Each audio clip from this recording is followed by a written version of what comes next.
Chapter 1. The Green Tea Bitch and the Fishing Cake Master. At the Kanglan Sword Sect, in the Hall of Punishments. The head elder, Song Yin, bore a solemn expression, with malicious intent to assault a fellow disciple, resulting in severe injuries that nearly claimed their life. Gu Chuan, do you confess to your crimes?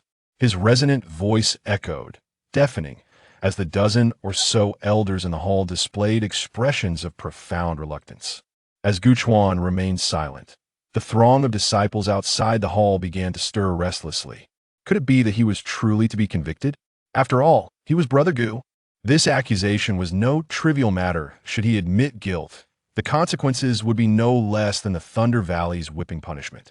And in more severe cases, expulsion from the sect would be a reasonable outcome. Gu Chuan had been in the sect for 7 years, his talent extraordinary, and his character gentle and peaceful. How could he possibly commit such a grave error? Yet, the confrontation had already laid bare the truth. Brother Gus's defense was, regrettably, rather feeble, claiming that Xiao Chun had merely run into him. The disparity in their cultivation levels was staggering, with Gu Chuan being for major realms above Xiao Chun. Did Xiao Chun truly seek his own demise? Moreover, it was Su Bingruo who had personally verified that the sword energy was indeed Gu Chuan's falling leaf sword wave, which she had only witnessed a few days prior. This undeniably confirmed that the assailant was Gu Chuan without a doubt. Upon hearing Song Yan's judgment-like words, Gu Chuan's master maintained an expressionless demeanor, revealing no trace of emotion. However, his senior sister, Su Bingruo, wore a face of disappointment. Gu Chuan, you might as well admit your guilt after all. You have given Xiao Chun a nourishing elixir. Confessing now may lead to a lighter sentence, and the sect will surely not make things too difficult for you. Her words triggered a wave of hushed whispers from outside the hall. Senior sister Su is indeed righteous after all. They are a celestial couple. Shoo, keep your voice down, senior sister. Su has never publicly acknowledged it. Still, do you truly believe Brother Gu would assault a fellow disciple? Isn't that an obvious question? Despite the fact that it was indeed Brother Gu who struck, this matter cannot be so simple. A portion of the more seasoned inner disciples, however, regarded the situation with doubt, choosing to remain silent. Rumors had it that the tale of the 10,000 Swords Peak was indeed a romantic one, with Brother Gu and senior sister Su being a match made in heaven, having grown up together for 7 long years. Yet, observing the atmosphere within the Grand Hall, it was evident that senior sister Su harbored little faith in Brother Gus's defense. Instead, she appeared more concerned for the newcomer, Xiao Chun. This naturally gave rise to suspicion. Were they truly that close? Could it be that her righteousness was genuine? As whispers wafted into the Grand Hall, Xiao Chun, lying on a stretcher, could not help but chuckle coldly within. My dear senior brother, your reputation is indeed exaggerated. Is there truly someone here advocating for you in this situation? However, today, you must confess to this crime, whether you wish to or not. Xiao Chen's complexion was pale, his eyes somewhat vacant, suddenly realizing something as he murmured. So, in truth, the falling leaf sword wave is not a technique intended for sparring. Its appearance signifies that my senior brother truly wished to kill me. Xiao Chun gazed blankly at the figure in the center of the hall, a look of anguish crossing his face as he trembled, raising a hand to clutch his heart. Across his chest lay a grievous sword wound, deep enough to expose bone. Brother Gu, I do not know what displeased you, but regardless, this sword strike should suffice as punishment for me. Surely, you will not harm me again, will you? As Xiao Chun spoke, his agitation grew, tears gleaming in his eyes. Brother, you cannot be expelled from the sect. If you willingly admit your mistakes, the elders will certainly not impose heavy penalties. We will remain brothers, won't we? Such profound brotherly affection moved those around them, even causing Su Bingruo's eyes to redden. This innocent junior brother still seeks to exonerate you, yet you refuse to admit guilt? Seeing Gu Chuan remain on. Chapter 2. Silence engulfed the hall as the crowd held their breath, and Su Bingru bit her silver teeth. She felt Gu Chuan's accusations pierce her like a sharp sword, leaving her utterly exposed. Her cheeks ablaze with embarrassment. Unable to contain her fury, Su Bingru exclaimed, "What do you mean by that? Are you implying that I am ungrateful, that I would turn my back on my friends? You injured Xiao Chun, and now it's somehow my fault. Xiao Chun nearly lost his life at your hands. How can I trust you? Trust your frantic words that claim Xiao shitty charged at you. Leading to this calamity, do you think I am that foolish to be deceived by your mere words? Her indignant voice echoed throughout the grand hall, momentarily stunning Gu Chuan, who eventually lowered his head slightly. Although she had expected this reaction, Gu Chuan could not help but let out a mocking laugh. That it was unclear whether he was ridiculing her or himself. He was aware that the memories of sycophancy stemmed from his original self. Yet the sensations felt undeniably real, indistinguishable from personal experience. However, perhaps it was for the best. You are heartless, and I am devoid of feelings. How beautifully ironic. The brewing emotions reached their zenith, and Gu Chuan's face gradually turned ashen, as if he had been abandoned by the entire world. His body swayed heavily, and he appeared utterly deflated. Fine, I confess. As the words fell from his lips, Gu Chuan turned around, and a sudden gust of wind arose, instantly forming a swirling vortex. What is this? In an instant, the entire hall trembled violently, causing numerous elders to rise in alarm. Xiao Chuan, you! Gu Chuan's cultivation was actually regressing. 7 years of sword training, 7 realms ascended. Gu Chuan was a prodigy, advancing a realm each year. Yet now, in the span of mere breaths, a vast amount of spiritual energy dissipated from him that, in the blink of an eye, he had fallen 3 significant realms. Such a sight was akin to a shattered heart, his cultivation crumbling, leaving the surrounding elders in anguish. Xiao Chuan must be wronged. He has to be. If he were not wronged, how could he fall so low? If that is the case, then what about Xiao Chun? That rascal has played a cruel trick right under everyone's noses. How insidious! Song Yan's expression darkened significantly, as the details of this matter remained unclear. However, before he could finish, Gu Chuan's voice rang out. Elder Song Yan. Song Yan's gaze turned inquisitive, a sense of foreboding creeping in his heart. Let me be condemned. It is my fate to endure this trial. Song Yan faltered. You brat, are you trying to put me in a difficult position? But Gu Chuan took the initiative.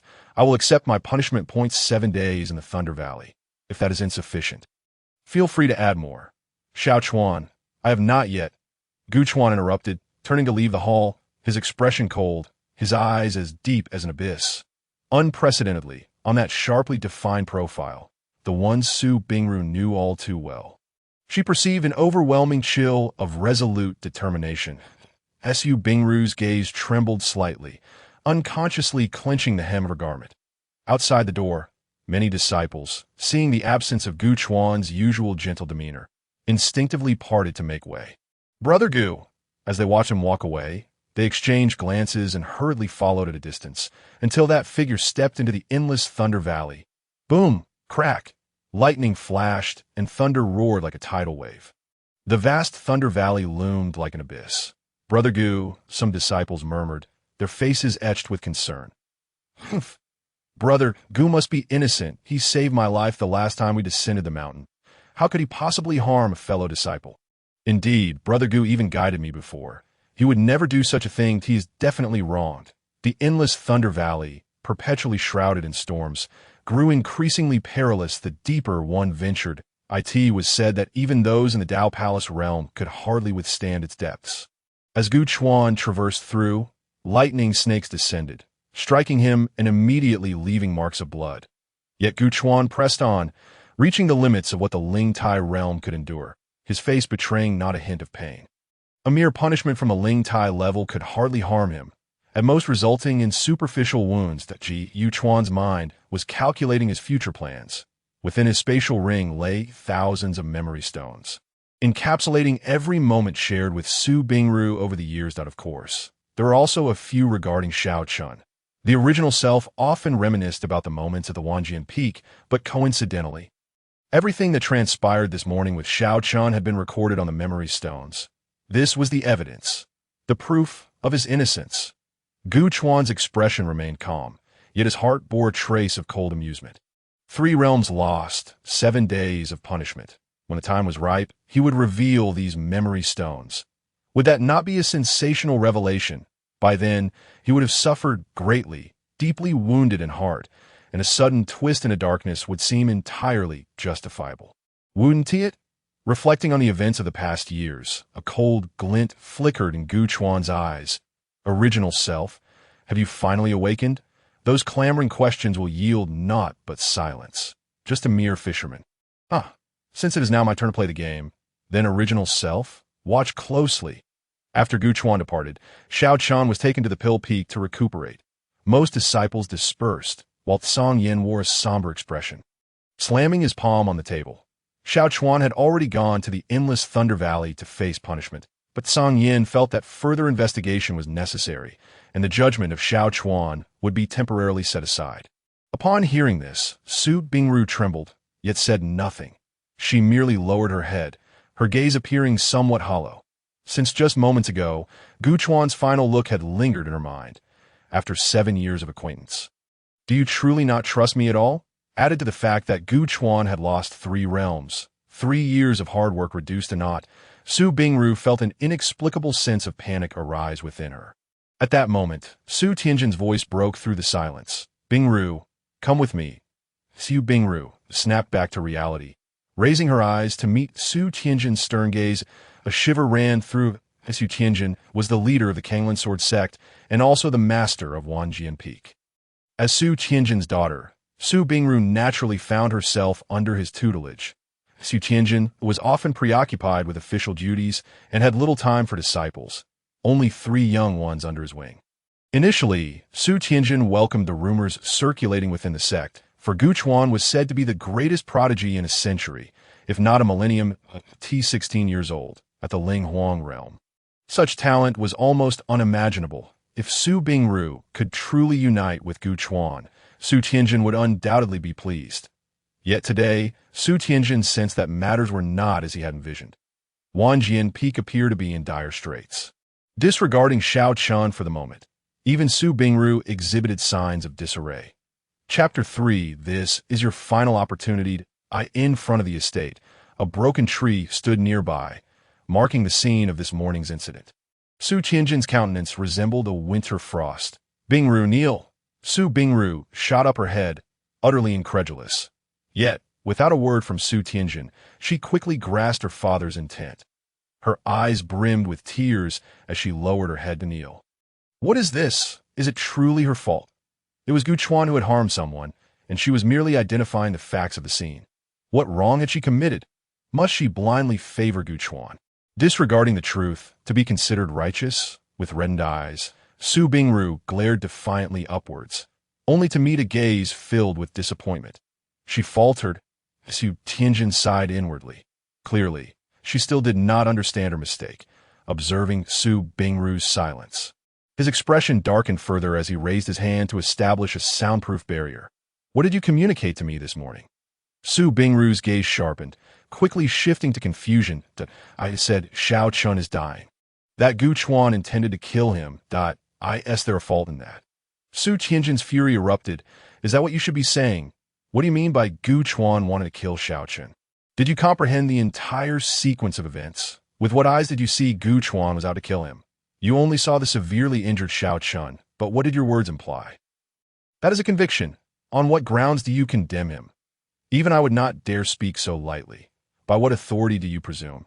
Su Bingru stiffened, lowering her head slightly, whispering, but the facts are as such. Nonsense. If Gu Chuan truly intended to kill him, why would Xiao Qian still be alive? And what the autumn wind sword wave? Does Xiao Qian even deserve it? Moreover, tell me, what reason does Xiao Chuan have to defy sect rules to target Xiao Qian? Su Bingru inhaled deeply. Then you must also tell me, what reason does Xiao Qian have to recklessly risk himself knowing the danger? Su Tianjin squinted slightly. What reason? Must it be explicitly stated? Yet he swallowed those words. Turning to observe the sword marks on the ground, his expression grew complex, and after a prolonged silence, he finally sighed deeply. Do you believe your father is biased? Su Bingru lowered her gaze, remaining silent. Was it necessary to say? She would recognize the essence of the falling leaves sword wave without mistake. Even Gu Chuan himself acknowledged his involvement. Yet he insisted that Xiao Shidi had sought death. And you could believe such nonsense? Su Tianjin shook his head slightly, acknowledging that his favoritism was indeed evident. But it was you whom he favored. Seeing that Su Bingruo remained unmoved, Su Tianjin could only shake his head and sigh. The punishment hall would reopen the investigation into this matter, and all he could tell you was to actively participate in the inquiry. Within 7 days, you must uncover the truth of today and clear Xiao Chuan's name. Su Tianjin's hand rested gently on her shoulder, resembling a concerned father imparting wisdom. Bingruo, it is very likely that these 7 days represent your final opportunity. To be frank, not only does he wish to know about Gu Chuan, but even as a father, he is eager to understand what Gu Chuan's 7 years on a mountain truly signify for you. With a heavy sigh, Su Tianjin dispelled the barrier in the punishment hall. Having retreated 3 realms as a master, how could he not comprehend Gu Chuan's state? He had never cared about right or wrong. His only concern was why she harbored not a shred of trust in him. Su Tianjin departed, his steps heavy and his silhouette unsteady as Su Bingruo watched him, her mind reverberating with echoes. These 7 days are your last chance. What do Gu Chuan's 7 years truly mean? Gradually, Su Bingruo clenched her silver teeth. Her beautiful eyes shadowed with gloom. After all this time, was he insinuating that she disregarded their bond? Gu Chuan was a junior brother. Was Xiao Chuan not also a junior brother? Wasn't it still favoritism towards Gu Chuan? Moreover, he even expected her to actively participate in the investigation. It was simply absurd. Did this not imply to the outside world that her corrections and inquiries in the Grand Hall were nothing but a farce? How ridiculous! Investigate a ghost. The situation was laid bare before her eyes. What more was there to investigate? Recalling everything that transpired in the Grand Hall today, the first words uttered by her junior brother upon being pulled back from the brink of death were in agreement with Gu Chuan. He had voluntarily cooperated with Gu Chuan, asserting that he indeed wished to see his senior brother's new sword techniques. This naturally aroused suspicion. If that were the case, why did he voluntarily collide? The junior brother was suddenly rendered speechless, and it became clear to all that he was evidently covering for Gu Chuan. This scheming individual had nearly taken your life, yet you still defended him. Even pleading for him later, what a pure-hearted person your junior brother was. It was laughable. Gu Chuan had firmly asserted that it was the junior brother who had crashed into him. Did this not imply that the junior brother was intentionally framing him? Framing him at the cost of his own life? Yet, astonishingly, their father truly believed it. How utterly ludicrous! If this was not favoritism, then what could be called favoritism? Just because Gu Chuan was exceptionally gifted. Does high talent grant one the license to act at will? Whispers of her relationship with Gu Chuan circulated throughout the sect, and, as the sect leader, their father had never clarified the situation. Was Gu Chuan truly so remarkable? The more Su Bingruo pondered, the angrier she became, suddenly recalling that her junior brother was still recuperating at the Pill Peak, and she immediately descended the mountain, heading straight for the Pill Peak. Why poor Xiao Chun? How could he have been injured to such an extent? In the boundless Thunder Valley, Su Tianjin felt the weight of his thoughts pressing down on him. Contemplating how he would face Gu Chuan, that he knew the truth. Yet neither he nor the law enforcement elder could present any evidence to prove his innocence. The mere thought of Gu Chuan retreating 3 realms made Su Tianjin's face flush with heat. Xiao Chuan, your master is powerless. Just as he was lost in thought, a disciple approached to pay respects. Greeting the sect leader, Su Tianjin glanced over. With long hair, cascading like a waterfall, bright as the Milky Way. It was a little one from Wuwang Peak. What brings you here? Lin Qingqian cast a glance at the Thunder Valley, her fair and delicate face clouded with concern, having heard that senior brother Gu encountered some troubles. We all believe in his character and are worried about his well-being. Senior brother Gu's cultivation had already faltered, and now suffering the lash in the Thunder Valley, we fear he may face unforeseen consequences. Su Tianjin's heart stirred. Looking around, he noticed numerous little ones lurking in the hidden woods, all standing guard outside the Thunder Valley. Bowing to him from a distance, one bold disciple, with a face full of indignation, shouted, "Sect leader, we all believe in senior brother Gu's character. There must be hidden truths behind this matter. Indeed, sect leader, as senior brother Gu's master, please clear his name." Please clear his name. Su Tianjin felt a jolt of surprise within. Bingrua, do you not know the standing Xiao Chuan has in the sect? Casting another glance at the graceful Lin Qingxian, Su Tianjin's heart swelled with complexity. Father, I am not exaggerating. This truly is your last opportunity. Chapter 4. Evidence? I actually have some. The thunder crackled ominously, like a tempestuous wind, unpredictable in its fury. Sitting cross-legged, Gu Chuan suddenly raised his eyes to see Su Tianjin approaching slowly. Gu Chuan pondered for a moment before rising to bow. I pay my respects, my master. Observing Gu Chuan, clad in white yet stained with blood, Su Tianjin could hardly bear to look, finding the crimson a piercing sight. Xiao Chuan, you have suffered. With just those words, Gu Chuan paused, gazing at his master in disbelief for a moment, then lowered his head with a bitter smile. So, there are still those who can believe in me. Gu Chuan recalled that his master had seldom spoken throughout this ordeal. When the incident occurred, his master had arrived without discussing right or wrong, nor assigning any blame. He had simply summoned the Pill Peak to rescue him, and then notified the punishment hall's Sangyan. At that moment, Xiao Chun had fallen into a coma, gradually awakening only upon reaching the punishment hall. All the accusations were laid solely at Su Bingrua's feet, stated with such conviction. It was as though the truth were indeed this way. Seeing the disheartened Gu Chuan, Su Tianjin felt an ache in his heart. Xiao Chuan, your master believes in you. The punishment hall believes in you. Elder Sangyan has not assigned you any guilt, and many disciples outside are waiting for your return. Gu Chuan looked around in surprise. Understanding dawned on him. Aside from his performance at Wanjian Peak, he had excelled in all other aspects. Within the Kanglan Sword sect, his reputation was extraordinarily high, regarded as a benchmark among disciples. Each peak having its personal disciples, yet none could compare to him. However, Gu Chuan shook his head slightly. I have confessed. It is only right to accept the consequences as per sect rules, even if it means expulsion from the sect. I will accept it. As Gu Chuan's expression grew increasingly indifferent, Su Tianjin felt a surge of urgency. Xiao Chuan, you must not fall into despair. Even if you cannot clear your name, you are still senior brother Gu of the sect. A role model in the hearts of the disciples. Despair. I am merely putting on an act. I will not admit guilt. How else can I darken my fate to the fullest extent later? The worse I appear now, the more ruthless I can be in the future. After all, it is all Su Bingrua's fault. He chuckled darkly. Noting Gu Chuan's indifference, Su Tianjin felt a pang of anxiety. Suddenly, an absurd idea took shape in his mind. Xiao Chuan, do you have any evidence to prove your innocence? Oh, Gu Chuan lifted his head, a smirk playing on his lips. Evidence? I actually have some. Su Tianjin was taken aback. Then just as the words left his mouth, Su Tianjin realized something. Indeed, he saw Gu Chuan's mocking expression. She doesn't believe in me. What use is the evidence? Gu Chuan couldn't help but scoff. Even if she had the slightest doubt, I could reveal the evidence, and she would eventually see the true nature of that obedient little junior brother. But does she? She doesn't trust me in the slightest. It's one thing in daily life, but during a critical moment, she still sides with Xiao Chuan.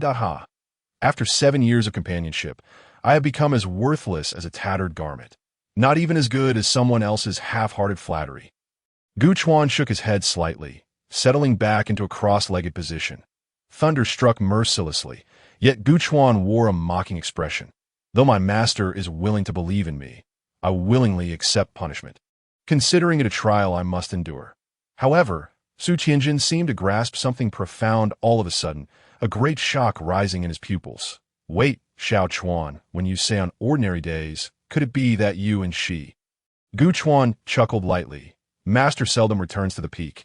It seems you believe, as the outside world does, that we are a pair of celestial lovers. Su Tianjin was momentarily stunned. Yet Gu Chuan merely waved his hand slightly.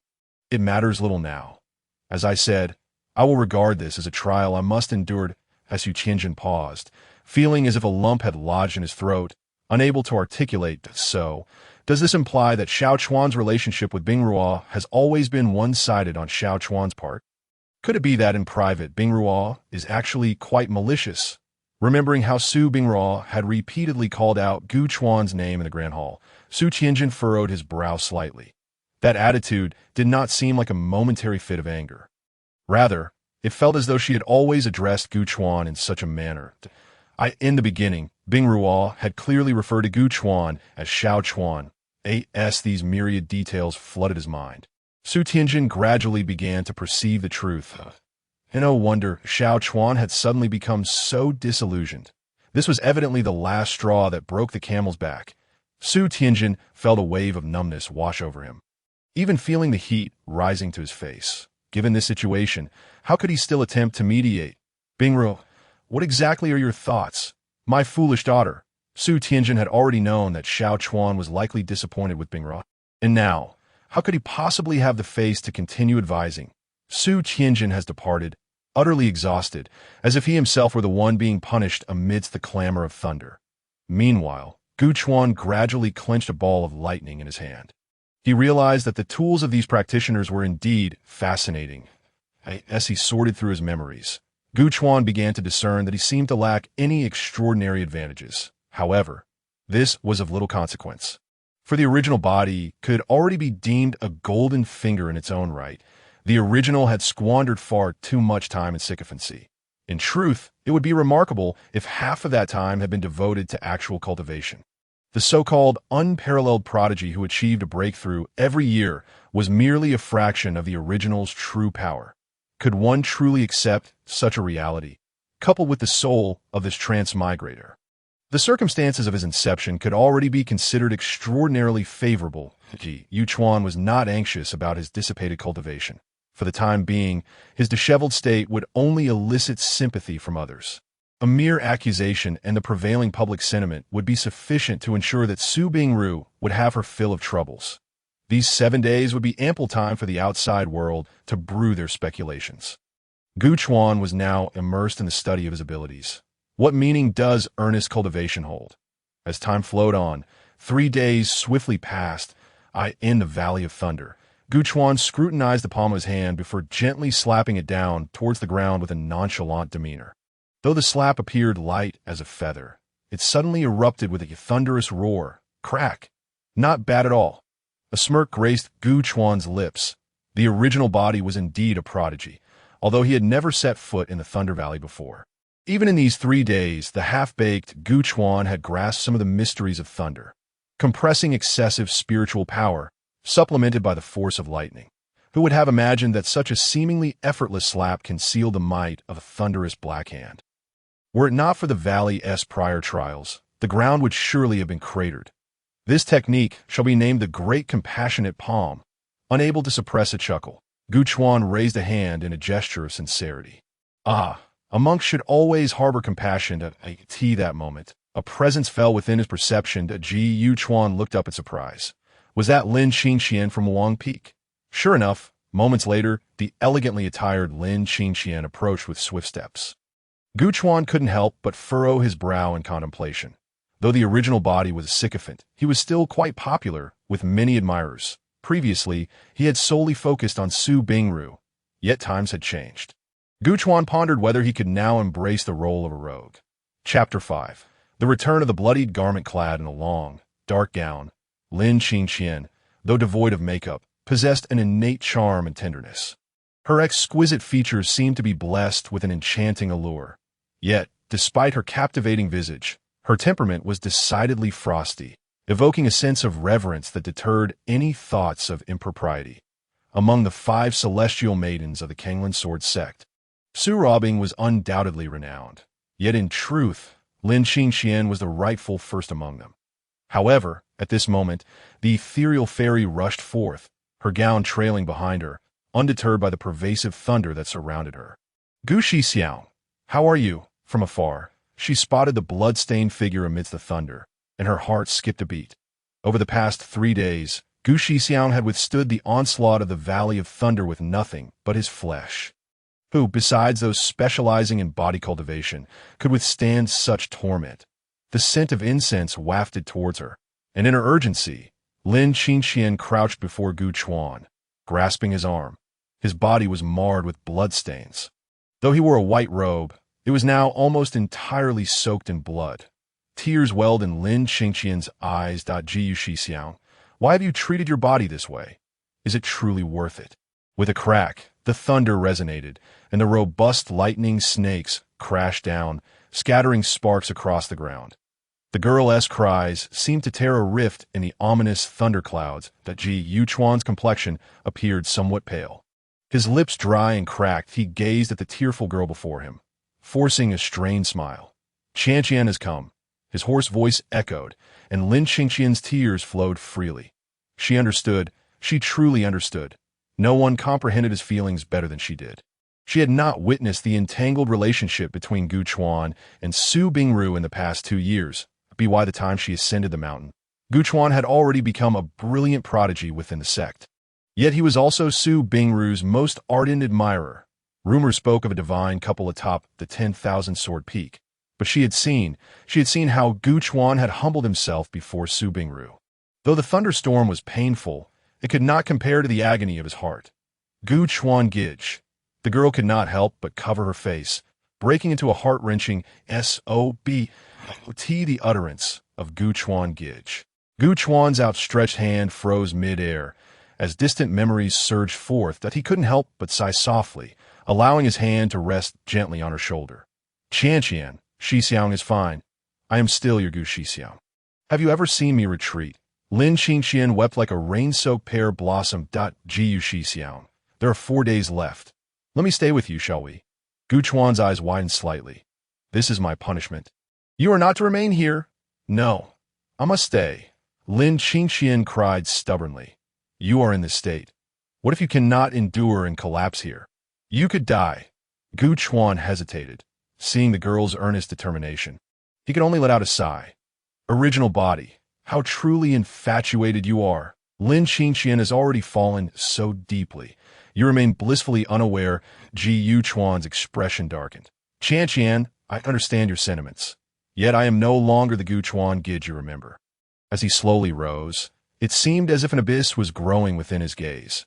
Looking up, Gu Chuan's gradually indifferent expression left the girl in a daze that a deeply emotional Gu Chuan had perished in this thunderstorm. Within his eyes, that blood-stained figure leaned slightly forward, pointing to his own heart. Lin Qingqian, I am not your destined one. Oh, you understand. Close at hand.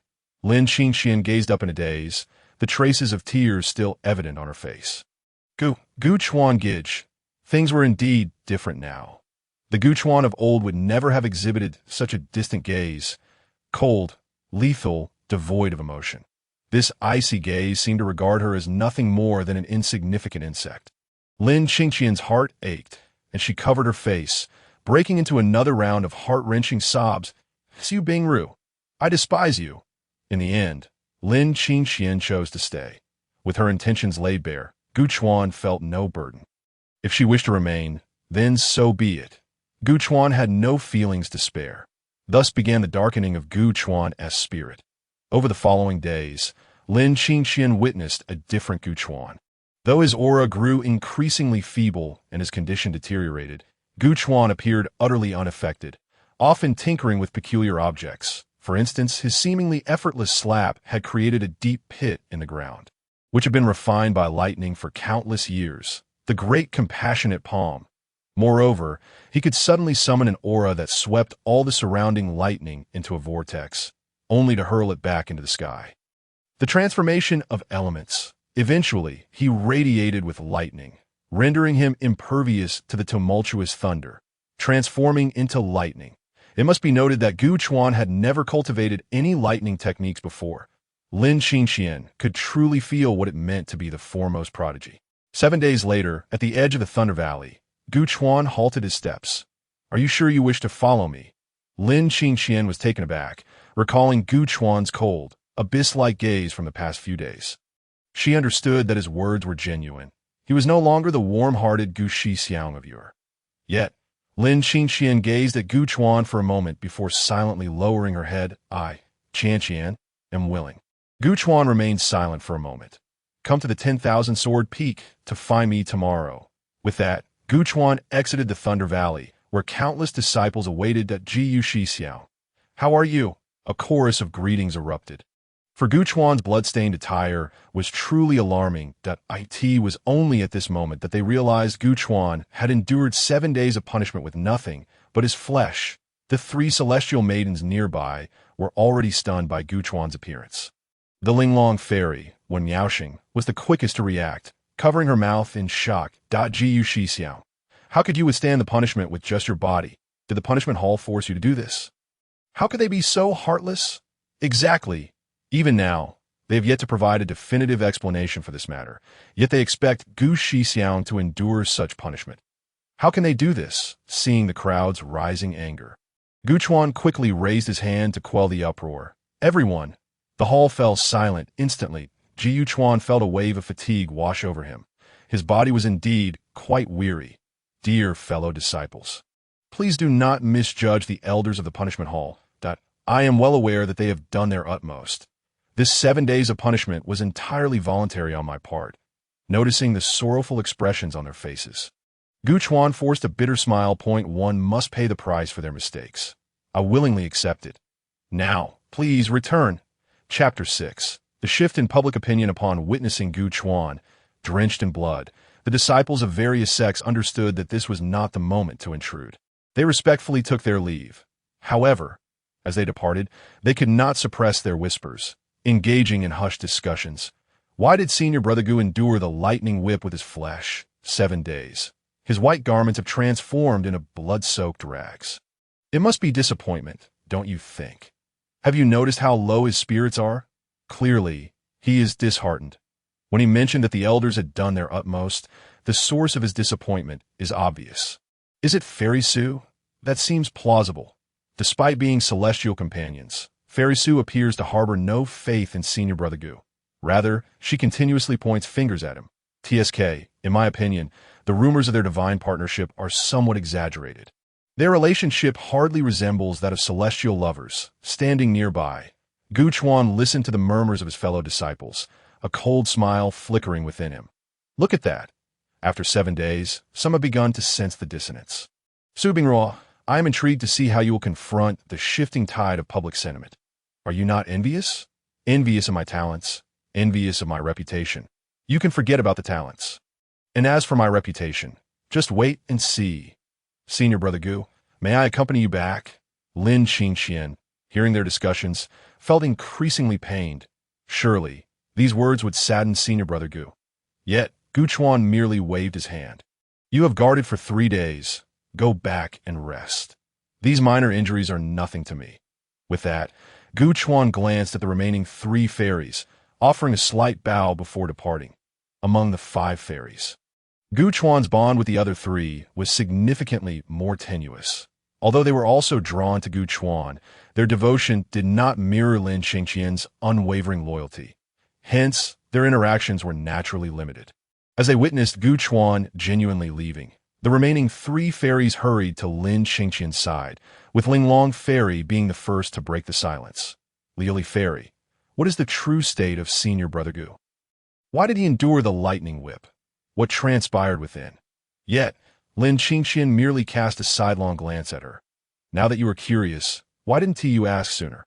If you were so fond of Senior Brother Gu, what were you doing these past 3 days? Over the past 7 years, has Senior Brother Gu not cared for you enough? Lin Qingxian felt a pent-up frustration and had little patience to spare. Soft words were reserved for Gu Chuan. Outside, she would not be so accommodating to Liuli Fairy. The mere thought of Su Bingruo ignited a spark of resentment within her, had it not been for her stubbornness. Senior Brother Gu would not be in this predicament. After a moment of reflection, Lin Qingxian chose silence.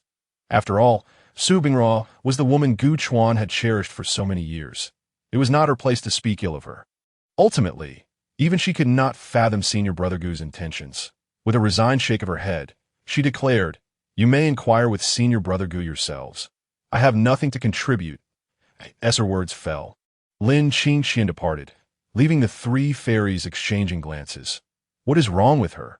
When Miaoxing exclaimed, stamping her foot, her beautiful eyes reflecting a blend of anxiety and helplessness. Beside her, Qin Yu's eyes appeared somewhat profound. Sensing that Lin Qingxian's demeanor today was indeed peculiar. Given Gu Chuan's current plight, Lin Qingxian should have been extremely furious, and even the 3 of them felt a simmering anger. Yet Lin Qingxian seemed overly calm. This only served to make Gu Chuan's situation even more intriguing. Forget it. Since she refuses to speak, she must have her reasons to let's go. With that, Qingyu, her expression inscrutable, turned to leave. Qingnian fairy, where are you going? Qingyu, you are the cleverest among us. Think of what we should do now. Hey. But after pursuing her for a while, all she received was a cold weight from Qingyu. Mountains of 10,000 swords. Gu Chuan made his way up the mountain with a leisurely pace. However, before he had traversed halfway, he sensed a familiar aura approaching. It was his master. Upon seeing Gu Chuan clad in blood-stained garments, Su Tianjin winced, his heart heavy with sorrow. Take this elixir. I shall escort you back. Without waiting for a response, Su Tianjin pressed the elixir into Gu Chuan's hand and enveloped him in a vast surge of spiritual energy.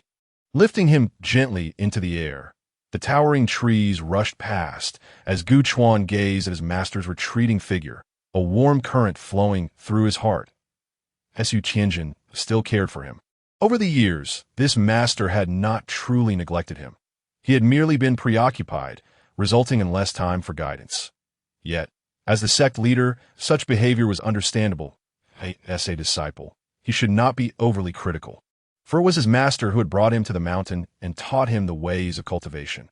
Moments later, they arrived at Gu Chuan's quarters, a quaint two-story pavilion with a small courtyard adorned with peach blossoms, their fragrance wafting through the air. His master led him directly into the courtyard.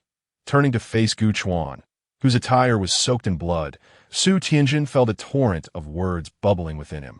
Yet they faltered on his lips. Xiao Chuan, take good rest and ease your mind. His tone was earnest and heartfelt. Jiu Chuan, however, appeared unconcerned about his appearance. Master, are you not busy today? Su Tianjin chuckled softly. Busy? How can I not be? There are many matters awaiting my decision. Even with the elder's assistance, I'm still overwhelmed. But today marks the conclusion of your trial in the Thunder Valley.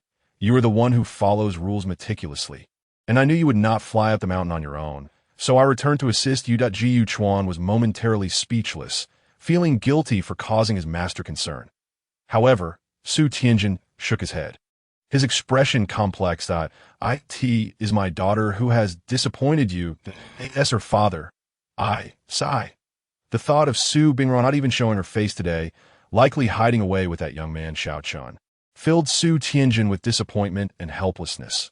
Though I do not know the full story, I have gleaned enough. Xiao Chuan, regardless of your choice, your master understands your feelings. I am aware of your character. And that is what matters. But that is your daughter. Jiu Chuan felt a whirlwind of emotions. Thank you, master, for your understanding. With the air cleared, Su Tianjin seemed considerably relieved. Enough of this. I shall not linger.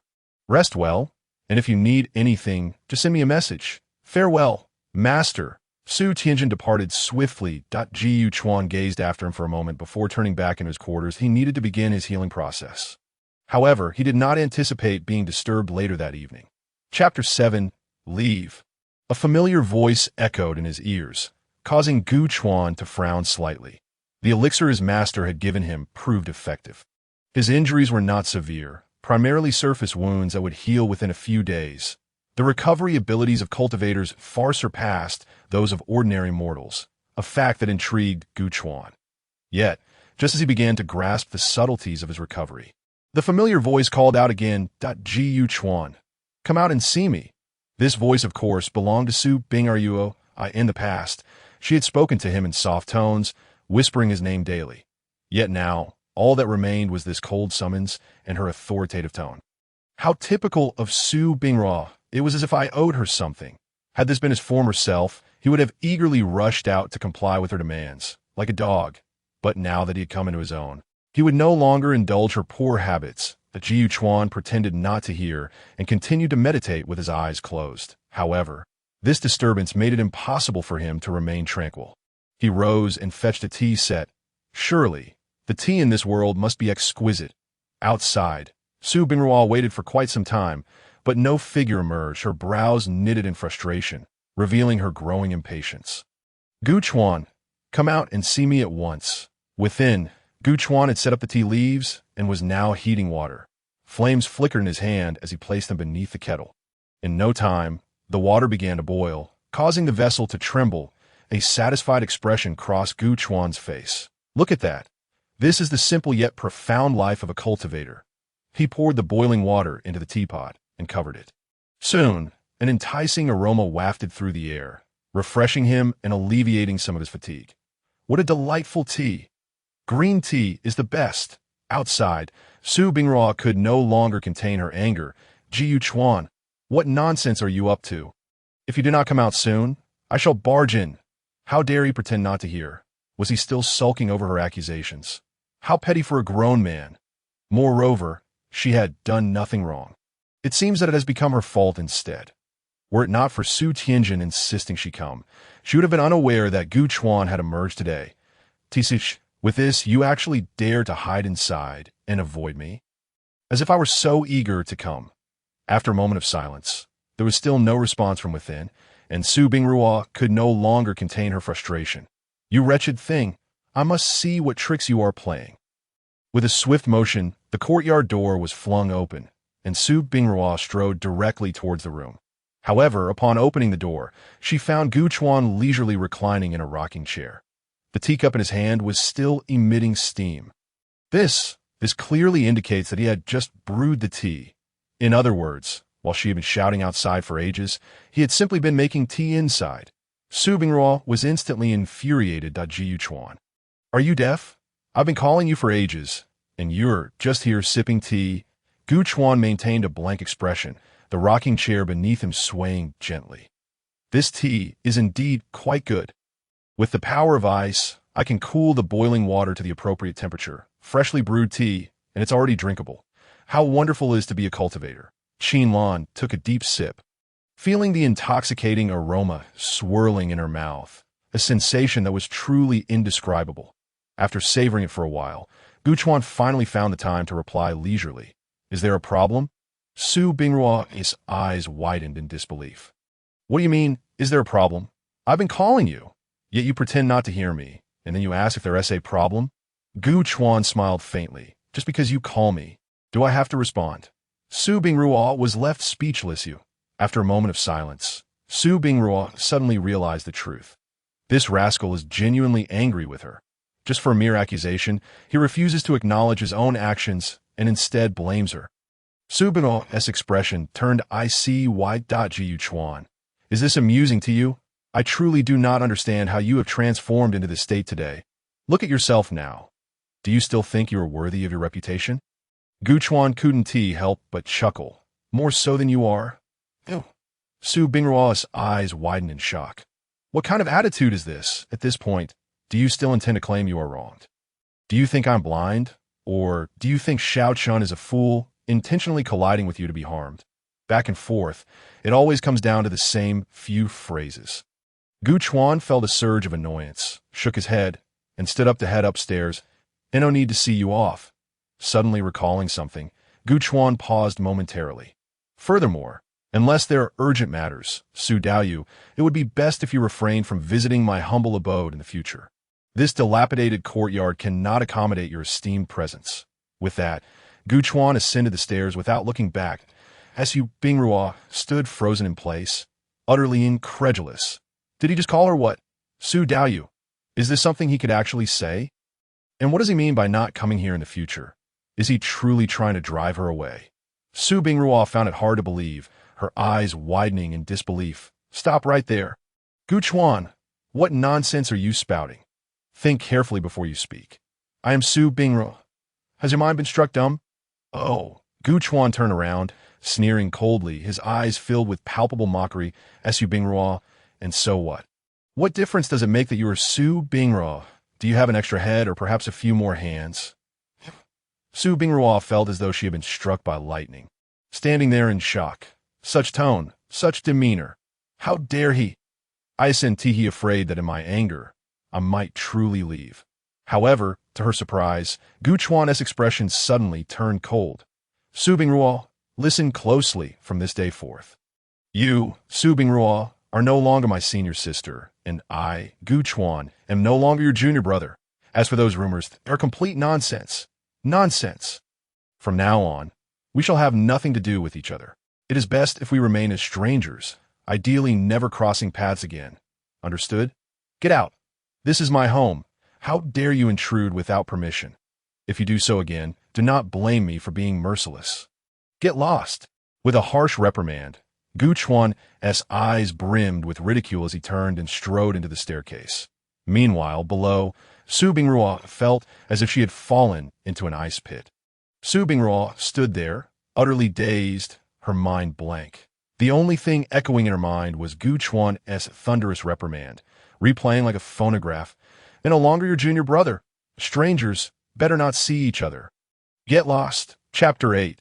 A heart in turmoil, Lin Qingqian believed that the most flavorful Get Lost she had ever heard was from young Master Fan when he was dispatched from the capital, uttered by Emperor Qing.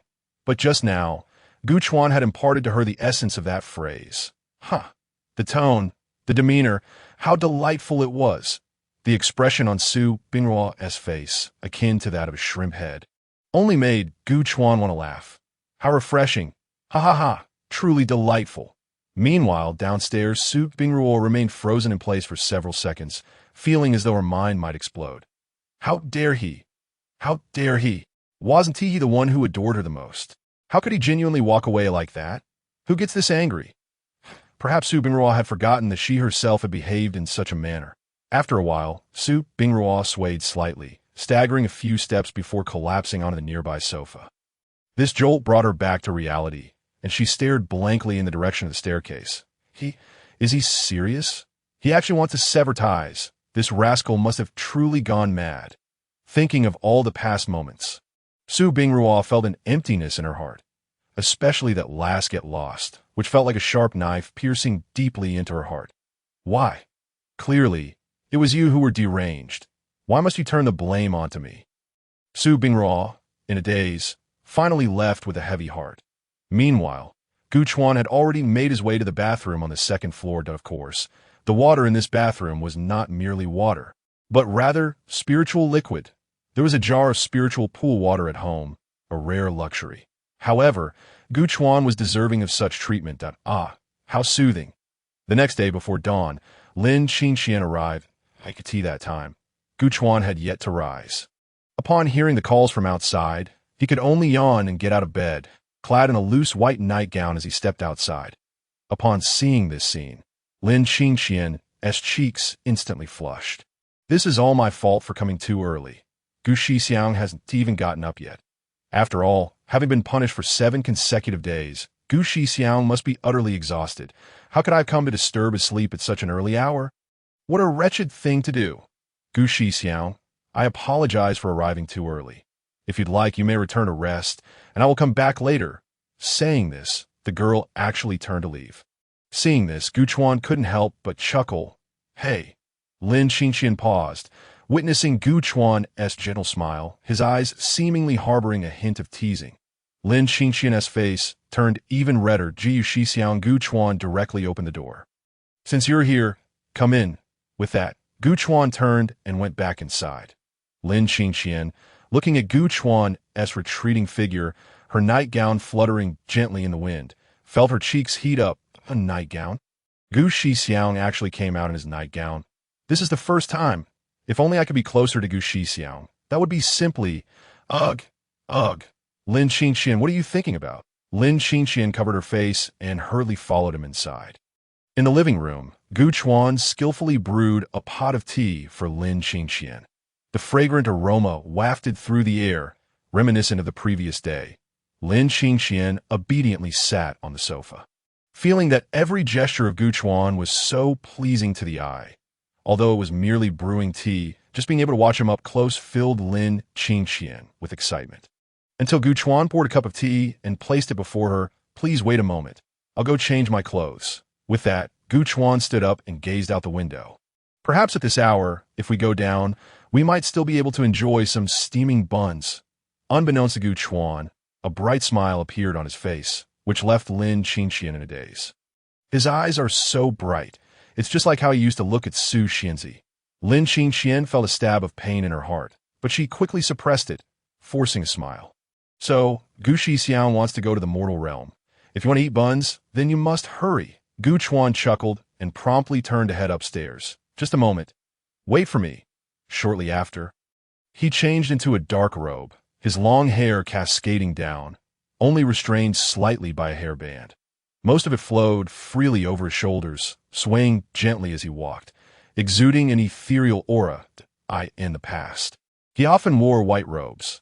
Today, Gu Chuan had specially donned a black attire, in front of the mirror. His face was handsome, lips red and teeth white, akin to a jade crown, with bright peach blossom eyes that perfectly showcased a young man's charm. Especially in this black outfit, his skin appeared even fairer. From a distance, he resembled a refined young master from a noble family. Quite nice. Gu Chuan was very satisfied with his attire and descended the stairs. In the living room, Lin Qingxian, eagerly awaiting, soon widened her eyes slightly. Gu Chuan paused. "What is wrong? Is it not to your liking?" Lin Qingxian regained her senses. Her delicate face flushed slightly. No, it's just rare to see Senior Brother Gu in black. I originally thought he didn't like the color. Gu Chuan smiled faintly. Perhaps in the future, I will always present myself in black attire. Come, let us descend the mountain together. With that, Gu Chuan stepped out with a serene smile, while Lin Qingxian silently followed, her beautiful eyes reflecting a myriad of complex emotions. Would he truly always wear black? Lin Qingxian couldn't help but recall that fateful day in the Thunder Valley, where a passionate Gu Chuan had perished amidst the storm. The thought made her heart feel heavy. It's all right, Senior Brother Gu. You still have me. From now on, I shall stand by your side through rivers and mountains. Forever? What nonsense. Lin Qingxian, you are daydreaming again. Not far from the foot of the Sect mountain lay a mortal city known as Kanglan City. Though a city of the mundane world, it was not devoid of cultivators mingling within. In places like Kanglan City, situated so close to the sect, the situation was even more pronounced. However, the presence of such a sect also ensured an unusual tranquility within the city. Peaceful and prosperous living was no mere platitude. Especially near a prominent sect like Kanglan Sword Sect. In fact, the emergence of such cities was tacitly permitted by the Kanglan Sword Sect. To cause trouble in such a place would be unwise, as one could easily find themselves in dire straits. Should the chaos escalate and attract unwanted attention, a formidable sword might suddenly descend from the mountains to the city gate as Gu Chuan and Lin Qingxian entered. The morning sun still lingered in its early glow that if they tarried any longer, they would soon find themselves in broad daylight. The two walked briskly, and Lin Qingxian, unable to contain her joy, followed closely behind. Relishing this rare opportunity to be alone with Senior Brother Gu, this honor, apart from Su Binghua, was unprecedented in the entire Kanglan Sword Sect. Meanwhile, atop one Jian Peak, a figure leaned against a great tree, gazing into the distance. Since Lin Qingxian ascended the mountain, Su Binghua had already sensed as one of the 5 celestial maidens. She was well aware of the situations of the other 4. Lin Qingxian's aura was unmistakably clear, and it was evident she had come to seek Gu Chuan. After the unpleasantness of the previous day, Su Binghua felt too embarrassed to show her face. Yet from afar, she still observed that Gu Chuan had welcomed Lin Qingxian in his night clothes, an occurrence that had never happened before. She couldn't count herself among those who had experienced such a thing. Subsequently, Gu Chuan donned a complete black outfit and led Lin Qingxian down the mountain. Su Binghua felt an intense discomfort in her heart, as if something that belonged to her had slipped into another's possession. She gazed for a long while until Gu Chuan's figure vanished completely. Lin Qingxian lowered her head slightly, her gaze clouded with uncertainty. Could it be that Gu Chuan had truly left her side, as he had said, becoming a stranger? Yet, she found it hard to believe. After all, they had had their disagreements before, and those had always resolved themselves after a few days.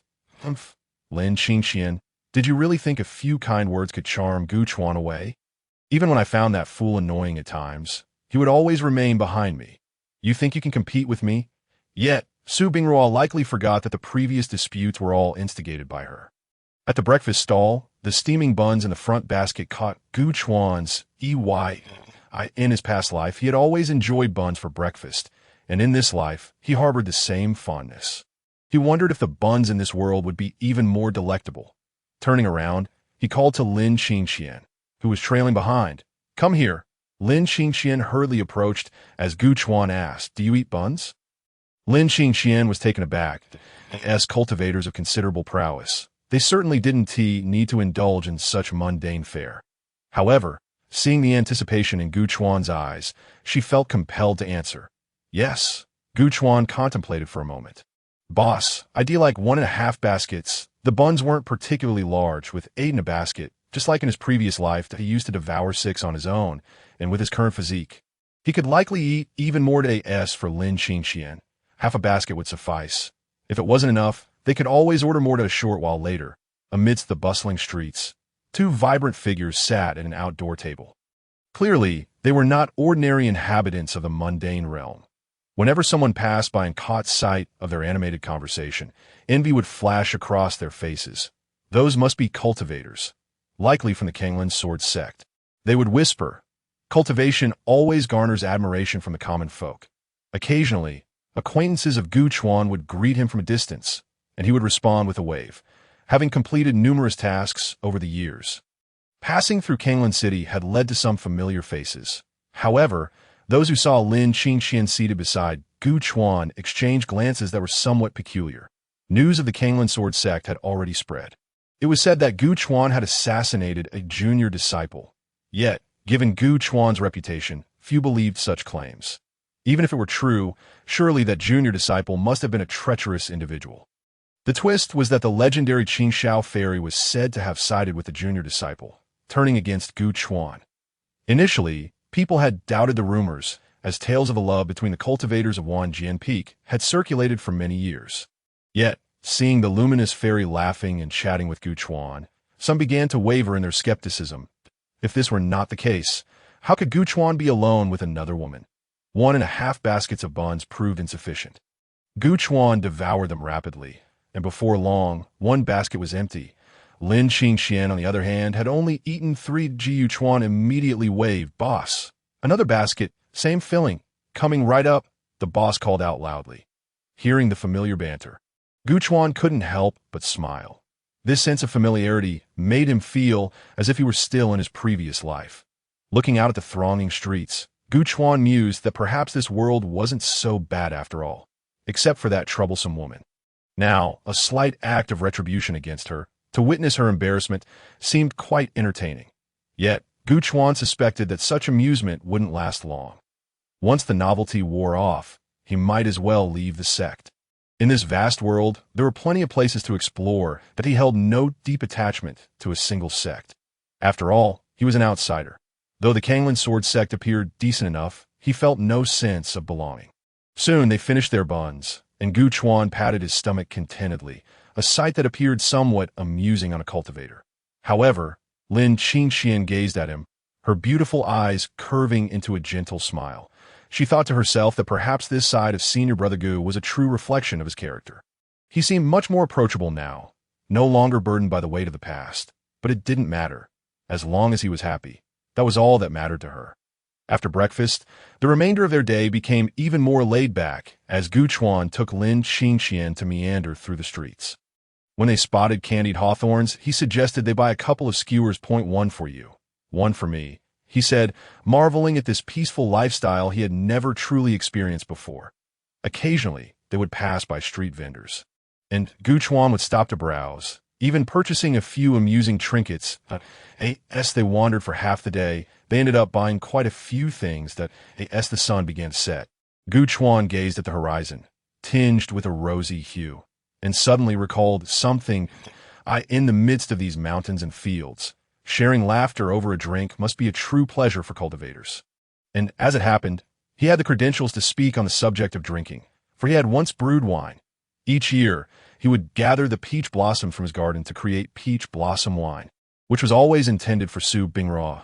Reflecting on the past, he realized he had hardly tasted any himself, as most had been given to her, leaving him feeling somewhat resigned. What a waste. Let us go. It's getting late. We should head back. Upon hearing this, Lin Qingxian obediently nodded and began to follow Gu Chuan back. However, as they walked, Gu Chuan suddenly added, "In the coming days, I might invite you for a drink. You must come." Hearing this, Lin Qingxian was momentarily taken aback. After a moment of contemplation, she began to harbor a few guesses regarding the timing. This wine, Gu Chuan turned back with a smile, peach blossom wine. Lin Qingxian slightly widened her beautiful eyes. The wine brewed personally by Gu Chuan had drawn the admiration of countless disciples in the sect, particularly among the female disciples. Unfortunately, the circumstances of the past were no longer the same. However, judging by Gu Chuan's demeanor today, it seemed unlikely that he would offer any to Su Bingru now that a pang of bitterness involuntarily stirred within Lin Qingxian's heart, a sympathy she could not suppress. Yet, upon further reflection, she quickly brightened at the thought that this year, everyone would likely have the pleasure of enjoying it. With a smile returning to her lips, she inquired, Gu Shixiao, are you planning to invite others as well? After all, there is quite a bounty of wine buried beneath the tree. Ji Chuan pondered for a moment, and a cheerful grin spread across his face. Indeed, we must extend the invitation to the other 3 fairies as well. Would you kindly convey the message? Lin Qingxian nodded, feeling no objection. They would surely be delighted to join.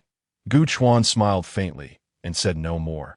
The allure of the wine was not merely in its taste, but rather in the fact that it was crafted by Gu Chuan himself. Regardless of gender, everyone would grant him their respect. Soon, having returned to the sect, Gu Chuan and Lin Qingxian parted ways. As he walked alone back to Wanjian Peak, a faint smirk appeared on Gu Chuan's face. Still spying, are we, you little shrimp? He thought. Did you not disdain me before, always pining for that Xiao Chun? Why come to disturb me now? What is your intention, you shameless one? When I pursued you, you ignored me, and now that I've turned my back, you seek me out? How amusing that Gu Chuan chose to act oblivious to the intentions of the figure lurking in the shadows. Shortly thereafter, he returned to his small courtyard and began to dig. That he unearthed the wine. There was certainly no shortage of it buried beneath the tree, and Gu Chuan did not excavate excessively. Retrieving about 10 jars, which was sufficient, he then filled the hole back up. Meanwhile, Su Bingru, who had been quietly observing from the shadows, displayed a glimmer of joy on her face. She had felt somewhat dejected. Having waited all day for Gu Chuan's return, which implied he had been out enjoying himself with that Liuli fairy, the mere thought of it gnawed at her insides. Are you not fond of me? Why then, have you gone off to play with someone else? She would never allow anyone to encroach upon what she considered hers, even if she herself had no intention of using it. Of course, this was merely her one-sided perception. However, upon witnessing Gu Chuan unearth the Taohua wine, Su Bingru felt her worries dissipate. Look, he is already preparing to appease me. Perhaps he went out to procure some exquisite trinkets for me. Just like before, in truth, the original body had often done this. Every time he descended the mountain on a mission, he would bring back little treasures for Su Bingru. Regardless of her preferences, the original body was genuinely enthusiastic about it. Su Bingru decided that, considering his apparent sincerity, she would grant him a modicum of goodwill this time, especially since he had been the one to become upset first. With this thought, she felt her mood lift considerably and returned home at ease. Meanwhile, Gu Chuan, having arranged the wine, took out a communication token and sent greetings to several individuals, along with an invitation for the gathering. The next evening, a small gathering would unfold in his courtyard. However, the next morning, Gu Chuan first took a jar of wine and hurriedly made his way to his master's residence. After all, he needed to present a jar to Su Tianjin. While Su Bingru was surely out of the picture, his master still deserved his respect. The door. Upon seeing the wine jar in Gu Chuan's hands, Su Tianjin fell silent. He discerned Gu Chuan's intent. In the past, Su Bingru would be the one delivering the wine, as Gu Chuan never kept any for himself, sending it all to Su Bingru. However, now Qinlan had specifically brought a jar to him. The implications were not lost on him. It seemed that the exclusive Taohua wine, once reserved for Su Bingru, would likely not include her this year. Such a development would probably provoke a reaction from that girl. However, Su Tianjin could not blame Gu Chuan for this. He had no words to express his mixed emotions and could only gratefully accept Gu Chuan's kind gesture. Su Bingru may be gone, but he still had his share. This also indicated that the lad bore him no significant resentment. Su Tianjin felt even more troubled by this. That wretched girl had caused him no small amount of distress. After leaving his master's residence, Gu Chuan returned home, deciding against going out today. The scenery on the mountain was quite pleasant, especially in his vicinity. Where there were peach trees, he moved a rocking chair into the courtyard. settling into a leisurely and delightful afternoon. Unexpectedly, however, Lin Qingqian arrived again in the morning. Ji Yuchuan held no ill feelings towards this girl. If anything, she was quite a good person. What brings you here? He asked casually without rising. Lin Qingqian appeared momentarily flustered, but quickly composed herself. She did not hide her intentions and candidly replied, I had no particular reason, just thought I would come by to see. Qin Lan chuckled lightly. There are rocking chairs inside. Feel free to bring one out. Though the sun was bright, the shade beneath the tree was just right. Lin Qingqian smiled, pleased that Gu Shixiang did not refuse. Soon, she brought out a rocking chair. While Gu Chuan had already prepared a pot of tea this moment, he was allowing the steam from the tea to dissipate slightly in the cultivation world.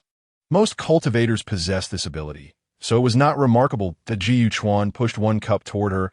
It may not be the finest tea, but feel free to drink it if you're not worried about me spiking it. Lin Qingqian laughed. Would Gu Shixiang truly drug me? With that, she took a sip. In truth, there was something she did not voice. Even if it were truly poisoned, she would still drink it. She was not afraid. The effects could hardly be lethal, so what could the effects possibly be? She genuinely had no fear. Ji Yuchuan did not think much of it. Since she was here, she might as well stay.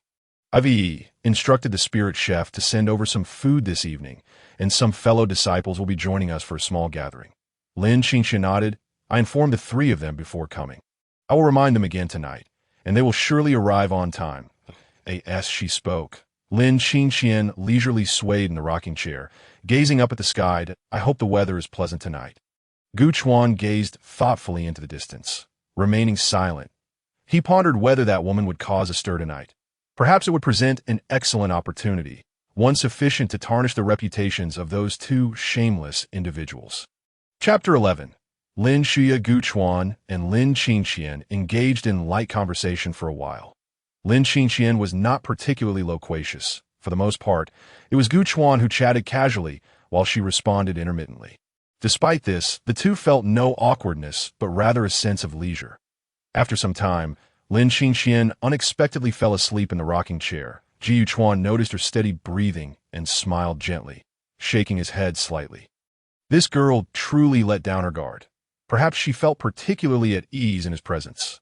Otherwise, she would not have fallen asleep so readily. Ji Yuchuan chose not to disturb her, and, after a leisurely period, he sat up to begin his cultivation. His cultivation had dissipated on its own, and if he were to restore it now, the process would be far more efficient than the first time. With his innate talent, regaining his cultivation would be no difficult feat, and it would not consume too much time. After all, the original body had not even practiced for half the time. Before long, evening arrived, and the sky was painted with vibrant hues of red, confirming it to be a beautiful evening. From atop the mountain, the view was particularly magnificent.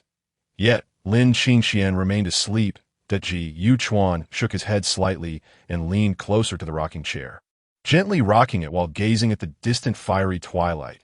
Lost in thought, perhaps this world was not so bad after all. Before long, fellow disciples began to arrive. Ji Yuchuan glanced at Lin Qingqian, but did not wake her, instead finding a loose robe to drape over her. Though he was dressed appropriately, it was better for a young lady to have something more to cover herself with. Ji Yuchuan then stood to welcome his guests. Those invited were naturally individuals with whom he shared a good relationship. The Taohua wine was seldom accessible to outsiders, but today they would have the fortune to partake, should any unwelcome characters bear ill intentions. It would certainly dampen the mood. Therefore, Gu Chuan had carefully considered his guest list. As he reached the entrance, he soon heard cheerful laughter resonating from afar. Ji Yuchuan, all is well. Gu Chuan immediately gestured for silence, causing the newcomers to pause in confusion, scanning their surroundings until they spotted the figure nestled beneath the peach tree in the rocking chair. Is that Subingru? They wondered, surprised by the rumors. However, upon recognizing the person, they were taken aback. It was none other than the Liuli fairy. Observing the astonished expression of the newcomer, Gu Chuan offered a simple explanation. She arrived early and decided to rest. I didn't expect her to fall asleep. With that, Gu Chuan raised his hand in greeting. Lin, tonight we must drink until we are utterly intoxicated. Lin Shuya regained her composure. observing Gu Chuan's demeanor, which appeared to be rather pleasant. However, she couldn't shake the feeling that the person before her bore a slight difference from the Gu Chuan of yore. Yet, if pressed to articulate what exactly had changed, she found herself at a loss. Perhaps he had become more relaxed? Reflecting on their past lives, Lin Shuya felt an overwhelming sense of fatigue on Gu Chuan's behalf. In this light, it could be said that today's Gu Chuan had unexpectedly received a stroke of fortune. A genuine smile graced Lin Shuya's face as she felt a surge of happiness for Gu Chuan. Rare was the occasion for such a gathering, and naturally, they ought to indulge in merriment together. But do ensure, dear brother Gu, that you do not take advantage of this opportunity to be mischievous. However, Lin Shuya leaned in closer, playfully raising her eyebrows and whispering, "The glazed fairy can actually rest here? It seems she has quite the trust in you. Dear brother Gu, what a clever lad, teasing in such a manner." Yet, it was evident that there was a deeper intention at play. Ji Chuan shook his head and waved his hand. "Dear brother Lin, let us refrain from jesting. The spirit chefs have yet to arrive. Would you care to share a cup of tea with me in the meantime?" Lin Shuya had no objections. Yet, as she followed Gu Chuan inside, she couldn't help but sigh lightly. After all, it had been 7 years of entanglements. The glazed fairy had a long road ahead of her.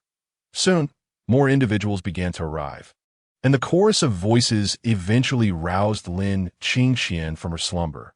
Her dreamy, enchanting eyes momentarily clouded before focusing on the garments adorning her. Lin Qingxian was momentarily bewildered before a realization struck her. This attire, it belonged to Brother Gu.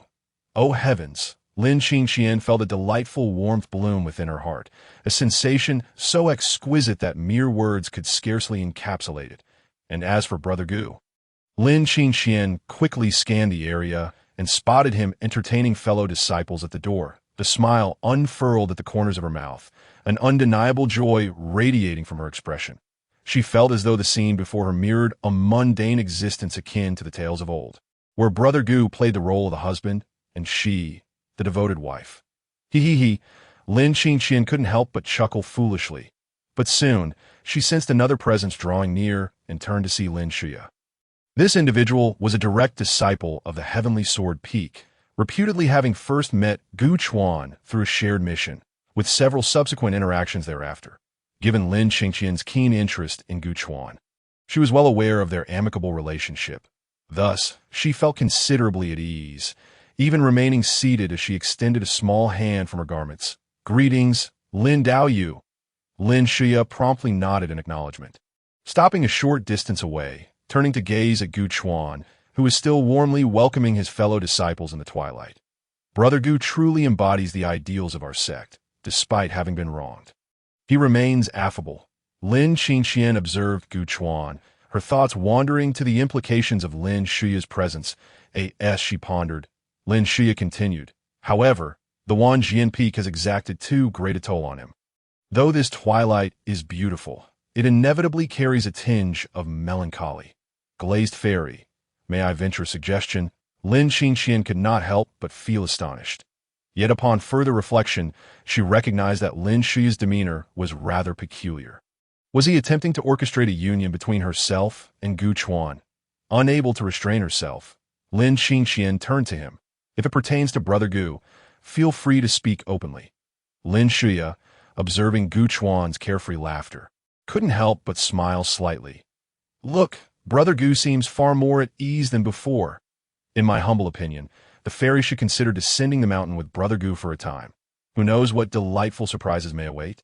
Brother Gu is inherently kind-hearted. Spending time together surely beats languishing in the desolate Wanjian Peak. What say you, glazed fairy?"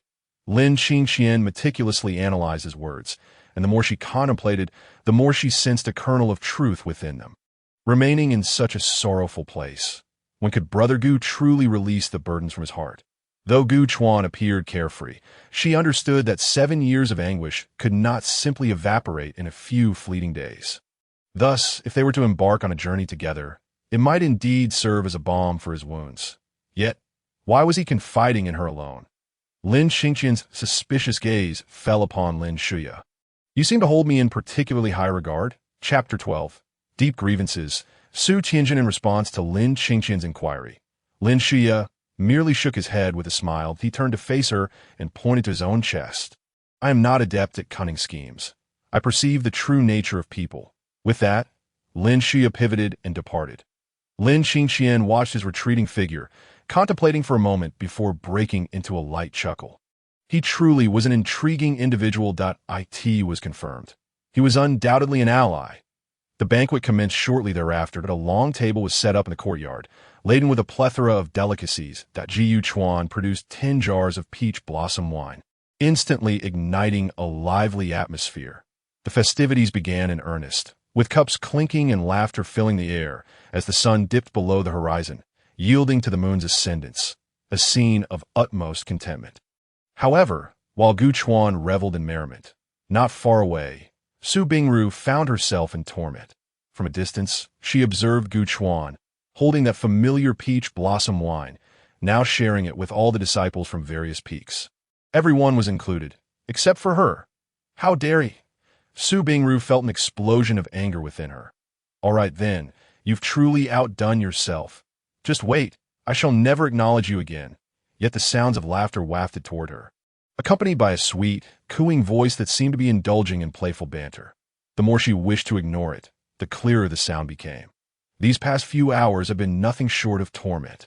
Until deep into the night, Su Bingru, feeling dejected, remained holed up in her room, only for her door to be pushed open suddenly. Surprised, she stepped outside to find Su Tianjin already seated in the courtyard. Before him sat a familiar jar of peach blossom wine. Su Bingru stood frozen, momentarily at a loss for words. Su Tianjin let out a long sigh, producing 2 cups from his possession before uncorking the wine jar and pouring its contents into the cups. This was delivered to me by Xiao Chuan this morning. He rose early, fearing he would miss the opportunity. As the cups filled, Su Tianjin cast a glance at the dazed figure, still lingering at the door. Aren't you going to come and have a drink? Su Bingru snapped back to reality, her face quickly contorting into a stubborn expression.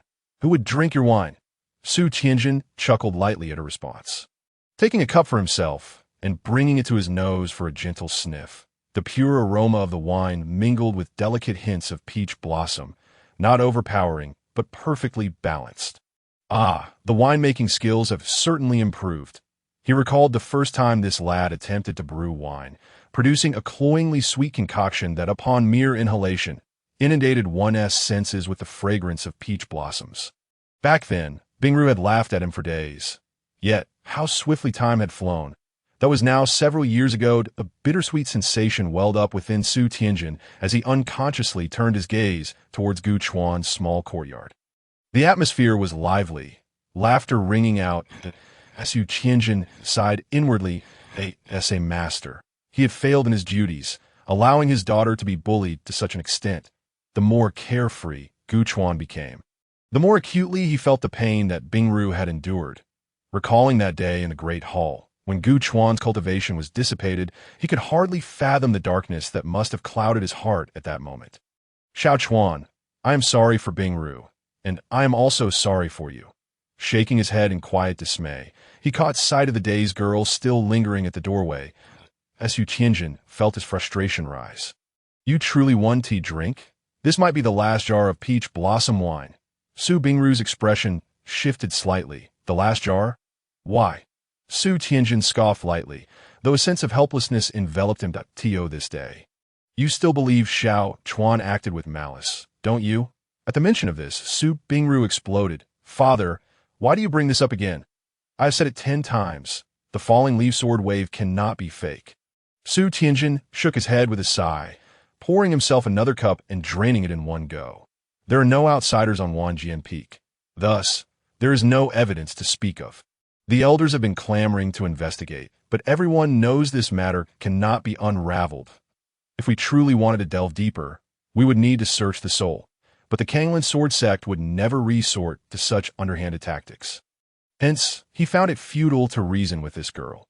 Having downed that cup, Su Tianjin found little enthusiasm left and turned to leave. That if you truly want to drink, then I shall take my leave. Su Bingru remained obstinately silent. Seeing this, Su Tianjin stood and began to gather the wine jar and cups, preparing to depart. Wait, father, you're really leaving? Su Bingru's urgency was palpable. Su Tianjin snorted coldly, placing the wine jar down with a heavy thud. The sound made Su Bingru's heart tremble, fearing it might shatter with such force that if you want to drink, then come over and drink. Stop dilly-dallying like that. Su Bingru, momentarily at a loss for words, complied and sat down obediently. However, for a time, silence enveloped them, leaving only the two of them to share the burden of their unspoken feelings. The laughter and merriment emanating from next door felt like a cruel mockery of their silence. Su Tianjin's sense of gloom deepened. Is Xiao Chan doing well at the pill peak? Su Bingru nodded. He is recovering quite well and can move about, though he still requires assistance. Any misstep could aggravate his injuries. Mentioning this stirred Su Bingru's ire. Gu Chuan is truly ruthless. He clearly intended to kill him. And you still say I wrong him? Humph. Su Tianjin could only chuckle coldly within his heart that if one truly wished to kill him, did that rascal still desire to live? Not even 10 lives would suffice for the chopping. After a brief silence, Su Tianjin unexpectedly uttered, "Have you truly considered this? You are indeed gazing towards that rascal Xiao Chun?" Ah, Su Bingrua's eyes widened in disbelief. "What are you saying, father? You?" Su Bingrua was at a loss. "Xiao Chun is merely my junior brother. What is this nonsense about liking or disliking?" "Father, you." Su Tianjin's eyes widened slightly. "Xiao Chun is merely a junior brother. Then what of Gu Chuan?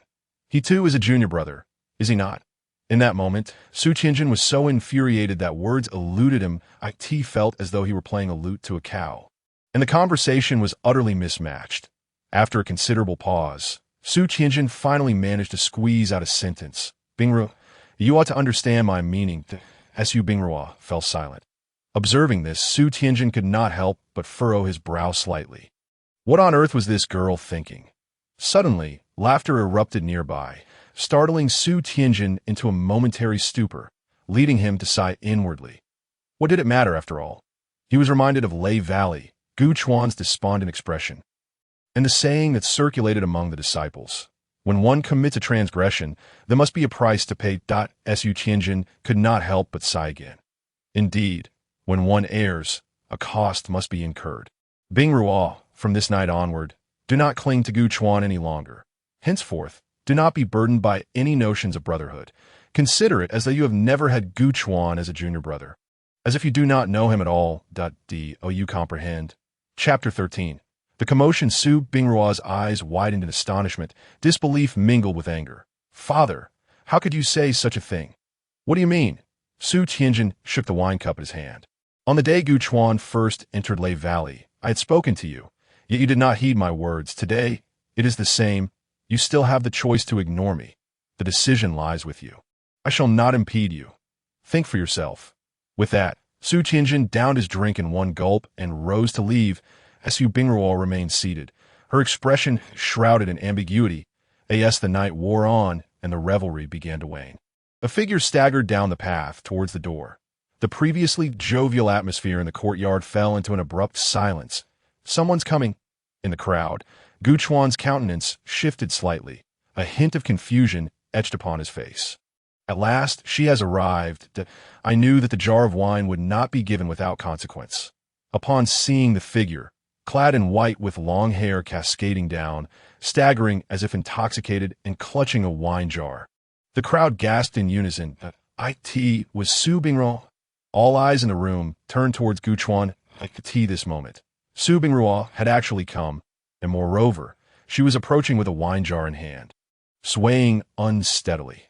The guests were all acquaintances of Gu Chuan, and their relationships were amicable. Who among them was unaware of the current atmosphere?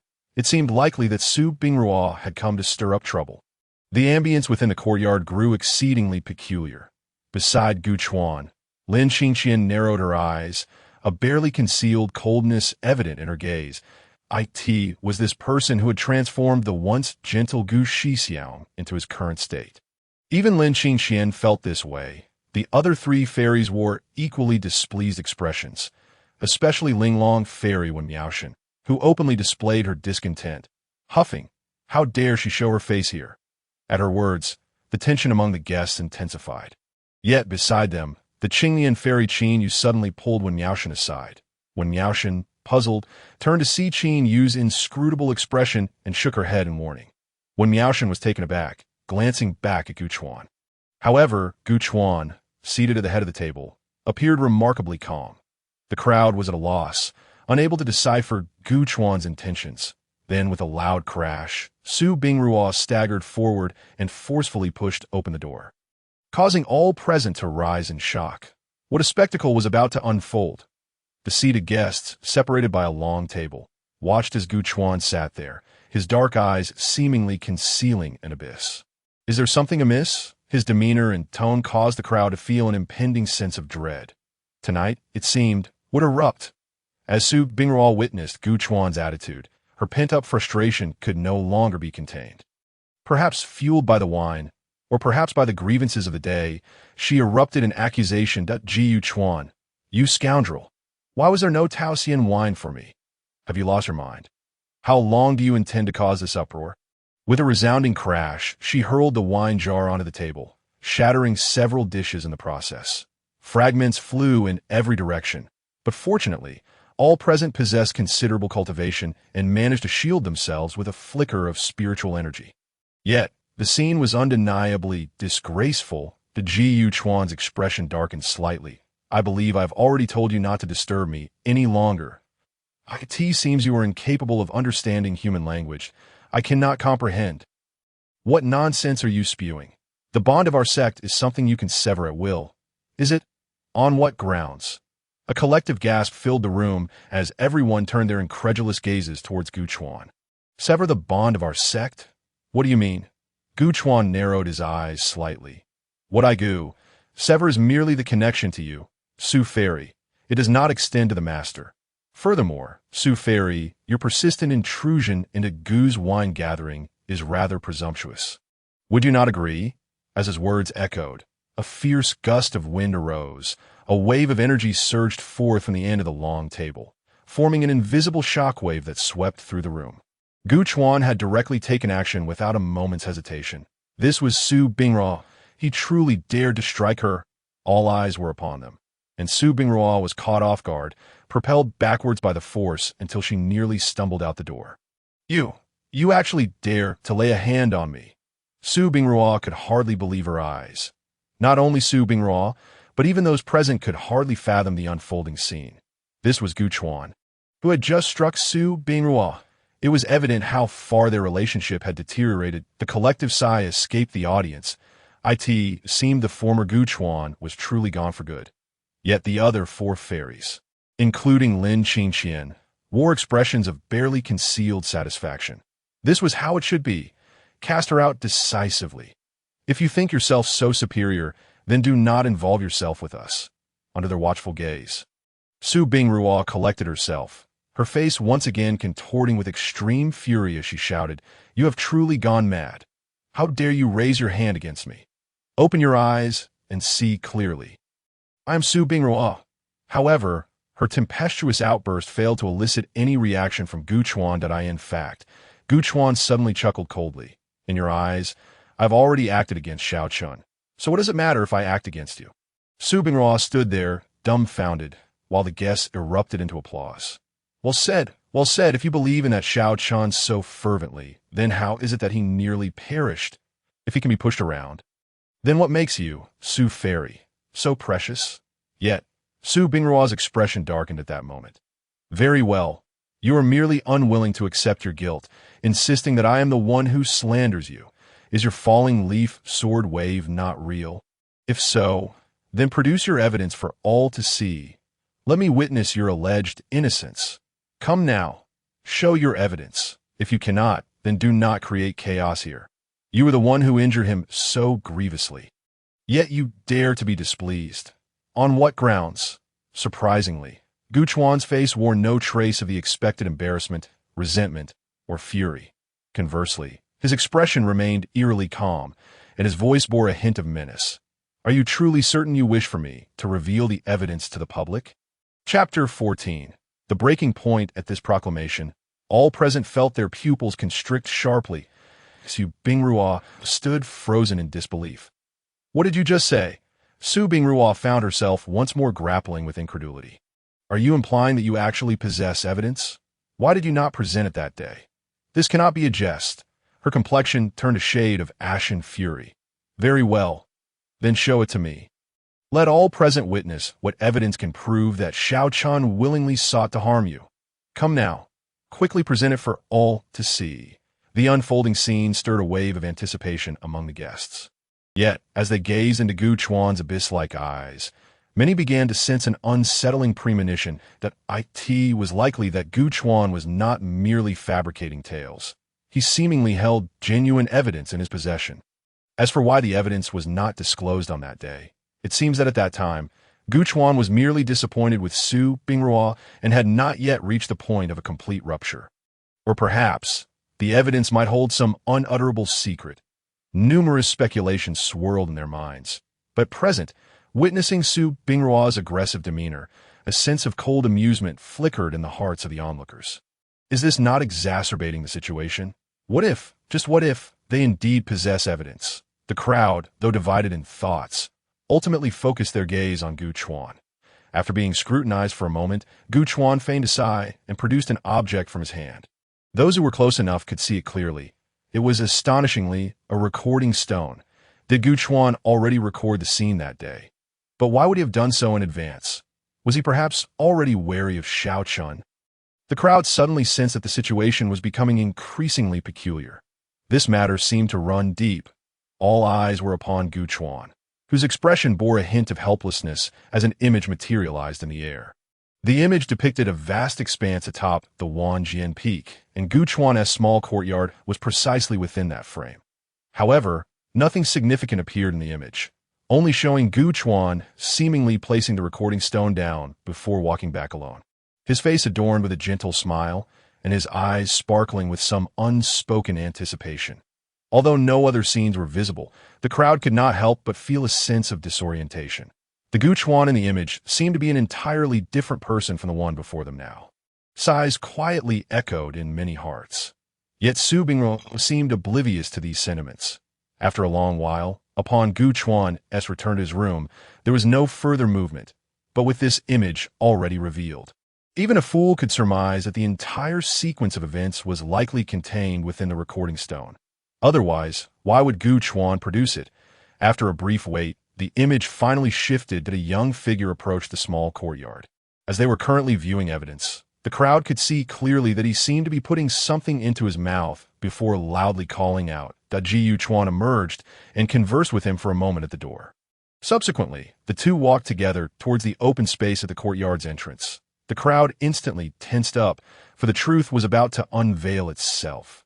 Within the image, Gu Chuan indeed raised his sword.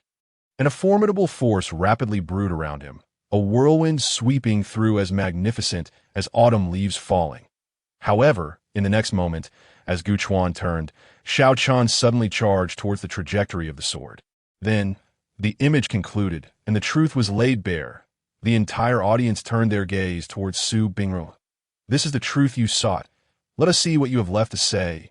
Su Bingru, however, appeared dazed, her eyes wide and her body trembling slightly. Why? Why is this happening? How could Xiao Chun have charged forward willingly? Within the image, events continued to unfold, but Ji Chuan was startled by Xiao Chun and hurriedly bent down to assess the injuries. But the frenzied Su Bingru suddenly shoved Gu Chuan, causing him to stagger. Su Bingrua's eyes reddened instantly. How could she bear to witness this any longer? Her chest heaved violently, and, after a moment, a thought struck her mind. The recording stone. This evidence is indeed a recording stone. It can be fabricated. Of course, Gu Chuan must have fabricated it. Only this could explain why Xiao Chun would charge forward willingly. The image itself must be false. Su Bingrua's eyes turned crimson as she pointed at Xiao Chun, exclaiming, "Is this amusing to you? Time has already reached today, and you present a fabricated image to prove your innocence. Do you take everyone for fools? If you truly possess this evidence, why did you not reveal it at the law enforcement hall that day? This is clearly a post-fact fabrication." The moment these words left her lips, the entire crowd gained a clear understanding of her character. This woman is simply, with such an attitude, there are still rumors of a celestial couple. She has evidently been protecting Xiao Chun throughout. Yet in the face of Su Bingruo's explosive fury, Gu Chuan remained composed, his expression unperturbed and his gaze indifferent. I had long anticipated your current demeanor. I, Gu Chuan, have indeed been blind, wasting 7 years of my life. But now it matters not to me. With these words, a spatial ring was suddenly cast out, striking the table like lightning. Boom! The ring shattered instantly, sending countless small stones soaring into the air. The sight was akin to celestial maidens scattering flowers. The crowd gazed upward in astonishment, only to realize that the fragments raining down were indeed recording stones. Moreover, they were all recording stones, as one person instinctively caught one and examined it momentarily. They suddenly shuddered and hastily discarded the recording stone as if it burned their hands. I saw nothing. Such a reaction caused others to feel a pang of anxiety. What scenes have been recorded by so many recording stones? What exactly have they captured? My friend, would you care to share? Su Muqing appeared bewildered as well, instinctively reaching out to catch one. However, after examining it for a moment, Su Bingruo's expression began to stiffen. In the image, the sun shone brightly, and the two figures appeared quite youthful. Particularly, the male cultivator, though possessing notable prowess, clearly appeared to be a mere child. And that child was Gu Chuan. As for the female cultivator in the image, Su Bingruo's rigidity stemmed from this very point. The female cultivator in the image was none other than herself from several years prior. Chapter 15. A shocking revelation, Su Bingruo's expression grew somewhat rigid. Within this image, she was holding Gu Chuan's hand from years ago, and the familiar call of Xiao Chuan echoed intermittently. Those two words had not graced Wanjian Peak in countless days. Outside the image, the atmosphere was fraught with intrigue. Yet within it, innocence reigned, two children free of suspicion. This scene was too glaring, and Su Bingruo felt the recording stone in her hand was unbearably hot. Instinctively loosening her grip and reaching for another. However, the image remained largely the same, still depicting her and him from years past. In a moment of clarity, Su Bingruo seemed to suddenly grasp something. These recording stones were deliberately chronicled by Gu Chuan over the years. Thus, the events of that day were, in fact, mere coincidence. Su Bingruo instinctively released another recording stone, her gaze turning somewhat vacant. The developments had far surpassed her expectations. Did this not mean that Gu Chuan's evidence was indeed authentic, and that Xiao Chun had intentionally framed Gu Chuan? Therefore, her accusations. Su Bingruo's face flushed with embarrassment. This, perhaps, was the most ludicrous aspect. Her embarrassment stemmed primarily from her accusations falling flat. At the head of the assembly, Gu Chuan's expression had turned icy. Over the years, I have often recorded moments, initially intending merely to preserve these memories, hoping that years later they would become the rarest treasures in this world. Yet, I never anticipated that they would become the sole evidence proving my innocence. Su Bingruo, do you now understand why I was reluctant to disclose these recording stones? Are you satisfied with the current situation? Su Bingruo stood speechless, her expression complex. If the truth were thus, what had her insistence over this time amounted to? The entire crowd exchanged glances, uncertain whether to stay or leave, only sensing that Wanjian Peak was on the verge of chaos. There were merely 3 disciples, yet they had arrived at this juncture. However, before anyone could react, a stern voice suddenly rang out from outside. None of you shall take a single step away.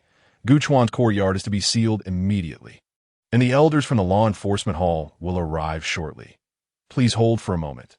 The crowd was immediately taken aback, only to see a figure stepping forth under the cold moonlight. His countenance dark as thunder to Su Tianjin, the sect master. The crowd immediately bowed in unison. Only Su Bingruo and Gu Chuan stood frozen in place, highlighted amidst the assembly. Yu Chuan gazed at Su Tianjin from afar, a hint of apology flickering in his eyes. After all, Su Bingruo is his daughter. Though this act cannot be deemed a betrayal, it certainly disregards his dignity. This would undoubtedly become a scandal. Of course, the shame did not lie with that wretched Xiao Chun. He and Gu Chuan were already destined to be brought down together. The greatest unexpected turn of events now lay with Su Bingruo, for this matter had little to do with her. Yet under her audacious maneuvers, it had become entangled. This matter may even influence Su Tianjin's standing. However, Gu Chuan can no longer concern himself with such trivialities. To be frank, Gu Chuan harbors a certain sense of vindictive pleasure, yet it is not as exhilarating as he had envisioned at this moment. He merely wishes that this woman would keep her distance. If he were to remain in her company for even another moment, he would find it unbearable. Upon catching sight of Su Tianjin, Su Ruobing's complexion turned once more to a state of shock. All her perseverance during these days seemed to be entirely laid bare before Su Tianjin at this moment of truth. Given Su Tianjin's demeanor, she could no longer be oblivious. He had been keeping a watchful eye on the situation. The atmosphere in the room was charged with anticipation, as Su Tianjin's expression darkened like the bottom of a cauldron. But he had just cautioned Su Ruobing that matters had escalated to this point, and from henceforth they would return to dust, urging her not to disturb Gu Chuan again. Yet she had absorbed none of his words. Truly, he had a good daughter. In but a moment, a wave of presence descended upon them. The first to arrive was none other than Song Yin from the enforcement hall. With a glance at the scene, particularly at Gu Chuan and Su Ruobing's presence, as well as the chaos upon the dining table, Song Yan's mind began to form conjectures. "Master, you summoned us here?" Su Tianjin, with a grim expression, turned to Gu Chuan and asked, "Xiao Chuan, are you willing to hand the evidence over to Elder Song Yin? Rest assured, the truth has become clear to Master, and all present disciples of the sect can likewise discern and one shall impose upon you a shred of infamy. Master vows here to restore your honor." The weight of these words caused many in attendance to change color. Su Tianjin's oath was a testament to the chill in his heart. Song Yin also turned his gaze to Gu Chuan, his eyes gradually igniting with realization. He perceived that Gu Chuan possessed evidence. He had known all along that Gu Chuan was wronged, and, after waiting all this time, the moment for the evidence to surface had finally arrived. Taking a deep breath, Song Yin declared, "Xiao Chuan, I too swear here for you. Once the evidence is in my possession, unless I perish, there shall be no possibility of failure. Today, with both Master and I present, we shall assuredly restore your honor."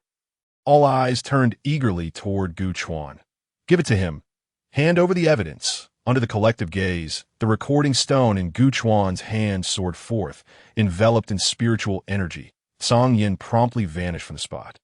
Catching the stone mid-air, as his thoughts swept across the images within, a smile broke upon his face. "Good, good, good.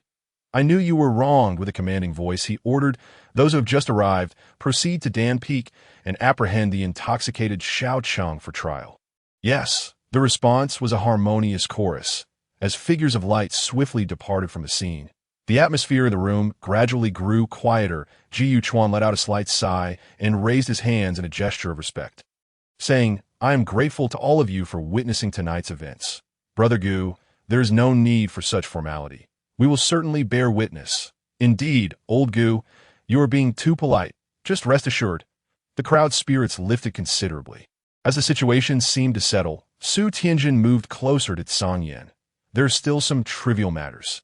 The recording stone in Xiao Chuan's possession is something he has grown accustomed to using to capture memories, which is why he often records moments on Wanjian Peak. The chaos that erupted was merely a collection of his daily musings.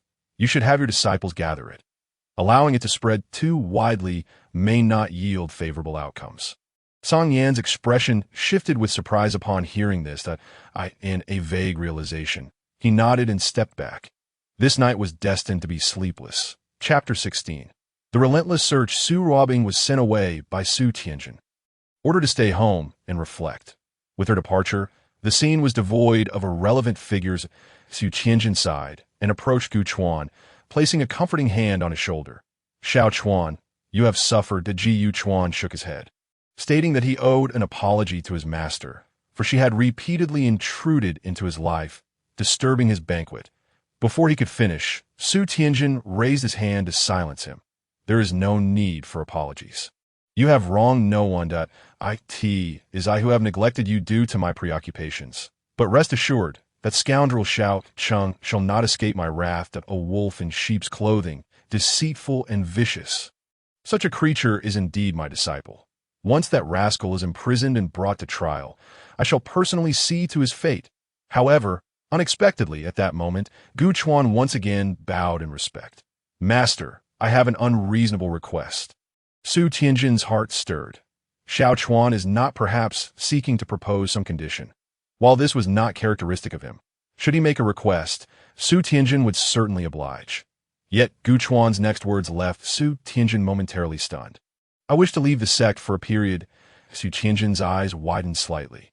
Yet Gu Chuan seemed resolute, continuing, "In 3 years, the Celestial Heroes gathering at the Western Isles will take place, and I wish to descend the mountain early to reunite with fellow disciples then." Surrounding friends displayed a mix of shock, confusion, and a rare sense of relief. Like Lin Qingqian and Lin Shuya, they found their thoughts in alignment with Gu Chuan's.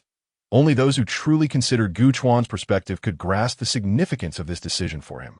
Su Tianjin remained silent for a long while, letting out a long sigh as he gazed distantly at Su Ruobing's residence. His expression conveyed disappointment, but he understood that had it not been for his influence, Gu Chuan would not merely be requesting to descend the mountain, but rather to withdraw from the sect entirely. After a prolonged silence, Su Tianjin finally nodded. "Since it is your own desire, Master grants it. Should you wish to bring anyone along, Master will assist in making arrangements. Just be cautious once you leave the mountain. Your cultivation is no longer what it was, and do not act impulsively." Gu Chuan immediately clasped his hands in gratitude. Nearby, Lin Qingqian exchanged a glance with Lin Shuya in the corner, their eyes communicating unspoken understanding. Lin Shuya's expression brimmed with encouragement, even a hint of satisfaction. It seemed this pair, which had caused him concern, finally had a chance to shine. Meanwhile, the 3 celestial maidens silently exchanged glances. However, after waiting for some time, no news arrived from Song Yan's side, causing Su Tianjin to grow increasingly restless. "You all may disperse for now.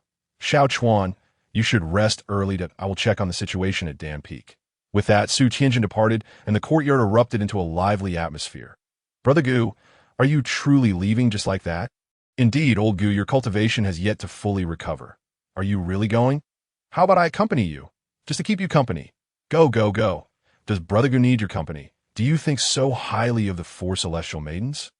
The courtyard was filled with excitement as the atmosphere grew warm once more.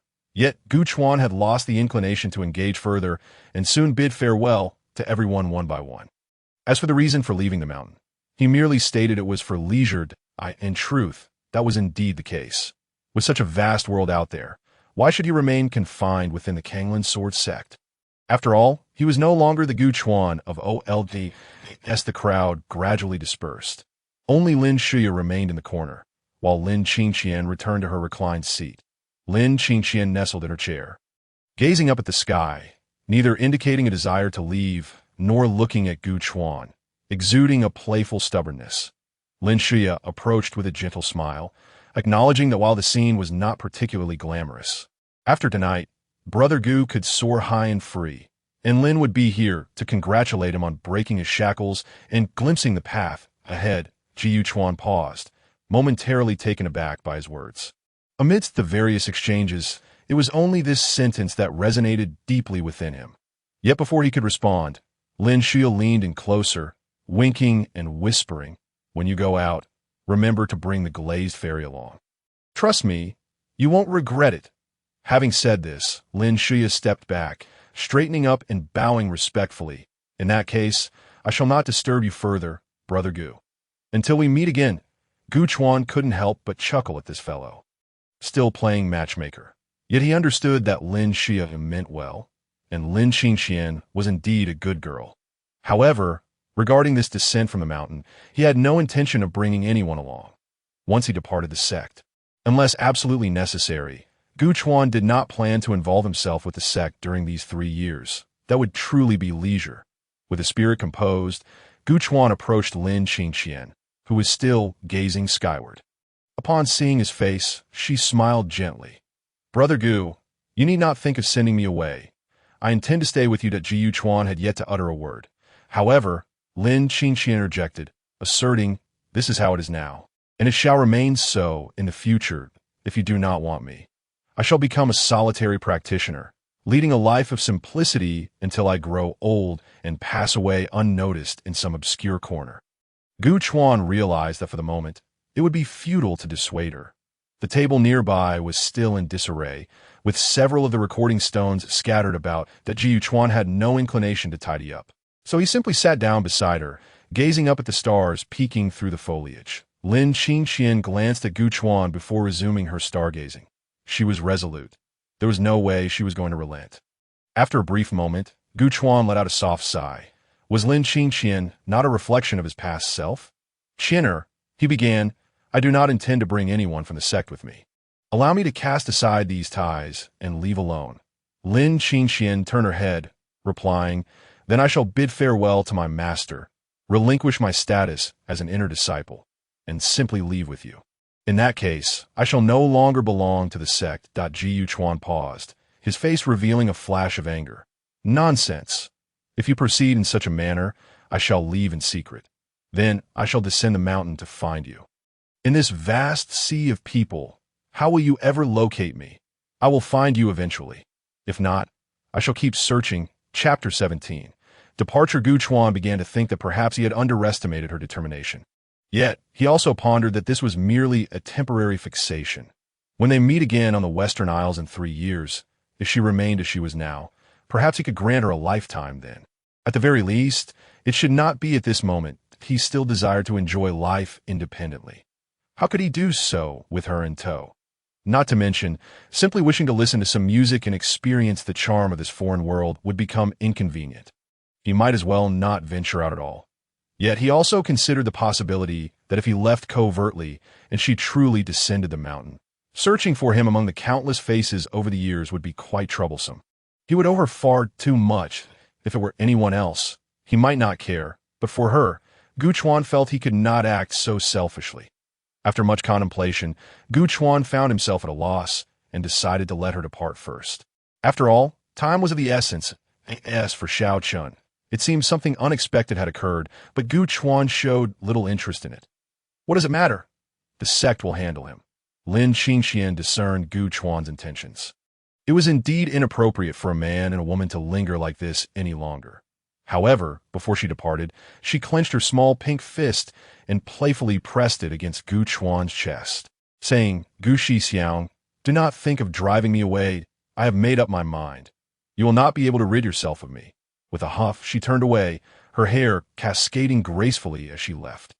Gu Chuan stood in place, sighing. I refuse to believe it. I must leave alone. Humph. I'll huff too.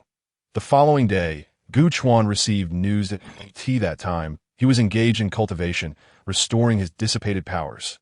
Early in the morning, Su Tianjin arrived. Jiu Chuan understood the purpose of his visit and prepared a cup of tea for him. Master, please take a seat. Su Tianjin's expression was far from pleasant, his brow furrowed, and a thread of lingering worry clouded his features. Xiao Chun has escaped. Jiu Chuan's gaze faltered. This was indeed unexpected. Logically, given his meager cultivation, fleeing would be nothing short of fantastical. Jiu Chuan knew that Su Bingru had been confined the previous night. Even if she had secretly informed Xiao Chun during that time, the outcome would not have changed. Given an hour, he could not have evaded the search of the punishment elders. It seemed that Xiao Chun possessed numerous secrets and remarkable methods. Indeed, Su Tianjin continued, I did not witness the initial scene, but according to Zhang Yin, that boy was cornered at the Pill Peak.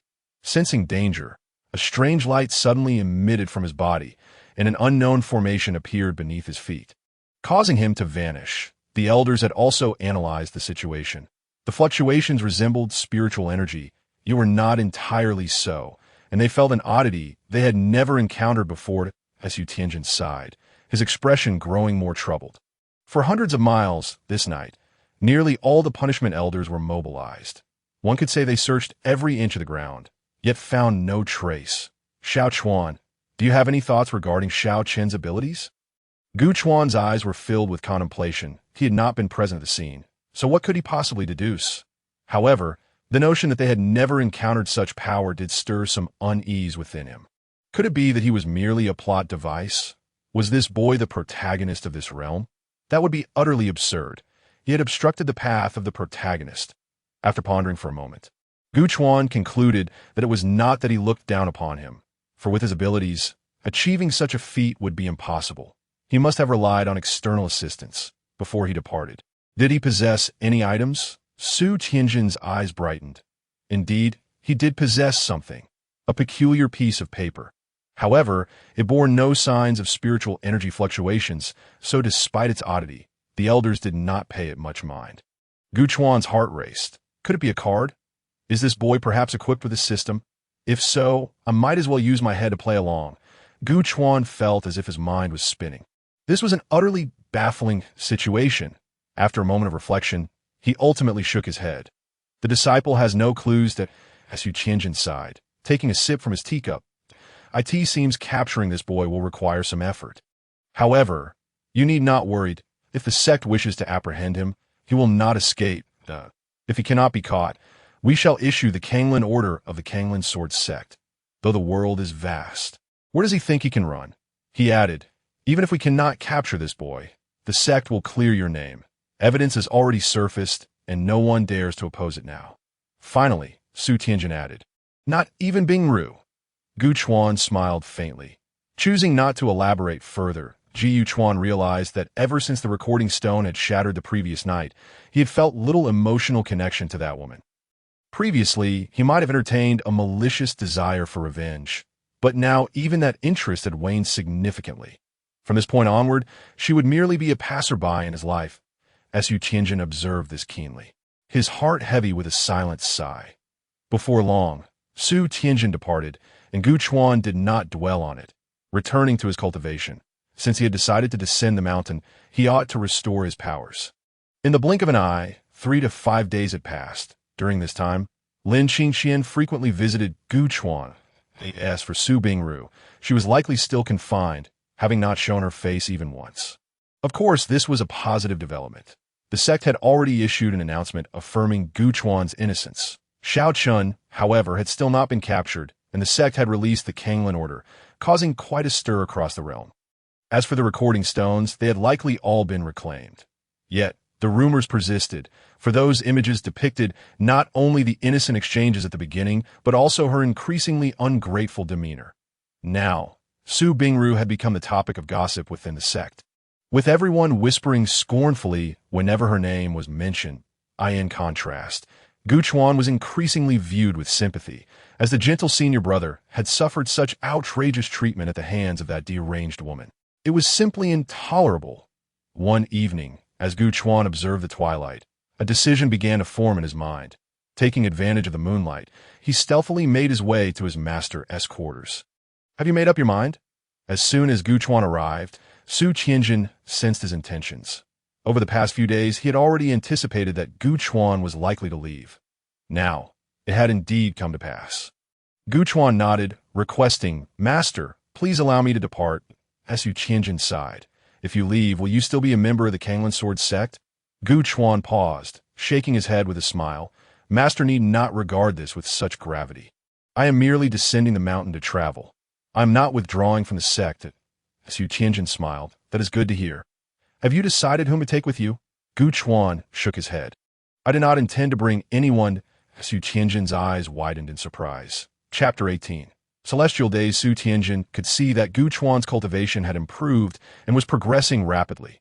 After a moment of silence, Su Tianjin contemplated deeply but ultimately refrained from voicing any objections. It appeared that Gu Chuan's restoration of his powers would not take too long.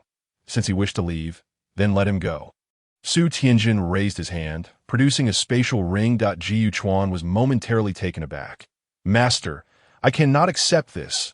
Su Tianjin's tone suddenly grew more serious. Leave alone, without taking anything with you. What kind of behavior is that? Gu Chuan remained silent, but eventually accepted it quietly. He sensed that if he refused today, Su Tianjin might not permit him to leave. Seeing Gu Chuan accept it, Su Tianjin felt somewhat relieved and waved his hand. Go, and in 3 years I shall follow you. Ji Chuan inhaled deeply, nodding slightly as he performed a profound bow. In all honesty, Su Tianjin had treated him quite well. The only oversight was that, over the years, he had been preoccupied with the affairs of their sect, neglecting the 2 little ones on the mountain. However, This was a responsibility befitting his position as the sect leader, and Gu Chuan bore no resentment for it. With that, he departed. The moonlight was splendid, and the moon itself loomed large in the sky. The reason he chose to leave at night was to avoid farewells from others that, of course, it also served to evade Lin Qingxian. After much contemplation, she thought to herself that while she had acted foolishly, her master should not follow suit. Yet, little did Gu Chuan know that shortly after his departure, figures began to emerge beneath Wanjian Peak. Upon seeing the three celestial maidens before her, Lin Qingxian's expression was less than pleasant. "You truly have devoted considerable effort, haven't you? You've been lurking here for several days." When Miaoxing immediately expressed her discontent, retorting, "And you are no different. We are all here for Brother Gu. Who among us can claim to be above the rest?" Lin Qingxian let out a cold snort and turned to leave. She intended to bid farewell to her master, as for these individuals. She believed she could not stop them and had no right to do so. However, she was already aware of Gu Chuan's intentions. If he had not taken her with him, he certainly would not take the three of them. Jiushi hurriedly left, intent on informing her master without delay. Fortunately, she had already made arrangements, and her master did not hinder her. She was merely advised to think things through. Lin Qingxian felt she had never been more certain. This might be the only opportunity she had in her lifetime. Meanwhile, the remaining three celestial maidens exchanged glances. "Enough staring. Let us hurry back and bid farewell to our master. As for the rest, it will be up to each of us," Qingyu declared as she waved her hand and turned to leave.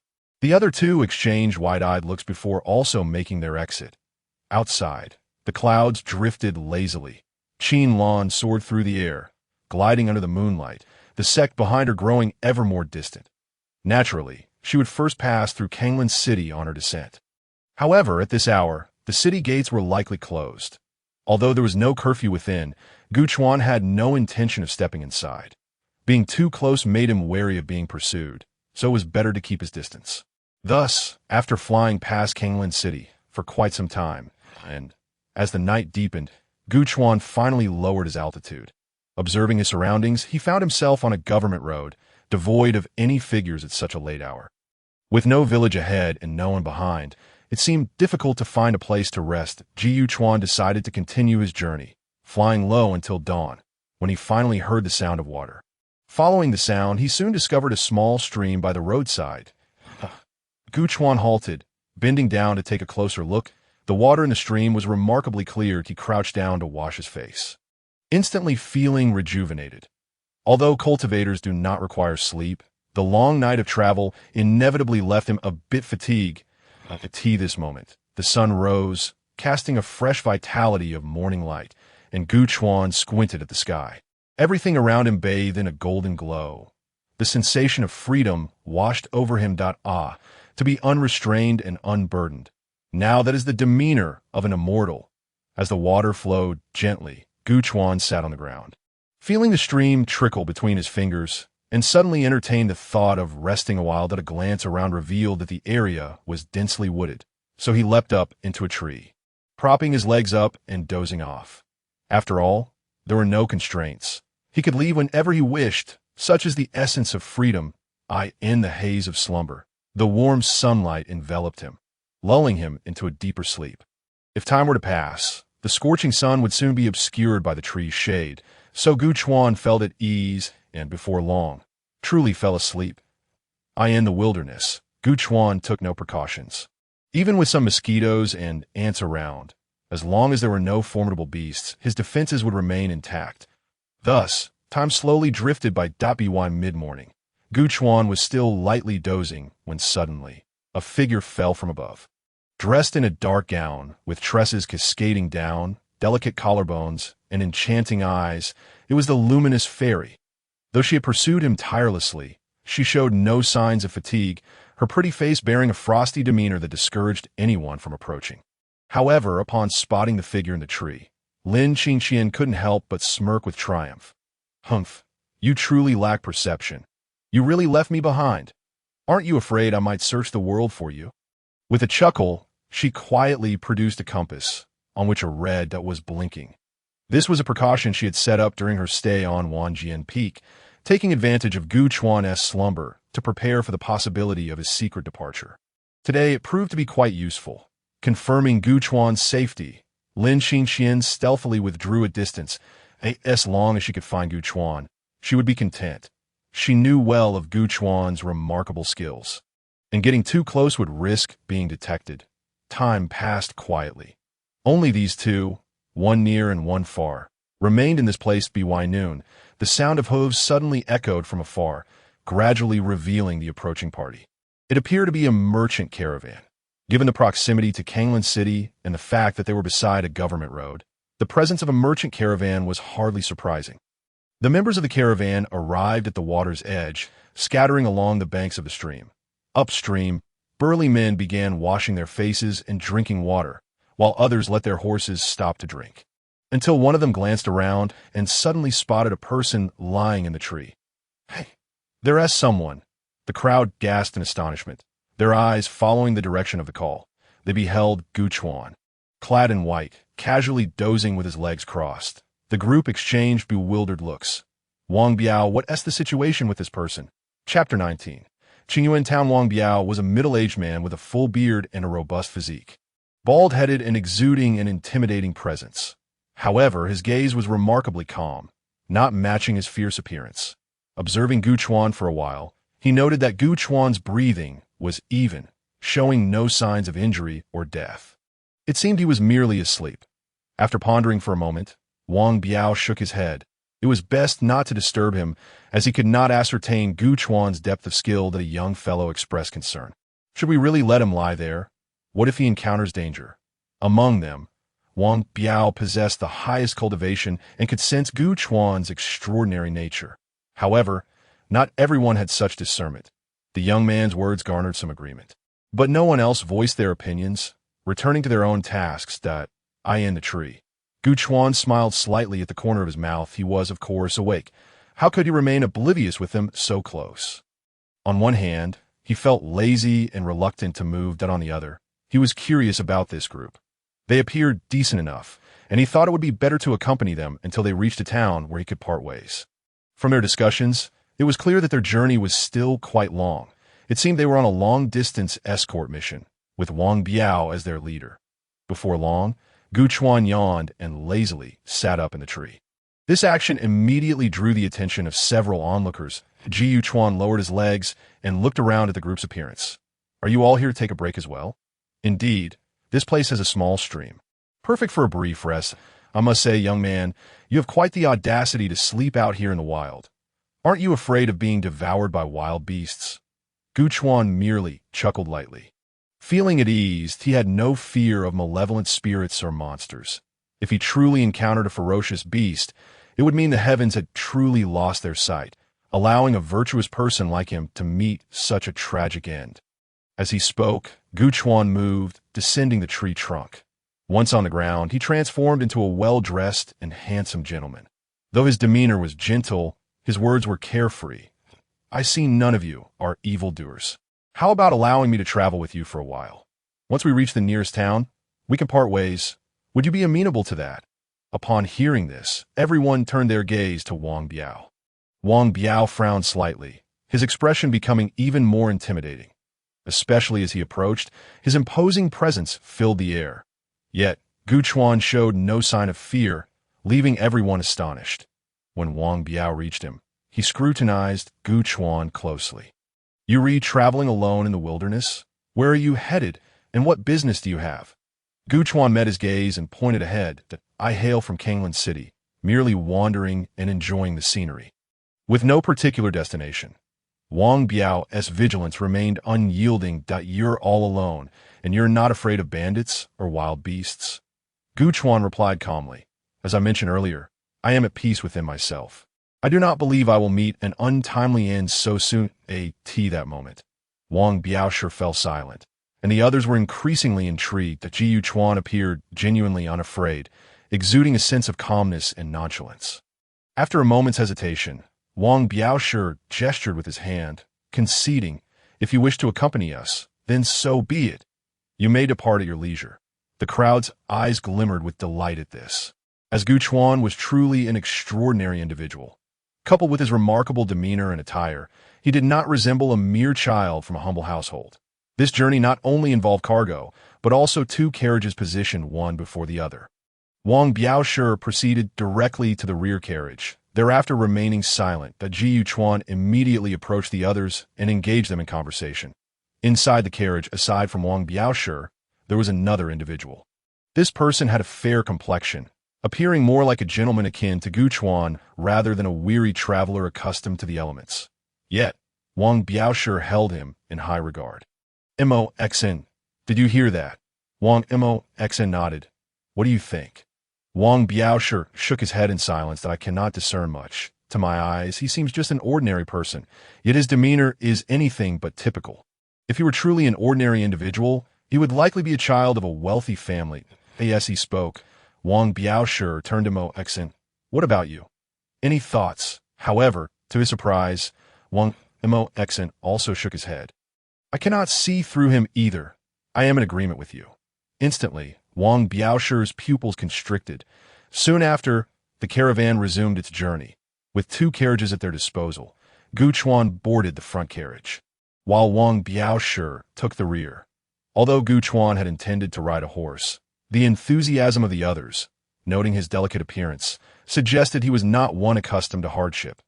Nevertheless, the conversation continued, and Gu Chuan gleaned a wealth of fascinating tales, delighting in their discourse as they traveled onward. Before long, as evening approached, a town emerged in the distance.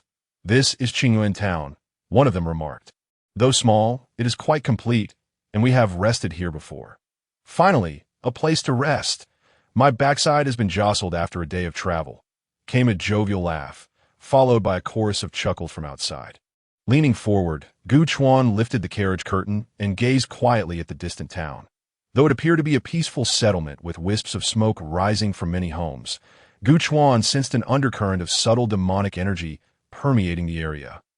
This aura was rather discreet, as if it had been suppressed, leaving only a faint trace that would easily elude the untrained eye. However, given that Gu Chuan had once been a formidable figure of the Spirit Emperor realm, he could not be deceived by such superficialities. In his perception, it bore little concealment. Thus, it seemed that this town had indeed suffered the presence of demonic beasts. Yet Gu Chuan's expression remained placid, revealing no hint of alarm, as though he merely beheld an ordinary town. The caravan continued its approach toward the settlement. In the distance, beneath the twilight sky, the shadows of the caravan were strikingly clear. Lin Qingqian furrowed her brow, her gaze troubled as she looked upon the town. What Gu Chuan perceived, she too had begun to discern. Although her cultivation was not on par with the Spirit Emperor, she had surpassed Gu Chuan in strength, standing at the threshold of the Spirit Palace realm. Gradually, a cold determination emerged in Lin Qingqian's eyes.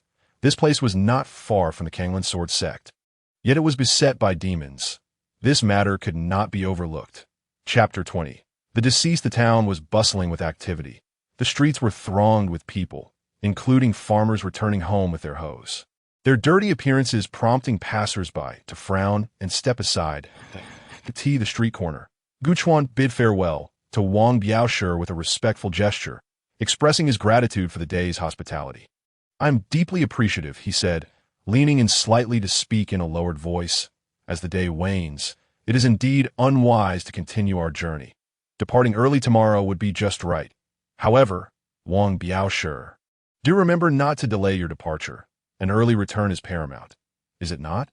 Upon finishing, Gu Chuan donned a gentle smile once more. "The roads of the Jianghu are long. Take care." With that, he ventured alone into the bustling street. Amidst the commotion, he quickly vanished from sight, leaving only a flurry of indistinct figures behind. Wang Biaoshi remained rooted in place, pondering Gu Chuan's words, an early departure and a prompt return. He mused. Feeling that there was more to Gu Chuan's message than met the eye, he sensed a deeper implication in Gu Chuan's words, urging them to leave at dawn without delay. Wang Biaoshi's brow furrowed in contemplation, replaying Gu Chuan's journey in his mind. And no matter how he considered it, Gu Chuan did not appear to be an ordinary person. Yet in other respects, he seemed just like anyone else, returning to his senses. Wang Biaoshi hastily re-entered the carriage. Xen, That lad just indicated we should leave early, without delay. The youthful gentleman inside lifted his gaze. Without delay? Wang Biaosher nodded solemnly. I believe that is his intent. His message is quite clear. Wang Moxian's brow furrowed in concern. So, there is something amiss in Qingyuan town. Wang Biaosher refrained from replying, for even if something were indeed wrong, he could not discern what it might be. After a moment of silence, a resolute expression emerged in Wang Moxian's eyes. Traveling through the night is not feasible. Inform everyone to behave tonight and rest easy. We shall depart early tomorrow. Wang Biaosher looked up. Do you trust him? Wang Moxian nodded firmly. I do, for I cannot see through him. Meanwhile, Gu Chuan arrived at an inn. Though it was merely an inn, it was a two-story establishment, not appearing shabby at all. Moreover, it was filled with patrons, many of whom were jovially conversing, laughter erupting from time to time. Most of these revelers occupied the first floor, as it offered more affordable rates. Gu Chuan ordered an array of meat dishes along with a jug of clear wine. As the sun dipped below the horizon, the remnants of twilight lingered in the sky, casting a serene glow over the town that enhanced its tranquility, if only it were not for the pervasive demonic aura. Indeed, Gu Chuan could distinctly sense that upon fully entering the town, the demonic energy had intensified significantly. However, he displayed no outward reaction. After indulging in several dishes and satisfying his hunger, Gu Chuan leaned against the window. Sipping his wine, while momentarily lost in thought, he could hear a cacophony of voices. The murmurs and laughter from below, the constant chatter on the street, the hushed whispers in the corners, and even the soft lilt of melodies from the inn across the way. Of course, the last sound was not one Gu Chuan wished to indulge in. A virtuous gentleman would harbor no such base curiosity. As the conversations continued, the topics varied from trivial matters to more significant news. Yet not all was devoid of value, that he gathered that the town's mayor was quite beloved by the populace, which piqued Gu Chuan's interest. As darkness enveloped the town, Gu Chuan rose to settle his bill and departed, heading toward the inn across the street. His intention was not to eavesdrop, but merely to find a place to rest. With nightfall, it was time to close his eyes, and then dawn arrived. Gu Chuan had slept well. The comfortable accommodations of the inn had left him in good spirits that morning. Peering out the window, he observed the street bustling once more, with people hurrying about their business. That Gu Chuan promptly descended the stairs. Drawn by the enticing calls of a vendor proclaiming steamed buns, freshly made buns. However, as he walked along the street, he noticed a group of individuals clad in neat attire resembling official uniforms, their expressions stern as they passed swiftly by. The surrounding townsfolk paused, casting wary glances. Yet Gu Chuan paid them little heed, arriving at the bun shop where he greeted the plump proprietor with a smile. I hope you have some left. I would like a steamer of meat-filled buns. Certainly. Please, come inside. As moments passed, the onlookers began to murmur. It was evident that something was amiss in the area. Lately, it feels like trouble strikes every few days. Could it be that our little town has become a den of thieves? Hush! You foul omen! We still wish to live in peace for a few more days. A burly man chuckled, showing no sign of anger. Only the simplicity of a farmer's demeanor. I misspoke. It was merely a slip of the tongue. I do know something, though. I just passed by Bahua residence, where many have gathered. It seems someone has died. Really? Is it that frightening? The townsfolk erupted into a flurry of chatter. Your buns are ready, sir. The rotund proprietor has brought over the buns, and Gu Chuan, regaining his composure, offers a smile in the direction of the boss. Indeed, one cannot deny that the boss possesses commendable culinary skills. The meat filling aside, the bun skin is delightfully soft and palatable. Consequently, Gu Chuan savors the fare with great satisfaction and decides to indulge in another half-steamer. Meanwhile, he listens to the discussions of those around him. Once he has finished his meal, and with nothing pressing at hand, Gu Chuan continues his leisurely stroll down the street, according to the chatter of the townsfolk. He has gleaned a rough idea of a location and proceeds in that direction. Upon turning a corner, he indeed spots a considerable crowd gathered ahead. Gu Chuan, unhurried, saunters over, glancing curiously at the throng. It appears that the incident in question transpired within this narrow alleyway. Across from him, he notices an establishment of a different sort, Bahua Pavilion. Presumably, This is the locale where one indulges in the pleasures of wine and women. Although it is broad daylight, the antique decor suggests a certain allure. It is rather intriguing that a life has come to an end right in this alleyway. Ji Chuan has an inkling that he is about to encounter something of interest. After observing for a moment, a familiar face emerges from within, prompting the crowd apart. This revelation brings Gu Chuan's form into view. The newcomer is momentarily taken aback. Is it you? Gu Chuan's gaze carries an enigmatic depth. Chapter 21. A reunion. The figure that has stepped out is none other than Master Wang, the bodyguard. However, trailing behind him is a young man, Wang Maxin. With just a glance, Gu Chuan has surmised the situation. He is well aware of how many individuals were present in the carriage. Such secrets do not evade his keen senses.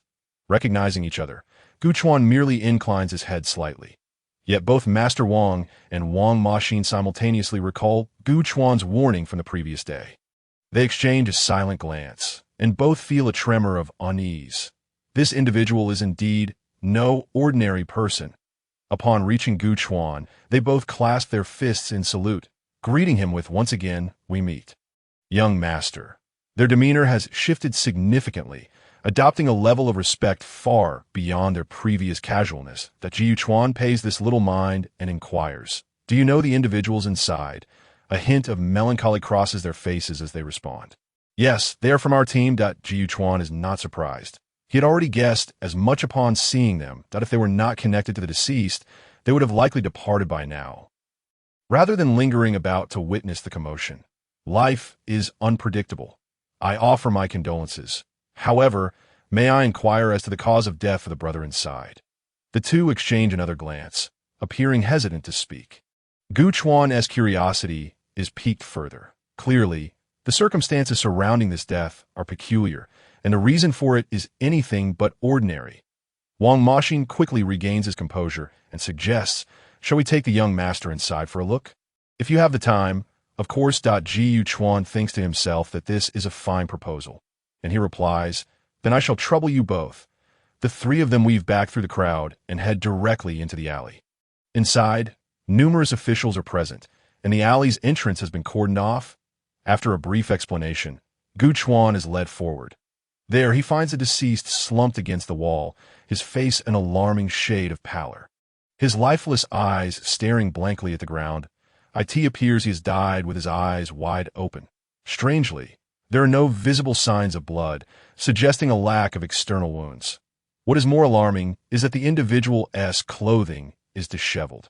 Nearly all buttons undone, though thankfully his trousers remain intact. Ji Chuan furrows his brow slightly, narrowing his eyes as he scrutinizes the unfortunate soul. It is likely that this individual met his end due to having his essence drained. Were there any external injuries, one might suspect a loss of blood leading to shock. However, in this case, there are none. Coupled with his current state, Gu Chuan recalls that upon arriving just outside the city yesterday, this very man was the subject of ridicule for seeking out a good time. Little did anyone expect, after just one night, he would be reduced to a corpse. Taking a deep breath, Gu Chuan silently turns to leave. Truthfully, confronting a lifeless body is somewhat disconcerting for him. After all, since his arrival in this world, he has yet to take a life, though his memories are filled with the imagery of severed heads. Those are mere recollections of a past self, not the individual he is now. As Gu Chuan departs, Master Wang and Wang Maxin follow suit. They reach a spot near the wall across from Baihua Pavilion, where Gu Chuan exhales a sigh. "Gentlemen, my condolences." A flicker of anger rises on Master Wang's face as he states, "I had instructed everyone to keep a low profile at night, yet this fool still ventured to Baihua Pavilion to indulge. Truly infuriating." Gu Chuan is mildly surprised by this revelation. It appears this gentleman has taken his advice to heart. More specifically, it seems to be the astute young man, Maxin. Thus, it can be said that this deceased unfortunate had his own fate to contend with. Gu Chuan shakes his head. Each person has their own destiny. Fortunately, it seems that despite the unfortunate end, this fellow likely enjoyed himself before departing. Wang Maxin's expression sharpens. "What do you mean, young master?" However, Gu Chuan does not elaborate, merely shaking his head in response. "You two should lead your team away swiftly. I must continue my stroll." Farewell. In a leisurely manner, Gu Chuan ambles away, leaving the two young men unable to obstruct him. Nor do they possess any reason to do so. After lingering a moment longer, the two exchange glances. Ma Xin, what are your thoughts? Wang Ma Xin sighs. I suspect he has discerned the cause of death. Yet unfortunately, he does not intend to assist us. Master Wang shakes his head. He is already aiding us. Wang Ma Xin is taken aback, but soon realizes the truth. Indeed, he has merely walked alongside them, yet his presence alone has been of assistance. Each of his remarks has served as a pointer.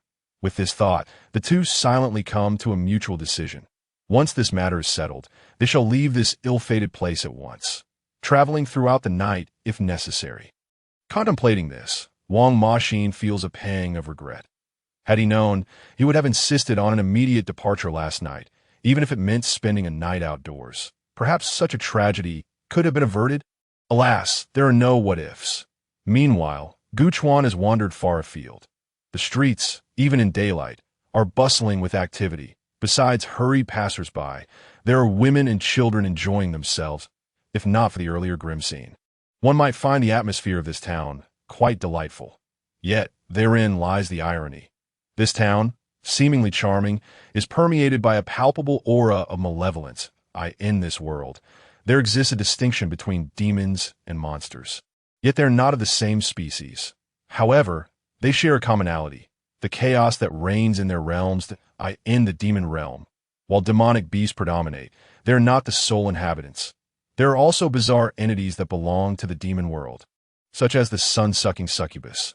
This thought arises due to the unfortunate soul who is drained of his essence. For the sun-sucking succubus feeds on yang energy to augment her power and prolong her life. Of course, it is not only the succubus that exhibits such tendencies. Yet given the current prevalence of malevolent energy, this type of demon seems the most suspect. Jiu Chuan continues his aimless wandering through the town, occasionally purchasing trinkets as a favored disciple. He possesses ample savings. However, by the time noon arrives, he is yet to find any intriguing locales. Thus, he decides to stop by a roadside eatery for another meal. Once the dishes are served and the atmosphere in the tavern reaches a lively crescendo, Qin Lan listens intently to the various discussions around him. Analyzing the information in his mind, it seems that the officials have already investigated Baiwa Pavilion, but found no substantial evidence. They have only gathered a few clues, confirming that the deceased indeed visited the establishment and left just after midnight. That hour, the streets were devoid of any witnesses, and his death went unnoticed. The only certainty is that he perished shortly after his revelry across the street. Chapter 22. The old woman thus. The facts seem increasingly apparent. The sequence of events is rather straightforward. This unfortunate soul, after a night of merriment at Baiwa Pavilion, encountered a beguiling spirit upon stepping outside. It is likely a sun-sucking succubus, given Gu Chuan's deductions. This naive individual then ventured into a narrow alley, ultimately losing his vitality, and his life along with it. Jiu Chuan cannot help but feel sorrow for this man. The evidence at the scene suggests he barely even engaged with the entity. His demise was merely a product of an illusion. To die in such a manner is tragically unjust. Concurrently, this also reinforces the notion that the succubus had no interest in him whatsoever. Had she found him appealing, a more intimate encounter might have been possible. Alas, he simply lacked the fortune. How pitiful! Indeed, it is a harsh reality. The adage holds true. Young men must take care of themselves while venturing into the world. Alas, in this present age, the quest to discover the she-demon has become a pressing dilemma. Yet, this predicament is but one of many. The malevolent aura permeating the town suggests that there are indeed more unsavory entities than merely the she-demon. The reality of this little town is unexpectedly chaotic. Jiu Chuan let out a sigh, having finished his meal, and found himself lacking the inclination to continue his investigation, given the proximity to the Kanglan Sword sect. Encountering such matters could not be overlooked. To do so would be a disservice to the sect. However, this place is undeniably perilous, leaving Gu Chuan with a tinge of uncertainty, unless one were to employ some hidden trump card. After lingering in the tavern until the afternoon, Gu Chuan resumed his meandering through the streets, contemplating whether he might visit the Baihua residence later that night. Although, considering his status, it would be rather inappropriate for him to openly frequent such establishments. Yet, circumstances have changed. He is on the verge of becoming immortal. Superficially, no one could detect fluctuations in his cultivation. Surely, there should be no issue there, but upon further reflection, it seemed unnecessary. After all, given that unfortunate soul had perished nearby, the Baiwa residence would inevitably undergo rigorous scrutiny. The likelihood of the she-demon hiding there appeared slim. After a moment of contemplation, Gu Chuan dismissed the prospect of the Baiwa residence as a target.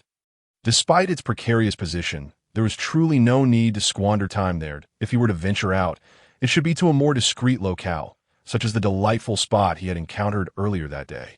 As he strolled, he suddenly caught sight of an elderly woman at the street corner, pushing a small cart adorned with a sign bearing the words candy figurines in large letters. Such words were likely to be of questionable hygiene. Being a modern individual, Gu Chuan could hardly hold no expectations. Yet to his eyes, the old woman, though hunched and wrinkled, emanated a potent aura of malevolence. Maintaining his composure, Gu Chuan feigned casual interest in the nearby stalls, all the while keeping a keen watch on her. After a brief observation, he discerned that the old woman not only harbored malevolent energy, but also exuded an unusually dense aura of death.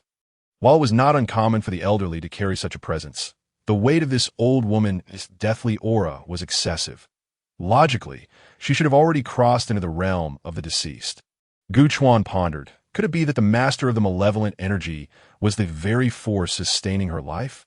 This notion seemed somewhat absurd, yet aligned with the current circumstances. After a moment as contemplation, Gu Chuan approached the old woman. "Good lady, how much for your candy figurines?" The elderly woman, seated before her cart and seemingly dozing with her eyes barely closed, revealed a flicker of delight in her gaze upon hearing his voice. "Not expensive, just a copper coin each." Gu Chuan took a cursory glance at the candy figurines, noting that they too bore a faint trace of malevolence. Maintaining his facade, he noticed the old woman's hopeful expression, hesitating only briefly before producing 2 copper coins. Since he was here, it would be remiss not to make a purchase, especially when considering her advanced age and the effort she exerted to sell her wares. Taking the 2 candy figurines, Gu Chuan smiled at the old woman before turning to leave. Only after rounding the street corner did he examine the candy figurines in his hand, glancing skyward. The hue! Although not overtly pronounced with the daylight as a backdrop, one could perceive a hint of murkiness, a shade reminiscent of blood. A purveyor of blood-colored candy figurines. This little town is proving to be increasingly intriguing. Not far from there, Lin Qingxian concealed her presence, her visage shrouded in a barely perceptible illusion. Those of lesser cultivation would be unable to discern her true appearance. Thus, she could navigate this small city with relative ease. Otherwise, with her beauty, she would surely attract undue attention. She observed from a distance. Watching Gu Chuan vanish around the corner, her gaze shifted to the old woman in the distance. The malevolent aura surrounding her appeared as a stark contrast against the backdrop of darkness. She understood that Gu Chuan must have sensed something, yet he chose to take no action. It seemed he had his own plans. Just as she intended to follow, a few subtle presences approached. Lin Qingxian turned to glance back, her expression revealing a mix of coldness and resignation. The newcomers were none other than the 3 celestial maidens, led by the Qinglian fairy. "Qinyu, Lin girl, you seem quite in a hurry. You didn't even share a word with us 3. It appears you might not desire our company." Qinyu remarked with a cheerful smile, her countenance veiled much like Lin Qingxian's, yet her refined demeanor was still evident. Among the group, the Qinglian fairy was the most astute and, of course, the most challenging. Although Lin Qingxian felt a pang of exasperation, she could not afford to display any unwelcoming demeanor at this moment. "You all have witnessed the situation here. Jiyu Shixiang has not stirred up any trouble. Since we have come stealthily, let us not go against his intentions you understand." Qinyu smiled, her lips curving alluringly. "Fear not, Lin girl, we shall exercise discretion, for we too do not wish to be dismissed." Lin Qingxian's expression remained frosty, and she offered no further words. This was not a matter of desire. It was about feasibility. Did they truly believe Gu Chuan could be so easily deceived? Without uttering another word, Lin Qingxian turned and resumed her pursuit of Gu Chuan, while the remaining three quickly fell in step behind her. Unbeknownst to them, as Gu Chuan meandered through the streets, the hours slipped by and nightfall approached. Ji Chuan eventually entered a tavern to continue his meal. Outside, the four celestial maidens exchanged glances, pondering their next move. What were they to do now that Gu Chuan had taken his meal? Chapter 23. The fragrant tavern at midnight. As the hour grew late, Gu Chuan emerged from the tavern, letting out a contented belch as he strolled onto the street. At first glance, this young gentleman, with his striking features and remarkable presence, appeared to be quite the refined figure. Though his physique seemed somewhat delicate, he nonetheless embodied the demeanor of a genteel young master. However, after that belch, the few onlookers swiftly diverted their gazes that it was rather unfortunate indeed. This individual, who appeared gentle, was unexpectedly quite unruly. Yet, Gu Chuan remained unfazed, wearing a faint smile that suggested he might have indulged a bit too much, as he casually produced a folding fan and dramatically unfurled it before him. Instantly, he exuded an air of aristocratic charm. In truth, he had just acquired it from a street vendor for 5 copper coins. Quite a steep price.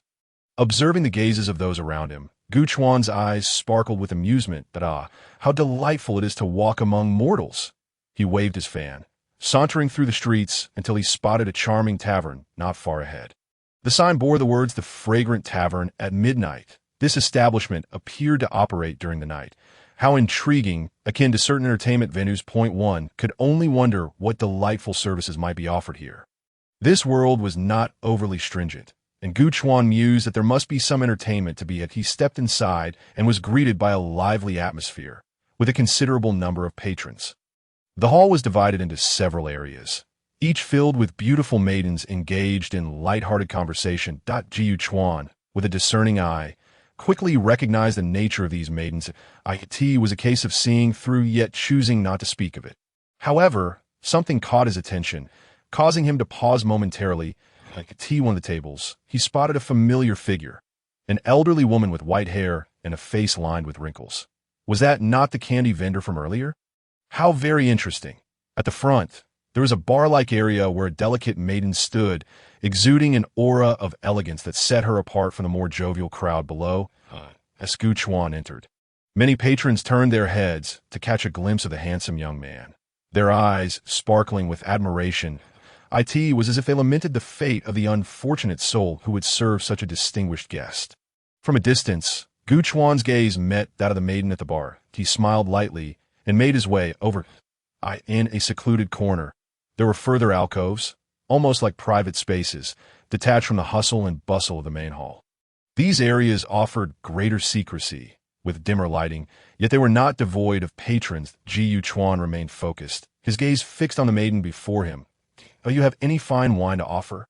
The maiden, with a demeanor that matched her elegance, replied coolly, "As long as one can pay, any wine can be procured." Ji Chuan was taken aback. "Oh, is that so?" After a moment's reflection, his eyes lit up. "I have heard of the renowned Taoxian wine from the Peach Immortal Master in the distant mountain city.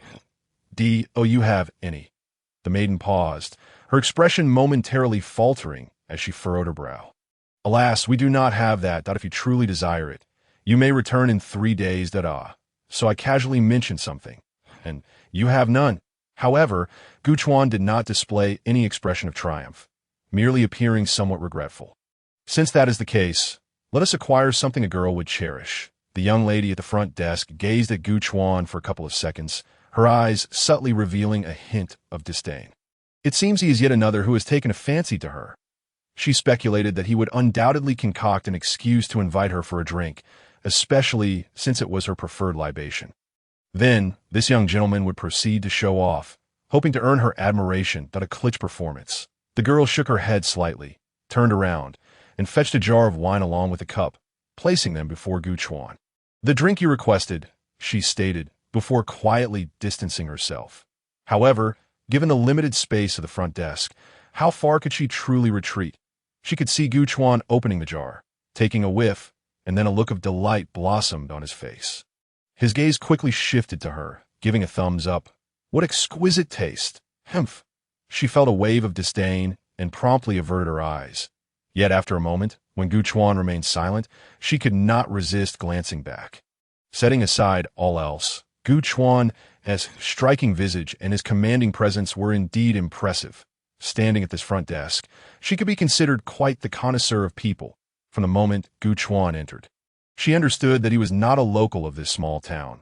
Such looks and demeanor could not possibly be cultivated in a place like this. It was merely his trite theatrics that she found tiresome. Not the man himself, but at a glance, it appeared that Gu Chuan had truly ceased to engage her in conversation, nor had he sought her company and drink. After observing her for a moment, Gu Chuan seemed to sense something, suddenly lifting his gaze towards her, a faint smile gracing his lips. The girl's expression hardened, and she let out a soft huff, turning her face away. Gu Chuan, upon noticing, chuckled softly, then lowered his head to take another sip of wine. He was quite the actor. Clearly, she was not here for mere conviviality. From the moment the door to this establishment swung open, Gu Chuan could discern the overwhelming aura of the supernatural that permeated the air. Compared to the town outside, where the malevolent energy was pervasive, this place felt like a den of demons. Even the young women seated at the tables were unmistakably imbued with that sinister essence, including the one at the front desk. However, Gu Chuan had no inclination to take action just yet. For now, it seemed this location might merely serve as a stronghold. The true puppeteers, he surmised, were likely lurking in the shadows. Time passed swiftly as Gu Chuan sipped his drink, occasionally casting glances at the girl. It appeared he was excessively intrigued by her. In her heart, she believed this to be true, a sentiment echoed by others who occasionally stole glances at Gu Chuan. Eventually, after consuming half a jar of wine, Gu Chuan felt a pleasant tipsiness wash over him, prompting him to set down his cup along with some coins. I'm leaving. See you in 3 days, he called, flashing the girl a smile. Swaying slightly as he made his way outside, in an instant, the attention of many patrons in the tavern shifted towards Gu Chuan's departing figure. The front desk girl directed her gaze towards a dim corner. Yet ultimately, the tavern remained tranquil as Gu Chuan exited unscathed, greeted by the cool night breeze.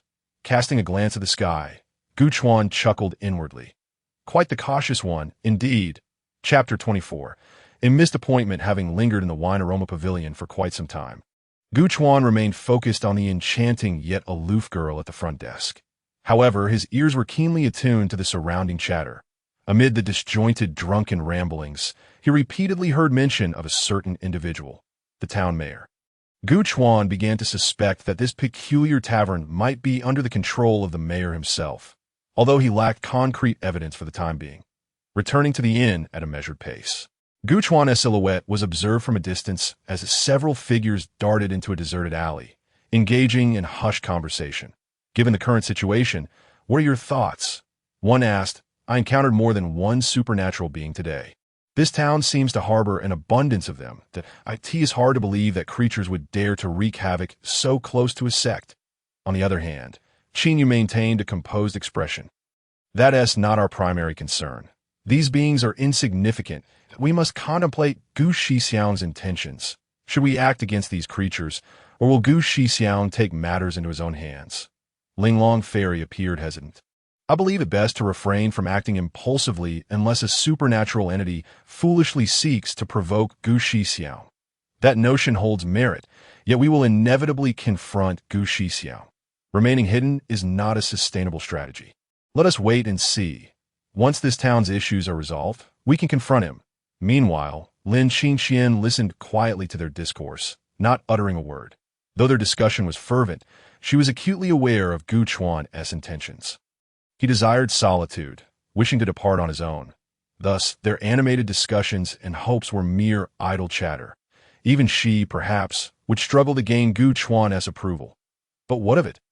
Lin Qingxian had made up her mind.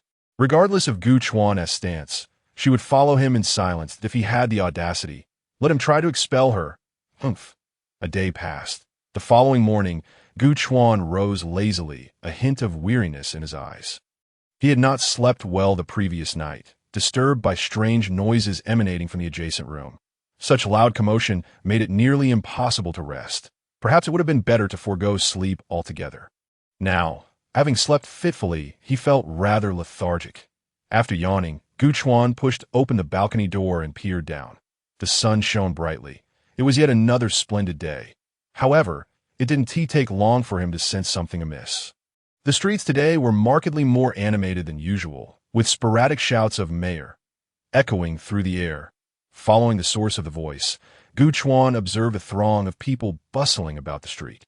Indeed, it was livelier than on other days, with a noticeable increase in foot traffic. With just a slight focus, he could hear conversations buzzing about the mayor. After listening intently for a moment, a semblance of understanding began to form in his mind. Scanning the distance, he soon spotted a figure walking down the street, flanked by several attendants. The townsfolk were exuberant, calling out to him with expressions of admiration and gratitude, creating an atmosphere akin to a parade. Gu Chuan's gaze lingered on the scene, a peculiar smile creeping onto his face. The townspeople held their mayor in high esteem. Ironically, Gu Chuan found the mayor's aura strangely familiar, reminiscent of the presence he had sensed in the tavern the night before. That aura had lurked in shadows, and at the time, Gu Chuan had been unaware of its owner, thus failing to scrutinize his features.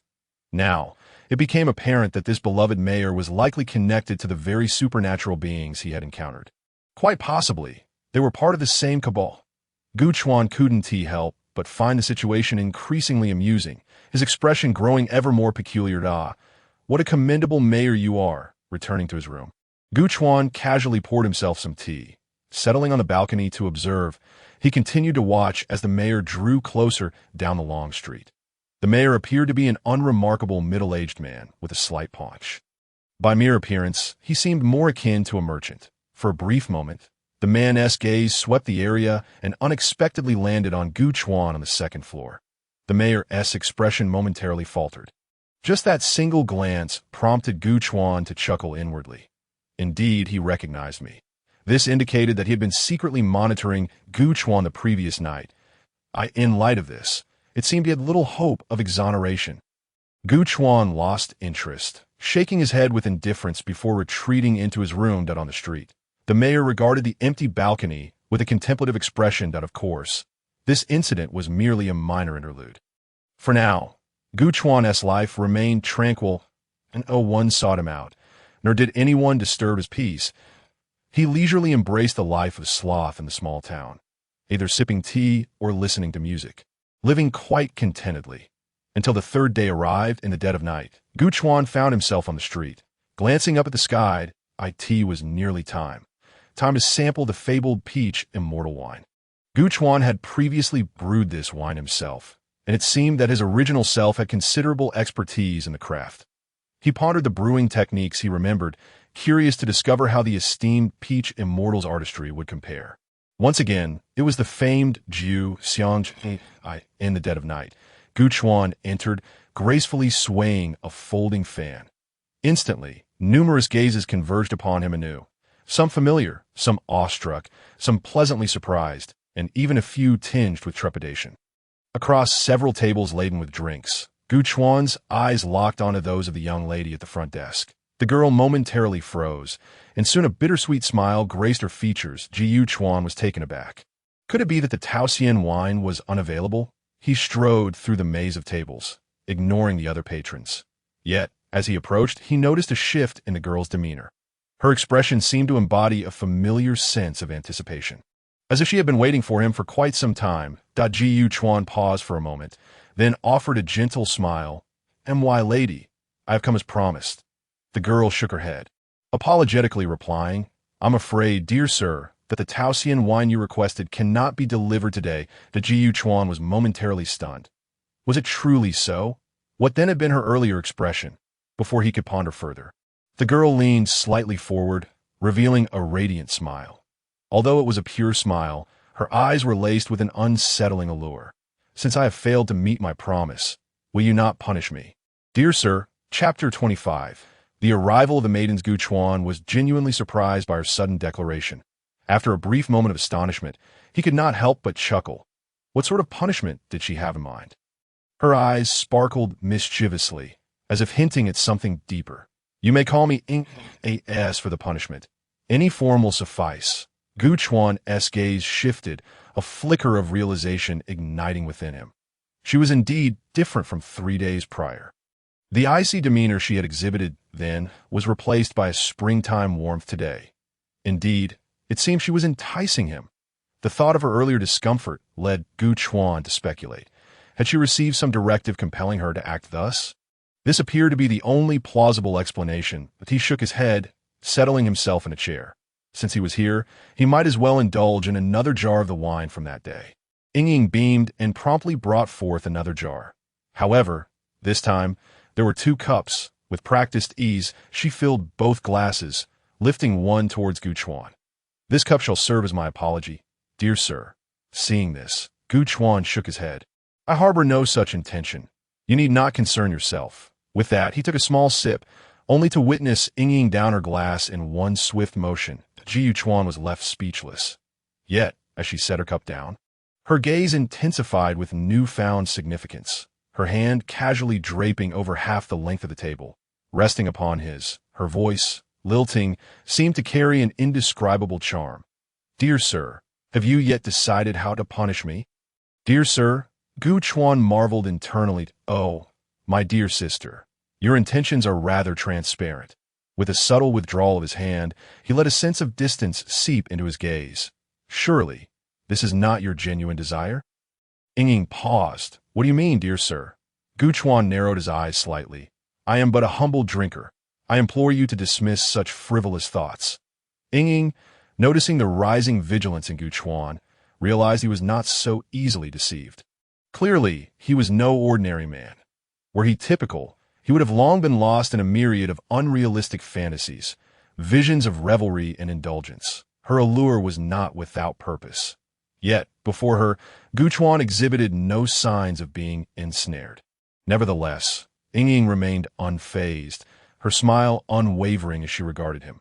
"Dear sir, do you truly find me dull? That makes me quite sad."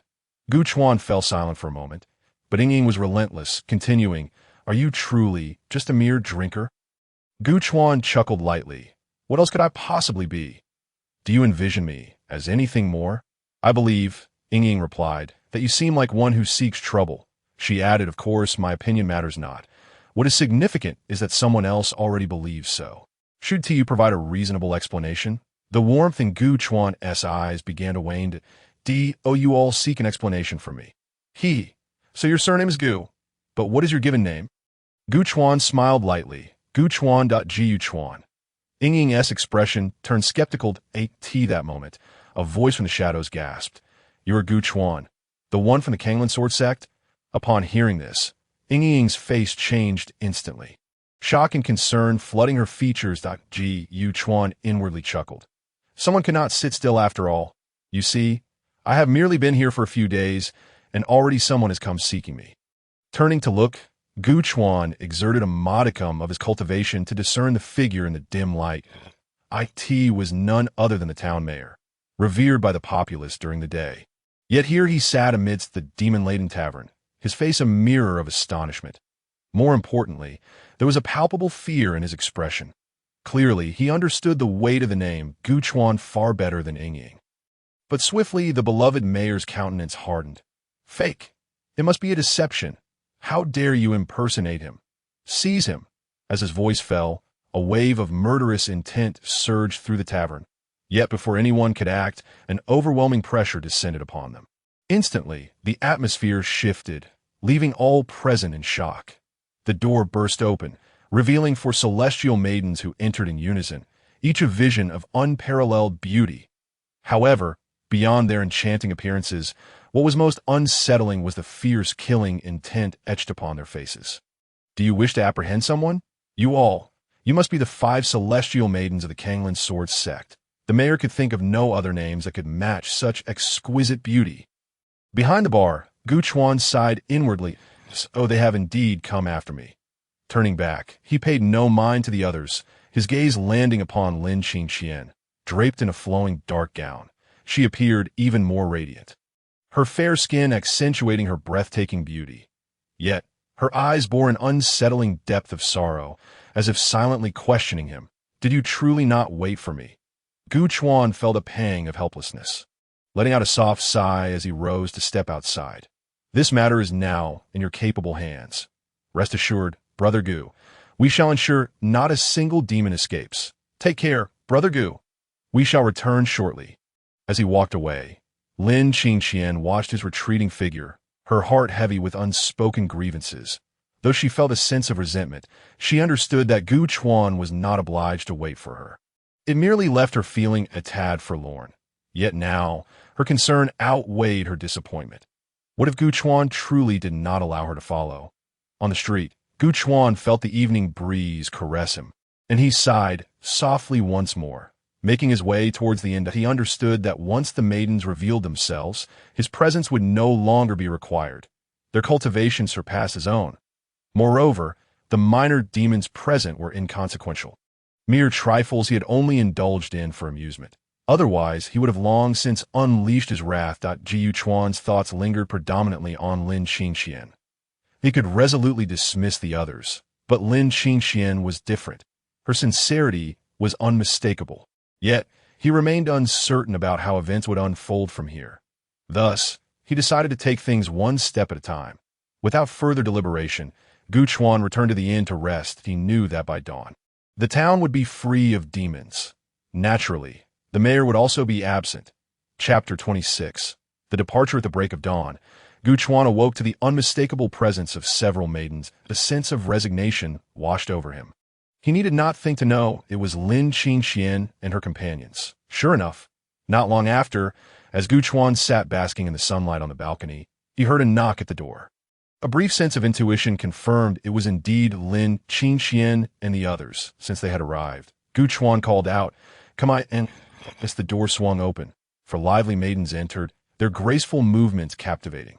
The most vivacious among them, the enchanting Linglong fairy, when Miaoshan beamed and exclaimed, "Brother Gu, you rise so early." It has been quite a while. Gu Chuan's expression remained inscrutable, making it difficult to discern his current feelings. Qin Yu quickly nudged Wen Miaoshan, her face reflecting a mix of anxiety and trepidation as she asked, "Brother Gu, we haven't disturbed you, have we? You won't hold it against us for coming uninvited. Will you?" In silence, Gu Chuan poured 4 cups of tea, gesturing for them to find seats. "Since you are here, please, make yourselves comfortable." That a few girls exchanged glances, their faces subtly revealing traces of It appeared that Gu Chuan showed no overt signs of rejection, which undoubtedly marked a promising beginning. The girls had even begun to entertain fanciful notions. If they could walk alongside senior brother Gu Chuan, how delightful their future days would be. Only Lin Qingqian felt a vague sense of foreboding in her heart. She had already envisioned that Gu Chuan's forthcoming words would, without a doubt, be a refusal. This implied her inclusion in the matter, for it seemed nearly impossible for her to escape unscathed if they were all together. This realization ignited a flicker of irritation within Lin Qingqian. How careless of her to have chosen to accompany these 3 to meet senior brother Gu. Being in their company would make it exceedingly difficult for him to treat her differently, even if he had a particular inclination towards her. Suddenly, she felt as though she had committed a foolish act. Her heart burned with vexation, yet she had no choice but to endure it with resignation. Regardless of how today unfolded, it seemed she would have to weather it, even if Gu Chuan uttered unkind words. Once the 3 of them departed, she could discreetly follow Gu Chuan if she could converse with him alone. There remained a glimmer of hope for a favorable outcome. With this thought, Lin Qingqian's spirits lifted once more. Across from her, Gu Chuan's expression remained inscrutable as he silently poured tea for the 4 of them. After they settled into their seats, Gu Chuan glanced at each of them in turn. Tea must be said, as 5 celestial maidens of the Kanglan Sword sect. Each of the 4 before him was indeed a rare beauty. However, Gu Chuan had already formed his intentions and would not be swayed by mere appearances. Setting aside the others, the only one with a sliver of possibility was Lin Qingqian. Naturally, this depended on her attitude. Thoughts flashed through his mind in an instant, and Gu Chuan soon displayed a polite smile that "I am truly grateful for your presence.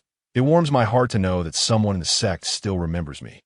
However, I have come out to clear my mind and sincerely wish to be alone. I appreciate your intentions, but I must apologize." The moment these words escaped his lips, the expressions of Qin Yu and the other two shifted dramatically. They had initially thought that Gu Chuan might have changed his mind, but now it was clear that this was not the case. Moreover, Gu Chuan's demeanor towards them was decidedly distant and formal, which unmistakably conveyed his resolute intentions. When Miaoxing wore a sorrowful expression but still managed to muster a glimmer of hope as she replied, "Senior Brother Gu, could you reconsider? We harbor no ulterior motives. We merely wish to accompany you. Whatever you ask, we shall comply, and we promise not to intrude." Upon hearing this, Gu Chuan couldn't help but shake his head inwardly. Such words were even more sycophantic than the most devoted admirers. Nevertheless, he waved his hand dismissively. "My decision is made, ladies. There is no need for further discussion. In 3 years, at the Western Sky Islands, perhaps we shall meet again." He refrained from elaborating further, entrusting the peace of this small town to them. When Miaoxing, abruptly diverted from the topic, began to recount the achievements of the previous night, detailing how many monsters they had slain. Meanwhile, Qin Yu's expression darkened as she perceived that Gu Chuan was adamant about not wanting them to accompany him. Was there truly no way around this? Qin Yu thought bitterly. As time passed, the group engaged in conversation for a while before Gu Chuan dismissed them. Including Lin Qingqian, he showed no leniency, sending them all away without exception. As for Lin Qingqian's innocent demeanor, if she could comprehend it, she would likely return to seek him out once more, that if she truly did come back, he could simply inform her that it would be best if she did not follow him. At worst, he could clarify things beforehand, ensuring she did not hinder his enjoyment of the pleasures of life. With this thought, Gu Chuan felt a sudden sense of tranquility. Even if Lin Qingqian were to follow him, as long as she did not obstruct his pursuits, it would actually be a boon. His only concern was the potential inconvenience that might arise en route. Gu Chuan had already begun to feel a tinge of boredom, especially during those solitary nights when he traveled alone. Once everyone had departed, he quietly exited the room. The tranquility of this small town was secure, and having lingered here for many days, it was time for him to move on. He could afford to wait a little longer, and that wait was, of course, for Lin Qingqian. In the final moments, Gu Chuan made his way to the tea house he frequented. The storyteller here was quite entertaining, weaving tales of the mundane affairs of the world. As dusk fell and the horizon began to glow with the hues of sunset, Gu Chuan finally sensed an approaching presence. With a slight attunement, he discerned the identity of the visitor. The smile tugged at the corners of his lips. Perhaps it was fate, or perhaps a tacit understanding. Before long, a graceful figure appeared at his table. Ji Chuan turned to summon the waiter for another cup of tea. Upon seeing this, Lin Qingqian beamed, settling comfortably across from him. Did Gu Chuan feign ignorance, sitting there with such ease? Lin Qingqian smiled radiantly, her eyes sparkling as she asked, "Senior Brother Gu, you've decided not to send me away, right?" Gu Chuan deliberately adopted a serious expression. "When did I ever say such a thing? Who instilled you with such confidence?" Yet, Lin Qingqian's smile only widened further. Chapter 27. Farewell. Gu Chuan maintained his stern demeanor. "When did I ever say such a thing? Who instilled you with such confidence?" But Lin Qingqian only laughed even more joyfully. On the staircase, the waiter hurried up, and Lin Qingqian politely thanked him for the tea. Watching the waiter's retreating figure, she took a sip and instantly squinted her eyes in delight. Since Senior Brother Gu had decided to take her in, then this young lady would reluctantly accompany him. Finally, Lin Qingqian added, "Rest assured, Senior Brother, I won't be a nuisance." Ji Chuan, observing Lin Qingqian's cheerful self-dialogue, couldn't help but shake his head in amusement. Having a girl so enamored with him display such genuine joy before him, he found it hard to entertain thoughts of sending her away. She was truly endearing. Of course, she was also quite lovely. However, Gu Chuan quickly adopted a serious tone, stating, "If you wish to accompany me, it is permissible, but there are a few matters I must clarify first." Lin Qingqian immediately straightened her posture, adopting an attentive demeanor. "Please, Senior Brother, I am all ears." Gu Chuan smirked slightly. "First, do not address me as Senior Brother in public. You may call me Gongzi or Brother. Of course, Father would also be acceptable." Gu Chuan mused silently. Lin Qingqian promptly nodded. "Then I shall call you Gongzi from now on." Gu Chuan continued. "Second, wherever I go in the future, you must not obstruct me. Even if one day I choose to visit a brothel, you must not hinder me. Do you understand my meaning? This sounded rather callous. Bordering on the heartless, Ji Chuan felt a twinge of guilt. Yet for the sake of a future of freedom, he voiced his thoughts. Perhaps he would not truly act on such intentions, but it was essential to establish this premise with her. This was a case of laying the groundwork. I may not do it, but I am not incapable of doing so. This is the principle. This is the premise. Indeed, Lin Xinxian, as previously cheerful expression dimmed considerably. One could only wonder how many inner conflicts this girl experienced. After pondering for a moment, Lin Xinxian lifted her head, her expression now one of understanding. I understand, senior brother. Regardless of your choices, I will not stand in your way. It is my own desire to follow you. And I do so willingly. Ji Chuan sighed inwardly. With such an attitude, he found himself at a loss for further requests and could not conjure any additional demands at the moment. He decided to shift the conversation. Have the others already left? Lin Xinxian nodded. They all returned to the sect. I made an excuse to part ways with them. They surely don't know that I've sneaked back. Gu Chuan chuckled softly. Clever girl. Lin Xinxian beamed, resembling a child who had just received a treat. It's already late. Let us depart in the morning. It's your fault for arriving so late. Gu Chuan placed some coins on the table and stood to leave. Upon hearing this, Lin Xinxian suddenly grasped his Oh, you were specifically waiting for me. Gu Chuan maintained a serious expression. Gazing straight ahead, don't be ridiculous. I was not. Lin Xinxian burst into laughter once more. In the blink of an eye, the two had found another eye in Ji Chuan, his face expressionless, instructed for 2 rooms. The innkeeper, seemingly unfazed, efficiently processed the arrangement but shot Gu Chuan a knowing glance. Ji Chuan instantly perceived the innkeeper's implication, feeling both amused and exasperated. Surely, he assumed that Gu Chuan would sneak into Lin Xinxian's room at midnight. However, it remains uncertain who might sneak into whose chamber. You, as my employer, surely underestimate my capabilities. In the blink of an eye, the night passed in silence. The following morning, Gu Chuan and Lin Xinxian set out together. Before their departure, Lin Xinxian donned a more modest attire, shedding the commanding aura she had displayed the day prior, resembling a princess from a distant land. Observing the scene now, it appeared as though a wealthy young master was accompanied by a mere maid. Yet this maid's beauty was striking, drawing admiration and envy from passers-by. Both Gu Chuan and Lin Xinxian, however, seemed oblivious to the attention. It was clear that traveling in such a manner was inadequate. Thus, Gu Chuan took it upon himself to procure a carriage for Lin Xinxian. As they drove along, they encountered an inn, where they procured several large jars of fine wine, continuing their leisurely journey towards the outskirts of the city. Eventually, they reached the wilderness, where the main road became desolate. Lin Xinxian emerged from the carriage, saying, "Young master, allow me to drive the carriage. It is rather inappropriate for you to do so."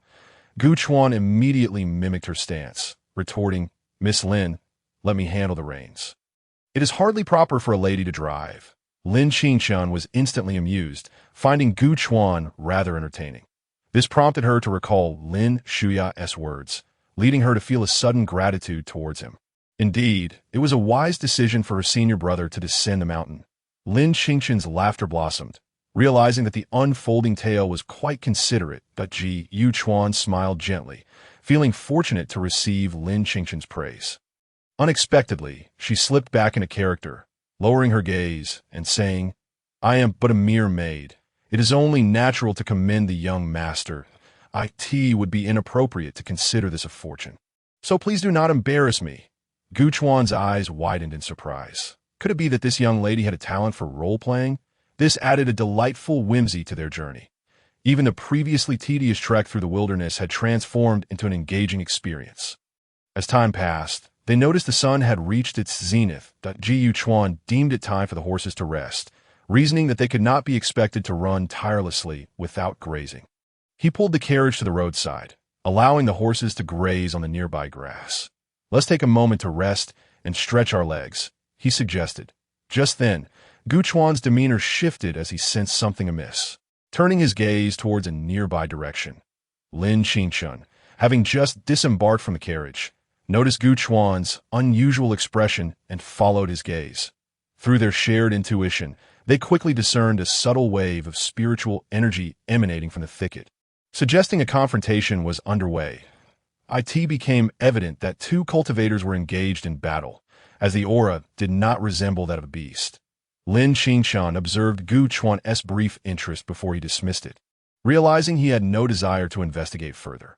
Unfortunately, despite Gu Chuan's lack of interest, the situation drew nearer to them that a glimmer of coldness flickered in Lin Qingshan's eyes.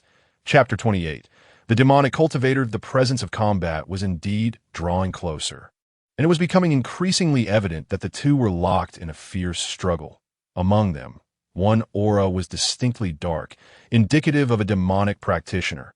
Moments later, the confrontation spilled onto the main road, revealing two cultivators locked in a fierce clash. The battle was intense, with colorful bursts of light flying chaotically, sending shockwaves that caused trees to sway perilously, while Gu Chuan and Lin Qingshan remained unharmed. The horses were spooked, whinnying in terror and attempting to bolt, only to be restrained by Gu Chuan's firm grip. Lin Qingshan instinctively considered driving the combatants away, but then recalled her role as Gu Chuan's maid. It would be inappropriate for her to act without his consent. After all, she had chosen to accompany him. Thus, she resolved to endure the situation. In truth, simply being by the young master's side was already a blessing, was it not? Unlike Qin Yu and her companions, who were not welcomed by Gu Chuan, she felt fortunate. With this thought, Lin Qingshan found herself content and elated, declaring inwardly, "I am the luckiest." Meanwhile, Gu Chuan strained to control the horses, exerting all his strength. The commotion soon caught the attention of the two cultivators. One was clearly a demonic practitioner, while the other claimed to be the righteous path. Their battle had evidently been ongoing for some time, as blood lingered at the corner of the demonic practitioner's mouth. Upon noticing the presence of two mortals, the demonic cultivator's mind raced with sinister thoughts. You pride yourself on being a righteous cultivator. Surely you cannot disregard the lives of these mortals? With a malicious grin, the demonic practitioner forcefully struck the righteous cultivator, sending him staggering back, before turning to charge towards Gu Chuan. Reacting swiftly, the righteous cultivator, enraged at being struck, fled in haste only to pursue the demonic practitioner. Spotting the two mortals on the ground, he showed no signs of restraint, instead amplifying his spiritual energy, intending to use their lives as leverage to gain an advantage. Gu Chuan sensed the approaching energies but maintained his composure, steadfastly holding the horses. However, Lin Qingshan could no longer remain passive. Her eyes gleamed with cold determination, her delicate features radiating a fierce resolve. At that moment, she embodied the essence of the 5 fairies of Kanglin's sword sect. To be called a fairy was not merely to possess beauty. Those who underestimated their prowess would meet a grim fate. As the righteous cultivator's palm descended, its force swelling ominously, Lin Qingshan emitted a disdainful snort. She pointed towards him, a flicker of icy blue light flashing at her fingertip. In an instant, a concentrated wave of spiritual energy erupted from her slender digit, manifesting as a piercing beam of ice blue light. In the blink of an eye, the massive palm was completely penetrated, shattering into a chaotic storm of spiritual energy. When the tumult settled, a gaping hole marred the chest of the righteous cultivator. Having been thoroughly impaled, his eyes widened in terror and disbelief. He could hardly fathom how he had become the target of a counterattack in what seemed like a certain victory. His gaze fell upon Lin Qingshan, momentarily bewildered before being replaced by sheer astonishment. As a righteous cultivator, he recognized her identity, the legendary fairy Lin Qingshan of Kanglin's sword sect. How could she possibly be in such a place? Yet, alas, no one would provide him with answers to his confusion. Not far off, the demonic practitioner halted abruptly, turning to behold the tragic sight of the righteous cultivator. Shock filled his gaze as it landed on Lin Qingshan. How could two mere mortals suddenly alter the tide of battle? The demonic practitioner's mind buzzed with realization, understanding that these two individuals possessed far greater significance than he had first surmised. Regardless, they had saved his life, and after a brief moment of hesitation, he clasped his fists in gratitude towards Gu Chuan and Lin Qingshan, saying, Thank you for your life-saving grace. I shall remember this favor. Yet, his gaze lingered predominantly on Lin Qingqian, that Jiu Chuan, still clinging to the horses, seemed little more than a mere coachman, albeit a rather handsome one. However, with someone as striking as Lin Qingqian, it seemed reasonable for her to have an attractive driver. What truly astonished the demonic practitioner was when Lin Qingqian approached Gu Chuan, lowering her head slightly. "Young master, are you unharmed?" With the tension dissipating, the horses finally ceased their panicked whinnying. Jiu Chuan, regaining his composure, responded coolly with a simple before casting a glance at the demonic practitioner. The practitioner was struck anew by the revelation. This young man was not merely a coachman. It appeared he was the true mastermind behind the encounter. The female cultivator, who had just demonstrated her formidable prowess, seemed to embody a maid's role. The demonic practitioner's astonishment deepened. Who exactly was this young man? Gu Chuan, maintaining his calm demeanor, regarded the practitioner with a steady gaze. Stating matter-of-factly, "You are a demonic cultivator, are you not?" The heart of the demon cultivator tightened suddenly, pondering whether he had narrowly escaped the tiger's den only to fall into the wolf's lair. It was evident that these two were far more formidable than the one who had pursued him earlier. His expression darkened, and he hesitated to respond, which instantly revealed Lin Qingqian's displeasure. Upon noticing her reaction, the demon cultivator felt a jolt of alarm and hastily replied, "Indeed, my name is Zhang He, and I am a demon cultivator. However, I have merely practiced the techniques of demon cultivation. My conflict with that individual was purely a matter of interest, not any ideological dispute." After hurriedly explaining, Zhang He felt an even greater sense of trepidation. You aren't planning to kill me, are you?" Chapter 29. Breaking the Taoist temple. Seeing Zhang He's anxious demeanor, Gu Chuan revealed a hint of amusement. "You need not be so tense. I never suggested any ill intent towards you. The demon cultivator is still a cultivator, and I am not one to harbor unfounded animosity." This remark eased Zhang He's heart somewhat, and even Lin Qingqian's eyes shimmered with surprise. Clearly, she had not anticipated such a stance from Gu Chuan. After all, when it came to righteous sects, the Kanglan sword sect was among the most prominent. Indeed, Gu Shixiang had changed in many ways from before. However, just as the thought settled, Gu Chuan continued, "Yet just now, you intended to take us hostage, did you not?" Zhang He's face stiffened, leaving him momentarily speechless. In all honesty, that was indeed my intention. That I thought that as a righteous cultivator, you would be cautious. That I never expected." As he spoke, Zhang He lowered his head slightly. "I have put you both in jeopardy. Had it not been for this lady's formidable skills, you might have faced dire consequences. I owe you both an apology." But Zhang He suddenly lifted his head in agitation. "I had no intention of causing you harm. Even if I were to escape the pursuit with your assistance, I never planned to do anything against you." As he proclaimed this, Zhang He struck his chest with a fist. "Though I am a demon cultivator, I possess the dignity of a cultivator. I would never intentionally trouble two ordinary individuals." Gu Chuan chuckled softly and shook his head. "If that is the case, there is no need for such formality. Come, sit with us." This young man, though not of great age, spoke with an impassioned righteousness, as if he were grievously insulted by the thought of troubling mere mortals. His words did not seem to be mere pretense. But even if they were fabricated, what of it? A flicker of light emanated from Gu Chuan's hand, and a wine jar appeared, which he tossed casually to the demon cultivator. "Care for a jar?" Zhang He instinctively caught it, glancing over to see Gu Chuan sitting comfortably on the ground. Lin Qingqian merely cast him a glance before gracefully settling beside Gu Chuan.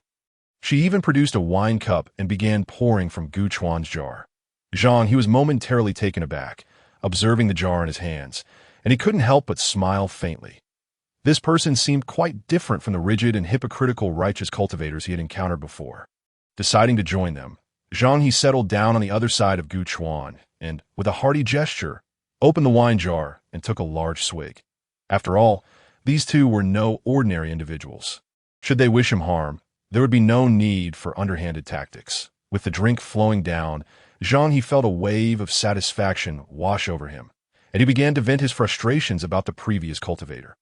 That damned fellow, spouting nonsense about righteousness and demonic ways, chased me for over 30 miles, all because he coveted my spirit artifact. Humph. In the end, his attacks were thwarted, and my spirit artifact was shattered. Now I'm left with nothing, and he gains nothing either.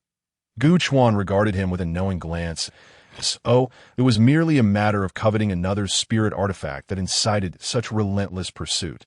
Tisk, truly the nature of certain righteous cultivators, the supposed dichotomy of righteousness and depravity. Gu Chuan harbored neither fondness nor disdain for either side. If one were to claim that demon cultivators were ruthless killers, would righteous cultivators be any cleaner? In truth, any cultivator of decent prowess would have blood on their hands. Gu Chuan himself was no exception. The memories of countless killings were too numerous to count, each task invariably resulting in casualties. After conversing for a while, Gu Chuan discerned that this fellow was indeed quite open-hearted, lacking any ulterior motives, and his cultivation level was relatively low.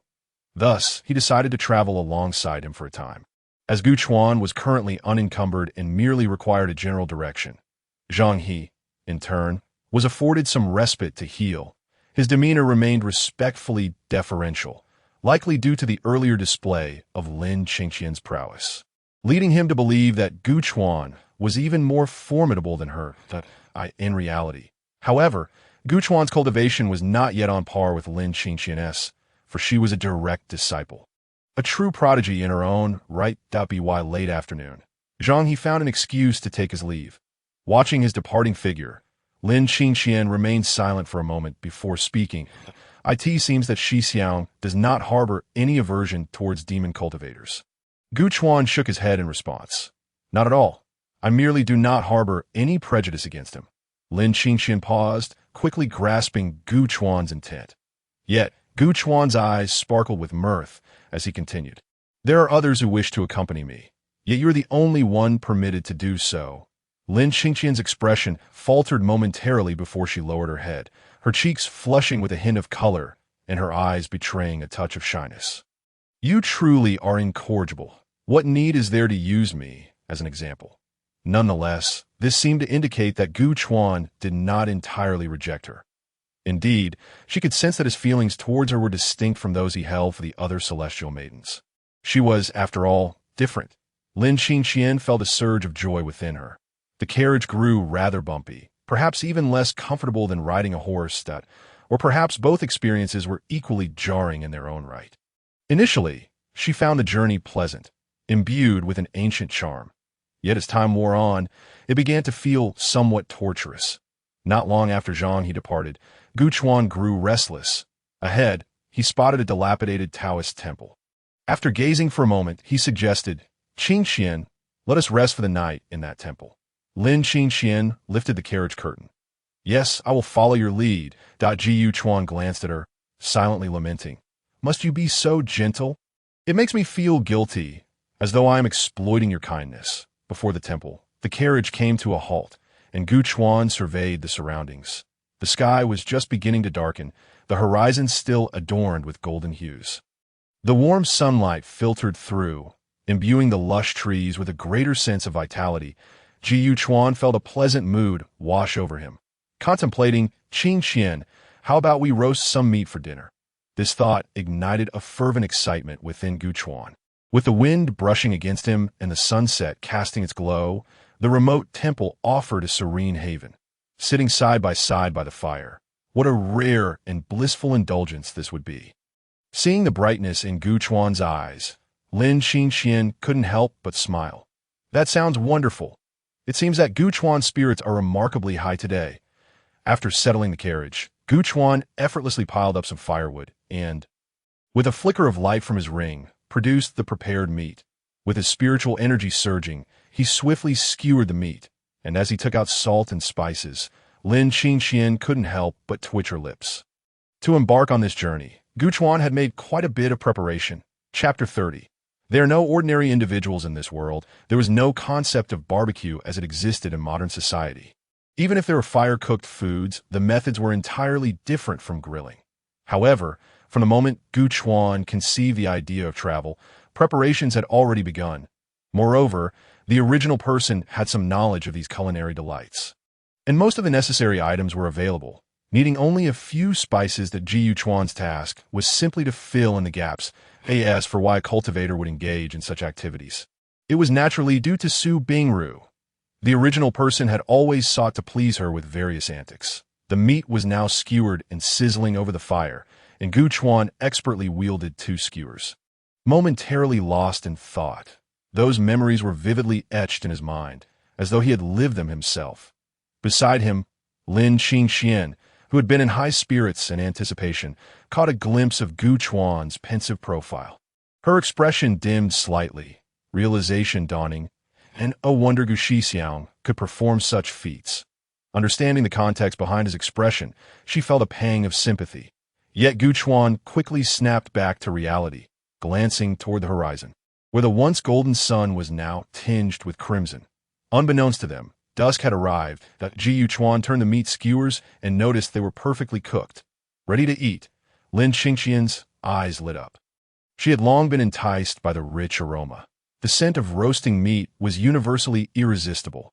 However, as she considered that Gu Chuan had been the one doing the cooking while she merely awaited her turn to eat, she felt a hint of discomfort. Ji Gongzi, you go ahead and eat first. Taste your own handiwork. Gu Chuan chuckled lightly. If you wish to eat, then eat. No need to put on airs. If there's anything left, you can grill it yourself.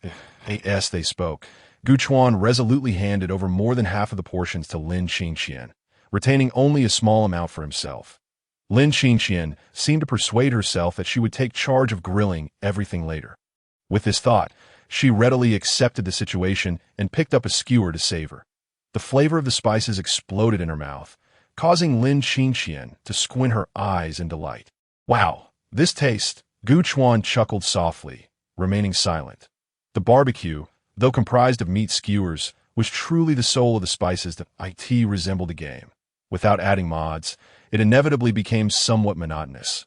Life is much the same, and cultivation should follow suit.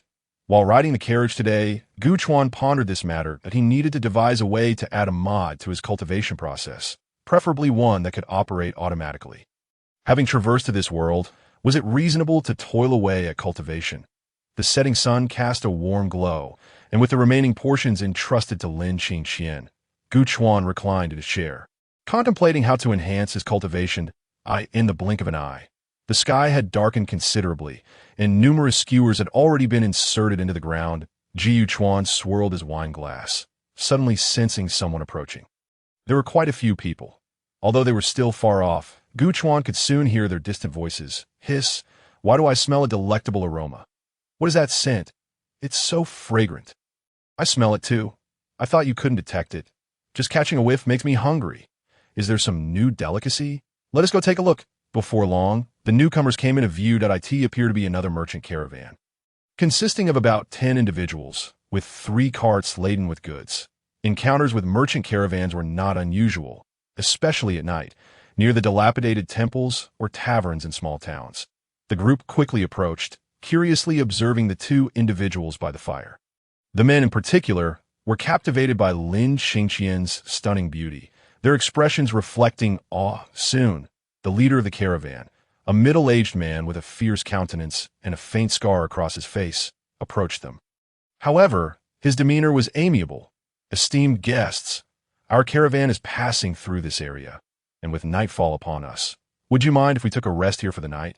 Lin Qingxian turned to Gu Chuan, inquiring, my lord. From his reclining chair, Gu Chuan waved his hand dismissively. Not at all. This place is unclaimed. Feel free to make yourselves at home. The group looked at Gu Chuan and suddenly realized that the 2 were indeed master and servant. Only one young man, visibly shocked, gazed at them with a look of hesitation. There were women within the caravan, but only a few, all of whom curiously scrutinized Gu Chuan. They wondered who this handsome young master was. Clearly a nobleman enjoying a leisurely outing, as evidenced by the fire and barbecued meat before him. However, the meat they grilled emitted an extraordinarily enticing aroma. My apologies for intruding, the middle-aged leader replied, then gestured for his companions to begin settling down. Lin Qingxian paid them little mind, instead glancing at Gu Chuan. Noticing that he seemed disinterested in eating, she reclined back in her chair. Yes, my lord, planning to simply pass through like this? Gu Chuan squinted his eyes, relishing the warmth of the twilight. Who knows? Perhaps I shall stop wherever it piques my interest, or maybe I'll remain here and fly away later. Lin Qingqian pondered this thoughtfully. Her heart filled with anticipation that if they were to settle down, they might even purchase a home in the mortal realm. Wouldn't that entail a life of nurturing a family together? Pa. While the idea of a husband is acceptable, isn't teaching children a bit premature. Lin Qingqian closed her eyes and began to daydream. Brother Jiang, did you see the grilled meat they are enjoying? It smells divine. They've finished eating. Why don't we ask for some? We could buy it. Meanwhile, a youthful woman tugged at the young man. This young man was the one who had previously gazed at Lin Qingqian in shock. Seeing the eagerness in her eyes, as if she could no longer resist approaching, Zhang Fan swiftly pulled her back. Don't go over there. Li Yaoyao was taken aback by the sudden tug. Asking, what's wrong? Zhang Fan led Li Yaoyao a few steps away, his expression tense as he whispered, They are not ordinary people. We must not disturb them casually. Aren't they just a master and servant? That handsome young master is simply a nobleman, right? Zhang Fan cautiously glanced over at Gu Chuan before explaining softly. I once saw an illustrated book featuring the top talents from various major sections. I assure you, both of them are listed among them. What? Li Yaoyao nearly exclaimed. You mean they're disciples from a major sect, not mere mortal nobility and their maid? Zhang Fan nodded earnestly that I wouldn't mistake it. Do you know of the Kanglan Sword sect? They have 5 renowned fairies famed throughout the land. The appearance of that fairy matches the depiction of the glazed fairy in the book. Chapter 31. A lonely man and a woman glazed fairy, Li Yaoyao muttered in a daze before her eyes suddenly brightened. Then, who is that young master? Zhang Fan's eyes glimmered with admiration. He must be the foremost prodigy of the Kanglan Sword sect, the esteemed Gu Shixiang, beloved by all disciples. Gu Chuan, it's him. Li Yaoyao's expression shifted with astonishment, but soon she regained her composure. A glimmer of hope returning to her gaze. The Kanglan Sword sect is a righteous sect. I'm merely looking for something to eat. They wouldn't make things difficult for me. With that, Li Yaoyao boldly approached. Zhang Fan was instantly alarmed. Yaoyao, you, but Li Yaoyao had already walked over in the rocking chairs. 2 figures swayed gently, their movements in perfect synchrony. This was, of course, a deliberate act by Lin Qingqian, causing Gu Chuan to chuckle softly. Yet since she found it amusing, Gu Chuan did not intervene. Beneath the setting sun, the rosy twilight cast upon the two made them appear even more harmonious. Yaoyao unconsciously slowed her pace, her heart swelling with envy. They couldn't possibly be a couple. Could they? Such a perfect match, truly a pair of extraordinary beings. Yes, it must be so. Otherwise, why would they be out here alone? They must be celestial lovers. Wandering amidst the mountains and rivers, Yaoyao felt a yearning arise within her, pondering when she might have a companion as charming as that young master. She drew closer. Lin Qingqian suddenly lifted her gaze. Is there something you need, young lady? Li Yaoyao was caught off guard, realizing she had approached too close, her mind going blank. What am I here for? In a moment of impulse, Li Yaoyao blurted out. Are you two a couple? The words left her mouth, and she froze in shock. What am I saying? They're prodigies from a major sect. Is this not too rude? However, Lin Qingqian did not take offense. She merely paused her rocking chair and turned to glance at the relaxed Gu Chuan, her gaze softening. You flatter me. Young lady, I am merely my lord's maidservant. I am not worthy of such a title. Despite her words, Gu Chuan perceptibly sensed a hint of melancholy in her tone.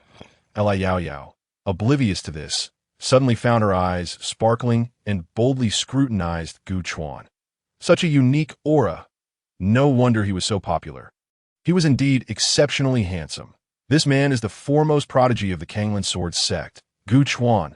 Her unabashed assessment ignited a flicker of displeasure in Lin Qingqian's heart. How dare you? Little girl, you think you can come here to steal my master away? Huh. Lin Qingqian cleared her throat and asked, Do you need something? Li Yaoyao snapped back to reality, her heart racing as she blushed deeply. I just wanted to ask if you would sell us some of your delicious grilled meat. That tea smells so good. Understanding dawned on Lin Qingqian, and she settled back in her chair. The two rocking chairs surprisingly synchronized their gentle swaying. I am afraid these cannot be sold. Young lady to Yao Yao's expression fell, disappointment washing over her. Tea really smells so good. What a pity that you won't even sell any. Moreover, Gu Chuan had not raised his eyes from the beginning. Was he asleep? Despite their seemingly affable demeanor, Li Yao sensed a distinct barrier between them for the first time. With a sigh, she murmured, "Oh," and dejectedly turned to leave in the rocking chair. Lin Qingqian whispered, "I sent that little girl away. My lord Wan Ti blamed me. Will he?" Gu Chuan, upon hearing this, abruptly opened his eyes. "What kind of tea flavor is this?" Lin Qingqian, "You've changed." Yet Gu Chuan chose not to elaborate. They could not sell the grilled meat to her, for it was not ordinary fare. It was the flesh of spirit beasts, each possessing considerable cultivation during their lifetimes. With their meager cultivation, they would be unable to digest such delicacies. Gu Chuan soon closed his eyes again, ignoring her playful antics. After waiting for a while without receiving a response from Gu Chuan, Lin Qingqian couldn't help but pout, as expected of my lord. Regardless of where he is, there are always so many people who adore him. Gu Chuan rolled his eyes, retorting, "As if you are not desirable in your own right." The 5 fairies of the Kanglan Sword sect were renowned, and their status needed no further explanation. Lin Qingqian noticed that Gu Chuan was genuinely disinterested and finally complied by refraining from making such jokes. "Young master, someone has discovered our identities." Gu Chuan turned his head. "What identities do we have?" Lin Qingqian was taken aback, but quickly broke into a mischievous smile. "We are merely a young master and his maid enjoying an outing." Gu Chuan reclined again, and Lin Qingqian chuckled foolishly. Soon, the sky was completely enveloped in darkness. Lin Qingqian gathered the firewood and other items, and the two returned to the Taoist temple together. There was no doubt that they would be spending the night here. The temple had only one main hall, which was rather empty. However, there were 2 side rooms. Upon seeing the two enter, a member of the merchant caravan immediately spoke up. "Gentlemen, there are 2 side rooms inside. We have reserved one for you, while our leader has taken the other. We rough fellows would just squeeze together. What do you think?" Gu Chuan nodded that IT was just right. They would have a room to stay in. In the wilderness, one need not be overly particular about such things, that if one were to be so finicky, they would have long since flown to the nearest city to find an inn. Upon entering, they found the room equally desolate, almost bare. Thankfully, the walls were still intact, preventing drafts from seeping in. There was a cabinet nearby, but it was already covered in dust. Soon as Gu Chuan stepped inside, Lin Qingqian swiftly blocked the door with the cabinet. Now, the room was completely sealed off, and no outsiders could enter. Lin Qingqian waved her hand and cast a barrier that enveloped the room from all directions, including the ceiling and floor. Now, sounds and scents were entirely contained. Even if a scuffle occurred inside, those outside would remain oblivious. "Our little nest is taking shape," Lin Qingqian exclaimed. She waved her hand again, and a gust of wind swept through, gathering the dust and depositing it in the corner, rendering the room reasonably clean. Gu Chuan couldn't help but feel a sense of admiration. If he were alone, he would certainly have been too lazy to do all this, simply finding a corner to lean against and letting the night pass. Now, with a girl present, things were indeed different. Lin Qingqian waved her hand once more, and 2 beds appeared on the floor, followed by bedding, pillows, a small round table, and a spirit lamp. Witnessing this series of actions left Gu Chuan in awe. What a remarkable girl, truly remarkable. He only cared about whether the food was good. Everything else was of little concern. Now, with Lin Qingqian around, life seemed to have become significantly more refined. Lin Qingqian plopped down on the bed, lifted her head, and looked at Gu Chuan with a beaming smile. "Young master, tonight we shall be a solitary man and woman resting together." Gu Chuan replied, "Do you think I am uninterested in women? Surely you do not suspect me of being aloof." Chapter 32. What happened last night to be fair. Lin Qingqian, despite her flushed cheeks, sparkled with excitement in her beautiful eyes. Clearly, she was filled with anticipation. Gu Chuan couldn't help but sigh, pressing his forehead. "What is this all about?" Glancing around, Gu Chuan made himself comfortable. Of course, not in an impolite manner. He simply sat down on the prepared bed, removed his shoes, and settled into a meditative position that I need to cultivate. My powers have yet to recover. With that, Gu Chuan closed his eyes. Lin Qingxian couldn't help but chuckle softly. She bore no disappointment. She had anticipated Gu Chuan's reaction. She decided to shed her outer garment, leaving only a white nightgown, and also removed her boots, revealing her delicate, pinkish-white feet. The two beds were not far apart, and Lin Qingxian sat on the edge of her bed, her feet easily resting near Gu Chuan's. "Young master, can you truly cultivate in peace? Are you not afraid of falling into madness?" Gu Chuan replied, "Lin Qingxian, why do you not open your eyes and look at me? Goodness, is this the king of the daughter kingdom?"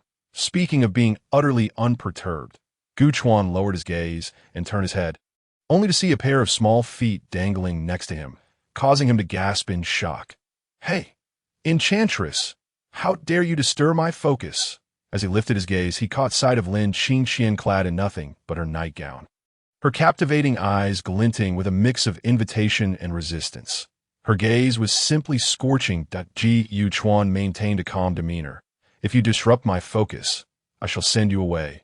Upon hearing this, Lin Qingxian pouted and huffed. All right, young master is lofty and above it all, looking down upon my delicate form. Very well, you focus on your cultivation. I shall go to sleep."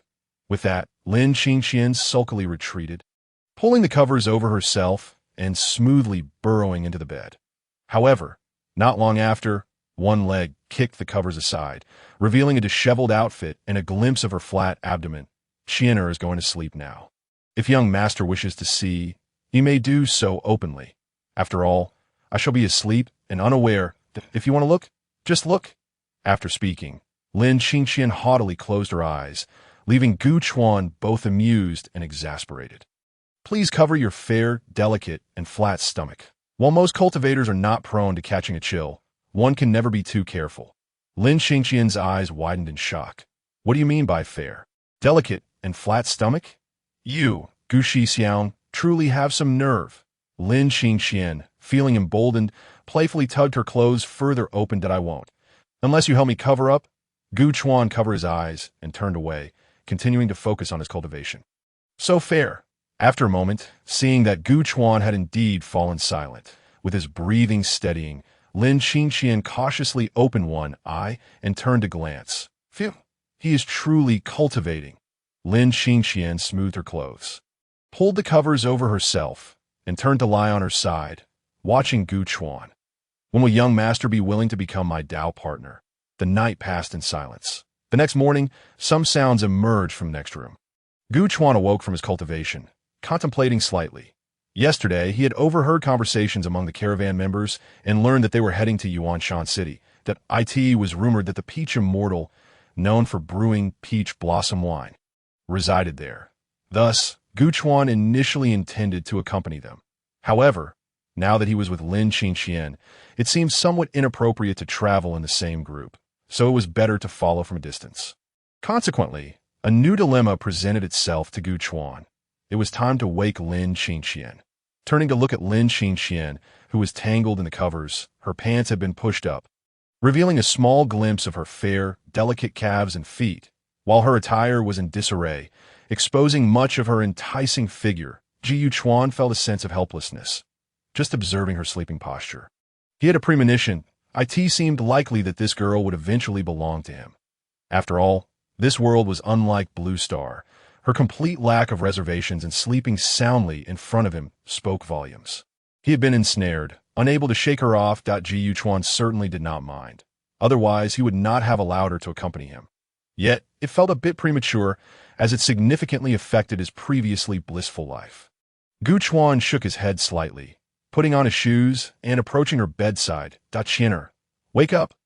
To his surprise, Lin Qingxian responded immediately.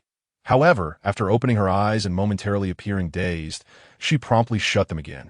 Whimpering, "I don't want to get up, young master. I want to cuddle." "Cuddle with Qianer," Gu Chuan replied. "This is quite the disturbance. We could always go on our own later. We don't have to follow the merchant caravan." Just as Gu Chuan was about to rise, Lin Qingxian suddenly seized his sleeve, yanking him down forcefully. What the Gu Chuan's eyes widened as he was unexpectedly pulled down. He never would have imagined this girl would be so bold. Lin Qingxian giggled, wrapping her arms tightly around Gu Chuan's neck. You are mine now, young master. You mustn't run away. It would make Chinner sad. Young master, why not come up? It's tiring to bend over like this. It would be more comfortable to sit together. Gu Chuan thought. Am I imagining things? What brazen words. He had no choice but to speak sternly. Enough of this nonsense. If you continue like this, I shall truly send you back. I won't. Just let me hold you for a moment. It will be quick. I'll 1TEQ. Gu Chuan retorted. What if you do? What if you swallow me whole? Then I would ascend to heaven. Gu Chuan let out a long sigh, forcefully prying her hands away. If you keep this up, I will really send you away. On the bed, Lin Qingxian burst into laughter. I've pulled Gu Shixiang down. Today is truly a wonderful day. Gu Chuan felt exasperated. After a considerable time, Lin Qingxian finally agreed to get up. Sitting on the edge of the bed, she swayed slightly, her long hair cascading down like a waterfall, only to be quickly brushed back behind her. Ji Chuan was momentarily entranced, thinking how this enchantress's charm was ever so adept at tugging at his senses. Once she was dressed in a simple outfit, Lin Qingxian appeared before him again. Ji Chuan waved his hand to push the cabinet aside. Outside, the merchant caravan had already departed.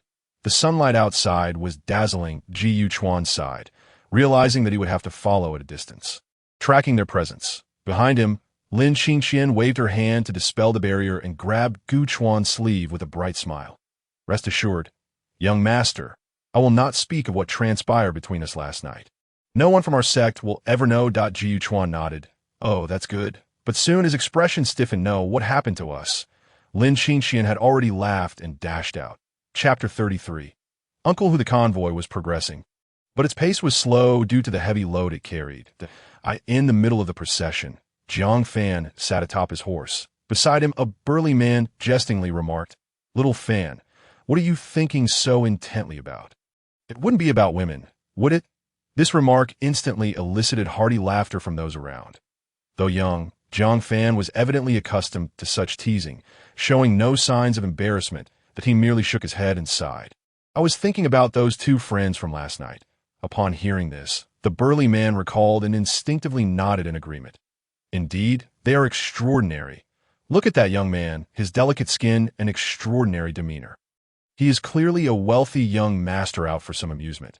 That maid, though, that young man is truly fortunate. That maid is exceptionally beautiful. This comment drew enthusiastic agreement from those nearby. Absolutely, I'm not boasting. But over the years of traveling far and wide, I've encountered countless beauties, yet none as stunning as her. She's simply like a celestial fairy. Jiang Fan couldn't help but glance at him. You're absolutely right. Calling her a fairy is no exaggeration. She truly is one. What do you mean by that? Do you know her? The crowd's interest was piqued. Jiang Fan paused for a moment, considering that they were still at the Taoist temple, and then spoke freely. To say, I know her would be an exaggeration. I have merely encountered information about her. You all know about the Kanglan Sword Sect, right? Everyone nodded in agreement. The top-tier sword sect. One of the three great sword sects of the world. How could we not have heard of it? Jiang Fan took a deep breath. The Kanglan Sword Sect is renowned for its 5 fairies, and she is one of them, known as the Luminous Fairy. Everyone's eyes widened in astonishment. The Luminous Fairy, Kanglan Sword Sect. She is a prodigy of the Kanglan Sword Sect. My heavens, could it be? But soon, someone sensed an inconsistency. Wait a minute, Little Fan. Are you sure you didn't see wrong? She was clearly dressed as that wealthy young master's maid yesterday. How could someone of her caliber serve as a maid? Indeed, you must be mistaken. However, Jiang Fan shook his head. That young master is not just any wealthy scion. He is the foremost prodigy of the Kanglan Sword Sect, known as Gu Chuan. Silence fell over the crowd. Everyone became speechless, their minds racing back to the state of the 2 individuals from yesterday. Upon reflection, the possibility seemed increasingly plausible. Their demeanor certainly did not resemble that of ordinary individuals. Especially, there was not a hint of cultivation fluctuation emanating from them. How could ordinary people traverse the wilderness with such ease? After a moment, someone relayed this information to the leader, and Jiang Fan was summoned to the forefront. A middle-aged man exuded an imposing aura as he glanced at Jiang Fan, who approached. "You say they are from the Kanglan Sword sect?" Jiang Fan nodded. "I saw it in a book." Yet the middle-aged man shook his head. "Do not rely on those trivial writings. How could such esteemed figures be simply compiled into a book? Their identities are far from simple, and they have no time to indulge in such trivialities. Furthermore, do you understand the stature of the Kanglan Sword sect? Even the ordinary disciples within such a grand sect are beyond our reach, let alone the exceptional individuals among them that you truly believe someone of that caliber would sleep in a run-down Taoist temple? I have encountered significant figures before, and they travel using spirit boats." Jiang Fan was momentarily at a loss for words, for the man's reasoning was sound. Could it be that he had indeed been misled by trivial literature? The middle-aged man waved his hand. "You may leave, that I will overlook this due to your youth. Do not spread such rumors in the future. Remember, words can lead to calamity. Do not let your momentary recklessness bring disaster upon the entire convoy."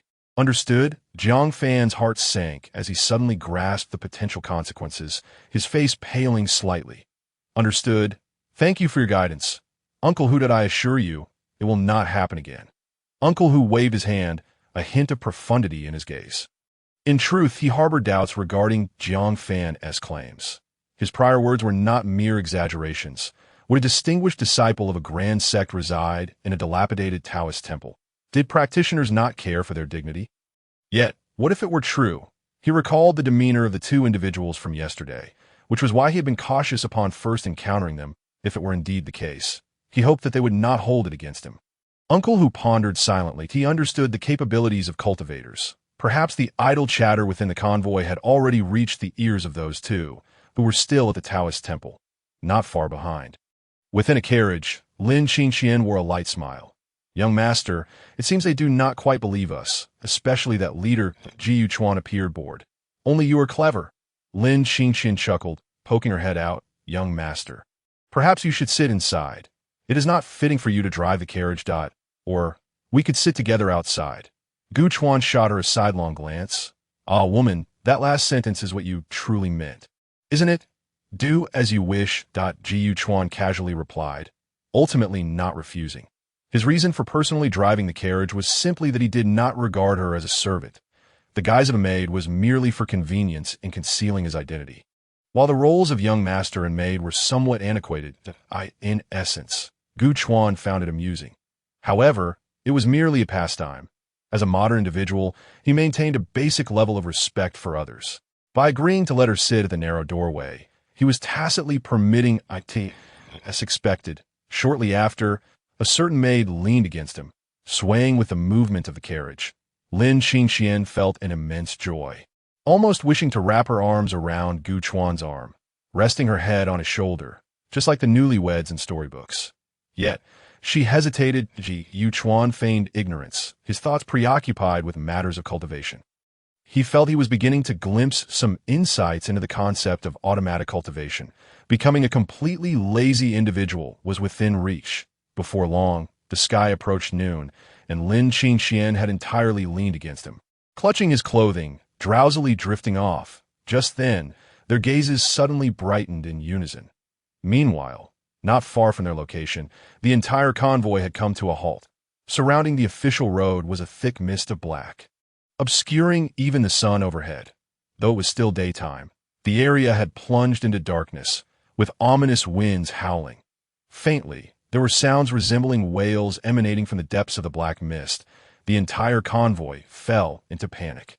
Fear evident in everyone's eyes. "Boss, it seems we have encountered a monster." Chapter 34. Is this the test for the cadres? In the midst of it all, Jiang Fan's face turned pale as he stared blankly at the swirling black mist. None among the convoy were ordinary folk. Each possessed some level of cultivation. Thus, they understood better than anyone the suffocating aura of the monster that felt as deep and unfathomable as an abyss. To encounter a creature of such caliber, they had effectively been sentenced to death. Jiang Fan's eyes were filled with intense terror, yet images of the two figures from yesterday surfaced in his mind. Would they come to rescue them? At the forefront, Uncle Hu's expression was gravely serious. We were unaware that a senior was meditating here. We will take a detour and leave all our belongings to the senior as a token of our respect. We humbly request that you spare us. Yet, the voice carried no response. Only the howling wind grew louder, and the black mist began to rapidly encroach upon them. The black mist was closing in. Panic swept through the crowd. What do we do? The black mist is coming closer. This monster truly means to kill us. Good heavens, how could there be monsters here? I've never heard of such a thing before. What do we do? I have a wife and children waiting for me at home. I cannot die. The scene descended into chaos. Amidst the turmoil, Jiang Fan's expression suddenly hardened with determination. Everyone, do not panic. Hold on. The two from last night must be prodigies of the Kanglan Sword sect. When they sense the monster's aura, they will surely come to our aid. We just need to hold out until they arrive. However, his words were met with derision at a time like this. You still believe in such nonsense. The boss already said which sect's cultivators would sleep in a broken Taoist temple. Little Fan, have you been frightened silly? Prepare to flee. Although only a single voice spoke up, the despair in everyone's eyes reflected a collective disbelief. Clearly, no one trusted him. Jiang Fan clenched his fist. It cannot be. Li Yao Yao visited yesterday, with her reactions and words. She must undoubtedly be the luminous fairy.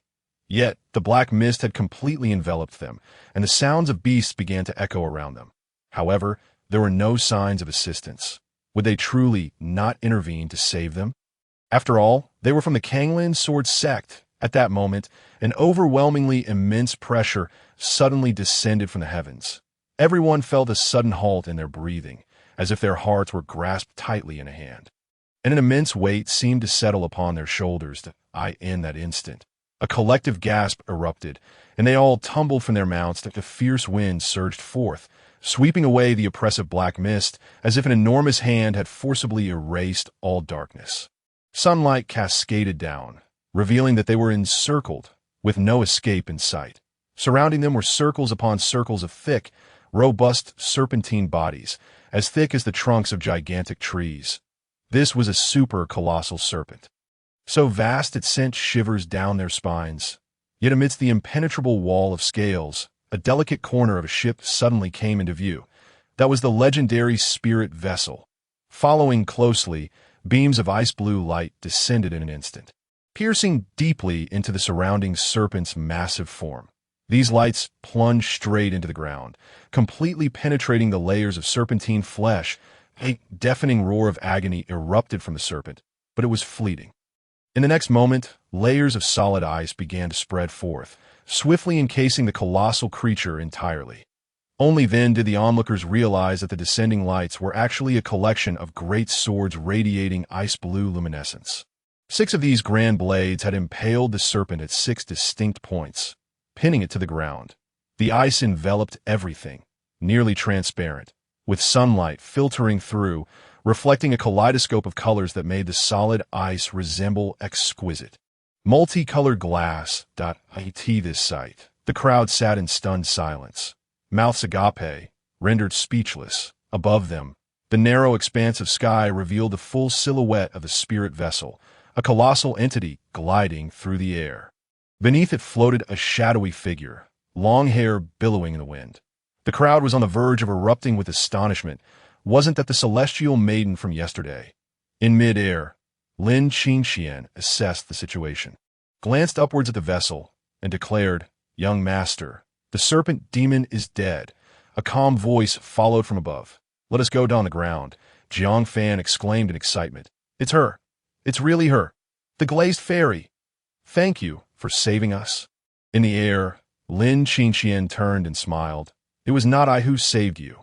If gratitude is to be expressed, it should be directed towards my young master." With that, Lin Qingxian transformed into a stream of ice-blue light, vanishing into the spirit vessel in the blink of an eye. That moment, the massive vessel accelerated abruptly, disappearing entirely from their view. Below, the serpent's icy form shattered, breaking into large fragments that rolled away, finally granting the trapped caravan their freedom. Yet, when they looked up at the sky, there was no sign of the grand spirit vessel, only a distant, indistinct black. Uncle Hu on the ground wore a stunned expression. cold sweat trickling down his face. On board the vessel, Gu Chuan leisurely enjoyed a bath as a top prodigy and direct disciple of the Kanglan Sword sect. Gu Chuan's resources were undoubtedly abundant. To possess a spirit vessel was merely a trifle for the Kanglan Sword sect, whereas it would be astonishing elsewhere. The vessel had 4 levels, 3 of which were above deck, with 1 below, essentially functioning as a basement. Naturally, it was fully equipped, featuring a bathroom that could provide hot water at any moment. After changing into a long robe, Gu Chuan made his way down the staircase, finding the deck eerily empty. Having taken a bath, Lin Qingxian had also gone to freshen up. Casually sitting down, Gu Chuan brewed himself a cup of tea, pondering how he missed having ice-cold cola. How I longed for it. If only they could make cola here. The spirit vessel had already come to a halt, for they had arrived at Yuanshan City. Just ahead, the caravan would take several days to traverse this distance. A mere bathroom break for the spirit vessel. This was not even at full speed. According to Gu Chuan's calculations, in terms of units for Blue Star, the vessel could effortlessly achieve supersonic speeds. Its maximum velocity could possibly reach several Mach. And this was not even the fastest mode of transportation available. There existed something called a flying shuttle, which could reach even more terrifying speeds. Before long, Lin Qingxian reappeared, dressed in a fitted light-colored skirt, her feet adorned only with slippers, her cheeks flushed, and her hair still dripping with water out of course. That was not the pivotal aspect. The crucial detail was that Gu Chuan casually noticed 2 small spots on her skirt. This girl was truly testing his composure. Chapter 35. Yuanshan City. Gu Chuan did not expect her to come out in such a state of undress. He quickly averted his gaze, pretending not to notice anything. Yuanshan City is upon us. We should enter. However, Lin Qingxian did not respond. Suddenly kneeling on one leg before him, Gu Chuan instinctively widened his stance and recoiled. Then Lin Qingxian lifted his chin, her voice as gentle as flowing spring water. My dear senior brother, the body of a celestial maiden is soft and fragrant. Do you not wish for a kiss or an embrace? Or perhaps something else? Anything is permissible, as long as it is you, senior brother. Gu Chuan's breath caught in his throat, and after a prolonged moment, he regained his senses. The 2 small spots were far too distracting, nearly causing his resolve to crumble. Lin Qingxian, you seem to become quite bold of late. Have you grown familiar with me? Ah, he is scolding me. Lin Qingxian's heart fluttered, the courage she had mustered dissipating in an instant. Her gaze turning pitiful. Young master, I will behave. Please do not cast me aside. Gu Chuan, stand at attention. Lin Qingxian trembled and quickly straightened her posture. Gu Chuan, however, lowered his head to cover his eyes, feeling utterly exasperated. Aside from a layer of fabric, everything he had seen today was quite real. That curvature is quite nice. Moreover, Lin Qingxian's complexion was fair enough to be deemed quite exceptional that Gu Chuan maintained a serious facade. Urging her, quickly change into proper attire. We are about to enter the city. You cannot appear like this. Get dressed properly. Lin Qingxian's eyes gleamed with joy. Gu Shixiang has noticed. He has truly noticed. Ha! What do you think? Gu Shixiang, my assets are not too shabby, right? Ha ha. I'm sure you will like them. With a cheeky grin, Lin Qingxian skipped away to change. Gu Chuan, his face unflushed and breathing steady, took a sip of tea. Calming my nerves. Tisk, truly impressive that no, it was genuinely delicious. In Yuanshan City, there was rumored to be an extraordinary figure known as the Peach Immortal. The peach wine crafted by him was unlike any other, its reputation for exquisite taste having spread far and wide. Gu Chuan himself was capable of brewing peach wine, and naturally, he was exceedingly curious about this Peach Immortal, if he could sample the wine. Perhaps he could discern his own shortcomings. Within the city, the streets were abuzz with activity. During the day, numerous citizens walked about, and Gu Chuan and Lin Qingxian mingled among them. Young master, look, there are candied hawthorns. Shall we buy a couple of skewers? Lin Qingxian exclaimed with delight, seizing Gu Chuan's arm, her lovely eyes brimming with excitement.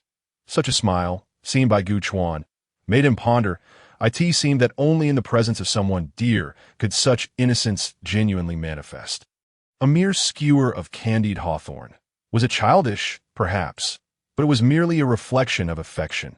Were she to be viewed by others, she was the glazed fairy, the only ice-cold beauty among the 5 celestial maidens.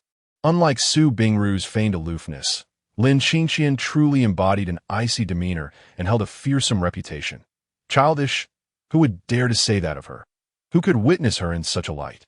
This sentiment applied to Gu Chuan as well. In his past, he too had been a lovesick fool, so infatuated he'd have knelt to call someone father or queen. Yet now, should that individual appear again, Gu Chuan would merely glance at her dismissively. Did they think he, a once lovesick fool, lacked resolve? Thus, Gu Chuan fully understood Lin Qingqian, allowing her to lead him to the candied hawthorn vendor. This, in turn, made Gu Chuan reflect on how increasingly permissive he had become towards Lin Qingqian. Alas, am I destined to fall for this enchantress in this lifetime? As Gu Chuan savored the candied hawthorn, he sighed, and then found himself recalling her generous nature, feeling surprisingly content. All right, you have your reasons. Is it delicious, young master? Gu Chuan shook his head. It is not delicious. Lin Qingqian paused, then quickly broke into a silly grin. I have never tasted it, so I don't know if it is good or not. Come on, young master, just endure it and give in to me. Gu Chuan continued to shake his head. My life's motto now is to never allow myself to suffer grievances. Lin Qingqian, feeling disheartened, clung tightly to Gu Chuan's arm, looking pitiful. Young master, do you no longer love me? Gu Chuan turned to her, his expression serious. You misunderstand. Lin Qingqian's eyes brightened immediately. Ji Chuan, I have never loved you. Lin Qingqian felt as though she had been struck by 1,000 arrows. Yes, they walked. Many eyes turned toward them, their gazes filled with curiosity. Look at that girl. In the future, when seeking a partner, do not choose someone handsome. Definitely do not pick someone like him. My dear wife, look, there stands an attractive M, and Tito declare that he does not love you, and then simply walk away. Do you still find such men appealing? It is we, the good men, who are your true sanctuary. Gu Chuan turned his head and inquired. Initially, he presumed that Master Tao Xian, being renowned throughout the land, would surely possess a tavern of his own. However, to his surprise, it was not the case. Master Tao Xian resided merely in an ordinary courtyard within the city. Before the entrance, he could see the courtyard filled with peach trees. Alas, the season was not right, and the peach blossoms had long since faded. Ji Chuan glanced at the door, and a young boy emerged, his expression revealing that he was well acquainted with the situation. You two must be here to seek my master Tao Xian, right? My master went out not long ago and is currently not at home. Ji Chuan was taken aback. What terrible luck! The boy's demeanor suggested he had recited this line countless times before. Many were evidently seeking Master Tao Xian. After a moment's reflection, Gu Chuan asked, might I purchase some Tao Xian wine? The boy's face showed reluctance. That I apologize, but my family's Tao Xian wine can only be sold at my master's discretion. Everything depends on his word. Since he is not home, I cannot sell it without his permission. That Ji Chuan felt disheartened, so had he come in vain? What dreadful luck! Gu Chuan inquired once more, when is your master expected to return? The boy replied, I do not know. Ji Chuan sighed in exasperation. The boy continued to apologize, likely due to the extraordinary demeanor of the two visitors. Not wanting to trouble the lad further, Gu Chuan reluctantly left. What unfortunate circumstances! Lin Qingqian appeared somewhat disheartened as well. She had certainly heard of Master Tao Xian's illustrious name. What shall we do now, my lord? Gu Chuan gazed at the courtyard of Master Tao Xian, fell silent for a moment, then uttered a single word. Wait. I refuse to believe I cannot seek counsel from this renowned Master Tao Xian. Lin Qingqian's expression brightened at the prospect of spending some time in this small town. Chapter 36. Midnight. This small town, in truth, could not compare to Kanglan City. After all, Kanglan City is backed by the Kanglan Sword sect, which lends a considerable prestige. Yet, here in Yuanshan City, there was nothing of the sort. Save for Master Tao Xian, and no matter how great his renown, it paled in comparison to that of the Kanglan Sword sect. However, it was still far superior to that of the small town. After wandering about for a day, Gu Chuan discovered that this small town was, in fact, quite pleasant. Most notably, he found numerous places to enjoy music. From his perspective, there seemed to be an abundance of both hearty and delicate offerings. If that is the case, Then I find myself no longer weary. Jiu Chuan promptly took Lin Xingxian to a real estate agency, intending to purchase a residence in this small town that asked for finances. He lacked for nothing. Could he possibly be short on funds? However, the hour was late, and after making an appointment with the agency, Gu Chuan and Lin Xingxian exited. For the night, they would have to find an inn to stay in. The following morning, guided by the agency, Gu Chuan arrived at a courtyard. The property was not particularly large, but Gu Chuan was indifferent to that. Although the courtyard was small, its aesthetics were quite pleasing. Without hesitation, he decided to purchase it. Notably, it was not far from Master Tao Xian's residence. Once the deal was settled, the agency arranged for a quick cleaning and repair, ensuring they could move in that very evening. Lin Xingxian appeared exceedingly enthusiastic, leading Gu Chuan through the streets to acquire various items throughout the day. Almost all were daily necessities and decorative goods. Upon returning that evening, the residence had been prepared. The plaque at the entrance bore the name Gu Residence. Jiu Chuan found this quite amusing, as it was a homophone for Gu's old home. The courtyard featured a main house, divided into eastern and western wings. Along with two side rooms, on one side lay a rockery with flowing water, while the other boasted a long corridor with pavilions. Overall, Gu Chuan was very satisfied with the small courtyard. However, upon entering, Lin Xingxian instructed Gu Chuan to wait in the courtyard while she hurried into the main house. "Hooray! We have a new home!" Lin Xingxian's joyful laughter echoed from within. Jiu Chuan could not help but smile. Watching the sunset against the courtyard wall, the weather was gradually warming, seemingly heralding the arrival of summer. Jiu Chuan reclined leisurely, his mind wandering. The matter of self-cultivation was beginning to take shape, yet there remained something lacking. In a few days he could venture out for some fresh air.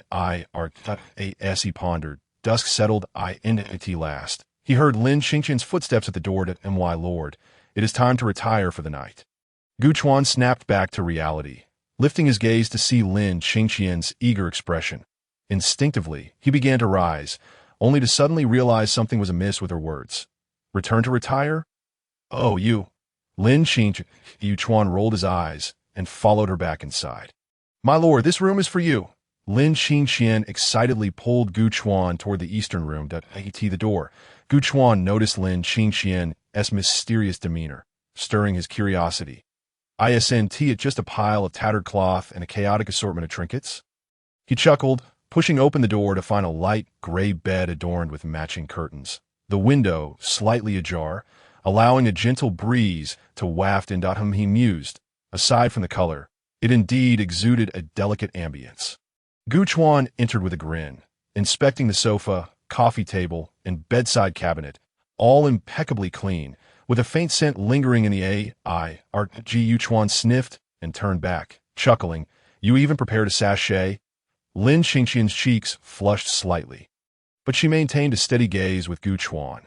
"This is a sachet meant for my boudoir." Jiu Chuan's heart skipped a beat, and he quickly averted his gaze. "Goodness, my tongue was too loose." "Well, it's quite nice. Thank you for your efforts." Jiu Chuan surveyed the room, offering a rather perfunctory response. Yet Lin Xingqian seemed unbothered. "And over here is my room. My lord, do come and have a look." Isn't that a bit inappropriate?" "Oh, come on. My lord, hurry and follow me." Gu Chuan wore a bewildered expression as Lin Xingqian pulled him along. Upon opening the door to the adjoining room, he beheld a pink bed draped with gauzy curtains. Everything is so pink, it's quite feminine. There was also a coffee table, a sofa, and a dressing table. Soon, Gu Chuan began to sense something was off. "Your room and mine share the exact same layout. Aside from the color, everything is identical."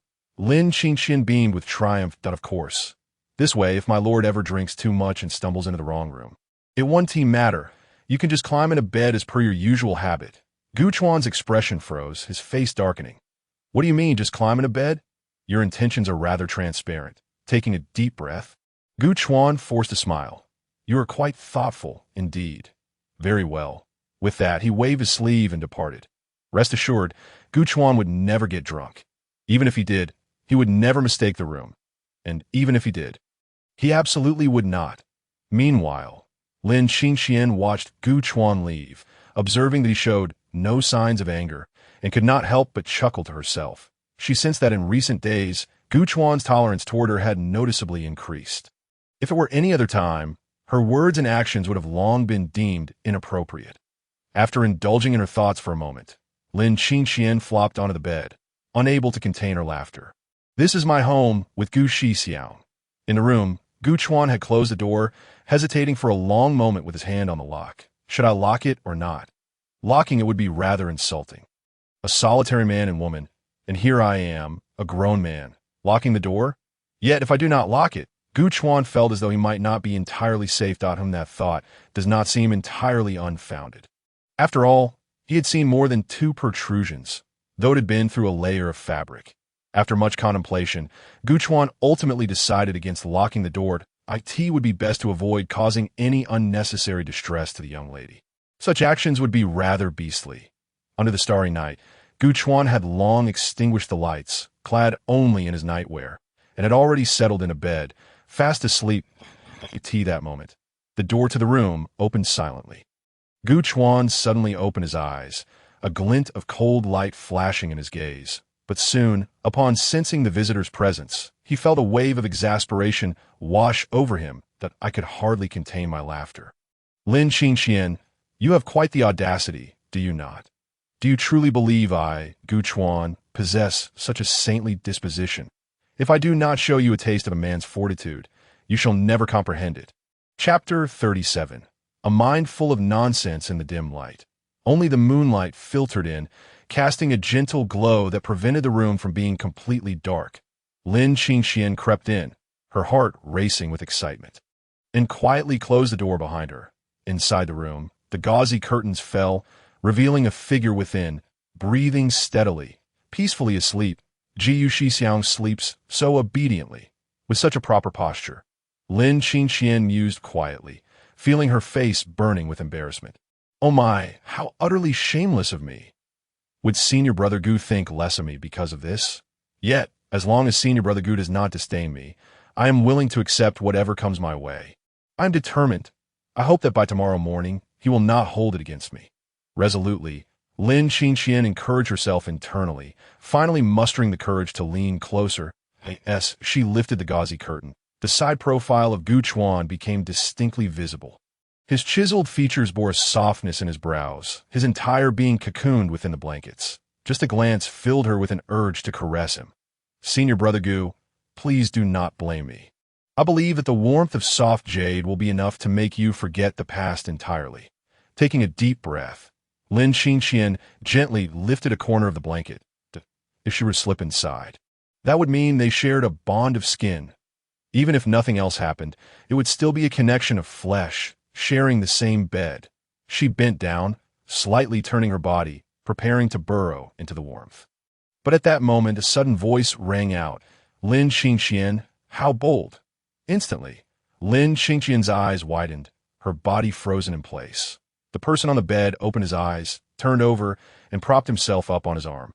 Observing Lin Qingxian's awkward posture, one hand lifting the blanket, one leg half raised, her body curled like a shrimp, Gu Chuan stifled a laugh that burst forth in that moment.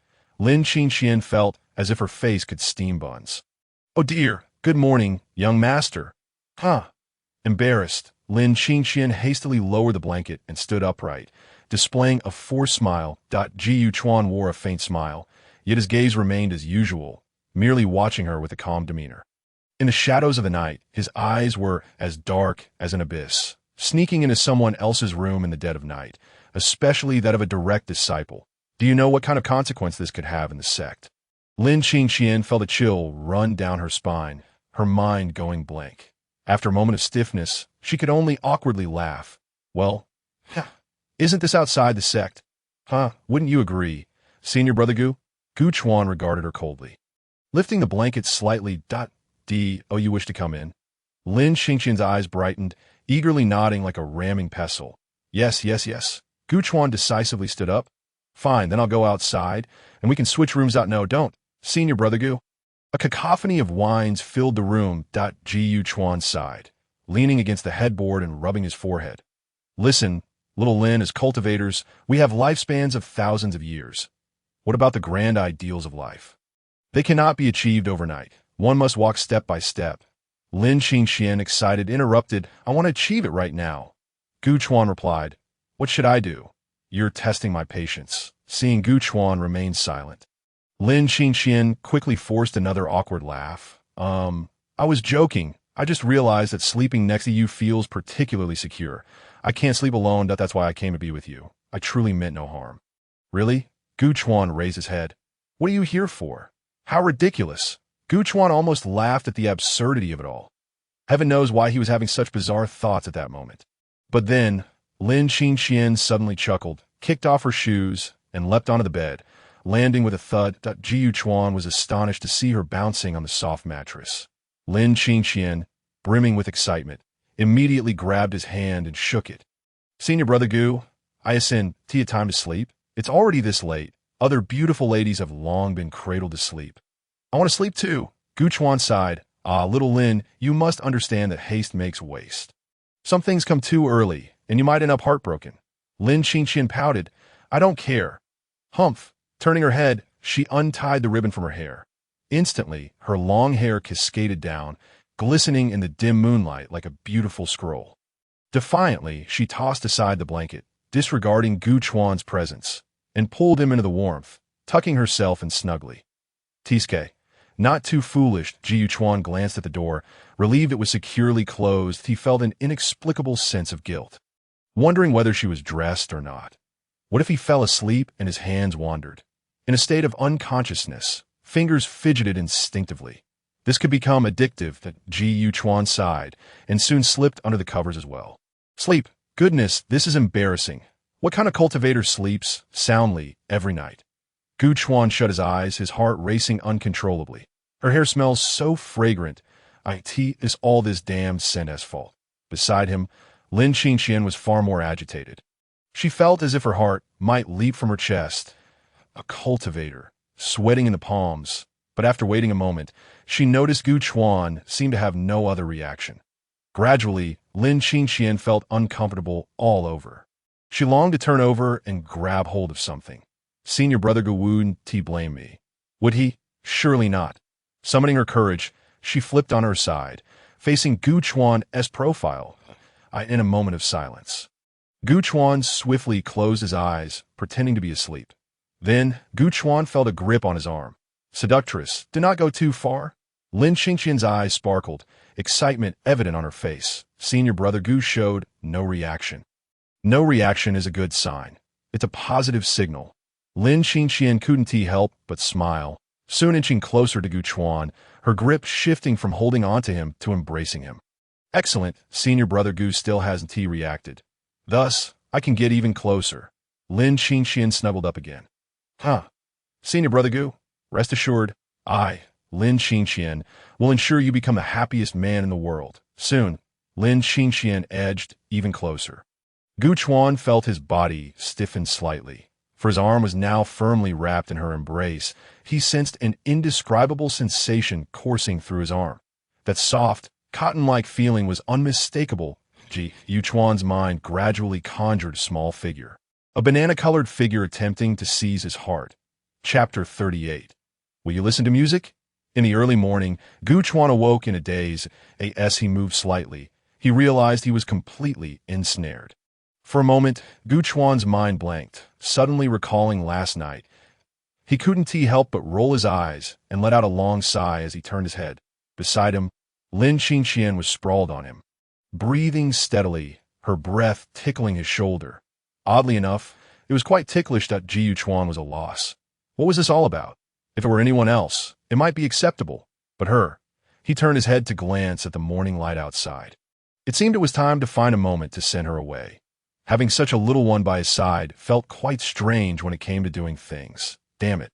I am a darkened scoundrel. How can I be so bound? Gu Chuan carefully pushed her away, relieved that she slept soundly and did not wake. Finally freed from her grasp, Gu Chuan exhaled deeply, noticing an unexpected arousal. Little Gu Chuan was quite spirited. Opening the door, he was greeted by fresh air and a quaint little courtyard. Sunlight spilled over the rockery, and a natural aroma rushed to greet him. Gu Chuan stretched lazily, feeling delighted. This place is mine.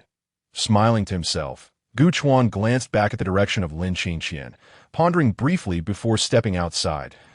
Tea this hour. There must be vendors selling buns.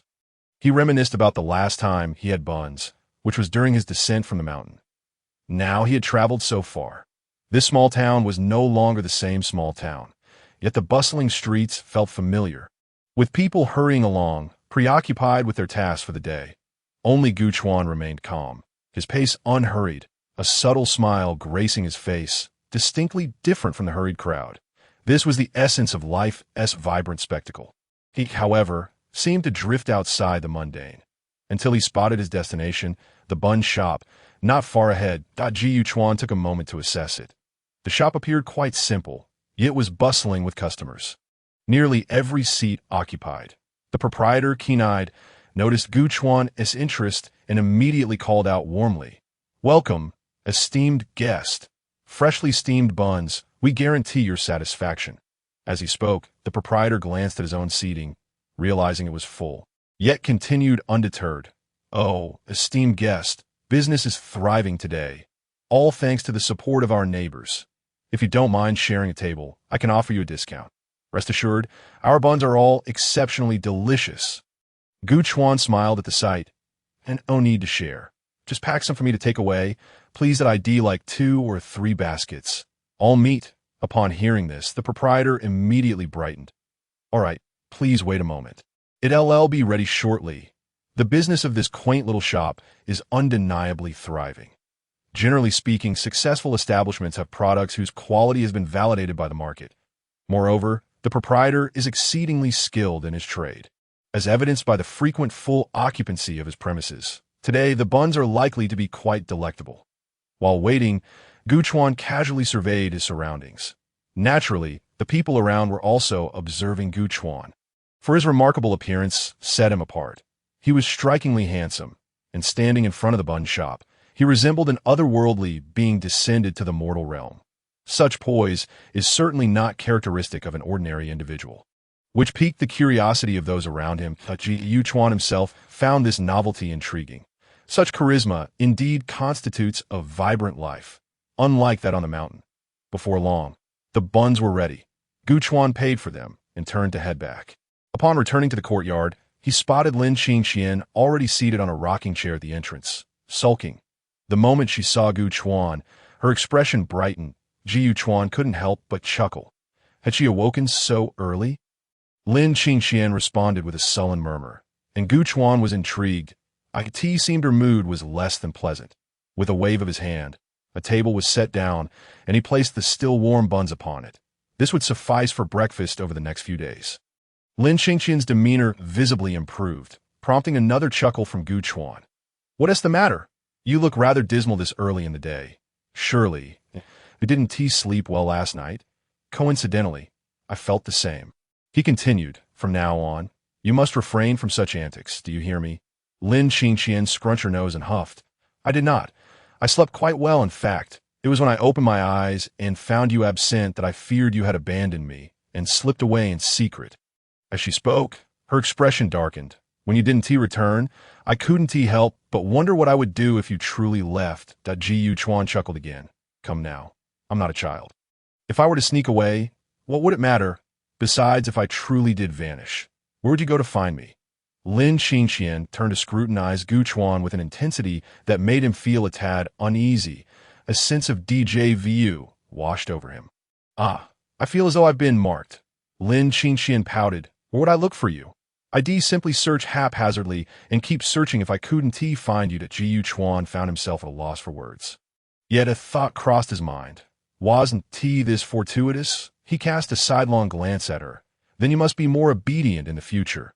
Do not let such matters arise again." He hesitated, realizing that speaking bluntly might not be appropriate. "You understand my meaning, do you not? If there is a next time, I may very well vanish without a trace. The speed of the spirit boat is astonishing. In the blink of an eye, I could be leagues away, and should I flee, you would never find me again." Lin Qingqian took a deep breath, biting fiercely into a bun in frustration. Ji Chuan shivered slightly at the sight, feeling an odd connection with the bun, as though it were a proxy for himself. Before long, the bun was devoured. By midday, Lin Qingxian had meandered around the rockery for quite some time, eventually feeling a tinge of boredom. Young master, let us go out and have some fun. Gu Chuan paused for a moment. Didn't seem like a bad idea. As a cultivator, a day or two of leisure might feel refreshing, but soon enough, it would become tiresome. After some contemplation, he suggested, how about we find a tea house to listen to some stories? Lin Qingxian, perched on the rockery, pondered briefly before her eyes sparkled with a thought. Young master, young master. Gu Chuan turned. What is it? Upon seeing her expression, which bore a mischievous glint, he couldn't help but chuckle. Speak your mind. What mischief are you plotting? Lin Qingxian, at a loss for words, retorted, what do you mean by mischief? How can you speak of a fairy in such a manner? What I meant to say is, if I were not to accompany you, would you sneak off to listen to music? Ah, Gu Chuan halted in his tracks. What do you mean by that? Do you wish to go? Chapter 39. Hi. Truly high upon seeing Gu Chuan hesitate, Lin Qingxian's eyes lit up as if she had discovered a new continent. She hurriedly approached, her face alight with joy. Young master, do you truly wish to go? Speak honestly. Gu Chuan regarded her with an assessing gaze, noting her eagerness. Surely, she must want to go herself. Lin Qingxian playfully smacked Gu Chuan's arm. What are you saying? How could I possibly want to go? If anyone is interested, it's you. I'm merely a companion. After all, Gu Chuan chuckled heartily. Then let us be off. Lin Qingxian beamed, quickly falling in a step beside him. In a blink, they arrived at the bustling street, where the atmosphere remained vibrant. Gu Chuan, glancing at the lively figure trailing behind him, felt a spark of curiosity. Did I say, do you have nothing to say about my choice to visit such places? Lin Qingxian laughed lightly. Young master, you underestimate me. I am, after all, a fairy. If the likes of Qin you cannot claim you, do you think I would shy away from mere commoners? Gu Chuan considered her words. There was indeed some merit to her argument. So, this girl possesses quite the open-mindedness. With that said, my outings may not be such a concern after all, as long as they are not lewd establishments. It should pose no problem. Gu Chuan found himself amused. What a delightful life! Not only can I frolic freely, but I can bring her along as well. Ah, how enviable this existence must appear to others. The realm of refined leisure is not confined to brothels alone. Such establishments are deemed the lowest tier. Those who truly consider themselves cultured frequent far more sophisticated venues. Additionally, brothels only operate at night, as the ladies require their rest during the day. However, other places do not adhere to such restrictions. This moment, Gu Chuan had led Lin Qingxian onto the busiest street, where a particularly elegant small building caught their attention, emanating faint strains of music and humming. The sign above bore 3 flourishing characters, Yale Xian. Upon reading the sign, Lin Qingxian's excitement was palpable. Her beautiful eyes sparkled. Young master, is this the place where one listens to music in those illustrated tales? Gu Chuan chuckled and strode confidently inside. The hall was bustling with patrons, each swaying to the rhythm, clearly absorbed in the experience. They appeared to be connoisseurs of music, lost in a profound realm of melody. A server approached, speaking softly. Welcome, esteemed guests. Would you prefer upstairs or in the main hall? Gu Chuan surveyed the surroundings. The upper floor resembled a loft, with glimpses of the hall visible through the railings. Above that, it seemed there were private rooms. To be honest, Gu Chuan was a novice when it came to appreciating music. A young man venturing into such a place might seem incongruous. Who could claim expertise in this realm? As for the original owner, he was a hopeless romantic, certainly not someone who would have frequented such establishments. After a brief moment of contemplation, Gu Chuan made a decision. The main hall, please. Noticing that patrons were being served tea and even some fruits and snacks, he added, and bring us 2 plates of fruits and snacks. The server's eyes lit up. Certainly. I'll be right back. You may choose any available table in the main hall. Gu Chuan nodded, and Lin Qingxian followed closely behind. Her curiosity piqued as she observed the surroundings. I could see the front. There was a platform that resembled a stage, though it was adorned with a screen and a light veil, from which the sounds of music and humming emanated. This was the essence of refinement, where performers remained unseen, focusing solely on their art. These must be the Qing Guan Run, clear courtesans. Young master, where shall we sit? Lin Qingxian whispered. The patrons were so engrossed that their expressions were almost rapturous. Even speaking too loudly felt like an offense. Ji Yuchuan scanned the room and spotted a young man seated slightly ahead. He appeared to be a gentleman, and perhaps engaging in conversation would be possible. Moreover, this young man seemed knowledgeable about music, and Gu Chuan could potentially glean some insights from him.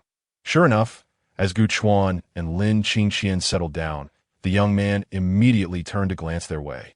Dressed in a light blue long robe, his complexion was fair, and upon noticing Gu Chuan's aura, a flicker of surprise crossed his eyes. When he caught sight of Lin Qingxian, his gaze widened in astonishment. Lin Qingxian quickly noticed his unabashed stare and shot him a disapproving glare. The young man, realizing his faux pas, blushed with embarrassment. When he turned back to Gu Chuan, he saw him curiously observing the screen, seemingly oblivious to the brief encounter. After a moment's pause, the young man could no longer suppress his desire to strike up a conversation. "Greetings, esteemed brother. You seem unfamiliar. May I inquire to which family you belong?" Gu Chuan stifled a laugh inwardly. "Here it comes." He inclined his head slightly. "Gu Chuan, merely a traveler from the countryside." The young man regarded him with a curious expression, pondering momentarily, before a realization dawned upon him. "Ah, so, it is Brother Gu. I am Ji Qingfeng. Your distinguished demeanor is truly admirable. If you wouldn't mind, you may call me Qingfeng." A signature, gentle smile graced Gu Chuan's face.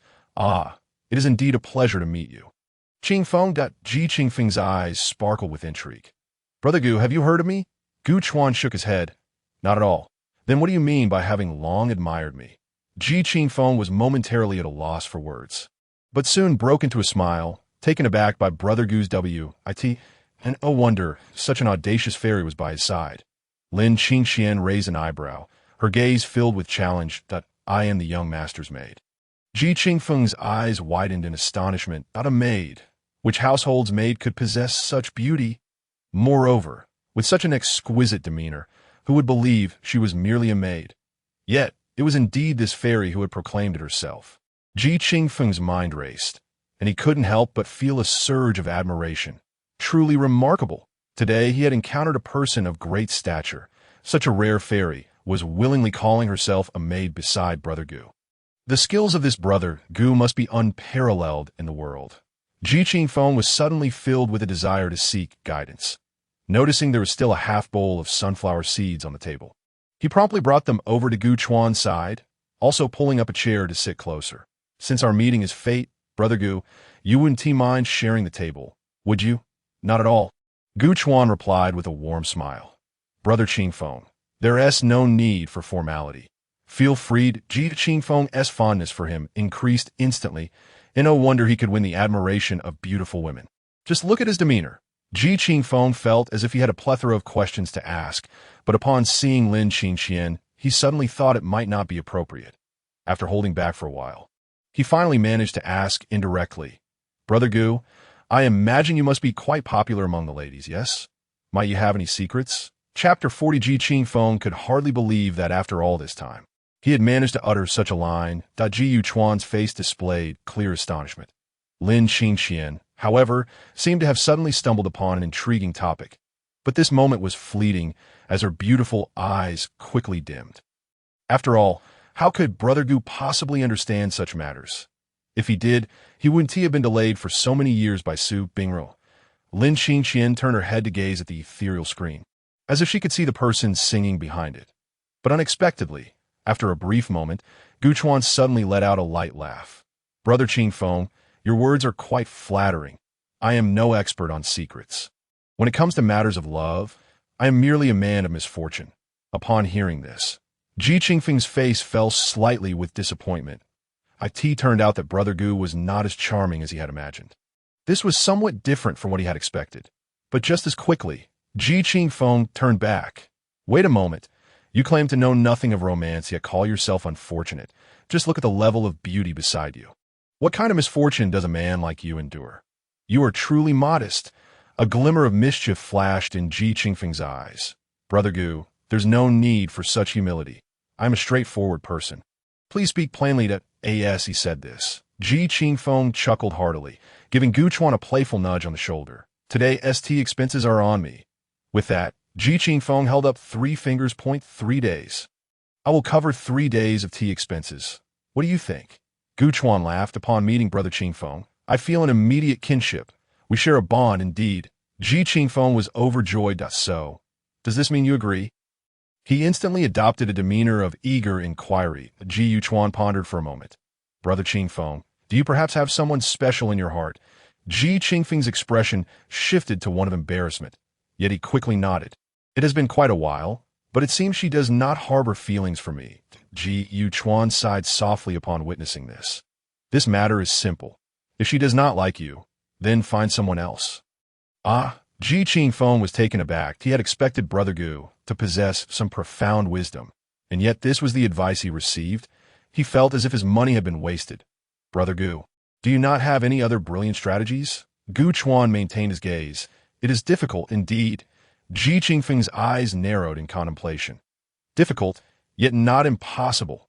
Was there still a way to navigate this? Ji Qingfeng immediately raised 5 fingers. 5 days. I will cover 5 days of your tea expenses. Good heavens, he truly is a young master, Gu Chuan thought, observing Ji Qingfeng's excitement. Though it was merely a few meals' worth of tea, the boy did not seem to be feigning. It appeared that there was indeed someone he had his heart set on. Ji Yuchuan contemplated, wearing an expression of deliberation. Ji Qingfeng, eager to make his offer more enticing, waved his hand decisively. 8 days. Gu Chuan was momentarily stunned. No, that's not what I meant. 10 days. Gu Chuan exclaimed. Someone help. I'm being bombarded with money. Lin Qingqian, watching from the side, was left speechless. Was it truly this simple to gather 10 days' worth of tea money? How remarkable! Brother Gu was incredible. Lin Qingqian found the situation amusing, her eyes sparkling as she observed the two banter. Ji Yuchuan contemplated how to lead this young man further astray. After a moment of thought, he turned to Ji Qingfeng. May I ask, is this matter widely known? Ji Qingfeng's demeanor shifted, his expression darkening. Oh, not even mention it. It is practically the talk of the entire city. Gu Chuan chuckled. Then why worry so much? Ji Qingfeng was momentarily perplexed. Ji Yuchuan smiled enigmatically, and even Lin Qingqian looked on with curiosity. Ji Yuchuan, noticing their rapt attention, found the situation amusing. Just then, a maid approached their table, bowing slightly to Gu Chuan before turning to Lin Qingqian. This fairy, my young master, requests your presence. Please come with me. The moment those words were spoken, the lively conversation at the table ceased abruptly. Even the patrons who had been nodding off suddenly stopped, clearly not as oblivious as they seemed. Ji Qingfeng's face darkened with displeasure. Although Gu Chuan remained calm, Ji Qingfeng felt a rush of heat to his face. This Brother Gu was clearly an outsider. Otherwise, he would have heard of such a person. To have someone so disregarding of manners on his own turf was infuriating, especially since he was waiting for Brother Gu's advice. The more Ji Qingfeng thought about it, the more he felt his anger rising. Who is your young master? The maid, evidently familiar with Ji Qingfeng, bowed slightly. Young Master Ji, my young master is the second young master of Chuyang Mansion. Chu Xiaohe, Ji Qingfeng murmured, furrowing his brow. However, Lin Qingqian paid no mind to the maid. Her interest peaked as she looked at Gu Chuan, as if seeking his opinion. Ji Yuchuan regarded Ji Qingfeng, asking, do you know him? Brother Qingfeng? Ji Qingfeng nodded, his brow still knitted. The second young master of Chuyang Mansion, Chu Xiaohe. His reputation is even worse than mine. That if we speak of the playboys in Yuanshan City, few can rival his frivolity. Gu Chuan nearly burst into laughter upon hearing this. Worse than yours? Do you really have such low self-esteem? No wonder you cannot win the affections of the ladies. You seem to know your own worth. Ji Qingfeng's face flushed with anger. How could that scoundrel dare to cause trouble in his presence today? Ji Qingfeng glared at the maid. You go back and tell. But before he could finish, Gu Chuan interrupted him. That he raised a hand to silence Ji Qingfeng, then turned to Lin Qingqian. It seems no one in Yuanshan City recognizes you. That if you wish, it would not hurt to pay him a visit. Lin Qingqian's excitement surged. Are you serious, my lord? Gu Chuan cautioned, do not cause any fatalities. He merely waved his hand to signify that he was not serious. Lin Qingqian rose eagerly, glancing at the maid with a light laugh. Lead the way. Instantaneously, the expressions of those around shifted. Disdain was written across their faces. Was this truly the case? Despite his handsome appearance, he dared not utter a word in protest, and even willingly sent his maid to meet such a character. It was truly baffling how such a beautiful girl could be with such a master. Even Ji Qingfeng, seated at the table, wore a look of disbelief. Brother Gu, are you truly letting her go? Did I not tell you? That guy is a notorious playboy. How can you trust your maid to go to him? Gu Chuan waved his hand lightly, smiling without speaking. The show was unfolding quite well. Chapter 41. As Lin Qingxian followed the maid up the stairs, her expression remained composed despite the prying eyes below, which felt like a spotlight upon her. Some spectators shook their heads in pity, as if they were witnessing a tragedy. Yet, Lin Qingxian seemed unfazed.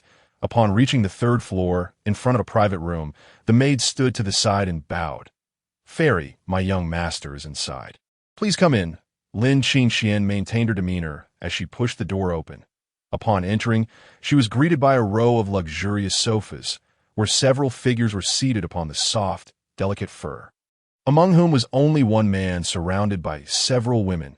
Surrounded by a bevy of women, the young man found himself in a peculiar situation. Some nestled against him, others kneaded his legs, while yet others peeled fruit for him. Upon hearing the sound of the door opening, these individuals merely cast a fleeting glance in her direction. Though their eyes sparkled with a hint of astonishment, it was a fleeting moment. How intriguing. Lin Qingxian navigated around the sofa, finally catching a glimpse of him head-on. She noted that the young man had an ashen complexion, heavy dark circles under his eyes, and an overall air of being utterly drained. Yet, this was not the most pressing matter. At this very moment, his hand had not yet withdrawn from the embrace of the woman beside him. Lin Qingxian's eyes narrowed slightly, but she quickly regained her composure. Young master seeks me. Chu Xiaohai cast a sidelong glance at her. What is your connection to that lad? What ties do you have with Ji Qingfeng? Lin Qingxian candidly replied, I am but a maidservant to my young master, and my acquaintance with Ji Gongzi is merely a chance encounter. Chu Xiaohai chuckled. Very well. From this day forth, you shall be my maidservant. With that, he glanced at the maid trailing behind Lin Qingxian, instructing her to find that young man and negotiate a price, as he intended to acquire him. The maid immediately nodded in acknowledgement and retreated with her head bowed. Upon the door closing, Chu Xiaohai finally withdrew his hand, pushing aside the surrounding women, and gestured for Lin Qingxian to come and sit. Well, I wonder what business Chu Xiaohai's family is involved in, to have raised such a simpleton. Lin Qingxian chuckled lightly, pondering what kind of price Chu Gongzi would offer to her young master. Chu Xiaohai paused, his gaze lingering on her with a mischievous glint, unable to suppress a laugh. You still think you master? It seems your character is not so bad after all. That he extended 2 fingers. 20 million. How about that? Surely that's a fair deal. 20 million would suffice for your young master to live a life of luxury for the remainder of his days. So, what say you? Can you come over now? Lin Qingxian smiled brightly. And the money? Chu Xiaohai hesitated, observing her laughter. This little maid seemed quite clever, and her ethereal beauty was certainly deserving of admiration. He glanced at the young man standing silently against the wall. Xiao Anzi, bring the money. Xiao Anzi nodded promptly. I'll deliver it right away. After he departed, Chu Xiaohai turned his attention back to Lin Qingxian. So, can you come over now? Lin Qingxian merely smiled. You are indeed generous. Chu Gongzi. With that, she gracefully glided towards him. Her poised demeanor only intensified Chu Xiaohai's interest. By the time she reached the table, he could feel his heart racing uncontrollably. Lin Qingxian wore a smile. Yet her voice suddenly turned icy. 20 million. A mere trifling sum of mundane silver. And you believe you can purchase me? Chu Xiaohai's expression froze. In an instant. Lin Qingxian's smile vanished, replaced by an imposing coldness that seemed to freeze the very air in the room. Downstairs, Ji Qingfeng sighed heavily. Brother Gu, though the Chuyang residence is not to be trifled with, I still hold a modicum of influence here in Yuan Mountain City. You need not be so concerned. Brother Gu, let us hurry and see. If we delay, it may be too late. Brother Gu, do speak. Beside him, Ji Qingfeng was as anxious as a cat on a hot tin roof. Yet, Gu Chuan remained remarkably composed. After a moment, he seemed to recall something. Qingfeng. Oh, you're here. Ji Qingfeng responded eagerly. Indeed, I am. Excellent. Brother Gu has finally grasped the complexities at play. Let us ascend and rescue that maid from peril. However, Gu Chuan's next words left him speechless. But how well does this individual perform in their role? Are they the best in this performance? Ji Qingfeng felt a wave of disbelief wash over him. Good heavens, why are you concerned about their performance when your maid is about to be auctioned off? Just then, the maid returned, halting before the table and bowing once more. This young master says, "You may propose a price." Ji Qingfeng's expression stiffened, nearly cursing aloud that I suggest you take your leave. Yet, recalling that this matter did not directly concern him, he swallowed his frustration. Ji Chuan, however, appeared captivated by the screen, as if it concealed a breathtaking beauty. You may return. There is no need to seek me further. The maid hesitated, unsure how to report this back. Ji Qingfeng could no longer contain his anger. Why don't you hurry and leave? Can't you read the room? Startled, the maid promptly withdrew. Ji Qingfeng took a deep breath. I must ask, Brother Gu, do you truly intend to remain oblivious? Gu Chuan smirked enigmatically. What is there to see? Is the lad on the floor wailing? He remained silent, though he could have easily sent Ji Qingfeng to intervene. Doing so would have created a debt of gratitude, allowing him to assist the lad in winning the maiden's affection, thus balancing the scales between them. Without needing to take the spotlight, he had initially intended to proceed in this manner, but the lad's words had unexpectedly swayed his decision. After all, if the young man himself was no paragon of virtue, then Gu Chuan could not be compelled to take on this task. At that moment, another individual approached, the young man, Xiao Anzi. Unlike the maid, Xiao Anzi approached the table with his gaze lowered, avoiding direct eye contact. Listen, my young master has offered you 20 million to take this money and leave, never to return to pursue that maid again. Do you understand? With that, he slapped a banknote onto the table. Take it. If you lose it, don't come looking for me again. Yet, Gu Chuan did not even glance in his direction. The banknote lay on the table, ignored like a scrap of paper. Xiao Anzi furrowed his brow, his tone growing more forceful. I'm speaking to you. Hey, are you deaf? I'm addressing you. But in the next moment, the air around them shifted, and Xiao Anzi suddenly let out a blood-curdling scream, collapsing to the ground. Chapter 42. The guest from the mortal realm boom. The once tranquil building erupted with a jolt. On the street, pedestrians jumped in fright. To their astonishment, the once intact third floor had been shattered. A figure propelled out, tumbling onto the street and rolling several times before lying there, wailing in agony. Goodness, what a fright!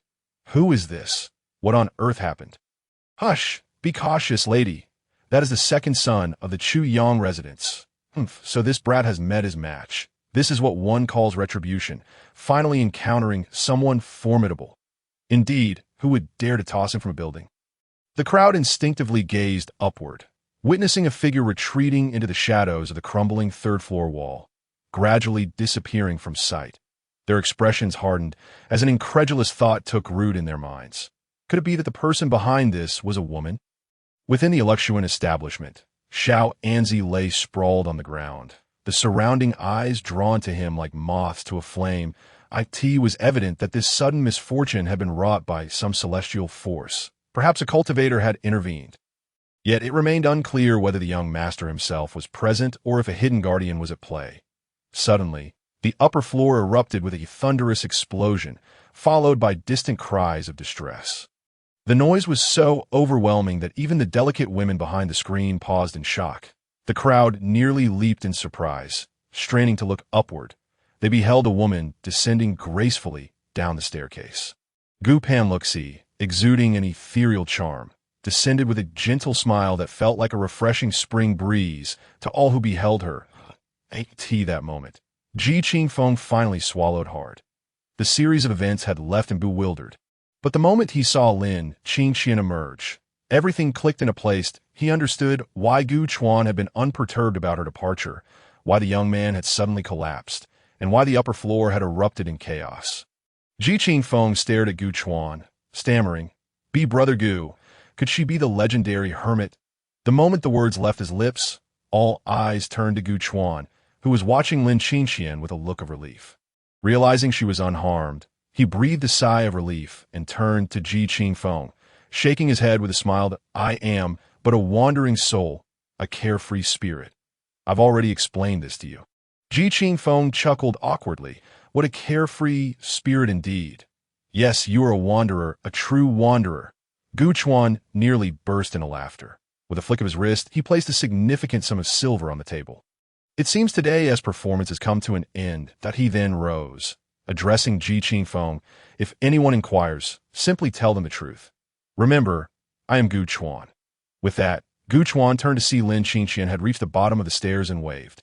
Are you unscathed? The assembled crowd bore expressions of palpable tension. Surely, it cannot be too serious, can it?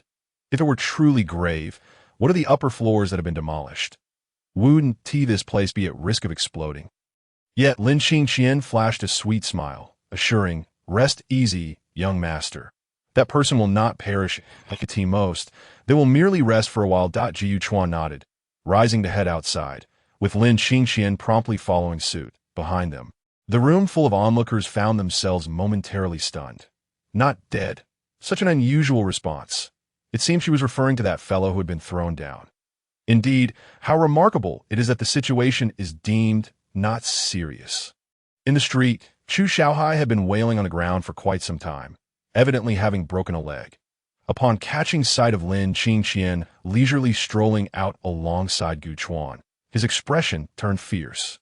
You pair of shameless scoundrels. Just wait. He spat that you've offended me. I shall ensure you meet your end in this remote mountain city. Lin Qingqian remained impassive, her emotionless gaze fixed upon him. Within moments, Chu Xiaohai felt a chill run down his spine. No longer daring to utter any threats, Yu Chuan merely glanced over, noting the lad's lack of imminent peril, and similarly withdrew his gaze with a stoic demeanor. He was but a mere mortal, unworthy of further consideration. Such frivolous outbursts could be dismissed as the ramblings of a madman, as for the so-called Chuyang mansion behind him. What of it? Even if he were the king of this remote city, he remained merely a commoner in the eyes of cultivators, inconsequential. Should one ponder whether there exists any power among mortals capable of confronting cultivators? Gu Chuan could only conclude that there is none. The so-called military formations, the so-called faith, are mere jests that it is laughable to suggest that the mortal realm possesses imperial fortunes or national strengths that could rival the extraordinary. Akin to deities, such assertions are utterly absurd. If it were that simple, then what would be the distinction between the celestial and the mundane? As Gu Chuan led Lin Qingqian away, behind them, Chu Xiaohai's eyes burned with venomous resentment. Fixated on Gu Chuan's retreating figure, disregarding the approaching servants. Yet Gu Chuan appeared indifferent to it all. He wondered when the rumored Taoist master would return in the bustling street. Gu Chuan was reminded of that enchanting figure. Lin Qingqian turned. Young master, do you wish to indulge in some wine? Gu Chuan shook his head with a chuckle. Who drinks during the day? Lin Qingqian pondered, realizing the validity of his point. However, they were cultivators. They could drink whenever they pleased, regardless of day or night. With a playful grin, Lin Qingqian took hold of Gu Chuan's arm. Then let us return home and drink. Gu Chuan couldn't help but laugh. You claim I want to drink. Perhaps it is you who desires it. Lin Qingqian giggled. Drinking is delightful. Wine is a splendid thing that if I could get you drunk, it would be even better. Gu Chuan dismissed such thoughts, attributing it to the girl's craving for liquor. After a brief contemplation, he devised a plan. How about we find a nearby tavern to prepare some small dishes for us? There are also vendors selling roasted chicken that we could bring back. Lin Qingqian's face lit up at the suggestion. Great. Let us bring them all home. Gu Chuan shook his head. Come, let us order from a tavern. With you as my neighbor, the tavern keeper will surely be overjoyed. He might even consider me a lucky star, treating me like a revered ancestor. At that moment, in the Kanglan Sword sect, as the sun reached its zenith, a figure awoke in a daze upon the icy ground. Grasping a wine jar, rubbing their disheveled hair, they surveyed the scattered wine jars and stones strewn about, as if carelessly tossed across the ground. These were no ordinary stones. They were memory stones. Su Bingru, with a hint of bloodshot in her eyes, sat confused on the ground. Feeling parched, as her mind began to clear, Her gaze fell upon the numerous memory stones scattered about, and her expression darkened.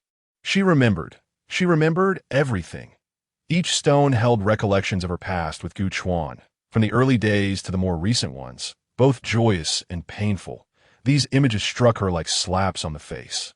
One after another, instinctively, Su Bingru curled into herself, hands tangled in her hair, hiding her exquisite visage behind her knees, silently weeping. Why? Why had it come to this? How had events spiraled to this point? Over the years, how deeply Gu Chuan had loved her. It was almost unfathomable. But what had she done? Faced with his hopeful countenance, she had harshly rebuked him. Oh, Su Bingru, how cruel your heart is. Regret, remorse, fear, so many emotions converged into an abyss, slowly consuming her. Only heaven knew how she had endured the endless days and nights, and as for her cultivation, the strength she once prized now felt unattainable. With closed eyes, she could only see Gu Chuan's complex gaze and hear his incredulous words. After 7 years of knowing you, you truly do not trust me at all. 7 years of acquaintance, and yet she could not trust him even a little, instead believing that newcomer, Xiao Chun, who had only recently appeared. Su Bingru sobbed until her face contorted, burying her head in her knees, unable to lift it for what felt like eternity. Perhaps she would never be able to raise her head again. She had heard that Gu Chuan had descended the mountain, and that Qin Yu and the others had secretly followed him, only to be met with closed doors. It was evident that Lin Qinxian had succeeded in her venture. Reflecting on this, Su Bingru's heart tightened. Those days of Gu Chuan being with Lin Qinxian must have brought him great joy. She clutched her garments tightly, realizing that all of this should have belonged to her. She should have been the one by Gu Chuan's side. With a weary effort, Su Bingru raised her head, staring blankly into the distance, lost in thought for a long while, until the sun had fully risen, warming her skin. Suddenly, she trembled. No, I must find him. A spark of determination ignited in her eyes. The words that had once echoed in her mind returned. This is your last chance? No, I still have a chance. I must have a chance. Su Bingru felt a renewed sense of hope surging within her, her spiritual energy swirling as she tidied herself up. With a wave of her hand, she gathered all the memory stones and rushed down the mountain. Xiao Chuan, this time, it is my turn to seek you. The tavern's menu was impressively diverse. The establishment, aptly named the Unique Tavern, was conveniently located not far from Gu Chuan's residence. A straightforward walk down the street led to the first intersection. The menu boasted a long list of ingredients and meat dishes, including a dish Gu Chuan had not seen in ages. Boiled edamame. How delightful. He ordered 2 large plates, along with a plethora of dishes chosen by Su Bingru. In total, they ended up ordering over 20 dishes. But then again, it was merely eating, a trivial matter that Jiu Chuan paid with ease, provided the address, and continued to wander nearby with Lin Qinchen. Jiu Chuan's mind lingered on one particular delicacy: roasted chicken. It was far superior to ordinary chicken, especially the crispy-skinned, tender leg pieces. The mere thought of biting into it was tantalizing. Along the way, he also encountered roasted corn and ordered 2 of those as well. 1 for each. No one was to be greedy. Perfection. After some inquiries, they finally located the roasted chicken after wandering through 2 streets. By the time they returned home, it was already noon at the entrance. A young servant had been anxiously awaiting, standing beside a small cart that Jiu Chuan, not wishing to keep him waiting in vain, generously tipped him, which brought a broad smile to the servant's face as he eagerly addressed Gu Chuan as master. Ah, such is the world. Money makes one a master. In the courtyard, a massive table was laid out, adorned with an array of delectable dishes. Jiu Chuan brought out 2 jars of wine, freshly purchased along the way. Labeled peach blossom wine, that he suspected it was a counterfeit, merely riding on the reputation of the Taoist master. However, he was not concerned, content to make do with it for the time being. Perhaps that Taoist master was merely living off their fame? Here, young master, a toast to celebrate our new home, Gu Chuan mused, feeling it peculiar. What did he mean? Was the old monk implying that he had already settled down? The more pressing question was, did that make her the beautiful lady of the household? Gu Chuan couldn't help but chuckle as he picked up a bowl and began to drink. Shortly after, he reached for a handful of edamame. Ah, what a sensation this was! instantly filling him with delight. Time flew by, and before he knew it, it was already afternoon. Beneath the table lay a long row of wine jars, and both individuals had indulged to the point of feeling a bit tipsy. Just then, unexpectedly, a knock echoed from the courtyard gate. Jiu Chuan and Lin Qingxian exchanged glances, instinctively sensing the presence outside. Fortunately, they were merely the lowest-tier cultivators, possessing only a hint of cultivation. Among them was one who appeared rather familiar, the young nobleman who had been expelled earlier in the day. It was possible that he had come to seek retribution. After all, Gu Chuan had made a point of leaving his name earlier. Given that the Chuyang mansion was well known, it stood to reason that tracking someone down, especially with such distinct traits, should not pose a significant challenge. After all, neither Gu Chuan nor Lin Qingxian were ordinary individuals. Lin Qingxian's beautiful eyes glimmered with clarity as she stood and inquired, "Young master, shall I open the door?" Gu Chuan nodded, his gaze following Lin Qingxian's retreating figure. Soon, the door swung open to reveal several individuals standing outside, led by a middle-aged man with a chin adorned with a faint beard. His demeanor resembled that of an ancient official. Strangely, they were carrying a stretcher, atop which lay a figure who appeared quite familiar. It was none other than Chu Shaohai from earlier in the day. Chapter 44. An apology arrives had it not been for the absence of any malevolent aura from the middle-aged man. Lin Qingxian might have already dismissed him with a wave of her sleeve.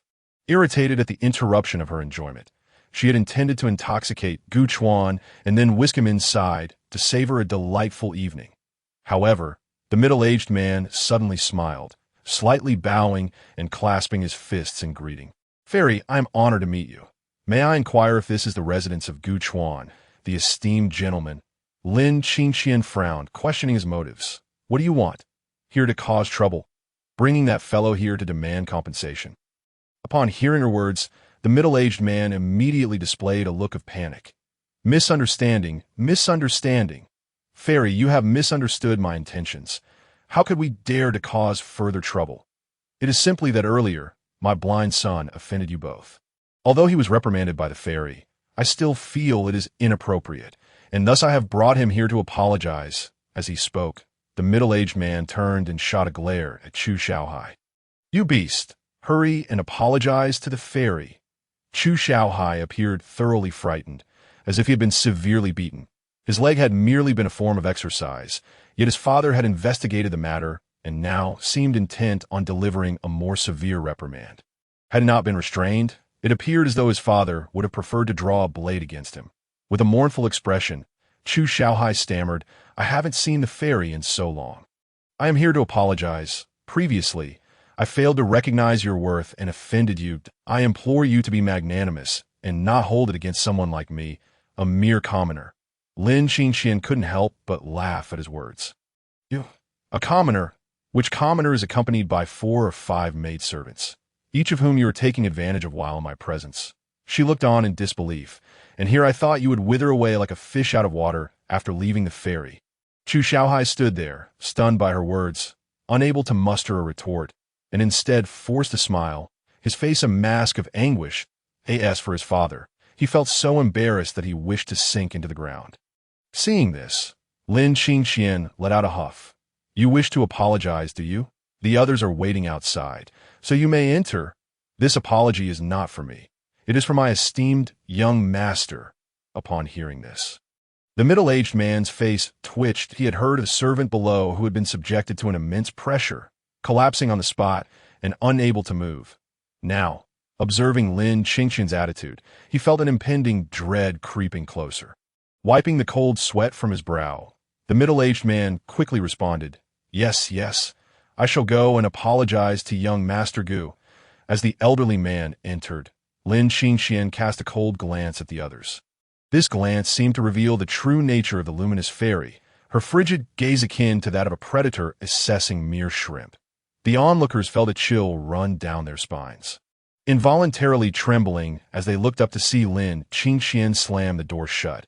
Inside, Gu Chuan had traded his chair for a rocking chair beside the table, cradling a wine jar in his hands. His eyes half closed in a drowsy haze, the middle-aged man approached with trepidation, and upon seeing Gu Chuan's demeanor and presence, he felt his heart race. Without uttering a word, the unfortunate father dropped to his knees. Commoner Chu Xingyang, come to apologize to young Master Gu. Gu Chuan remained seated, swaying gently in his rocking chair, not even lifting his eyelids. The matter has long passed. There is no need for you to come here and speak. As long as she is willing to let you leave, you may depart on your own. The unfortunate father was taken aback, casting a pleading glance at Lin Qingqian. Observing this, she waved her hand dismissively. Go on, Didi, and not disturb my young master's enjoyment. That I bear no grudge against you. Just leave quickly. Hearing this, the elderly man felt as if he had been granted a reprieve and hurriedly made his exit. However, just as he reached the door, preparing to flee, Lin Qingqian added one last remark. Regarding matters concerning my young master, it would be best if you do not speak of it carelessly, understood? The unfortunate father trembled at her words, fully grasping the implication. Yes, I shall not utter a single word. Rest assured, fairy. Lin Qingqian waved her hand again and closed the door. Turning back, she found Gu Chuan had slumped in his rocking chair, drowsily dozing off. She let out a sigh. Yes, he is asleep already. What should I do? Should I just carry him inside? But it's still the afternoon. It feels inappropriate to do so at this hour. In a blink, night had fallen to Ji Chuan awakened from his slumber, throwing off the covers as he got out of bed. Lin Qingqian's presence lingered nearby, suggesting she had indeed heeded his words, as for how he returned to the room. It was naturally with Lin Qingqian's assistance. Though her hands were not entirely innocent during the process, she had not overstepped her bounds, and Gu Chuan had no reason to reprimand her, in truth. This arrangement was quite ideal, as long as she did not become overly anxious. He was not yet ready to embark on the path of righteousness and settle down. After all, he had not yet fully indulged in life as pleasures. Gazing at the moonlight filtering in, Gu Chuan pondered for a moment before he heaved a deep sigh, obediently sitting on the bed to begin his cultivation practice. He had been seeking information regarding autonomous cultivation for many days now, and he was finally beginning to see some clarity. The original body was indeed extraordinary, possessing a remarkable aptitude. However, he still lacked two essential items, the utmost yin and the utmost yang. Once he obtained these, Gu Chuan believed his journey into autonomous cultivation would be set on the right path as for these items. He had traveled far and wide in the past and had heard various rumors, yet they all seemed rather distant. For the time being, he needed to focus on his cultivation diligently. Before long, dawn arrived, and with a sense of leisure, Gu Chuan took Lin Qingqian to enjoy some music once more. They returned to the same establishment as yesterday, the elegant music pavilion. Upon their arrival, the attendant seemed to recognize Gu Chuan and immediately expressed a desire to lead him upstairs. The establishment had even reserved a private room for him. However, Gu Chuan swiftly declined. This was not due to a sense of entitlement, but rather because he had spotted someone in the main hall, Ji Qingfeng. Upon noticing Gu Chuan's direction, the attendant's eyes flickered with suspicion, quietly wondering why these two individuals, who could have taken the private room, preferred to sit in the main hall instead. Ji Qingfeng was doing just that, as was Gu Chuan. Was the ambience of the main hall truly more appealing than that of a private room? Ji Qingfeng had been lightly dozing off with his eyes half closed when he suddenly sensed someone sit beside him. Opening his eyes, he was startled to the point of nearly jumping up. Gu, realizing he had almost spoken too loudly, Ji Qingfeng quickly covered his mouth, glancing around nervously to ensure no one was paying special attention to him. Only after confirming this did he exhale in relief. Young Master Gu, what brings you here again? Chapter 45. The literary plagiarist Gu Chuan, intrigued, cast a curious glance at him.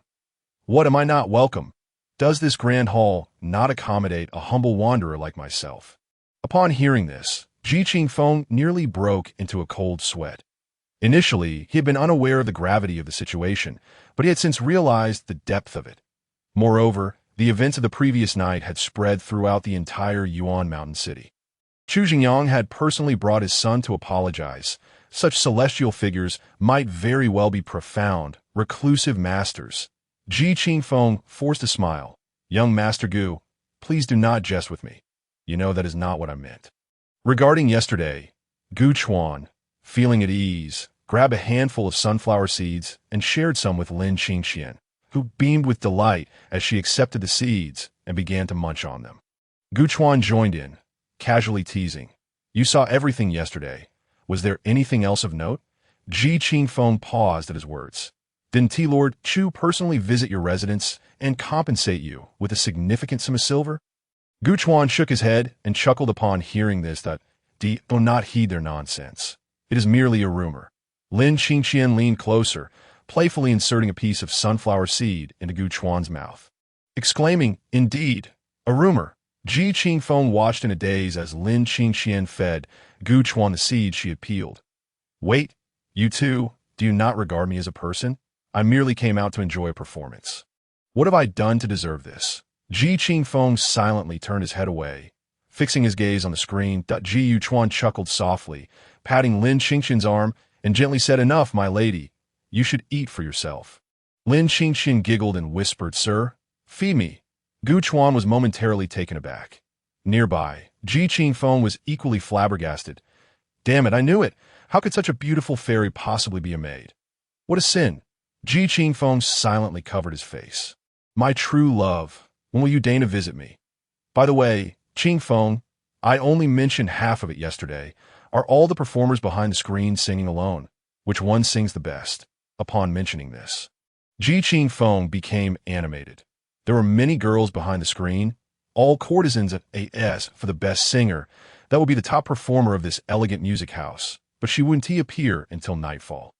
Gu Chuan nodded, somewhat understanding. It seemed to her that was indeed the case. They were all singing in a similar fashion. Yet the atmosphere here was remarkably enchanting, far more interesting than the taverns outside. Even the storytellers could not compare to this place.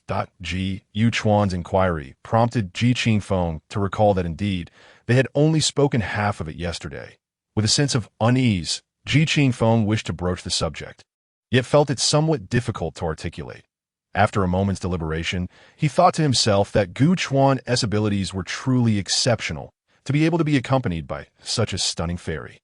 Ji Qingfeng held back for a long while, but ultimately could not refrain from speaking. "Gu Chuan, I just remembered, we indeed only discussed half of it yesterday." Gu Chuan, noticing Ji Qingfeng's awkwardness, could not help but smirk inwardly. So, even this debauched young master could feel bashful that Ji Yuchuan had no intention of embarrassing him. This matter was neither overly complicated nor too simple. Upon hearing this, Ji Qingfeng's eyes sparkled with curiosity. "Pray, elaborate, my esteemed friend. I am eager to hear more." Gu Chuan cleared his throat. "What I have to say is merely hearsay. To be frank, I know nothing of matters of love. Alas, I am but a wretched soul." Compared to yesterday, Ji Qingfeng's eyes now displayed little fluctuation. "I'm listening. Continue. I'm all ears for your nonsense. If you wish the young lady to be fond of you, must you not also be fond of her?" Ji Qingfeng grew anxious upon hearing this. I am fond of her. I cannot be more fond. The whole city is gossiping about me, and some even mock me for it. Gu Chuan, hearing this, smiled knowingly. "Whether you are fond or not, how does it matter? Does she know even a fraction of it? All she knows is you squander your days in revelry. A notorious playboy. A scoundrel like you would find it remarkable if a lady from a prominent family even glanced your way." Ji Qingfeng, upon hearing this, exhibited a look of dawning comprehension. It appeared he was beginning to form some thoughts. Observing this, Gu Chuan chuckled, glancing at Lin Qingxian with a look of triumph. "Praise me, I am indeed a master of emotions." However, Lin Qingxian merely smiled, offering no further commentary. Ji Yuchuan found this rather dull and resumed watching the performance.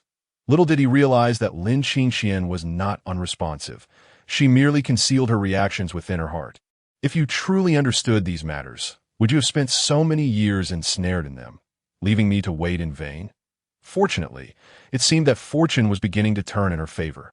Lin Qingxian unconsciously smiled, thinking, "Now, Gu Shixiang is mine."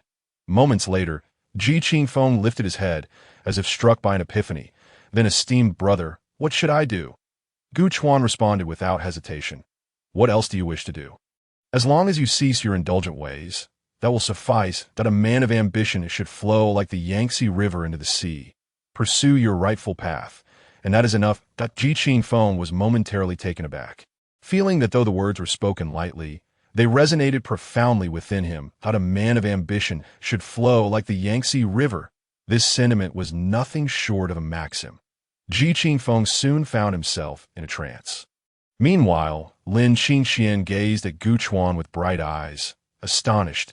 She had not anticipated that Gu Chuan would suddenly express such remarkable wisdom.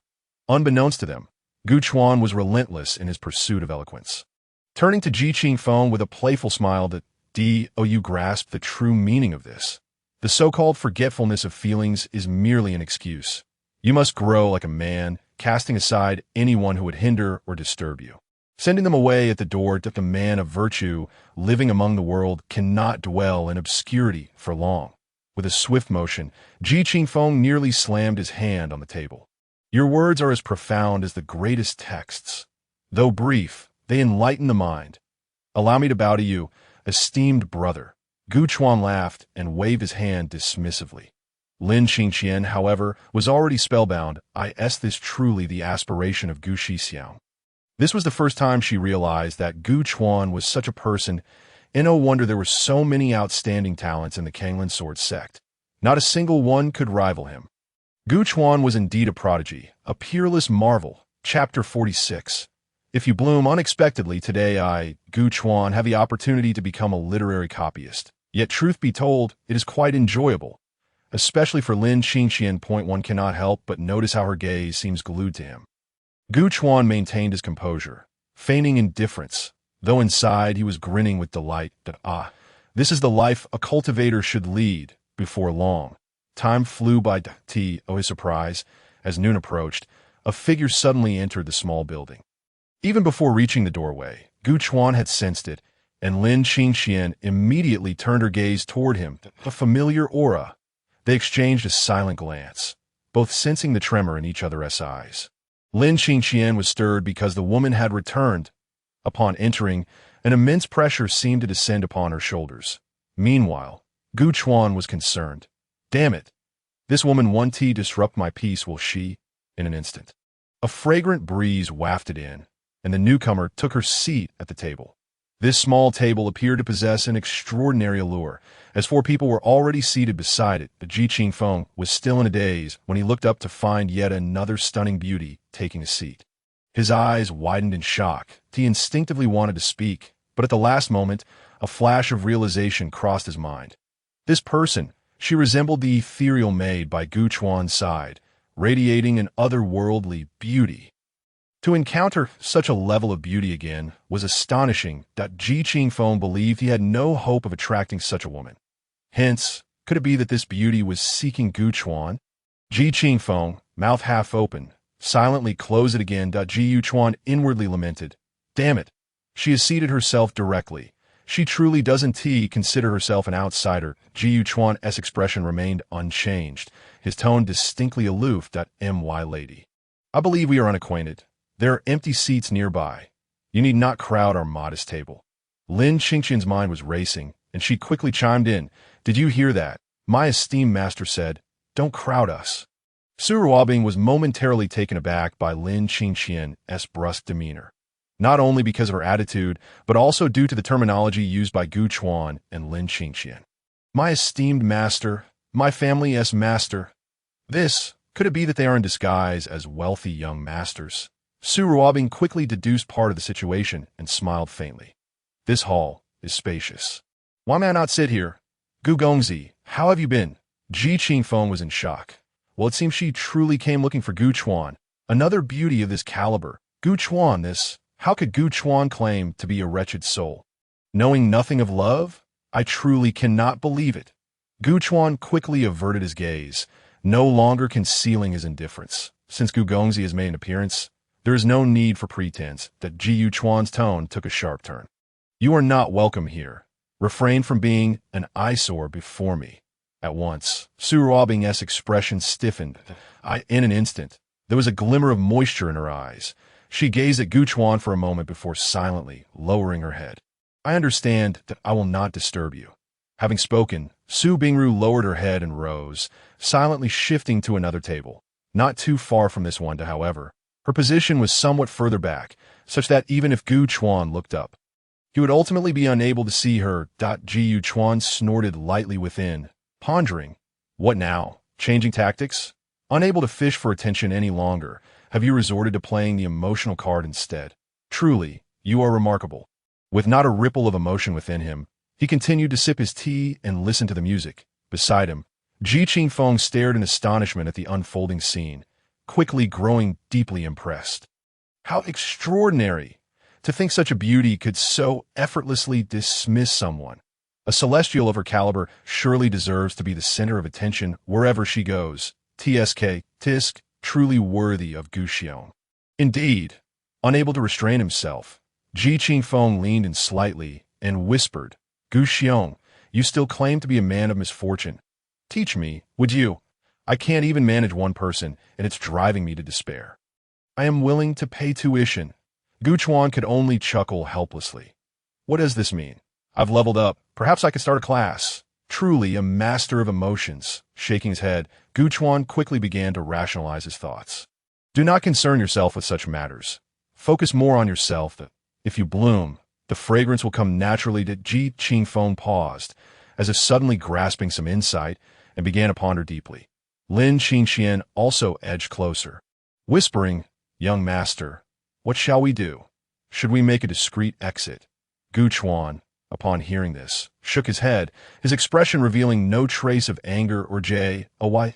No need. If she was able to find me once, she can surely do so again. Why bother? Gu Chuan surmised that she had likely deduced his whereabouts in Yuanshan City based on the news from Qinyu and her companions, or perhaps the issue lay with Su Tianjin. The items he had given Gu Chuan might very well contain something that revealed his location, but of course, this was merely Gu Chuan's speculation. The specifics required careful investigation. However, Gu Chuan had no intention of pursuing this. If she wished to follow, then let her follow. One day, should he find himself spending a night in intimate company, she would be there as well. That if you can bear to watch, then remain. As long as you don't come over to be a nuisance. It doesn't affect me in the slightest. Ji Chuan refrained from speaking further, immersing himself in the music. Initially, he felt little, merely appreciating the pleasant atmosphere. Yet after a while, he found himself perceiving a subtly different rhythm. This was rather intriguing. Before long, half the day had slipped away. Ji Chuan, feeling somewhat fatigued, bid farewell to Ji Qingfeng. The lad had evidently grown weary as well, and nodded eagerly at Gu Chuan's intention to leave. Yet before departing, he could not resist inquiring if he might visit Gu Chuan's residence another day. Ji Chuan did not refuse outright. The lad was, after all, rather interesting. While he could guess some aspects of Gu Chuan's situation, he did not exhibit the excessive reticence typical of most. Thus, Gu Chuan found himself less inclined to reject him.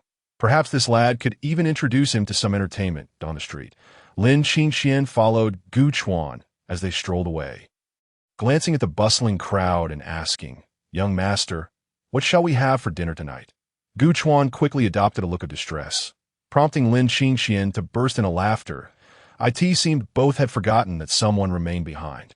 Not far behind them, Su Bingru gazed at the pair walking side by side, her eyes filled with bitterness. Chapter 47. So be it in the sky. The sun had begun to take on the hues of dusk. Golden sunlight cascaded down, enveloping the two figures in a radiant glow. In this golden light, their silhouettes appeared as though destined to be together. From a distance, Su Bingru observed, feeling a pain that was difficult to articulate. Sharp, bitter, and unending. Such feelings filled her heart, rendering her countenance devoid of any optimism. They truly were well suited. What about me? Do I still have a chance? Su Bingru silently questioned herself, yet found no answer. Without conscious thought, she followed behind, like a soulless shell, silently observing the figures ahead. By the time they returned home, laden with various goods, the sky had fully transformed into the embrace of twilight. Su Bingru watched from a distance as they entered a small courtyard, only for the door to slam shut, abruptly cutting off all sight. In that fleeting moment, she distinctly caught Lin Qingxian casting a glance her way. Su Bingru's body trembled, nearly collapsing to the ground. They had already moved in together. A thunderbolt struck her, her mind swirling as if struck by a giant hammer. leaving no coherent thoughts intact. Su Bingru was bewildered. Inside, Gu Chuan was bustling about with great energy. The dish they were having today was called hot pot. Naturally, with summer approaching, indulging in hot pot might not seem the most refreshing option. However, Gu Chuan had thought of alcohol, with a mere surge of spiritual energy. He could create a slight chill, turning a barrel of wine into a chilled delight. What bliss! Just right, as it was still a bit early for iced drinks, the hot pot made for a splendid pairing. Perfect! In the courtyard, laughter and cheer erupted, with the enchanting laughter of the little fairy occasionally wafting out, causing passers-by to glance over with envy. Among them were also some older men, their faces reflecting nostalgia, as though reminiscing about their youth. Not far from this scene, atop a certain rooftop, lay an unknown figure, one hand clutching a wine gourd, the other resting beneath their head, gazing up at the moonlit sky. This night was both bittersweet and delightful. Yet, regardless of the circumstances, it was certainly better than those aimless nights. Su Bingru's expression gradually calmed. Initially, she found it unbearable. Each burst of laughter felt like a knife, drawing blood from her heart. Yet now, she found herself oddly at peace. At least Gu Chuan had not insisted she leave completely. Had he? Compared to Qin Yu and her companions, she could at least observe from a distance. Perhaps it was merely an illusion, or her own wishful thinking. She felt that Gu Chuan had left her some leeway, allowing her the chance to see him, rather than forcing her to depart in despair. Burdened with unfulfilled longing.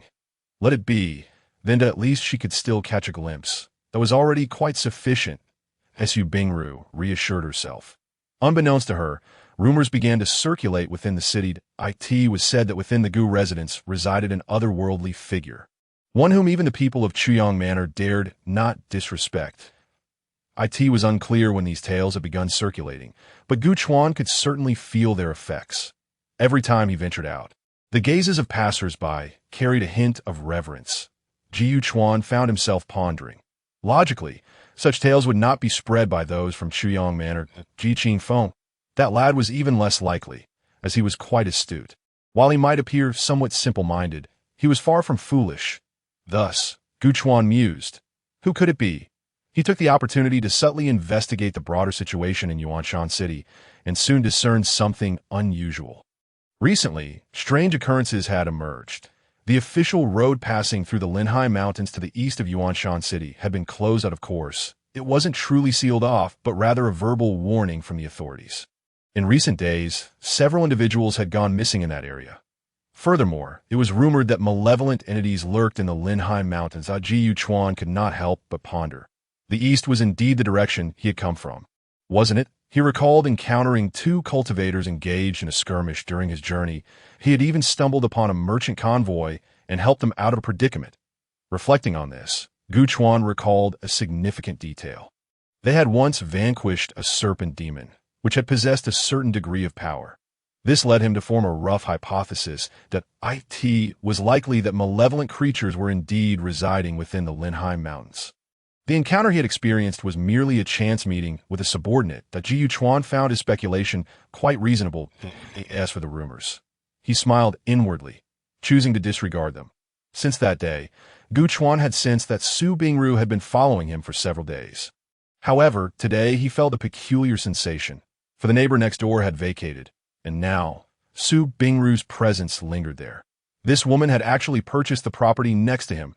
Gu Chuan couldn't help but chuckle. Was she planning to confront him? Would she sneak over at night to eavesdrop? The very thought made him laugh. Eavesdrop away. It was a pity that he had yet to engage in any grand endeavors.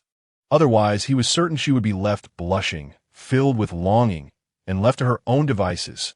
Knock, knock, knock. The door was rapped upon, and Lin Qingxian dashed out of the room, exclaiming, "Is someone at the door?"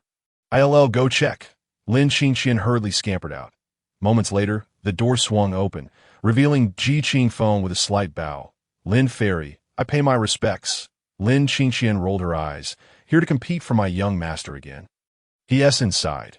"Come on in. Days have passed, and it seems that they have been seeing each other almost every day, leading to a growing familiarity among them." Ji Qingfeng chuckled and hastily walked in, exclaiming, Gu Xiong, I have delightful news for you. Gu Chuan had already set the tea on the table. What good news could possibly warrant the esteemed Ji Gongzi's visit at such an early hour? Come, have a sip of tea. It's merely a simple brew. Do not take offense. Qingfeng. Ji Qingfeng, now feeling quite at ease, waved his hand dismissively. All right, there are no outsiders here, so why must we indulge in such formality? Ji Qingfeng lifted the cup and took a hearty gulp, his eyes sparkling with excitement as he continued. Let me tell you, remember how you expressed your desire to visit the Taoist master? I specially sent someone to keep an eye out for you. Just last night, guess what? The Taoist master returned in the evening. Upon hearing this, a flicker of joy appeared in Gu Chuan's eyes. Indeed, it was splendid news. Speak then. How would you like me to reward you for this? Hearing this, Ji Qingfeng chuckled lightly. Reward? What could you possibly offer me? Shall I receive some spirit stones to double my family's fortune? Gu Chuan smiled at his words. If that is your ambition, it is certainly within the realm of possibility. Ji Qingfeng was taken aback. Ji Yu Chuan grinned. However, not at this moment. When the day of your marriage arrives, I shall bestow upon you a grand gift that will surely double your family's wealth. Lin Qingxian chimed in, and I too. When that day comes, I shall offer you a gift as well, ensuring your family's fortune multiplies once more. Ji Qingfeng's previously bright eyes dimmed instantly. I say, Gu Xiong, Lin Xianzi, do not jest with me. Marriage? I have yet to even catch a glimpse of shadow. Gu Chuan and Lin Qingxian exchanged a knowing glance, both smiling in silence. Fear not. If you are truly sincere, one day she will notice your transformation. And let me impart this wisdom. If love is to endure, why should it be bound by the constraints of day and night? Ji Qingfeng pondered this deeply, and soon his eyes sparkled once more. Poor little Ji Gongzi, so easily swayed. He mused, that Taoist master must be quite well known in your region. I presume. After a brief pause, the conversation shifted back. Ji Qingfeng nodded. Indeed, the Taoist master's fame is widespread and originated from our locality.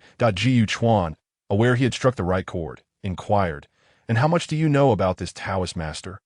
Ji Qingfeng reflected for a moment before responding. The Taoist master's real name is Li Chengshu. His wife passed away many years ago, and it is said that he raised his children solely through the craft of brewing Taoist wine. However, I have heard that his son ventured out into the world and seldom returns, leaving the Taoist master alone at home. Furthermore, his temperament seems rather peculiar. He does not appear to have many friends and hardly mingles with others. Gu Chuan pondered for a moment. What does his son do out there? Ji Qingfeng shook his head. I am not certain. Perhaps he holds a prominent position in some city, as he certainly does not seem to be struggling. When he did return in the past, he brought gifts from many neighbors. Ji Yu Chuan instinctively nodded, a phrase surfacing in his mind. Empty nest elder. Isn't this, in essence, the otherworldly version of an empty nest elder? At least, that seemed to be the case at present. Ji Qingfeng quickly returned to the topic. Gu Xiong, are you planning to visit him soon? Gu Chuan nodded. Today, in fact, today. Such haste. Ji Qingfeng mused, realizing that Gu Chuan must be eager for the Taoist wine. Given Gu Chuan's stature, such a visit would not pose much difficulty. Although the Taoist master was known for his eccentricity, he rarely turned away visitors. Perhaps you should bring him some rare items, like precious herbs or fine wine. I imagine the Taoist master would appreciate. Ji Yu Chuan understood the implication. After entertaining him for a while, Gu Chuan set out with Lin Qingxian towards their destination, the Taoist master's residence. Having visited before, they were no longer strangers and required no further directions. Besides, the distance was not great, and soon their destination was in sight. Knock, knock, knock. After a few knocks, the door was opened by the same boy as before. You two have come. My master returned yesterday. Please allow me to inform him. Gu Chuan nodded in agreement. Shortly thereafter, the boy returned. Please, follow me. Upon entering, they were greeted by a courtyard filled with peach trees. Unfortunately, the flowering season had passed, which was somewhat regrettable. One could only imagine how magnificent it must have looked during its peak. The courtyard was quite simple, resembling that of an ordinary household. Upon entering the main hall, they found someone waiting for them. The Taoist master, with graying hair and a face lined with wrinkles, still possessed a robust physique and bright eyes, indicating good health. Noticing their arrival, The Taoist master appraised him briefly before nodding in acknowledgement. Gu Chuan was momentarily taken aback. "What are you nodding at? Do you know me?" The Taoist master extended his hand. "Please, take a seat." Gu Chuan began to understand. It appeared that the Taoist master indeed recognized both him and Lin Qingqian. However, Gu Chuan did not presume too much. He clasped his hands in greeting and then took his seat. "Are you two here to seek Taoist wine?" Gu Chuan nodded. "Such a fine brew deserves a fair price. I wonder what the Taoist master requires. Whatever is within my means, I shall not decline." The Taoist master chuckled as he stroked his beard. "Your words are too kind, my young friends. While I am but an ordinary old man, I have seen my share of the world. Given your status, there is no need for such formality," the Ji Chuan thought to himself. Indeed, the old man was well aware of the situation. This meant he understood the significance of the Kanglan Sword sect and recognized Gu Chuan as standing. It was no empty boast. The prodigies of the Kanglan Sword sect were not to be compared with the so-called holy sons of ordinary factions. Look around. How many dare issue a command to summon cultivators across the realm? But the Kanglan Sword sect can.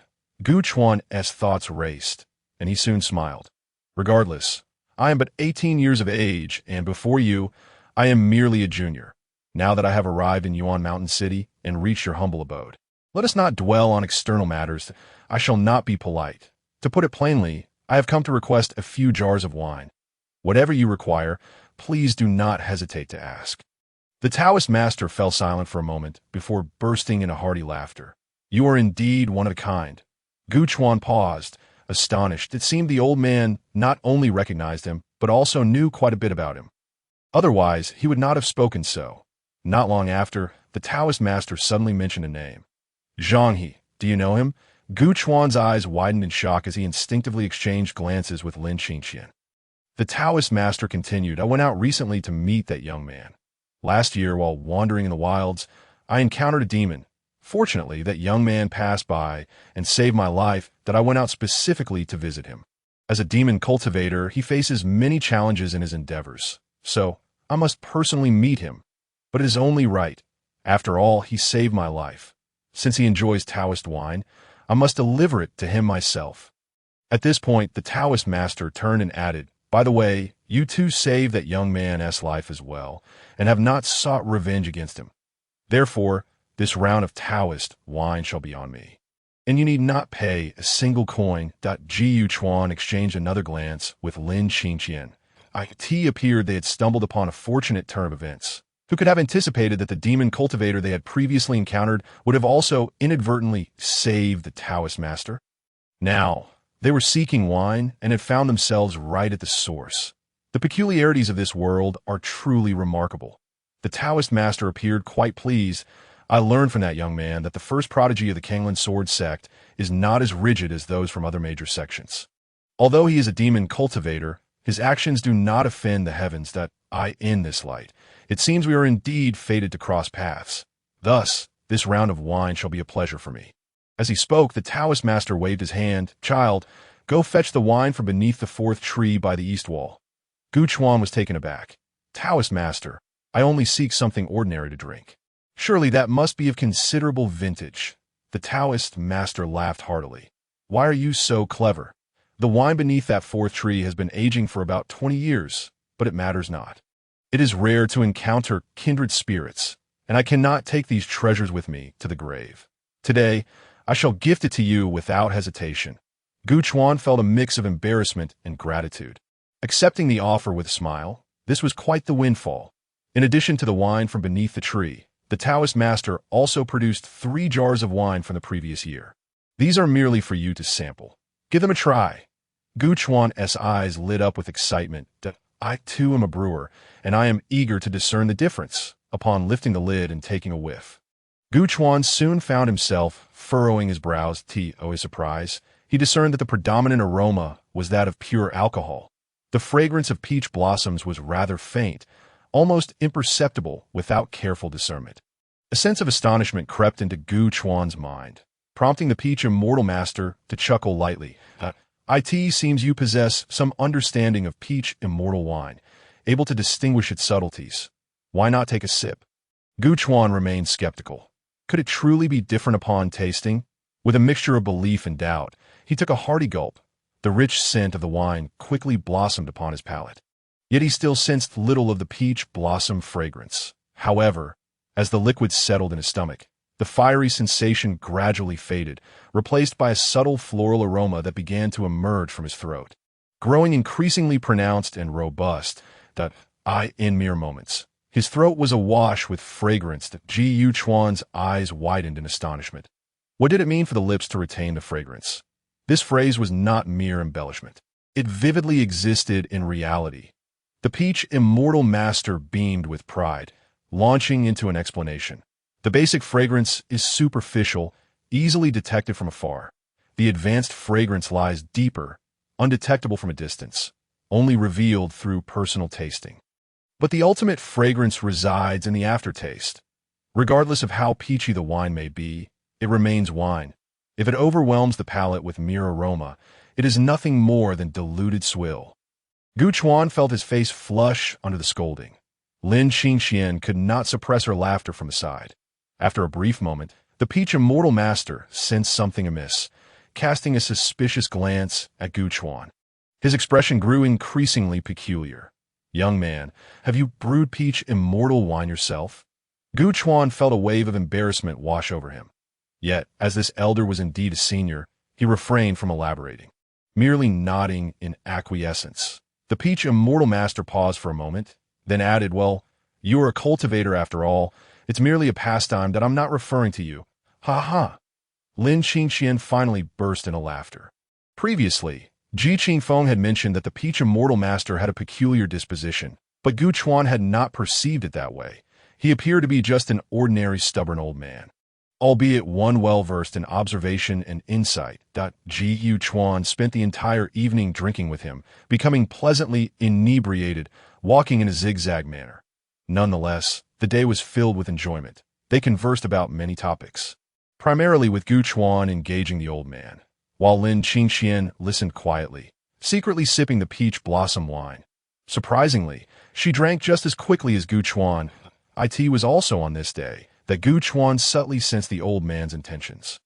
He mentioned the situation beyond the city, in the Linhai mountain range, expressing his reluctance to venture there anymore. This old man seemed to have a hidden agenda for him to take action. Gu Chuan did not agree or decline. The matter felt as if it were merely casual banter, and yet he understood that this could be considered the cost of indulging in peach immortal wine. Should he remain indifferent, it would be a disservice to the elder. For cultivators, achieving a state of tranquility is paramount. Though seemingly trivial, such matters could lead to significant consequences. Ji Yuchuan recognized that it was time for him to emerge from seclusion. However, he felt a sense of melancholy regarding the old man's son. Contrary to expectations of him holding a prominent position, he was actually a general, serving to protect the nation from external threats. The old man had insisted that his son refrain from returning unless necessary. As he spoke, the old man's eyes brimmed with unwavering resolve, seemingly prouder of this than of his illustrious peach blossom wine. As evening fell, Gu Chuan and Lin Qingxian leaned on each other, swaying slightly as they exited. They were headed back home. As the door closed behind them, the old man leaned against a pillar, gazing vacantly at the setting sun. The calamities wrought by demons should now be considered settled. The Kanglan Sword sect had been stirred, and with figures like Gu Chuan and the Liuli fairy involved, even the mightiest of adversaries would find it untenable to remain in the Linhai mountains. The old man seemed quite pleased, a satisfied smile gracing his lips as he soon succumbed to slumber. On the streets, the two meandered for a time, and gradually, Gu Chuan's posture normalized. Observing this, Lin Qingxian felt compelled to drop her pretense. A slight surge of spiritual energy cleared her mind. "Young master, are you planning to venture into the Linhai mountains?" Gu Chuan nodded affirmatively. This peach immortal master is a forthright individual, allowing us to indulge in a day of free drinking and even providing us with a bounty of vintage wine. 20-year-old wine. I must say I wasn't even born 20 years ago. For a mere mortal, how many 20-year spans can one truly have? Lin Qingxian flashed a gentle smile, appearing docile. "I shall follow wherever you go." "Young master," Ji Yuchuan grinned, declaring, "Then let us make our way out of the city." Lin Qingxian nodded lightly. The nearest city gate lay to the north, somewhat distant from the east. Nevertheless, Guchuan opted for the northern gate. Before long, an ethereal figure silently appeared on the street, gazing intently at the two distant silhouettes. Where could they be headed? Chapter 50. Such a striking departure. Outside the northern city gate, amidst the forest. Guchuan and Lin Qingxian paused, as Guchuan waved his hand, causing a uniquely shaped object to hover in mid-air. It was an elongated, shuttle-like craft, its surface smooth and streamlined, resembling a flying shuttle. It featured a deck, seemingly with a section hollowed out for passengers, in comparison to a spirit vessel. This flying shuttle indeed lacked in comfort, but its speed was unparalleled. Soon, the two ascended aboard, and a luminous shield enveloped the shuttle, perfectly conforming to its aerodynamic shape. With a deep rumble, powerful thrust surged forth, and in an instant, they soared into the sky. Hey, young man, have you ever witnessed a fighter jet streaking low across the sky? Within the tranquil confines of Yuanshan City, an ear-splitting roar resonated, shaking the populace from their reverie. Countless faces turned skyward in astonishment. What is that, Mama? It's amazing. What is that, Father? I want to ride that thing and fly. The children brimmed with envy, wishing to leap into the air for a closer look, while adults stood in shock. Undoubtedly, such aerial marvels were the work of celestial beings. A powerful immortal must have passed nearby. In a certain courtyard, the old man nearly toppled over, shaken by the commotion. Blinking up at the sky, he beheld the fleeting glow racing past, and after a moment's daze, he erupted into laughter. Those little rascals, leaving me in peace only to disturb my dreams. Next time, no wine for you. With remarkable speed, they traversed the Linheim Mountains in mere moments, a distance that was trivial for the flying shuttle. In midair, the two figures paused, Guchuan maintaining his composure, yet his eyes sparkled with uncontainable excitement. This was exhilarating. Truly, the realm of cultivators was extraordinary. Such speed, such exhilarating force against the back. What could compare to this? Airplanes paled in comparison. After all, what he had previously experienced were merely commercial flights. Lin Qingxian, however, had long grown accustomed to this. Observing their surroundings, she attuned herself to the environment. True to its name, the Linheim Mountains were indeed lush with vegetation. Having passed through this area before without notice, she now recognized its worth. Young master, the demonic energy here is indeed somewhat potent. While not overly strong, it is widespread, suggesting a considerable number. Ji Yuchuan nodded in agreement. Sharing her sentiment, perhaps we should split up, one to each side, and swiftly clear the area. Their straightforward division of labor aimed for efficiency. Lin Qingxian nodded, unperturbed, as the energy signatures were indeed weak. Then, I shall head that way. Be careful, and call for me if you need assistance. Guchuan couldn't help but chuckle, waving his hand dismissively. Lin Qingxian paused, then burst into laughter herself. What was she saying? Did she truly regard him as just a young master? She soon departed. Ji Yuchuan, on the other hand, felt a surge of interest. He realized that since his arrival in this world, he had yet to engage in a genuine battle. All this cultivation, yet no opportunities to test it. Given that the demonic presences were weak, it was the perfect moment to take action. Reflecting on his quirky notions, Guchuan couldn't help but chuckle. Lovely little beasts, are you prepared? May the world be free of Guchuan.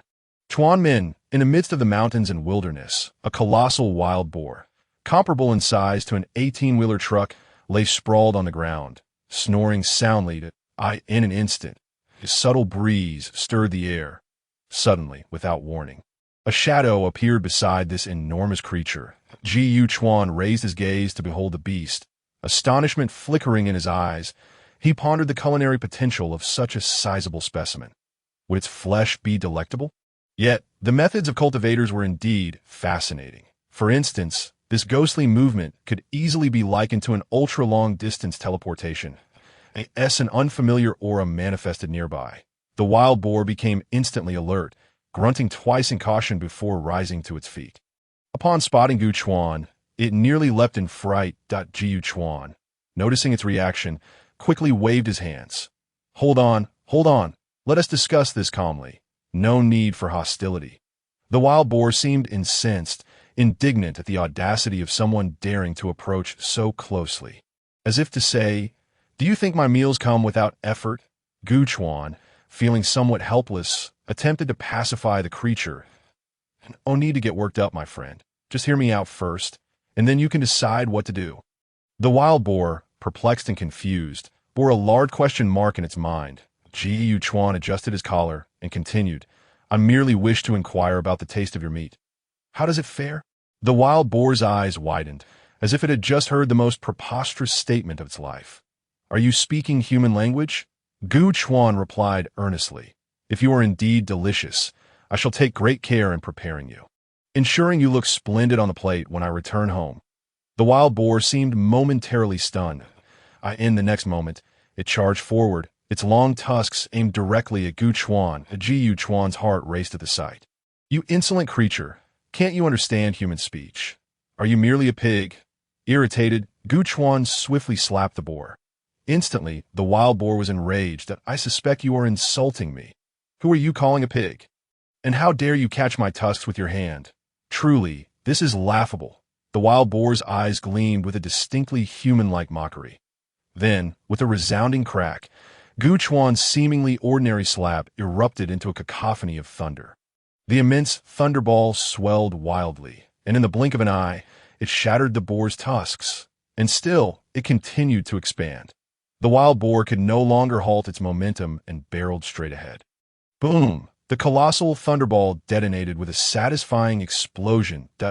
In that instant, Gu Chuan had vanished, leaving only a wild boar that lamented as it plunged into the earth, its body still crackling with electricity, and dark smoke swirling upwards, adding an exquisite touch to the scene. Perched high in a tree, Gu Chuan maintained a calm demeanor, raising his hand to blow away non-existent dust from his fingertip, then shaking his head slightly at the spectacle below. "How peculiar! Why is it acting so foolishly? Like a pig." In the blink of an eye, Gu Chuan disappeared from the tree, reappearing before the wild boar once more. He placed his hand upon the creature's side, only to be met with a sudden surge of electricity. "Ouch! Oh ho ho! So you're electrifying, are you?" Gu Chuan's eyes sparkled with curiosity as he caught a whiff of the charred aroma wafting from the boar. "I shall ask you once more. How do you taste?" Chapter 51. By Yuan when it comes to combat. Gu Chuan harbored many peculiar thoughts, most of which stemmed from the anime and novels he had perused during his time on Blue Star. Naturally, anime took precedence due to its striking visual impact. Gu Chuan could vividly appreciate the charm of the characters on screen. A transmigrator. One could say his exposure to such experiences had reached its zenith. At this moment, the wild boar exuded a savory aroma, indicating its current state of half-consciousness. Any movement would likely elicit a pained grunt. Observing that this hefty creature posed no real threat, Gu Chuan gradually lost interest. The prospect of eating it was merely a fleeting thought, unless it was an adorable rabbit. Extending his hand, Gu Chuan contemplated briefly before gathering a small orb of light at his fingertip. However, its hue deepened dramatically, shifting from a pale blue to a near-black shade. As the spiritual energy within a few kilometers was nearly drained, Gu Chuan furrowed his brow slightly. If he continued to amplify it, there was a risk of losing control. He decided to halt its enhancement at this stage, then expressionlessly uttered two words. "Wang Su flash." With a whoosh, a deep blue beam of light erupted, radiating outward and illuminating the surrounding night.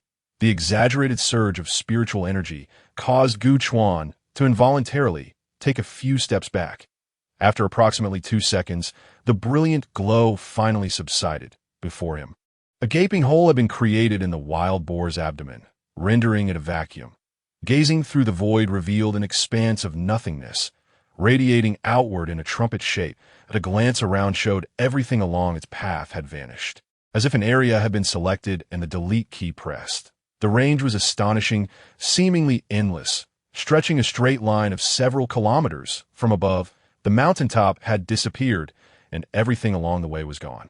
The earth bore a massive trumpet-shaped void, resembling a divine miracle. Far away, in another region, Lin Qingqian, who was wreaking havoc, suddenly turned, her beautiful eyes reflecting shock.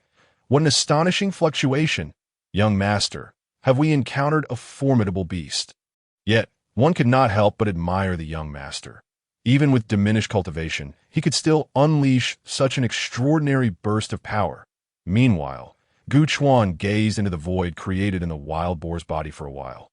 His initial astonishment gradually fading, replaced by a smile of satisfaction. Perfect, perfect!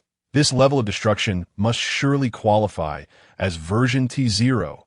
Chuckling to himself, he resumed his journey, deep in thought. People often spoke of swords that could traverse 14 continents, or travel 3,000 miles, or descend from the heavens. Although the first Wang Su flash was satisfactory, its range barely reached a mere dozen kilometers. It felt somewhat lacking that as time passed, a sudden spark of inspiration ignited in Gu Chuan's mind. Ah! An excited smile emerged on his fair, handsome face. Moments later, a large gorilla caught Gu Chuan's attention. Its presence was remarkably radiant, standing out like a giant among a swarm of fireflies. Gu Chuan's eyes glimmered with interest. Finally, a creature of some worth had appeared. The others had been too feeble in the blink of an eye. Gu Chuan vanished from his spot, in the distance. The gorilla leaned against a tree, lost in thought as it gazed at the moon above. Clearly, this creature was far more intelligent than the foolish boar. In a fleeting moment, a subtle disturbance arose, causing the gorilla to tense up and spring into action. Simultaneously, a figure materialized before it.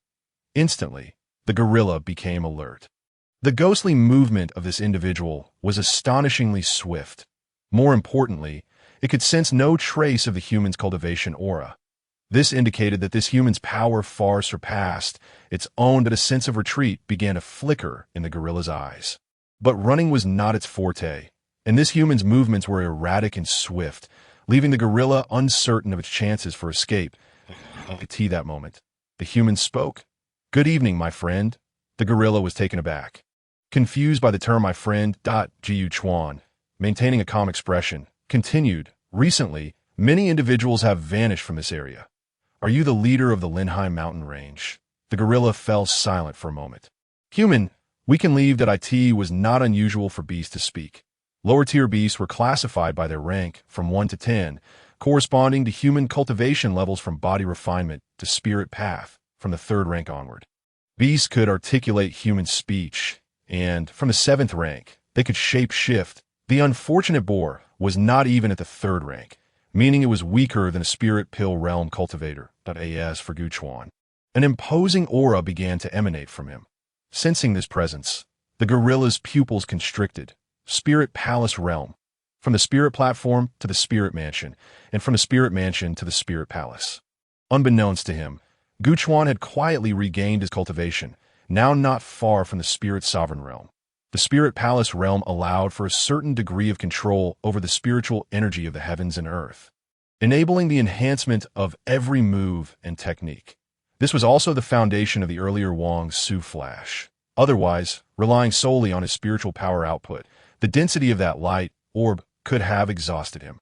The gorilla crouched low. Sensing the overwhelming pressure that Gu Chuan emanated, it became apparent that Gu Chuan had no intention of sparing it. Nevertheless, it spoke once more. That was the doing of the creatures below. "Human, we can depart." Gu Chuan shook his head slightly. "It's too late." The gorilla halted, a sense of dread washing over it. If words could not suffice, then perhaps fists would have to do the talking. Yet at that moment, Gu Chuan suddenly smiled. "You have one chance." The great gorilla paused once more, a flicker of hope igniting within its heart. Before long, a long sword materialized in Gu Chuan's hand. This blade was quite unadorned. Its elongated edge reminiscent of a Tang Dao, yet the hilt shone a pristine white. Spiritual energy surged. Intricate, sinuous patterns began to illuminate upon the white hilt, a delicate mist of pale light cascading forth. In mere moments, a shroud of luminescence enveloped Gu Chuan, casting him in an ethereal glow amidst the night. Standing alone in that dark expanse, he appeared akin to a celestial being descended to the mortal realm. Suddenly, the gorilla felt as though it were encased in lead. The glimmer of hope within it extinguished in an instant. It swallowed hard, its large eyes betraying a palpable fear. "Bye-bye, Yuan. You are Gu Chuan, the Gu Chuan of the Kanglin Sword Sect." Chapter 52. The Sword of the Vow of Victory. TSK. Did you see that? A fifth-tier beast dwelling in the mountains, yet is aware of his illustrious name. Such is the fame earned by the original self, Kanglin's #1 prodigy, a title that has never been mere words. This was also his first time revealing his sword. Otherwise, his identity would be impossible to conceal. For the renown of this blade resonates as loudly as his own. Recently, he had conceived a new sword technique. Though he had yet to test, Yu Chuan slightly inclined his body, holding the sword aloft. I shall strike but once. If you can survive, flee at once, and I shall no longer pursue you. With that, Gu Chuan flashed a light-hearted smile. My friend, the outcome rests in your fate, Dada. And let me remind you, you may run now. The gorilla was momentarily stunned, before it took off in a frenzied dash. I can escape. What a stroke of good fortune. The very thought of Gu Chuan's reputation spurred the gorilla to run faster than it ever had in its life. He cannot catch me. There's no way he can keep up. I'm already this fast. In the blink of an eye, the gorilla's figure vanished amidst the forest at place. Gu Chuan raised the sword with a chuckle, the excitement in his eyes igniting that I should be able to replicate that technique. Right? TSK, the sword of the vow of victory. In an instant, a terrifying force of tearing energy surged forth, as if a vast area of spiritual energy, spanning several kilometers, was being drawn in by an exaggerated pull. The sword, the one that shimmered with a pale white light, erupted into a brilliant radiance. Moments later, the white light morphed in hue, transitioning from deep purple to a lighter shade as it neared the center. At the very core, the light transformed into a pure blood red. Yes, precisely, darkness lends flavor. Perfect, for I too am shrouded in darkness. A match made in heaven. Gu Chuan lifted his gaze, his eyes gleaming.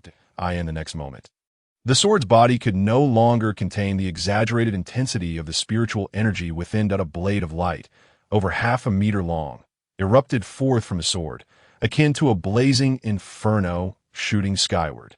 The pressure emanating from this sword reached its zenith. This was no longer the aura of the spirit palace realm.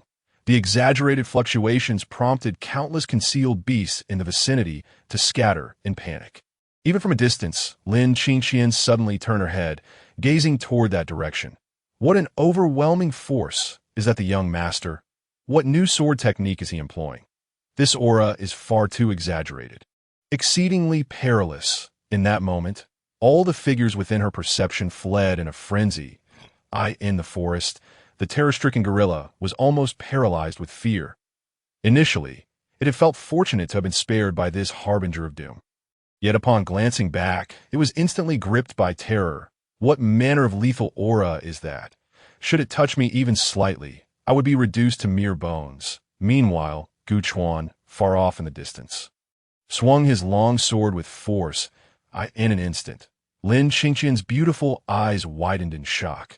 Within her field of vision, a beam of light erupted from the forest, instantly filling her entire sight. This phenomenon, even from a great distance, appeared boundless. Turning her head, she found the beam extending into infinity, stretching far beyond her comprehension. What? Lin Qingqian's face paled, her heart racing with inexplicable dread.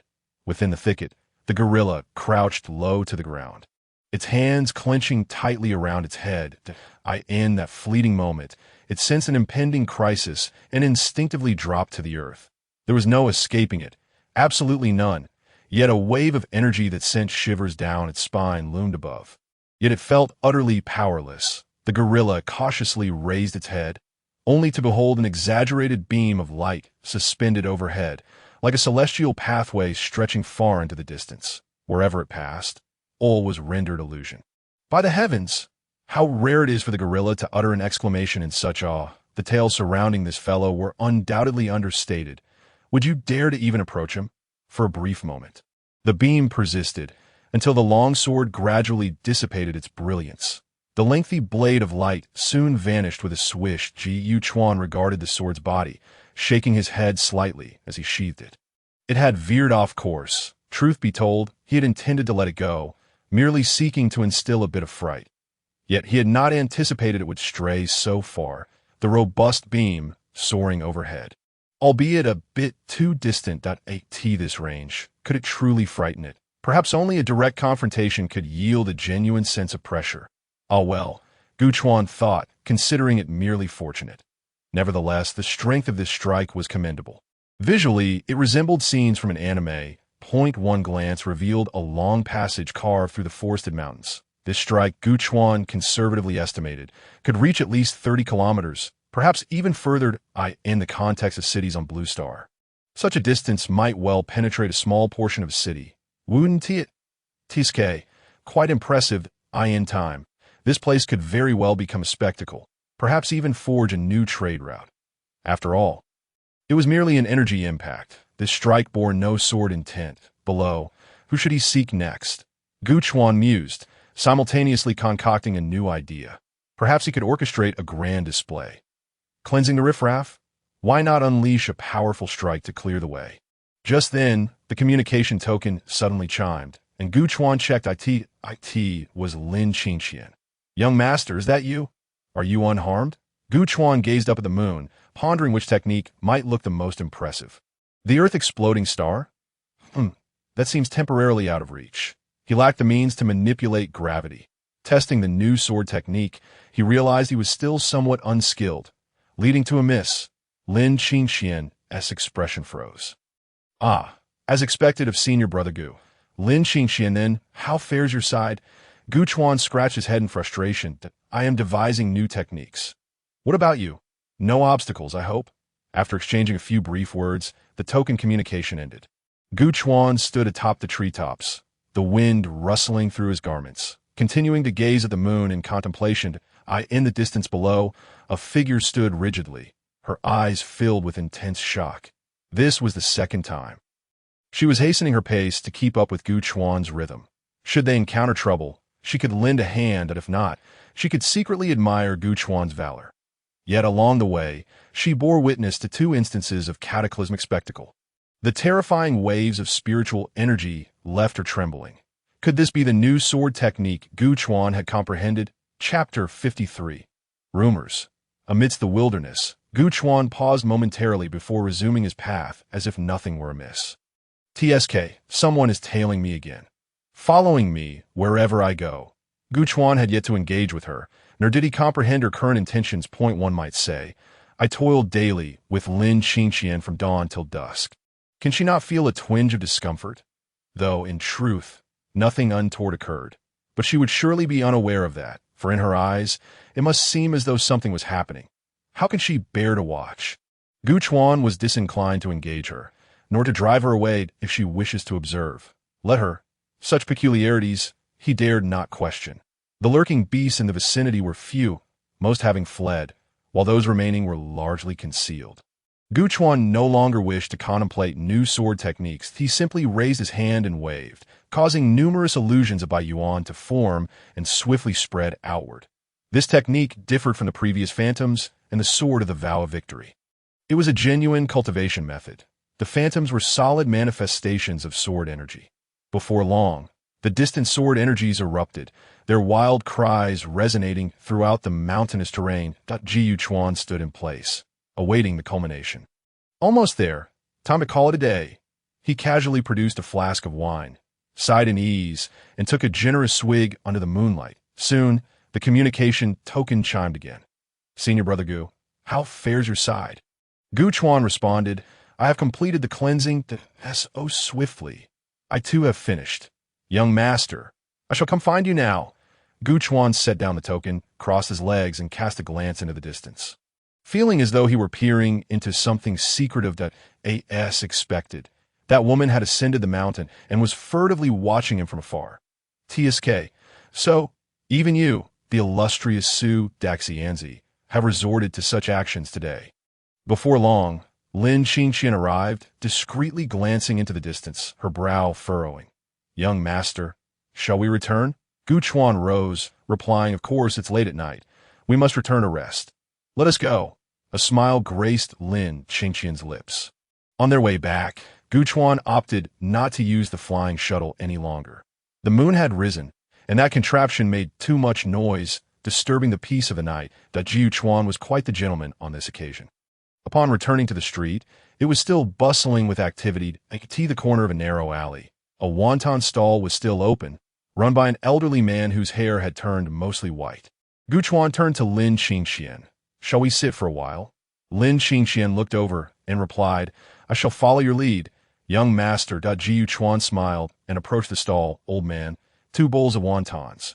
"Please." The old man busied himself without raising his head. "All right, spicy or not?" Gu Chuan turned back. "Not spicy." The old man continued, "Coriander or not?" Gu Chuan again turned back. "Not." After a brief pause, the old man remarked, "Then you want nothing. How about I add 2 extra wontons for you?" Gu Chuan chuckled. "I'll take that." The old man hummed in approval. At least one child knows what to ask for. Whose child is this? So clever.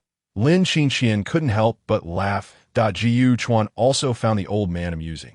Not long after, the old man picked up a bowl of wontons and walked over to a neighboring table, momentarily pausing when he spotted Gu Chuan and Lin Qingxian. However, he quickly resumed his task. After serving the wontons to the other table, he turned to the two. "You two are quite the sight. Shall I add 2 more wontons for you?" Gu Chuan's eyes sparkled with mirth. "I would like that as well." The old man grumbled playfully. "How aggravating. What a clever and handsome child." Humph. Laughter erupted not only from Lin Qingxian, but also from those nearby. Before long, the old man returned with 2 bowls of wontons, shooting a mock glare at Gu Chuan. "Eat while it's hot. If it cools down, it will taste terrible and ruin my reputation in our distant mountain city. This is the most authentic wonton you will find. Enjoy it well. And you must return." Gu Chuan waved his hand with a smile. Although the weather was not cold, the wontons still steamed enticingly. Gu Chuan blew on one to cool it before tasting. And indeed, the flavor was remarkably unique. It must be said, the taste hidden in this small alley possessed a charm of its own. Nearby patrons, observing the two, found them striking yet familiar, and they engaged amiably with the old man. Turned out the old man had operated his stall in this alley for over a decade. Well known among the locals, his humorous demeanor and jovial way of speaking endeared him to many, encouraging frequent visits. Jiu Chuan found it quite delightful. It seemed this world held its own flavors of life, far superior to those found in the mountains. Days flowed by in this manner, and before long, Gu Chuan found himself in a tavern, inadvertently overhearing a conversation from the table across. "Let me tell you, when we passed by the Linhai mountain range, do you know what we encountered? What could one encounter in the Linhai mountains besides trees and hills? Did you happen upon a demon? If so, how did you make it back? TSK, you don't understand. Let me tell you, the spectacle was beyond description. Just picture the scene." Gu Chuan listened in silence, bemused. This individual was quite the storyteller, having rambled for nearly 800 words without reaching the crux of the matter. However, the happenings of the Linhai mountains had already drawn attention. The demons had been vanquished, and the awe-inspiring scene sparked imaginations. Speculations arose regarding the identity of the mysterious figure responsible. Some recalled the thunderous roar that echoed through the sky that evening, suggesting the presence of an otherworldly being. Others remarked that the scene resembled divine wrath. Far beyond human capability, Jiu Chuan leisurely munched on peanuts, pondering whether this was the essence of showing off. Quite vulgar indeed. Ah, how I delight in the vulgar. Gu Xiong, where did we leave off yesterday? Would you care to continue? Indeed, with no women in my heart, I draw my sword with divine resolve. Gu Chuan feigned seriousness, lightly clearing his throat. Having lingered here for a while, it was nearly time to depart. On the way home, Gu Chuan contemplated his next course of action. Where to, at present, what he desired most was that automatic cultivation technique. Aside from a few exceptional physiques, this world surely lacked such miraculous phenomena. Yet Gu Chuan believed he could create it, though he still lacked certain elements. Upon reaching his doorstep, he was unexpectedly greeted by a small child pushing a cart filled with jars of liquor. It was indeed the young attendant from the Peach Immortal Master's house that Jiu Chuan glanced over and quickly grasped the situation. Still, he feigned ignorance. "What brings you here?" The child, having waited long, brightened upon seeing Gu Chuan. "Young master, my master sent me to present these jars of Peach Immortal wine to you." Jiu Chuan understood immediately. The final component had arrived, and the journey was imminent. "Please convey my regards to the Peach Immortal Master." After sending the child on his way, Gu Chuan accepted the jars of wine. Qin Qian, it is nearly time for us to set forth. Lin Qin was momentarily taken aback. Shall I accompany you, young master? Gu Chuan raised an eyebrow, her response aligning perfectly with his expectations. The following morning, the two ventured into the city to procure a few items. Afterward, they returned to pack lightly and locked the door behind them. What a pity that this residence was directly purchased. Gu Chuan chuckled. What is there to lament? As the saying goes, the world is vast, and the four seas are our home. One day, we too shall roam the world freely. For my houses will be scattered everywhere. Lin Qin smiled at this notion that we can indeed call the world our home. Your words are truly delightful, young master. Before long, they arrived outside the city, where Gu Chuan summoned a spirit vessel. Lin Qin gazed at it in surprise. Are we to travel by spirit vessel, young master? Gu Chuan nodded, and the two ascended together, this time with purpose. Lin Qin's curiosity piqued. Is there a destination you have in mind? Gu Chuan gazed into the distance, the Yuqi. Lin Qin paused, her eyes flickering with intrigue. The Yuqi at Beimen Mountain? Precisely. Lin Qin's eyes narrowed slightly, a hint of trepidation surfacing within. Beimen Mountain was no ordinary place. It seemed this journey was destined for conflict. However, she soon set aside her concerns and resumed their light-hearted conversation. Wherever Gu Chuan went, she would follow. Thus, where they ventured was of little consequence. The spirit vessel ascended gracefully, gliding towards the distant horizon, faint laughter echoing from its interior before being swiftly engulfed by the sound of the wind. Not far from the city gate, a figure followed closely, her gaze fixated on the departing spirit vessel. Suddenly, she radiated a luminous glow and soared into the sky, evoking gasps of astonishment from onlookers. Shortly thereafter, a small spirit vessel emerged, trailing closely behind into the vast expanse. Beiming Mountain serves as the northern gateway. In the Tianlan continent, there exist 10 premier powers across the 4 seas and 8 wastelands, with the human realm claiming 9 of them. The 3 major sword sects account for 3 of these powers, with the Kanglan sword sect among them. Within this realm lies another force known as the Beiming Tiangong, which is situated in the far north. The reason Beiming Mountain is deemed the northern gateway is that crossing it signifies an official entrance into the extreme northern lands.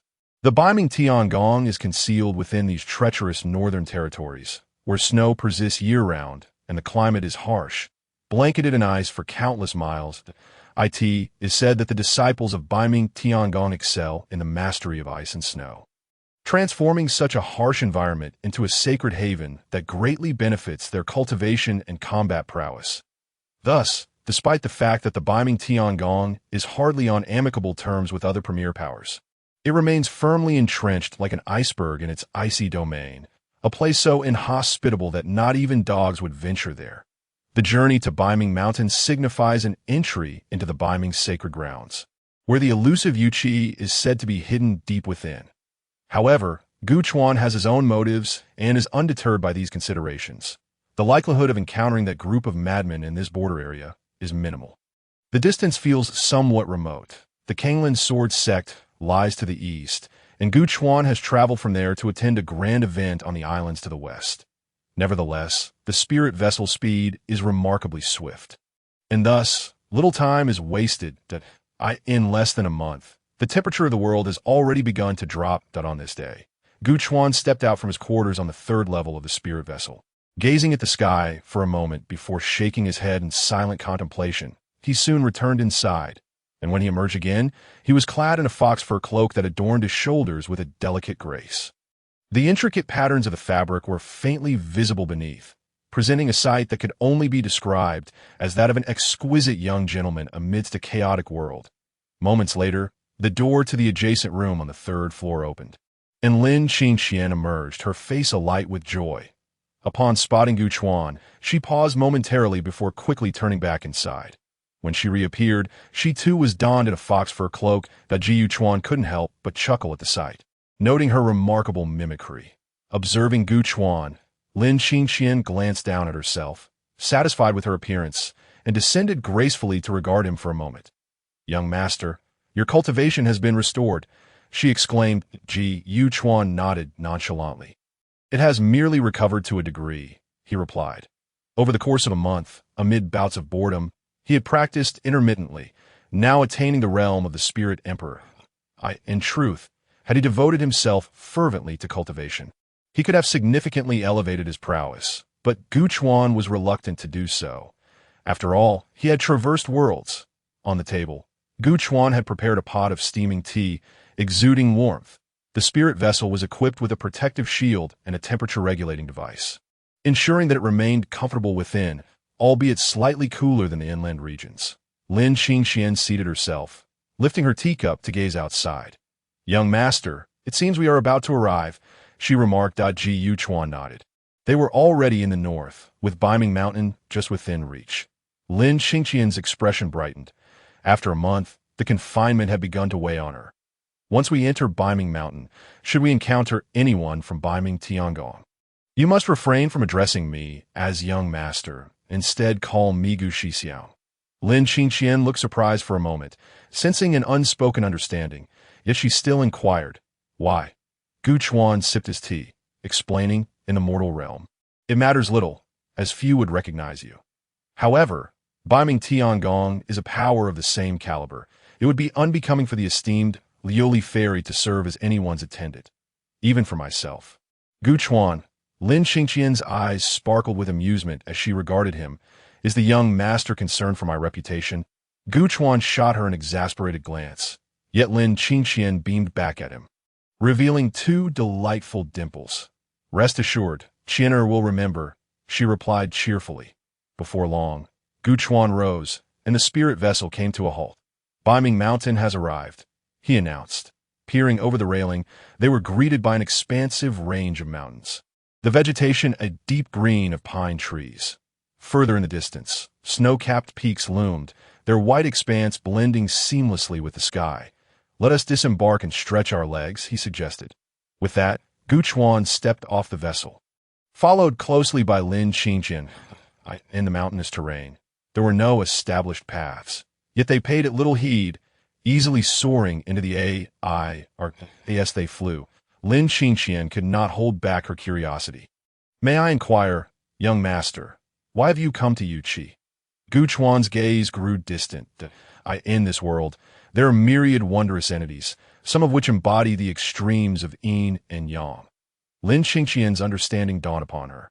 "So, young master seeks the extreme yin and yang essence, and it is said that the Yuqi harbors the extreme yin ghost lotus. You have come for it." Gu Chuan smiled faintly, a rare intensity flickering in his eyes. Indeed, Chapter 55. The Northern Cold Sect, being a prodigy of a premier sect, does have its advantages, particularly in the realm of information exchange. Lesser sect disciples would undoubtedly be unaware of locations such as Yuqi. Although concealed deep within Biming Mountain, Gu Chuan knew that its true location lay hidden within a secluded little cave heaven. Such places exist as independent spaces, tethered to the continental realm. It is said that the environment within is far more inhospitable than that of the outside world. A genuine domain of darkness and malevolence, with its entrance perpetually in a semi-closed state. This semi-closure pertains to the cave heaven itself. Creatures within cannot traverse into the Tianlan continent. The Ji Chuan and Lin Qingxian advanced for approximately half an hour before their pace began to slow. "Young master, it seems to be over there." Lin Qingxian fixed her gaze on a particular direction. Ji Yuchuan followed her gaze, sensing a faint aura of spatial energy emanating from that area, imperceptible without careful scrutiny. Accompanied by waves of chill and malevolence, it bore a striking resemblance to the rumors. "Let us investigate," he proposed. The two began to descend cautiously, flying low through the mountain forest. While demonic beasts inhabited this region, they remained on the periphery, with no brazen creatures daring to confront them.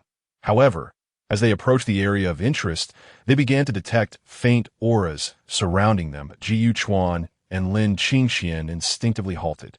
"It seems there are others present." These auras did not resemble those of ordinary demonic beasts. Ji Chuan's gaze sharpened with contemplation. "This area is sparsely populated. There are few humans and even fewer beasts. Yet, the presence of so many auras here is curious.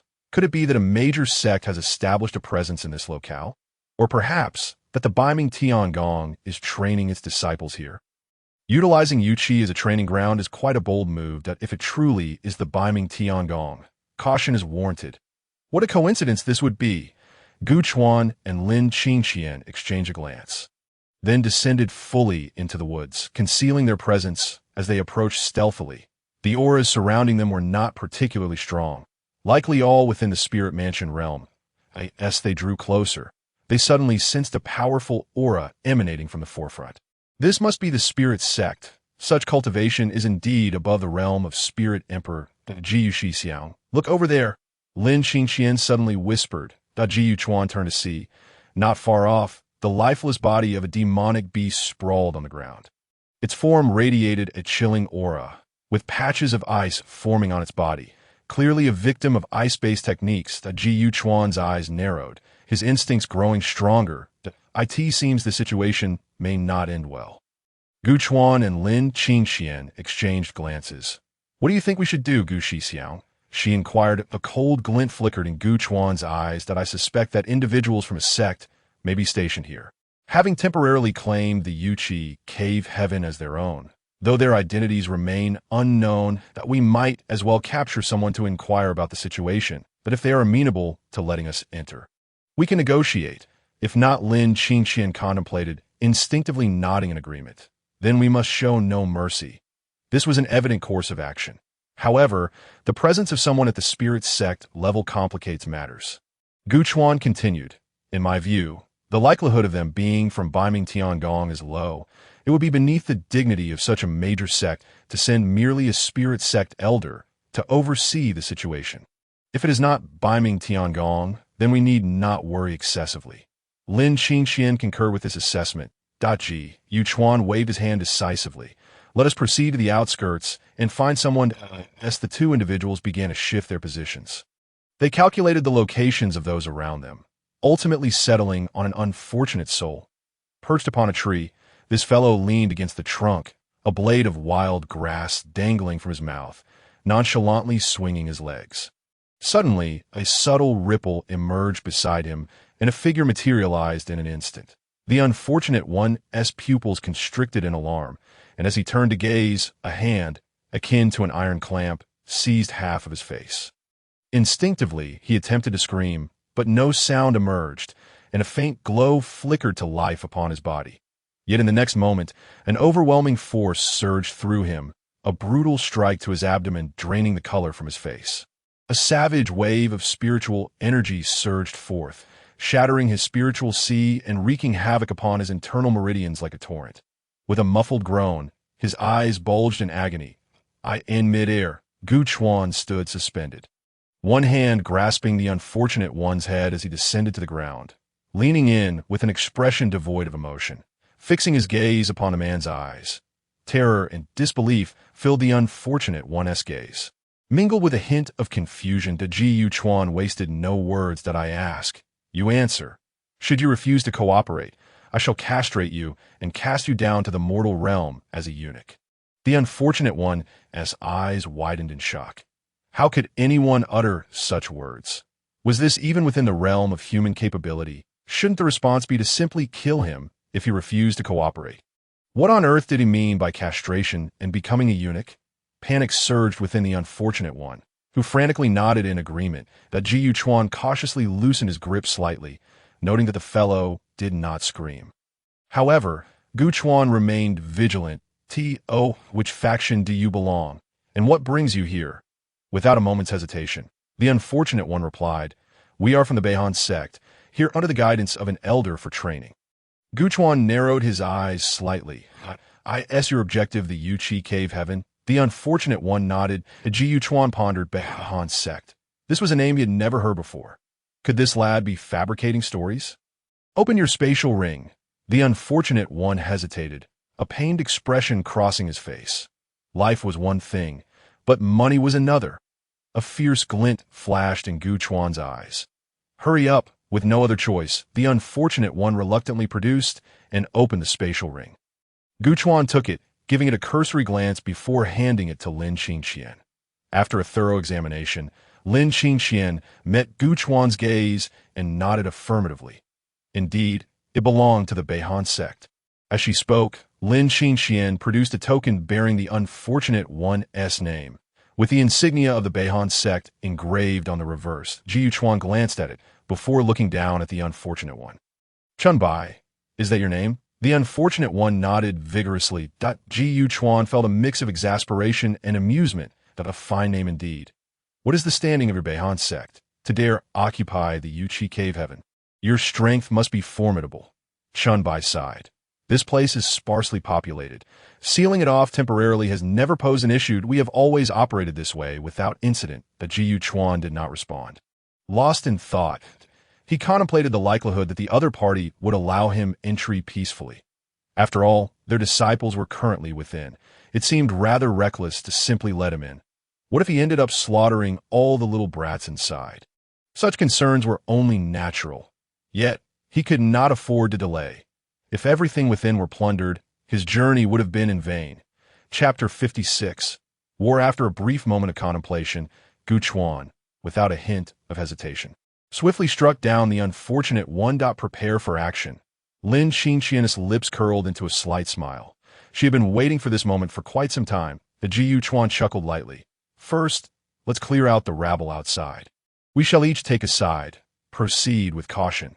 Lin Qingxian nodded, her figure vanishing in an instant. That Ji Yuchuan then set forth in the opposite direction. Negotiation was out of the question. That I end this desolate place. He had no allies.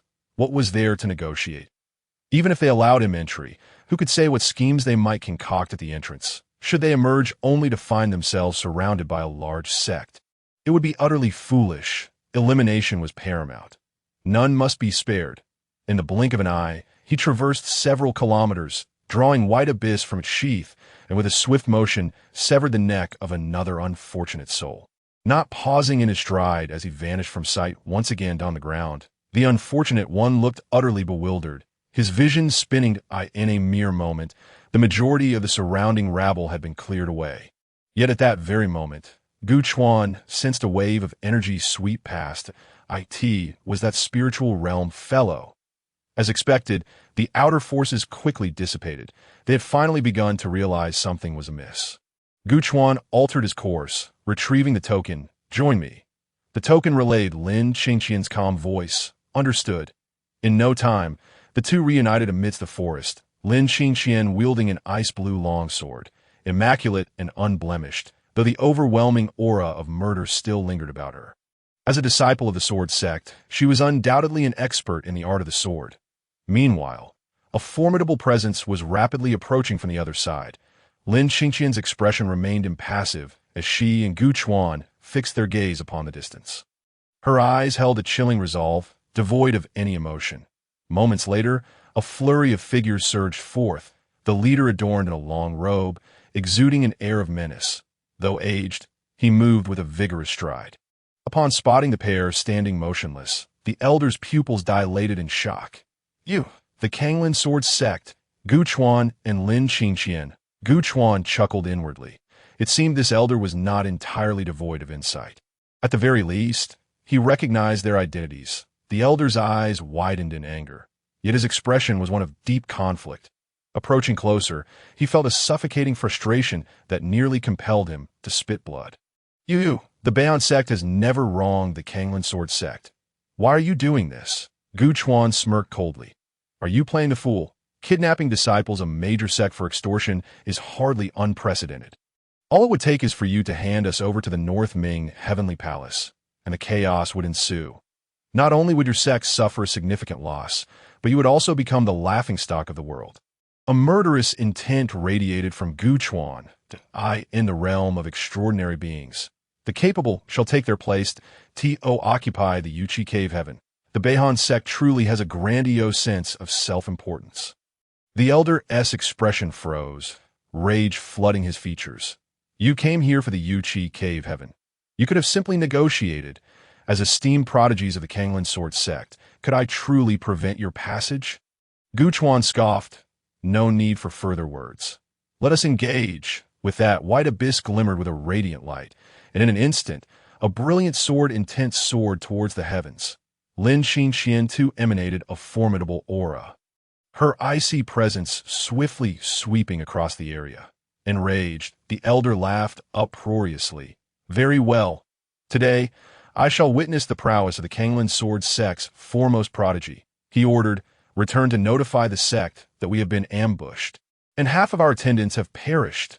Nearby, several attendants hastily retreated. Ji Yuchuan tilted his head slightly, while Lin Qingxian remained silent, vanishing in an instant. The elder's eyes widened in fury. "You dare!" with a fierce glint. Gu Chuan's murderous intent surged. "Would you like to test the sharpness of my sword?" Da Huang's sword.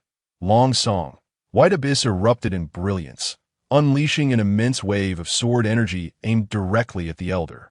An overwhelming pressure spread wildly, accompanied by an incredibly sharp sword intent that entwined and flourished. This was not merely a feigned attack. This was a legitimate sword technique, reinforced by an extreme sword intent. Unlike the pure spiritual energy of a feigned attack, which had limited effectiveness in genuine combat, Gu Chuan possessed no core techniques like the feigned slash or the Oath of Victory sword. He merely imitated their forms. However, sword techniques were his innate talent. In an instant, the wind surged and roiled, and the elder's eyes flashed with horror as he found the oncoming sword energy blindingly bright. Just a glance was enough to cause his eyes to sting, as if he would be rendered blind. This was the essence of sword intent. In a moment of crisis, the elder's body erupted with an ice-blue glow, an exaggerated chill radiating outward, transforming the ground into a veritable wonderland. Instantly, thick ice walls rose from the ground, reaching skyward like a chasm, blocking the path. As the elder retreated, the ice walls continued to ascend. Boom! The rumbling sound echoed as the ice walls rose to a height of 4. Yet at the forefront, the silvery sword energy burst forth like a tidal wave, effortlessly puncturing a hole through the ice wall, creating a large gaping hole before him. This was the power of a sword technique.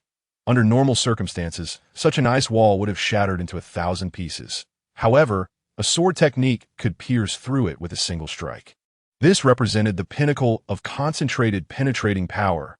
It was precisely in the face of such condensed sword momentum that the ice wall was breached once more in the blink of an eye. Then came the third strike. Boom, boom, boom. In a short span of time, 7 ice walls were completely shattered. Only then did the relentless sword energy show signs of faltering, halting before the 8th ice wall. Meanwhile, from a distance, atop the 10th ice wall, the elder's chest heaved, his expression one of shock and disbelief. This lad, with a single stroke, he managed to breach 7 of his defenses consecutively. He felt as though he was being relentlessly pursued by a blade of energy. As if a myriad of obstacles could not impede his progress in the slightest, the overwhelming sense of pursuit quickened his heartbeat and drenched him in cold sweat. In the realm of martial conflict, the sword is paramount. Today he had truly witnessed this, particularly since his cultivation far surpassed that of the young man before him. He could distinctly sense that Gu Chuan had only recently stepped into the Spirit Emperor realm, while he himself was a bona fide Spirit Sect cultivator. In the distance, beyond the vast chasm, Gu Chuan extended his sword forward, his gaze sharp as a blade. The elder took a deep breath and commanded, "Affiliated with the North Cold Sect, disperse and return to the sect for aid. I refuse to believe that the little girl, Liuli Xianzi, can hold off all of you, as long as someone could send a message back. They would still have a chance.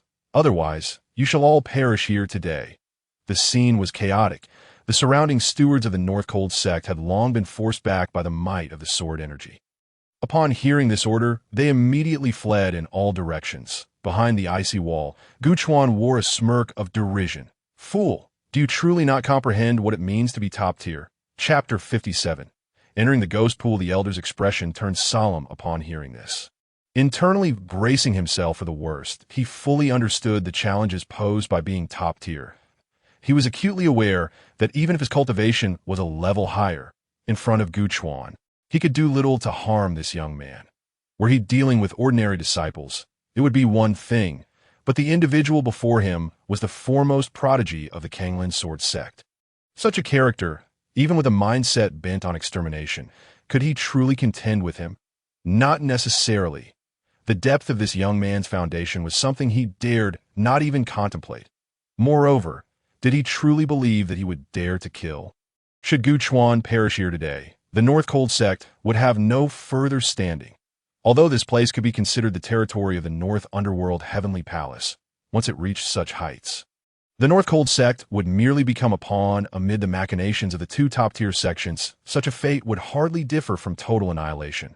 The elder inhaled deeply, hoping that someone would break through the encirclement and return to the sect for aid to capture these two young men. He could not believe that so many stewards could be entirely eradicated by that little girl alone. As for Gu Chuan, all he needed to do was employ a strategy of delay. I may not dare to harm you, but holding you back should not be insurmountable, right? Little did he know, Gu Chuan had no intention of holding back in the slightest. The immense pressure layered upon him. And Gu Chuan's sword intent grew ever more formidable. With this strike, he hoped to eliminate the elder. A chilling, killing intent coalesced in Gu Chuan's eyes, locking onto the elder's vital energy from afar. When the time came to strike again, a slender yet exceedingly frigid beam of white sword light surged forth, flashing across dozens of miles in an instant. Clang! The elder, far above the icy wall, widened his eyes in astonishment. How could it be so fast? This sword light, in a mere moment, traversed half the sky. Positioned in the path of the sword energy, he had no time to react. And his body was directly pierced through. The elder stared wide-eyed, disbelief etched across his face, but soon it was engulfed by a tide of terror. His heart shattered. A gaping wound appeared in his chest as the life force within him rapidly ebbed away. The elder looked down in horror at his chest, hurriedly retrieving a handful of healing elixirs from his spatial ring. Yet, as soon as they landed in his hands, it was as if he had lost all strength. Causing them to slip through his fingers in the next moment, the world spun around him. Above the icy wall, that figure suddenly plummeted, akin to a rootless floating weed in the distance. Gu Chuan's chest heaved violently, his sword by Yuan falling to his side. Humph! Is the spirit sect truly so formidable? Gu Chuan stood still for a moment, catching his breath, before his figure vanished in an instant. Moments later, within the forest, a figure lay on the ground, none other than the elder from before. The elder's eyes were wide open, staring fixedly at the sky, as if fearing that he might inadvertently close his eyes. Yet in truth, there was no longer any life within him, but he was dead. Gu Chuan finally felt at ease, casting a cold glance before departing from the scene. TSK, without some lethal techniques at hand, how could one claim the title of the foremost prodigy? Do you truly consider me a saint or demigod within your sect? Naive. That strike was named Jing Hong, startling swan. Swish, swish, swish. The sword energy echoed wildly through the forest, countless trees being uprooted and collapsing in swathes. After a brief passage of time, two figures approached leisurely before a distorted vortex. It was Gu Chuan and Lin Qingxian. The old man had been slain by Gu Chuan's sword, and the remaining minions were hardly a concern. Even as they scattered, the two moved through them like a tiger among sheep, slaying over 100 of them with their own hands. This moment, Gu Chuan had consumed a recovery elixir, and before him lay the vortex, the entrance to the ghost pool. The North Cold sect had already lost its foothold here. The two exchanged glances before stepping into the secret realm. Moments later, the world around them transformed dramatically. The surrounding temperature had plunged to a new extremity, yet no ice or snow was visible. Beneath their feet lay the edge of a forest, while behind them loomed a sheer cliff. Above, the sky was a deep gray, as if boundless dark clouds were pressing down upon them. Ji Chuan surveyed the surroundings, gradually formulating a plan. The chill here was unlike that outside. It was a bone-deep, sinister cold, as if they were being watched by malevolent entities at all times. Being in such an environment sent chills down one's spine. It seemed the ghost pool was concealed within the depths of this forest. Young master, if we encounter disciples of the North Cold sect, should we kill them outright? Lin Qingxian inquired. Ji Chuan shook his head. Eliminating those outside is merely to prevent ourselves from falling into peril. Being blocked at the door would be unwise. However, the disciples here are merely juniors. There is no need to kill them. After all, this matter does not stem from animosity with the North Cold sect. Let us proceed directly to the ghost pool. Only the extreme Ghost Lotus is of interest to me. The rest holds little allure. They no longer exchanged further words, instead hastening deeper into the forest. Along the way, they encountered some local life forms, though they were more appropriately described as sinister entities rather than beasts. Some, lacking in awareness, dared to attack, but were swiftly dispatched by the duo. The danger level of this place at present did not seem overly high. After approximately 2 hours, Guchuan keenly noticed that the chilling energy ahead had intensified significantly. They were drawing near to the ghost pool. Just a quarter of an hour later, the path ahead suddenly opened up. The dense forest seemed to reach its end, revealing a vast lake. While it was referred to as a lake, its size was astonishing, akin to the boundless sea. Looking across to the opposite shore, one could just discern the outlines of mountains, yet they were so distant that details were nearly indistinguishable. This lake was immense. The waters of the lake shimmered with a noticeable dark hue. Though it resembled the surface of a lake, it felt far darker than an ordinary one. That this was the ghost pool. Lin Qingxian gazed into the distance. Her eyes filled with a Gu Chuan, however, remained impassive, sensing the surroundings. Within his perception, this area was anything but serene, but on the contrary, the fluctuations of spiritual energy were chaotic and signs of destruction were evident. Clearly, there had been a recent conflict here. Guchuan focused his gaze on the depths of the water. In the center of the lake, some energies, though subtle, could not evade his keen perception. After a moment of silence, a slight smile curled at the corners of his mouth. It seemed that some intriguing little visitors had already entered the ghost pool. Perhaps they would not even need to take action themselves. Chapter 58. Indifference. What Guchuan could perceive, Lin Qingxian could also sense to some extent. She turned to him and asked, "Does the young master intend to enter personally, or shall we wait here for them to bring the items out?" Guchuan chuckled softly. "Of course, we shall go in. I fear they might return empty-handed." With that, Guchuan soared into the air, heading toward the lake's center, with Lin Qingxian hastily following suit. The lake's surface rushed beneath their feet as Guchuan maintained a calm demeanor. His gaze fixed ahead. Though the lake appeared tranquil, it was far from ordinary. The waters below brimmed with an exaggerated aura of malevolence. If one treated it like a regular lake, there would be no need to fully submerge. Merely dipping a hand would reveal the terror of this water. Those of lower cultivation could easily have their arms incapacitated in an instant. It appeared unassuming, yet it was rooted in a potent chill of sinister energy. To put it plainly, it would freeze one to death. Not a trace of frost was visible, yet it could instantaneously freeze everything in its vicinity. This was the essence of the extreme Yin water. According to Guchuan's knowledge, the extreme Yin ghost lotus thrived in such an environment. Fortunately, it grew only on the surface of the lake. Were it submerged, with his current cultivation, even he, Guchuan, would undoubtedly have to concede defeat. This lake's waters were something he dared not approach even slightly. After flying for about a quarter of an hour, he suddenly sensed the fluctuations of a skirmish ahead, though the intensity was not particularly high.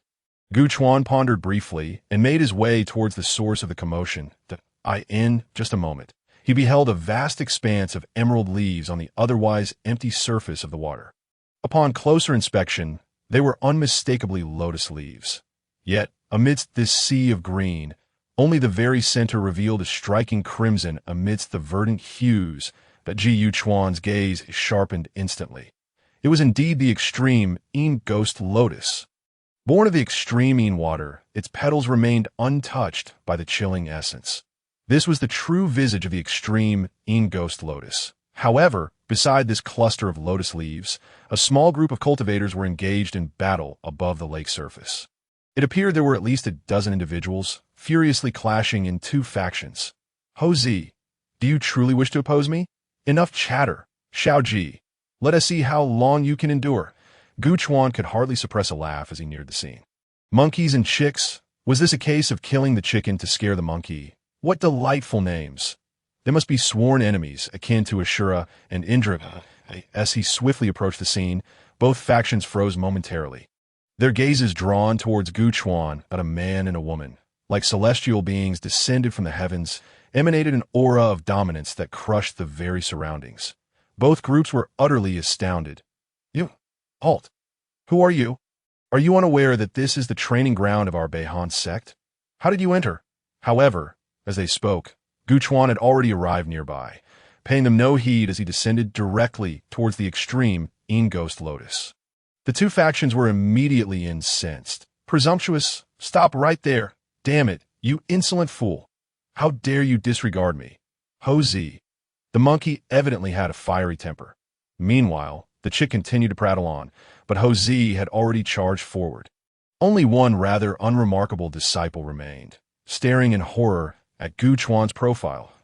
In the blink of an eye, the monkey had reached behind Gu Chuan, causing the crowd to tense with anticipation. What level of cultivation did this fellow possess? Could the monkey intercept him, or would he be instantly slain by a single strike? Yet in the next moment, Gu Chuan did not even glance back. He merely waved his sleeve casually. Instantly, a torrent of spiritual energy coalesced into a storm, surging forth like a tidal wave towards Ho Zi. With a gasp, Ho Zi was swept away over 100 meters. The crowd was left aghast. Below, Gu Chuan had already arrived among the expansive lotus leaves.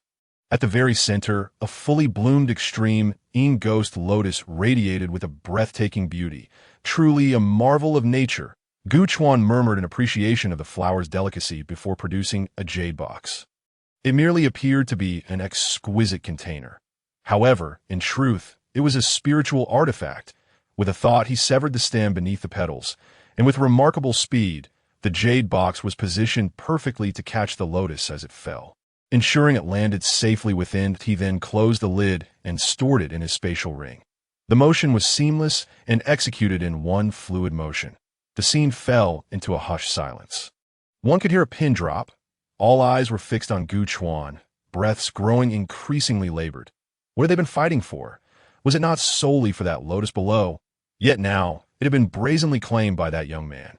Although there were other clusters of lotus leaves nearby, perhaps even fully bloomed extreme Ghost Lotuses, this individual's audacity was nothing short of outrageous. Completely disregarding their presence, that it was a flagrant display of contempt.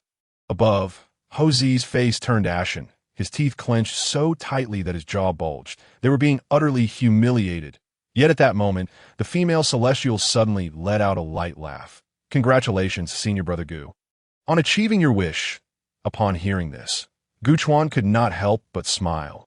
The endeavor of autonomous cultivation had now reached a third of its completion. Truth be told, he felt quite pleased. Let us depart. Our purpose at Bayman Mountain has been fulfilled, and our next destination lies further afield. With that, Gu Chuan showed no intention of lingering, turning to retrace his steps. Lin Xinxian followed, closely behind. Around them, a circle of individuals stared at the pair, yet none dared to utter a single word. The recent display was still vividly etched in their minds. The young man had merely waved his sleeve, effortlessly repelling Ho Zi. That if he had truly harbored murderous intent, what fate would have awaited Ho Zi? There was no need to ponder. It seemed the man was truly about to leave, when Xiao Ji's gaze flickered towards Ho Zi. Ho Zi, are they just leaving like this? Ho Zi's expression darkened suddenly. And what can be done about it? Are you going to stop him? I'm worthless. If you can halt him today for the next 6 months, I shall avoid you and even refer to you as Senior Brother Xiao to everyone. Do you dare? Xiao Ji's eyes lit up. Really? Ha! Ho Zi scoffed. Oh, you truly dare try. Unexpectedly, Xiao Ji turned his gaze toward the retreating figures, his expression darkening. Humph! Who do these two interlopers think they are, treating us like we are invisible? Do they think the Beihan sect is easy to bully? With a flash of light in his hand, a potent aura surged forth, coalescing into an oddly shaped boulder that hurtled away. However, the boulder was not aimed at Gu Chuan. Instead, it descended towards the distant lake's surface. Ho Zi's gaze momentarily froze, before suddenly igniting with brilliant intensity. If a true confrontation were to ensue, even with their current numbers, they would likely not stand a chance against these two. Yet now, as Ho Zi observed Xiao Ji's actions, a glimmer of hope surged within him. Why? Because the boulder's trajectory was aimed directly at the lake below. This would undoubtedly create considerable waves. Normally, a stone falling into water would create splashes, and given that Xiao Ji was doing this deliberately, the wave would not only be substantial, but would also surge towards the two retreating figures.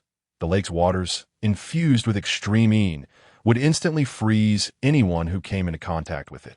If it splashed upon them, they would undoubtedly become rigid and swiftly plunge into the depths.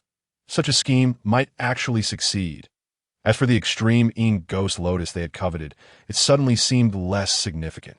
If it fell into the lake, so be it. If we cannot have it, then neither shall you. How dare you seize what belongs to us? Let us all go without. As anticipated, the boulder struck the distant lake's surface, instantly generating colossal waves. The splashes were indeed extravagant. Within the blink of an eye, a towering wave rose over 10 meters high, crashing towards the two figures in the face of such a surge. They appeared as insignificant as ants. Witnessing this, the onlookers could not help but express their excitement. Xiao Ji wore a sinister smile, relishing the prospect. Relying on your high cultivation, you act without fear, then prepare to meet your end. Yet in the next moment, a towering plume of water vapor surged upward, quickly surpassing the crest of the colossal wave, expanding violently as if a bomb had detonated. The crowd's eyes widened in disbelief. Water vapor! It was evident that flames were scorching the extreme yin water. Those two understood the art of fire control and, moreover, wielded flames capable of countering the extreme yin water. The crowd was incredulous, their faces paling in realization. For if they failed to eliminate Gu Chuan and Lin Qingxian, they would undoubtedly face their wrath. Thoughts raced through their minds, and an urge to retreat began to take hold. Meanwhile, beyond the towering waves, Gu Chuan was retreating swiftly with Lin Qingxian. Neutralizing the extreme yin water was impossible. Only the extreme yang fire could contend with it. However, that was only under balanced conditions. The current extreme yin water was merely creating waves. As Gu Chuan and Lin Qingxian withdrew, he conjured a massive flame in his hands. Although this could not directly evaporate the wave, it did prevent it from crashing down upon them. The flames slowly roasted away the extreme yin water in a matter of moments. The massive wave began to shrink rapidly. By the time they had retreated nearly 1,000 meters, the wave had been entirely dissipated, leaving a vast expanse of flames racing across the lake's surface, unimpeded. Once the colossal wave had vanished, Gu Chuan casually extinguished the flames. His calm gaze fell upon the distance of 1,000 meters. Releasing Lin Qingxian's hand, the distance closed in an instant, and they reappeared before the crowd. Gu Chuan's expression remained impassive, his eyes cold as the abyss. Who did this? Instantly, everyone instinctively turned their attention to Xiao Ji. The latter trembled and turned pale, cold sweat beading on his forehead. We're doomed. Behind him, Lin Qingxian approached in an instant, her gaze sharp as she stood half a step behind Gu Chuan. Observing the scene, the identity of the assailant seemed all too clear. Yet Gu Chuan appeared oblivious, his attention fixated squarely on Ho Zi. And one is speaking. Then it seems the culprit is you, is it not? Moments ago, I effortlessly repelled you, leaving you feeling humiliated and harboring resentment, which led you to resort to such insidious and malicious means of vengeance. Ho Zi's eyes widened in shock. No, elder brother. So many have suddenly locked onto Xiao Ji. Can you truly not see it? Why am I being blamed for this? Are you deliberately targeting me because you find me bothersome? However, as Gu Chuan's deduction seemed resolute, it appeared he had indeed pinned the blame on him. In a flurry of desperation, Ho Zi raised his hand, excitedly pointing at Xiao Ji. It was him. He wagered with me that if he could intercept you, I would have to follow him for the next 6 months and address him as senior brother. It was clearly him who attacked. The onlookers gasped in disbelief. What a betrayal to sell out one's comrade without hesitation. Despite belonging to the same sect, Gu Chuan raised an eyebrow, a smirk playing at the corners of his mouth. You are all disciples of the Bayon sect, I presume. Ho Zi quickly affirmed. Indeed, fellow cultivator. We are all disciples of the Bayon sect, here for training. Gu Chuan, with a knowing smile, nodded. The Bayon sect truly is a harmonious and loving sect. The crowd exchanged puzzled glances at Ho Zi, whose expression stiffened. He had not anticipated Gu Chuan would turn the tables on him. However, recovering swiftly, Ho Zi straightened his posture. This is responsibility. One must own up to one's actions. There's no reason to let another take the fall. Wouldn't you agree, Xiao Ji? At that moment, Xiao Ji's face turned pale with fear. His body trembling slightly, he shot a venomous glare at Ho Zi and shouted, "Don't be so smug. If I die today, I will drag you down with me. Just wait, you'll suffer a fate far worse than mine." Ho Zi's expression darkened, yet he refrained from acting rashly. Instead, he clasped his hands towards Gu Chuan. "Esteemed senior, the villain who attempted to harm you is right there.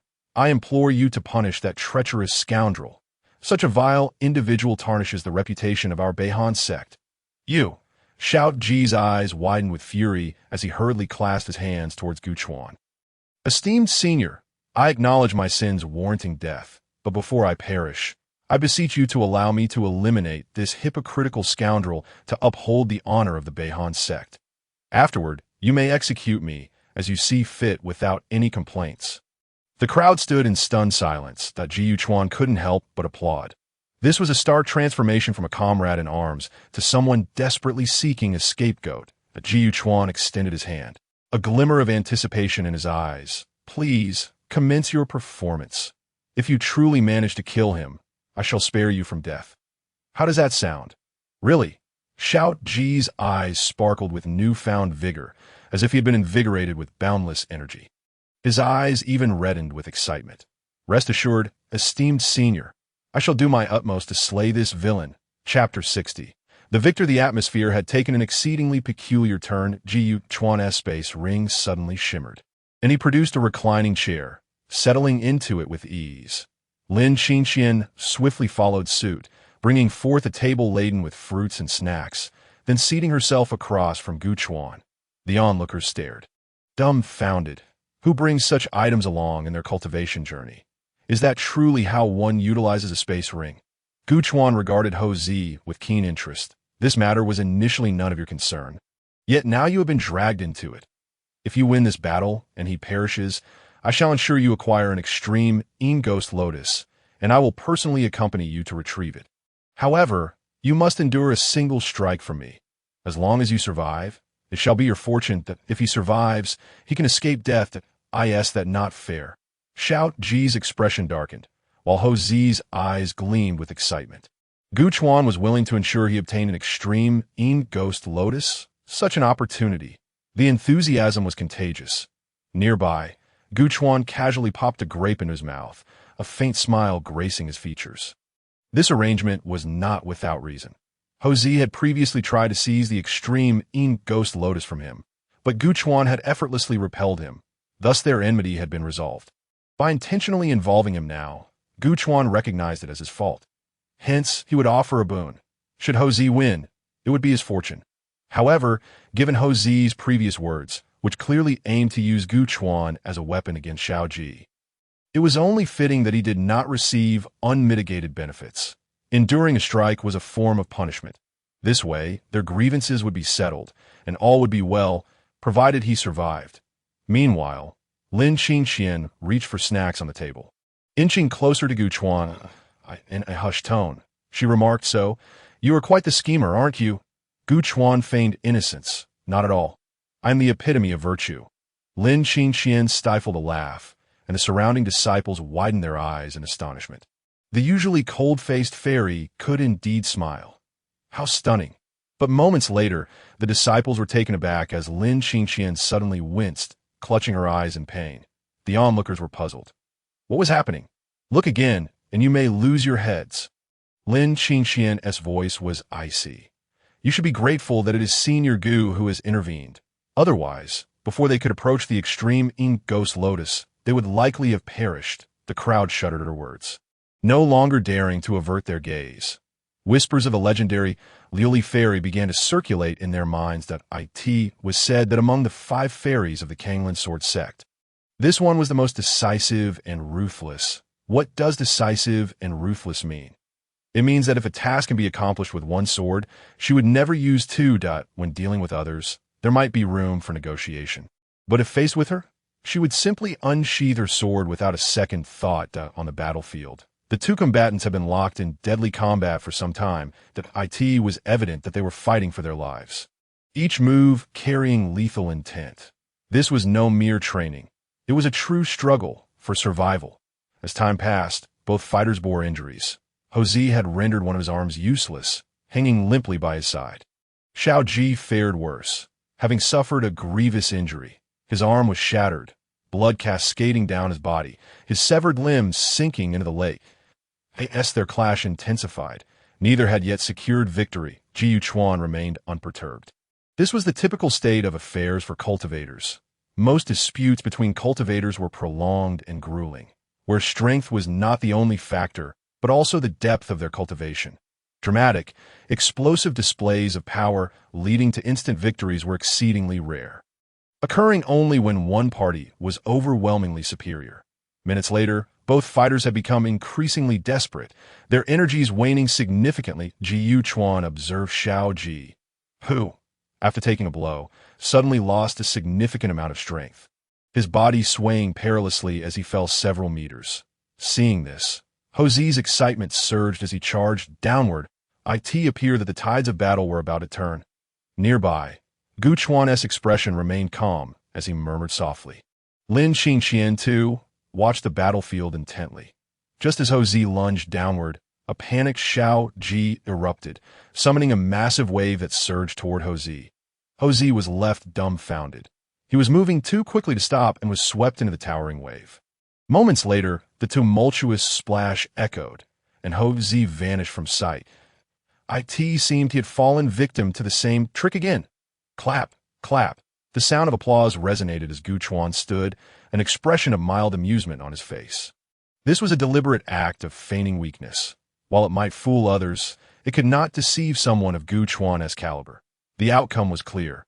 Hosea had submerged beneath the lake's surface, destined to remain forever in its depths.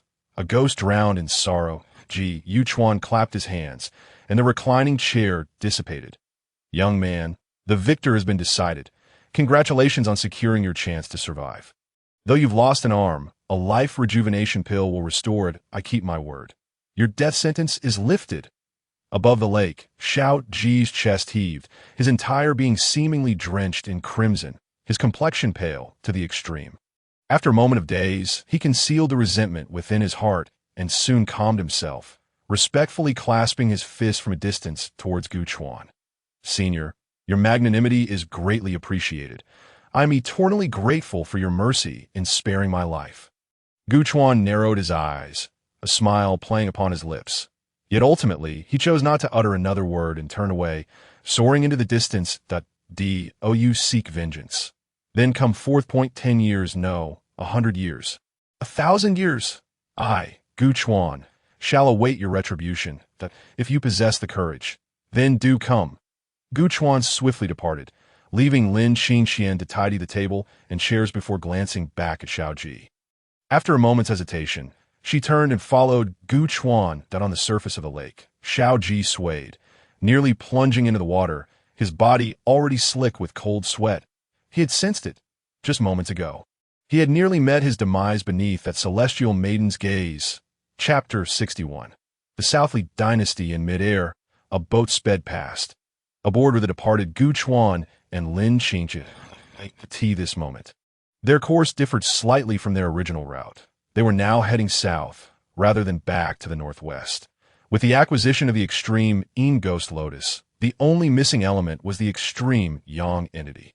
This journey was destined to be even more distant than the last. The extreme Yang entity, aside from a few peculiar locations, could only be found in the south, given their current cultivation level and geographical position. Their options were rather limited than on the deck. Gu Chuan cradled a cup of hot tea, gazing pensively at the hazy sky. Once he obtained the extreme Yang entity, he would be able to validate his conjectures. By merging the extreme Yin and extreme Yang, supplemented with specific techniques, he theorized that he could create a realm of Tai Chi. The concept of Tai Chi is not mere fantasy. It is a tangible reality. Once he possessed this Tai Chi realm, his combat prowess would surely gain a new core, present. However, his foundational strength was solely rooted in the sword path. Though he had explored numerous disciplines as a prodigy of a top-tier sect, it was the sword path that remained his core. Ji Yuchuan felt that the path of Tai Chi was not inferior to the sword path, that IT should be feasible in this fantastical world. He mused that, in truth, It was not only about the path of cultivation. This world was rife with extraordinary physiques, often yielding unexpected and unique effects. Some of these physiques were innate, while others could be acquired through effort. If possible, Gu Chuan wished to seek out some forbidden areas to augment his own physique that a few would suffice. However, constrained by his current cultivation level, he was still in the spirit path realm, making it premature to approach such extraordinary places. The road ahead is long and arduous. Automatic cultivation must be prioritized. It shall become one of my fundamentals. In the blink of an eye. A month had swiftly passed. Outside the boat, the world had transformed dramatically. The verdant mountains and fields basked under the sweltering sun and jest. The external temperature was truly scorching. On the deck, Gu Chuan, clad in a simple white robe, leaned against the railing, gazing into the distance with a sense of ennui. After a month of travel, he felt as if he might fade into the background. Yet, it was not without its merits, such as his cultivation. Though his practice had been sporadic, lacking in rigor, it had nonetheless led to a significant elevation in his abilities. Having progressed from initial stages of the spirit sovereign, he was now in the mid-tier of the spirit sovereign realm. Not far from him, Lin Qingqian, dressed in a skirt that accentuated her long, fair legs, busied herself in the shade, preparing the refreshing tea Gu Chuan had mentioned. Moments later, a voice called out, "Gu Shi Xiao. The tea you requested is ready." Gu Chuan turned to glance back. This so-called refreshing tea was merely tea with sugar, cooled down. Lin Qingqian had prepared it rather straightforwardly, chilling it with ice. On a sweltering summer day, it was undoubtedly delightful. Gu Chuan glanced up at the blazing sun. Indeed, it was a scorching summer day. This place was unbearable. Calculating our distance, we should be nearing our destination. In the shade, Gu Chuan casually conversed, taking a sip of the tea, which sparked a glimmer in his eyes. "Quite good." Lin Qingqian, curious, inquired, "I haven't yet asked Gu Shi Xiao about our destination. Where are we headed?" Gu Chuan swirled the teacup. "To the extreme Yang volcano." Lin Qingqian's eyes sharpened. "I said in search of the extreme Yang flame spirit." Gu Chuan chuckled lightly. "You are indeed perceptive." Lin Qingqian grinned. But soon her expression turned pensive. "I have heard that the extreme Yang flame spirit resides within the extreme Yang volcano, but seems it cannot be found without luck." Gu Chuan nodded at her words. "That is indeed what I have heard. The extreme Yang volcano lies within the territory of the South Li dynasty, teeming with precious treasures. However, the conditions for obtaining the extreme Yang flame spirit are the most stringent. To ascertain further details, we may need to inquire with the locals."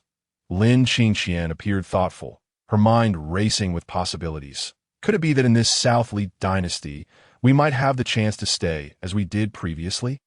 Before long, the distant silhouette of mountains came into view, prompting Gu Chuan to lower the boat's altitude.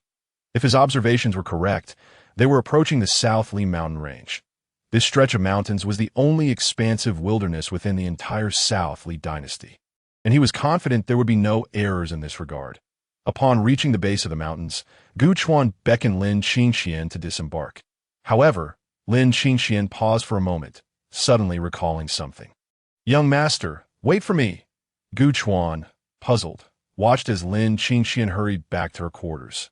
Moments later, she emerged, having changed into a flowing white dress, the outline of her pristine legs subtly visible. Gu Chuan couldn't help but gaze intently, realizing, does she wear white stockings?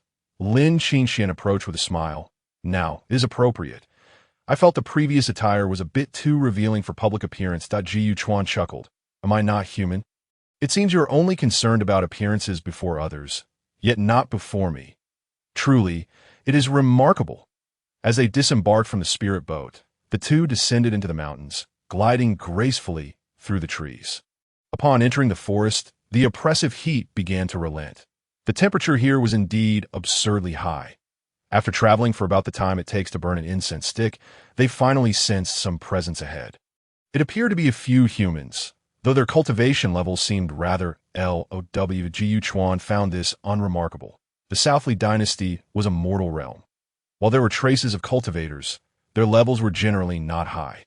These individuals might very well be from the South Li dynasty. As they approached, they discovered 5 individuals, 3 men and 2 women, 4 of them, appeared unremarkable, while 1 woman stood out, possessing striking beauty.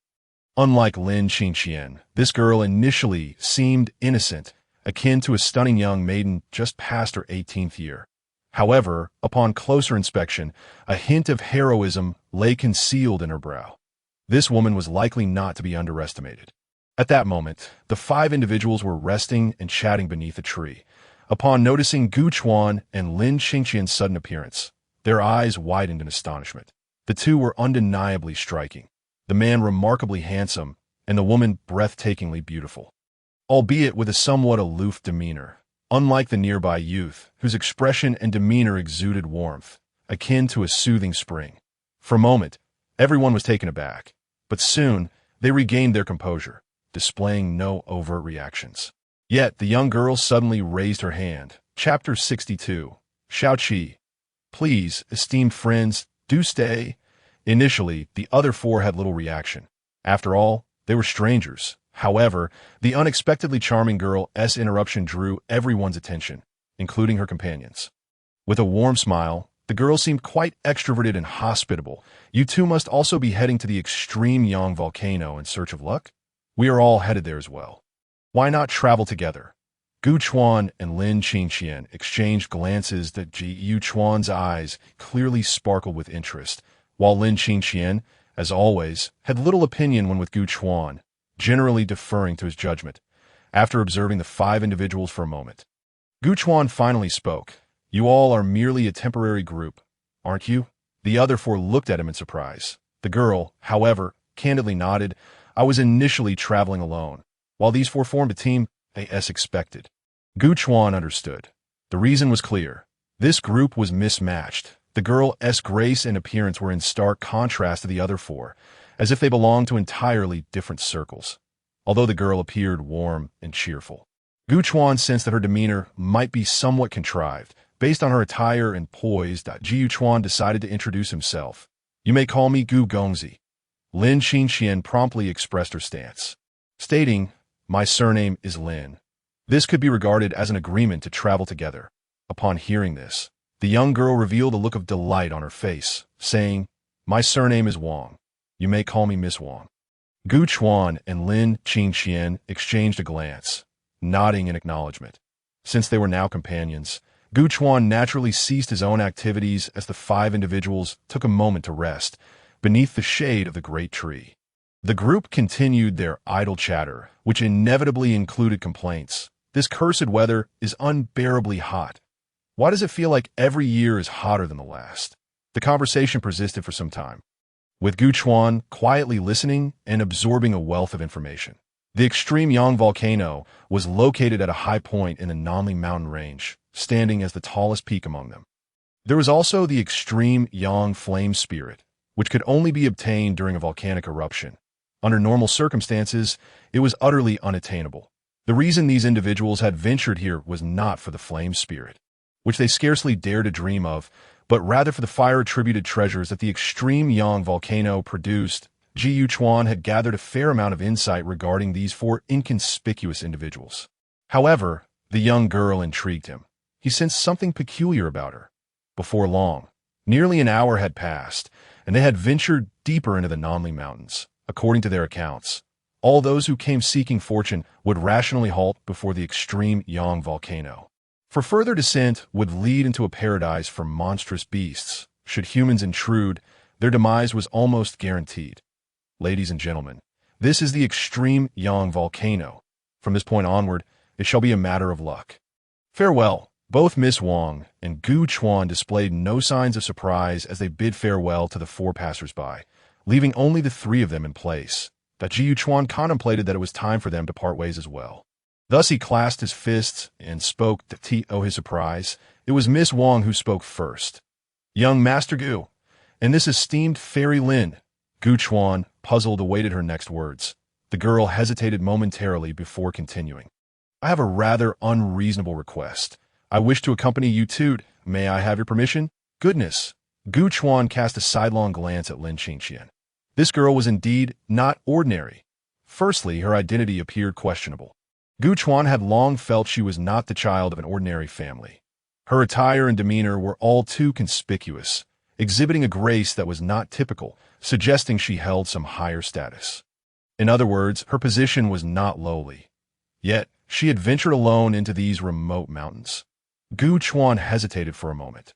"Miss Wang, I believe that before you request assistance from others, a basic level of honesty is in order." Miss Wang was taken aback, quickly managing a bitter smile, but her gaze brightened considerably. "Indeed, young master, Gu speaks wisely. I am, in fact, the seventh princess of the Nanli dynasty.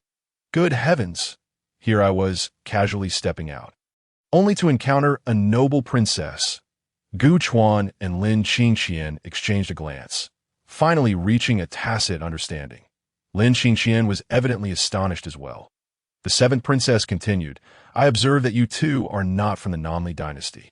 Your demeanor and appearance are extraordinary, yet you do not recognize me, which indicates your exceptional status." Ji Chuan, with a smirk, replied. And then, the princess fell silent for a moment before asserting, "I wish for you both to take me to the summit of the extreme Yang volcano." The summit? Gu Chuan was perplexed. This mountain was a volcano. Did that not mean the summit was the crater? Moreover, could she not ascend on her own? The seventh princess cast a distant glance, exhaling deeply. "I fear I may not have the time. If I do not reach the summit soon, I shall be caught and forced to return. I ran away without permission." Ji Chuan realized she was but a runaway girl. "Why did you run away?" The princess's face revealed a look of anguish. "Because my father has arranged a marriage for me that is utterly outrageous. I would rather die." The princess seemed to lose all strength, her entire being exuding a profound sense of helplessness. "I do not truly wish to die. No one desires death. But given the alternative, I would prefer death. Only in that perilous place do I have a sliver of hope.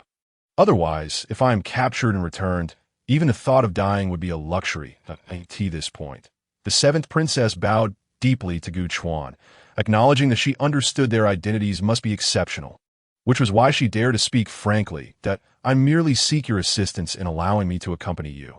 I would be eternally grateful." Gu Chuan glanced at Lin Qingqian. "You possess such beauty. Do you not fear I might harbor ill intentions and yet still wish for me to take you away?" The princess paused, suddenly turning her gaze toward Lin Qingqian, with a true fairy like Fairy Lin present. "Young Master Gu would surely not look upon a mere girl like myself." Lin Qingqian immediately laughed. "Young master, let's take her with us." Gu Chuan was taken aback, his eyes widening slightly. "Is it truly that simple? Just like that, you would so readily acquiesce?" Lin Qingqian maintained her light smile and reached out to pull the seventh princess closer. "Seventh princess, for now, I shall call you Xiao Q, as long as your words ring true. I shall take you to the summit." Chapter 63. The seventh princess. What position does Lin Qingqian hold? To put it plainly, as a top-tier sect, the Kanglan Sword sect boasts 5 renowned fairies, each of whom is celebrated far and wide. Of course, many lesser sects are not worth mentioning, as they do not possess sufficient standing. Yet now, a mere compliment from her was enough to prompt her to decide to lend assistance. This was certainly not due to her being easily swayed. To be frank, which of the 5 fairies would lack admirers? Prior to Gu Chuan and Su Bingru's explosive arrival, even Su Bingru's most fervent fans had to wait in line. Gu Chuan observed Lin Qingqian for a couple of seconds, a look of realization dawning on his face. "Since you have spoken, I shall concede to your wishes." Her willingness to agree was, in truth, influenced by her own considerations. Ji Chuan shot a glance at the seventh princess. "If you merely extol our virtues as being perfectly matched, perhaps you would be willing to storm your royal palace, compelling your father to revise the imperial edict." The seventh princess was clearly taken aback, but soon her expression shifted to one of profound astonishment. Compel an emperor to alter an edict? He speaks of it so casually. It seemed this pair's status was far beyond her imagination. The seventh princess could not help but feel a flicker of intrigue. After all, the two of them appeared extraordinarily well suited together.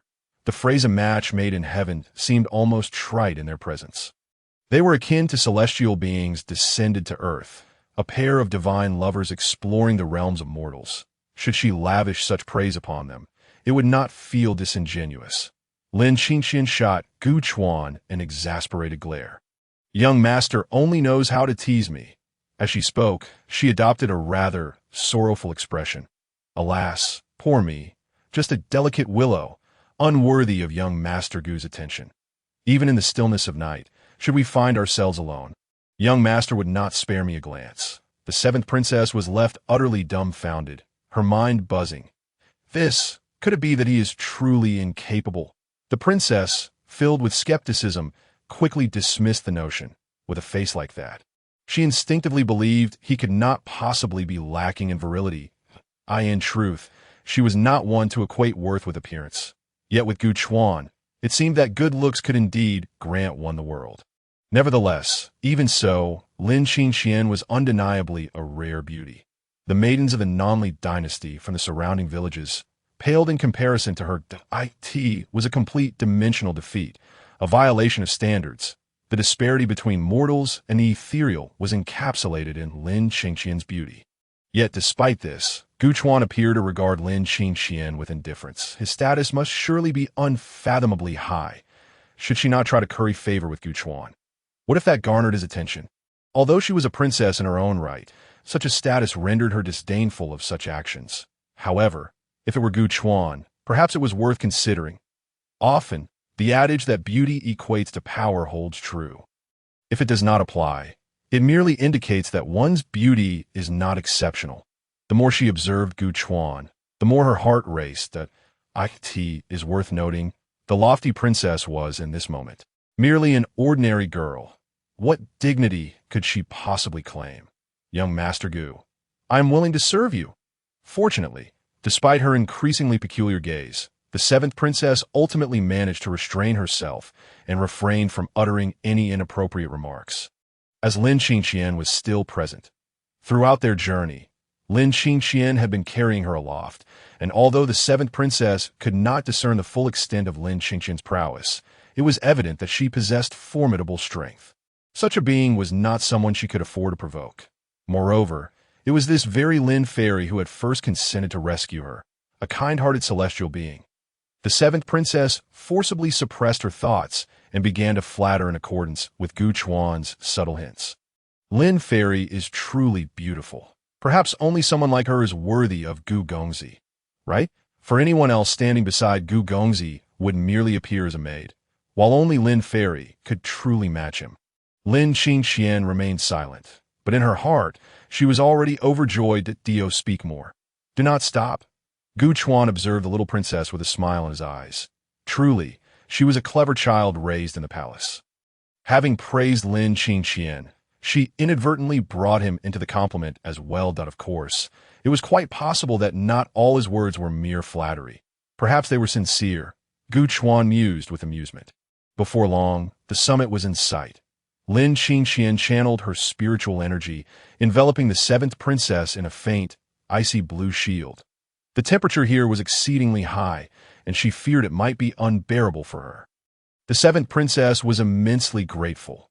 Meanwhile, Gu Chuan had already soared to the mountaintop. This was his first visit to the volcano's crater. Peering down into the vast opening, he saw a sea of magma, waves of heat surging forth, causing the light around the crater to distort violently. However, the magma appeared relatively calm, suggesting it had no intention of erupting anytime soon. Soon, Lin Qingxian followed closely behind, bringing the seventh princess to the edge of the crater. How is it? Is the situation stable? Gu Chuan nodded helplessly. It seemed there would be no eruption in the near future. The seventh princess was taken aback. Could it be that these two were indeed here for that legendary treasure? That item, which was even absent from the imperial palace. Yet, Gu Chuan made no further moves, leaving the seventh princess in a state of suspicion. After a considerable wait, Gu Chuan suddenly turned his gaze towards the mountain's base. Moments later, Lin Qingxian's heart stirred with realization. It appeared that there were people descending the mountain, and quite a number of them, at least a dozen. However, most possessed low cultivation, with only one reaching the spirit platform realm. To think there were cultivators of the spirit platform realm among the common folk, that a short while later, a group of over 10 individuals ascended to the mountaintop, each conjuring a dense shield of light to ward off the heat. Indeed, the temperature here was excessively high, exceeding the limits of what the body could endure. The leader of this group, the Soul Spirit Platform Cultivator, appeared to be a eunuch. "Your Highness, the old servant has traveled day and night and finally found you. Come back to the palace quickly. I am certain His Majesty has been waiting anxiously." The seventh princess's face, already marked with sorrow, revealed even greater despair upon hearing this, noting that neither Gu Chuan nor Lin Qingxian intended to speak. Her heart felt as though it had lost all light. "I shall remain here. You go back and inform Father Emperor that if he insists on forcing me to marry that beast, I shall jump in today. I want to see if I were to leap into this crater. Even with your extraordinary cultivation, can you stop me?" Despite her sorrowful expression, the seventh princess maintained a dignified demeanor, her eyes radiating a lofty indifference. This was indeed the bearing of a princess. Chapter 64. Do not come any closer. The atmosphere grew tense, as if frozen in time. Jiu Chuan and Lin Qingxian did not speak immediately, pondering the determination of this girl who seemed ready to act. The seventh princess's eyes brimmed with resolute defiance, as if she would leap without hesitation should the old eunuch approach, even slightly. Conversely, Eunuch Hong and the accompanying generals displayed visible hesitation, particularly the former, whose expression darkened considerably. The situation had become rather difficult to manage. With his cultivation, he had expected to easily retrieve the princess after traveling such a distance. Yet now, just as the seventh princess had anticipated, he found himself hesitant to act. Even if he were confident, he dared not move, for the individual before him was the seventh princess of the Nanli dynasty.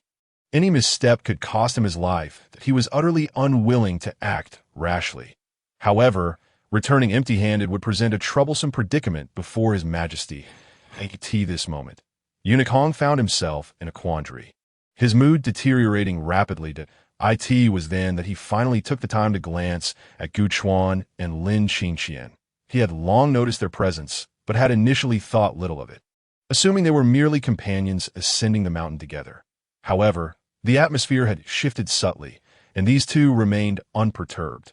After a brief contemplation, Eunuch Hong decided to ignore them entirely, for he could not ascertain their depth. In fact, they seemed entirely unfazed by the perilous situation, even having the leisure to address the seventh princess. These two might not be easily dealt with. Eunuch Hong turned his attention back to the princess. "Your Highness, I am merely an errand runner. Please do not make things difficult for me. Rest assured, once we return to the palace, I shall do everything in my power to persuade His Majesty to change his mind." "Change his mind?" The seventh princess scoffed. "With you, the imperial decree has already been issued. Do you think you can persuade him to retract it?" Eunuch Hong broke into a cold sweat. Such words were profoundly disrespectful. In this moment of peril, he found himself at a loss, his mind racing as he hastily attempted to placate her. "When I left, concubine Jing was already petitioning His Majesty on your behalf. Perhaps His Majesty has already reconsidered. Though the decree has been issued, if His Majesty wavers, there may still be a chance for change. Your Highness, concubine Jing is quite worried about you. Can you truly bear to leave so abruptly?" The seventh princess's expression shifted slightly, indicating that his words had struck a nerve. Meanwhile, Gu Chuan silently listened, inwardly approving that if forceful means would not suffice, perhaps an emotional appeal would do the trick, casting a glance at Lin Qingxian. He noticed her gaze fixed upon him as well. With a single look, he comprehended her intentions. She wished to save her, but a subtle smile graced Gu Chuan's lips as he turned his attention back to the old eunuch. "So you are the renowned Eunuch Hong." Eunuch Hong's heart raced. Here it comes. These two enigmatic figures were finally making their move. He sensed that they were likely the key players in today's events. Not daring to be presumptuous, Eunuch Hong clasped his fists in greeting. "Hong Qingtai, at your service. Have you heard of me, young master?" Gu Chuan shook his head. "No, I haven't." The crowd was instantly filled with bewilderment. "Haven't heard of me, but I'm famous far and wide." Eunuch Hong's expression froze for a moment before he forced a smile. This young master truly has a sense of humor. "May I ask your name?" Gu Chuan waved his hand dismissively. "Just a nameless nobody, hardly comparable to your esteemed reputation." As he spoke, Gu Chuan glanced down into the crater. "As someone who resides in the palace, you must be well informed." I would like to inquire about something. How often does this Jiang volcano erupt? Eunuch Hong was momentarily at a loss, pondering the question. The last eruption was probably over a decade, 8G. Gu Chuan pressed further. And the one before that, Eunuch Hong grew increasingly perplexed that I am quite busy. Why are you so concerned with such trivial matters?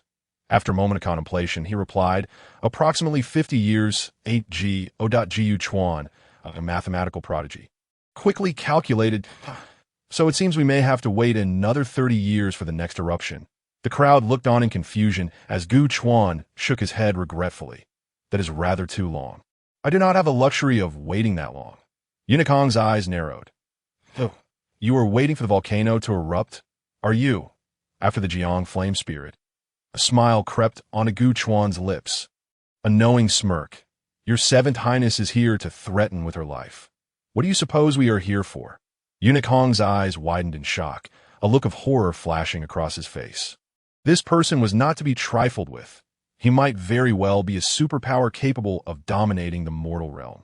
After all, the Jiang flame spirit was not something an ordinary person could covet. Only top-tier powerhouses would dare to set their sights on such a thing. Eunuch Hong suddenly turned to the seventh princess. Could it be that these two would actually assist her? Or had she found such formidable allies? Before Hong Gong could respond, Gu Chuan suddenly extended his hand, and a luminous white sphere materialized in his palm. All eyes instinctively turned towards him. In that fleeting moment of a gaze, the world around them abruptly transformed. A boundless storm erupted at the mountain's peak, forming an enormous, invisible vortex. The spiritual energy within a radius of several miles was irresistibly drawn towards that very spot, in the blink of an eye. The aura emanating from Gu Chuan's sphere surged to an overwhelming intensity, causing expressions of horror to spread across the crowd.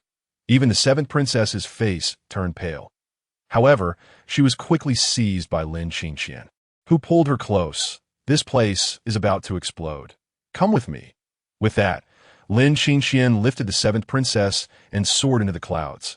Opposite them, Hong Gong and his companions stared in disbelief, unable to move an inch. The pressure in this area had escalated to an unfathomable level, rendering them all helpless.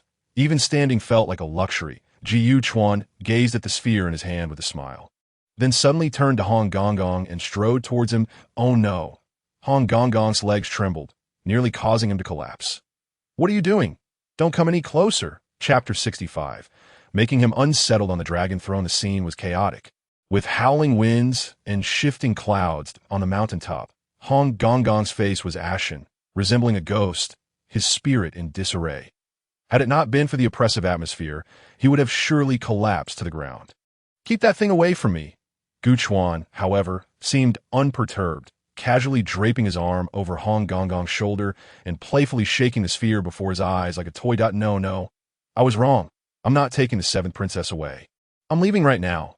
Hong Gong trembled uncontrollably, as if he had just fought for 3 days and nights. Gu Chuan, seemingly oblivious, smiled enigmatically at him. Hong Gong, if I were to throw this little ball down, what do you suppose would happen? Hong Gong's pupils constricted, and a chill ran down his spine. A madman, this madman. I thought he was just showing off, but he actually intends to throw it into the volcano. Such a thought was unfathomable.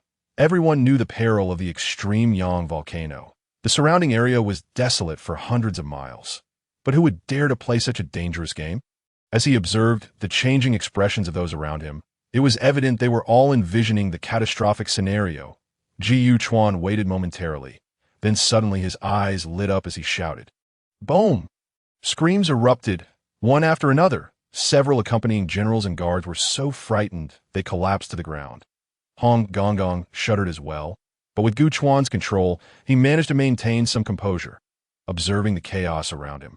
Gu Chuan chuckled lightly and lifted him into the AIRDAS for the others. I suggest you all resign yourselves to your fate. Suspended in the air, Gu Chuan turned to Hong Gong, whose face was a mask of terror. Are you watching closely? Hong Gong's eyes widened. In the next instant, the luminous sphere slipped from Gu Chuan's grasp. Hong Gong's eyes bulged in horror as he really threw it. Time seemed to freeze as he fixated on the sphere. His mind blank, as if the sound around him had vanished. Gu Chuan continued to ascend, piercing the heavens, while Hong Gong remained unresponsive until the sphere vanished into the volcano's mouth, in less than 10 seconds. A deep rumble resonated from within the volcano. Following that, a violent tremor shook the ground, reverberating across the realms as if the very fabric of the world was quaking. The tremors persisted for over 10 seconds before a flicker of crimson light suddenly ignited at the volcano's mouth. Then, with a deafening roar, a towering crimson pillar shot skyward for thousands of meters. A torrent of heat waves caused a dramatic distortion, abruptly raising the temperature of the surroundings. High above, the four could only stare in astonishment at the volcano. The fire column surged upward, appearing ready to descend. Yet, before it could fall even halfway, the volcano erupted once more, releasing a new column of flames. This time, the intensity of the eruption was significantly diminished. The subsequent flow of magma appeared far less cohesive. Consequently, these molten streams erupted in mid-air, splattering in all directions. Meanwhile, thick smoke began to billow, resembling a dark river cascading from the distant horizon to the ground, as if the defiant earth was launching a relentless assault on the sky. The molten rocks splattered everywhere, becoming the sole hue in the midst of the darkness. The volcanic eruption had arrived. High in the sky, both Hong Gong and the seventh princess were left in stunned silence. However, Gu Chuan and Lin Qingqian had already regained their composure, their experience as cultivators allowing them to view the spectacle with curiosity rather than fear. Glancing at the stiff Hong Gong, who resembled a statue, Gu Chuan smiled broadly. Hong Gong, are you enjoying this show? Hong Gong trembled, jolted back to reality, feeling an icy chill envelop him. This monster, he actually blew up a volcano. The stark reality left him utterly speechless. Sensing that it was time to conclude this encounter, Gu Chuan wiped the smile from his face and adopted a more serious tone. Return and inform your emperor that his treasured seventh princess is under my protection. I shall mark her, and should I sense any anomaly, I will not hesitate to disturb him in his palace. With a flick of his wrist, a massive surge of spiritual energy coalesced around Hong Gong, propelling him away like a cannonball. Turning back, Lin Qingqian wore a radiant smile, while the seventh princess stared at Gu Chuan. Dazed, Gu Chuan dismissed the young girl from his thoughts, his interest solely stemming from Lin Qingqian's intervention on her behalf. Casting a glance at Lin Qingqian, Gu Chuan descended toward the ground. Having saved her, he would protect her for a time, as he sought the extreme Yang flame spirit, observing Gu Chuan's retreating figure. The seventh princess's pupils dilated. Jiu Gongzi. No, Sister Xian, Gu Gongzi is going down. That's a volcanic eruption. Lin Qingqian's expression remained serene, and oh worries. Concise, and to the point, the aloofness of the Liuli fairy was palpable. The seventh princess blinked, realizing that this fairy sister seemed to have changed in some way. Above, dark clouds loomed, while beneath, molten rock and smoke churned violently, creating an apocalyptic scene that Ji Yuchuan navigated through this environment. Swiftly arriving at the volcano's mouth. Inside, magma occasionally surged forth, convulsing as if it were alive. That Ji Yuchuan paused, suddenly sensing a peculiar rhythm, a familiar sensation in the erratic movements. After a moment of contemplation, he shrugged it off and began to calmly search the surrounding area. Within the magma, there were indeed several bizarre entities that erupted alongside it. The once smooth liquid magma now appeared murky and complex. After a thorough exploration, Gu Chuan failed to detect any extraordinary essence, particularly from the flowing streams of magma, which he had essentially scoured completely. Gradually, Gu Chuan understood that the legendary extreme Yang flame spirit had yet to make its appearance. He knew little about this entity, only grasping some fundamental information. That it was said that the extreme Yang flame spirit originated from the heart of the volcano, born alongside the blooming of the Earth's core red lotus. Each time the core fire lotus blossomed, a corresponding extreme Yang flame spirit would emerge. Chapter 66. Staging the event after a prolonged eruption of magma, Gu Chuan finally perceived a distinct aura. This essence felt oddly serene, yet concealed an incredibly volatile nature, starkly contrasting with that of human beings. That Ji Yuchuan focused intently, and soon a fiery red silhouette began to rise from the flowing magma. Here it comes. Suddenly, there appeared a strikingly crimson lotus, comparable in size to an ordinary lotus flower. Yet at its very core, enveloped by layers of petals, there floated a diminutive shadow of light, mirroring the fiery red hue of the lotus. From a distance, it appeared as though two lotus blossoms were intertwined. Ji Yuchuan swiftly approached, unleashing a torrent of spiritual energy, which, accompanied by the oppressive force of the heavens, rapidly confined the resplendent lotus in place. Instantly, the scarlet flames began to surge wildly. The lotus commenced releasing flames in all directions. However, Guchuan seemed unfazed, as he forcefully invaded with his spiritual energy, soon lifting the lotus from the magma with sheer strength. The relentless compression of spiritual power finally subdued the lotus, forcing the turbulent flames back, revealing the true visage of the fire lotus. Its texture was translucent, akin to dazzling crystal.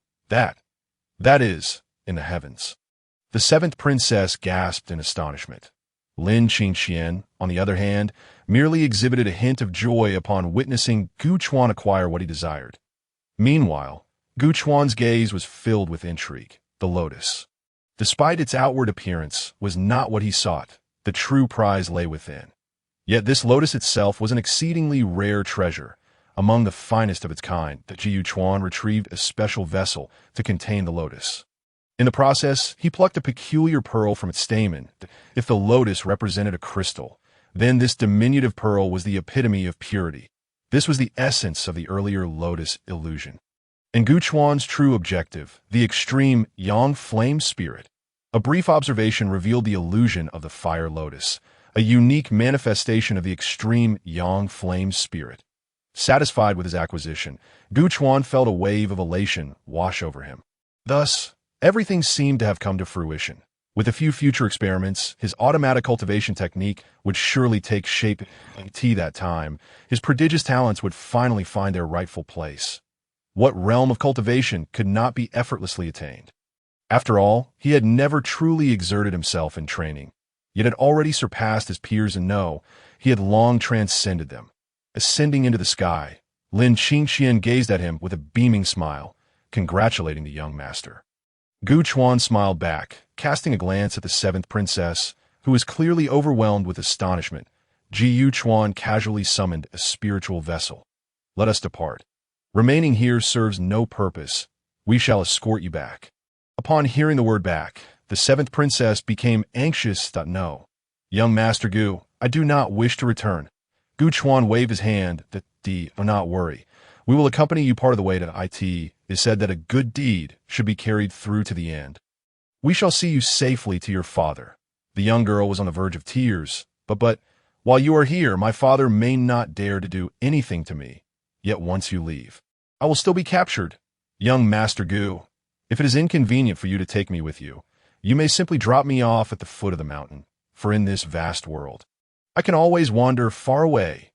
Guchuan sighed at her words. That it seemed this girl was utterly disheartened. It was no wonder.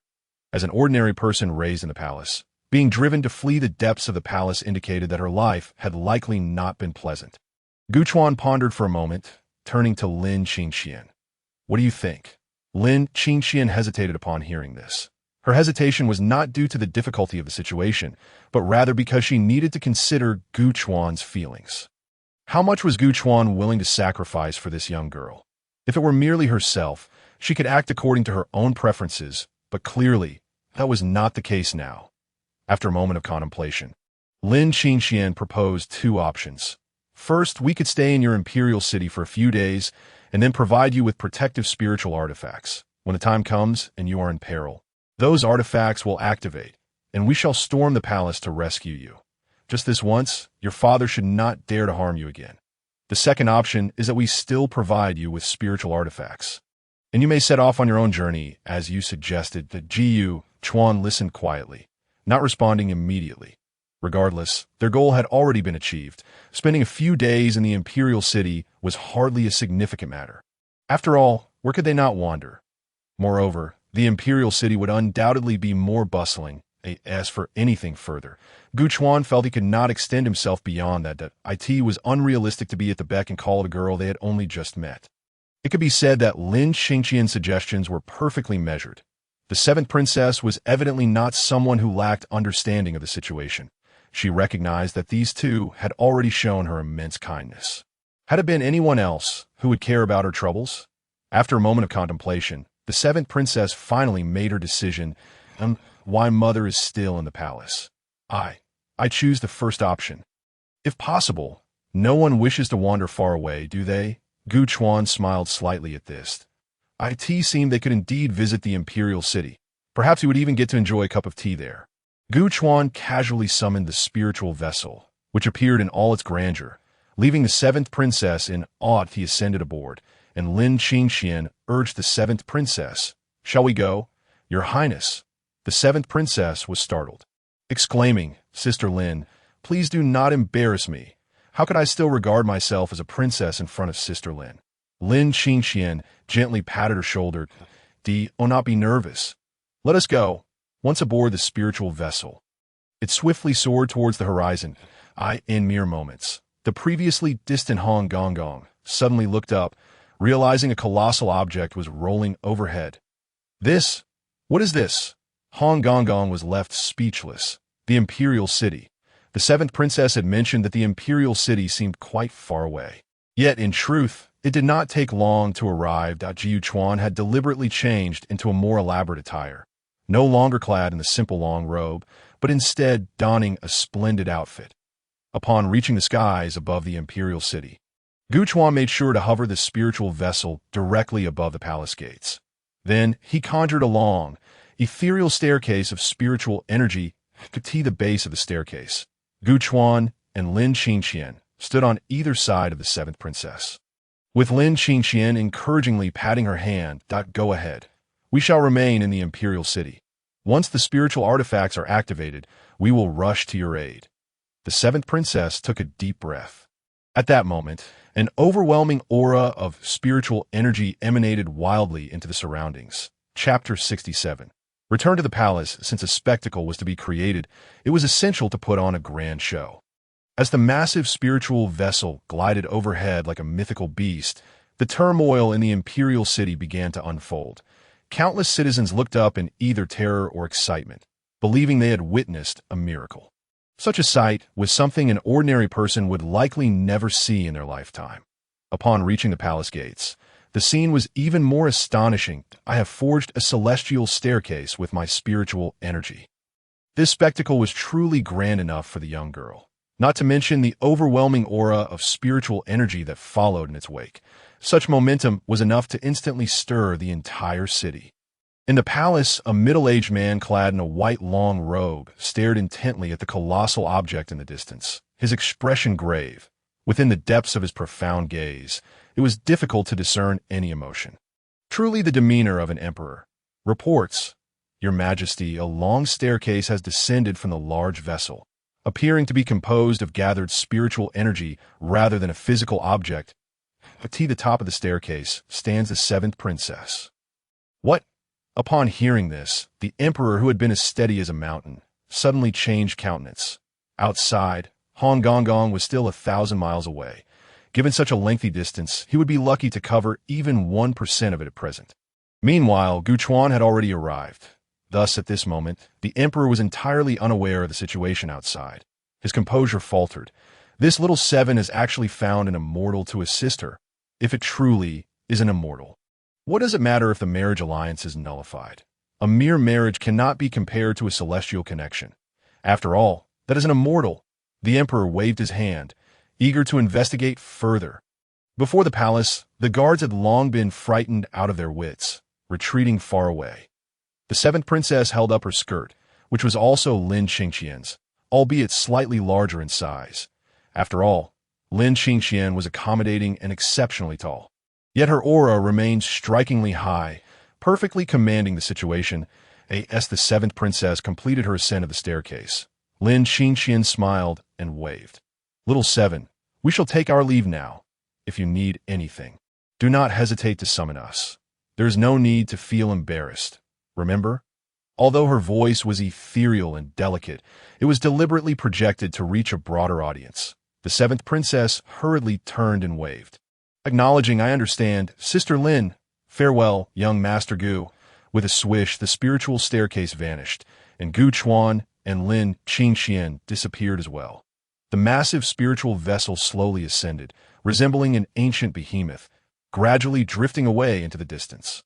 Once outside the city limits, the vessel's speed suddenly surged, producing a deafening roar as it sped towards the horizon. The imperial city was thrown into complete turmoil. Moments later, two figures silently emerged onto the streets at the edge of the imperial city of Nanli. The capital appeared to have flourished significantly. The two had already conducted a preliminary survey from the skies above. The population was vast, truly deserving of the title of a super metropolis. Currently, Gu Chuan had changed back into his flowing white robe, while Lin Qingxian donned a simple dress, resembling an ordinary young gentleman and lady. What place does the young master intend to visit next? Would you like to listen to some music? Gu Chuan, upon hearing her words, cast her a sidelong glance. Are you certain it is I who wishes to listen? The journey had been too brief, and the spirit vessel had soared too swiftly, leaving him little time to contemplate his grand ambitions. Nevertheless, he found himself somewhat restless. After all, they had endured 2 months of monotonous existence together. Lin Qingxian had followed him without a hint of complaint, and Gu Chuan's heart softened. Then let us postpone our endeavors until the evening. Coincidentally, he was already quite at leisure. This arrangement seemed perfect. A gentle smile graced Gu Chuan's face. Very well. We shall seek a place to enjoy some melodies later. However, for now, shall we not find a place to dine? To also savor the local flavors of this imperial capital, his voice was not low, and immediately, enthusiastic citizens nearby shouted from a distance, "Young master, our Nanli capital is filled with delectable delights. I assure you, you will eat your fill." Gu Chuan looked on in surprise, noticing the kindly smiles of the surrounding populace. Moreover, a well-meaning individual continued to offer suggestions from afar. "Young master, head to the old alley in the southern city. The stalls there are all operated by our locals. They serve delicious food at reasonable prices, embodying the true taste of Nanli." Gu Chuan couldn't help but smile. The citizens here appeared exceptionally warm and extroverted. Truly, a nation founded upon a volcano is indeed spirited. In the imperial palace, the carriage traversed for half an hour before finally returning within the palace gates to in the Yangxin Hall. A eunuch cautiously led the way ahead. While the 7th princess's gaze was tense, seemingly forcing herself to appear composed. "Your Majesty, the 7th princess has arrived." Moments later, a resonant voice echoed from within. "Enter." The eunuch quickly turned, bowing reverently as he whispered, "Your Highness may enter. The weather has been sweltering of late, and His Majesty has been rather irritable. Please exercise caution." The 7th princess looked taken aback. Is he actually warning her? After a moment's thought, she began to harbor some suspicions, nodding as she stepped inside. Within, a middle-aged man sat reviewing memorials. Dressed in a simple white robe, he appeared neat and tidy. With such attire, one could hardly discern any trace of nobility. Yet, one cannot judge a person merely by their garments. Although his appearance was unpretentious, his aura was gravely imposing. Even seated, he seemed to envelop the space in a palpable low pressure. The 7th princess felt a wave of anxiety. The mental fortitude she had just built up seemed to crumble significantly. "Father, you still recognize me as your daughter?" The old emperor had yet to lift his gaze, merely responding with a question. Had this been any other prince, he would have likely knelt in that very moment. However, the 7th princess's resolve only intensified, and a surge of courage rose within her. "Father, I do not wish to marry that debauched 6th prince." The old emperor still did not raise his eyes. "You say you do not wish to, so you shall not marry?" The 7th princess, exasperated, retorted, "If you insist on forcing me into marriage, I would rather die."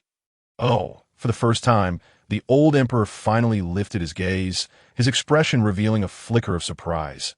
"Then why have you returned? I have heard that you did not return alone. You brought back 2 immortals with you. And what of Eunuch Hong? As of now, there's been no word from him. Tell me, could Eunuch Hong have been killed by those 2 immortals?" The 7th princess's expression turned grave upon hearing this. Since Gu Chuan and Lin Qingxian had been mentioned, she could not afford to take this lightly. Sister Lin and Master Gu were mindful of my circumstances, thus they did not trouble Unicong. However, all the accompanying guards perished out of course. This is of little consequence. What is crucial is that Sister Lin and Master Gu have made it clear that father must no longer press me into an arranged marriage. Chapter 68. Where to go from here? Upon hearing this, the emperor chuckled heartily. Would you care to repeat that? I am the sovereign of a nation. How dare they dictate terms regarding your marriage?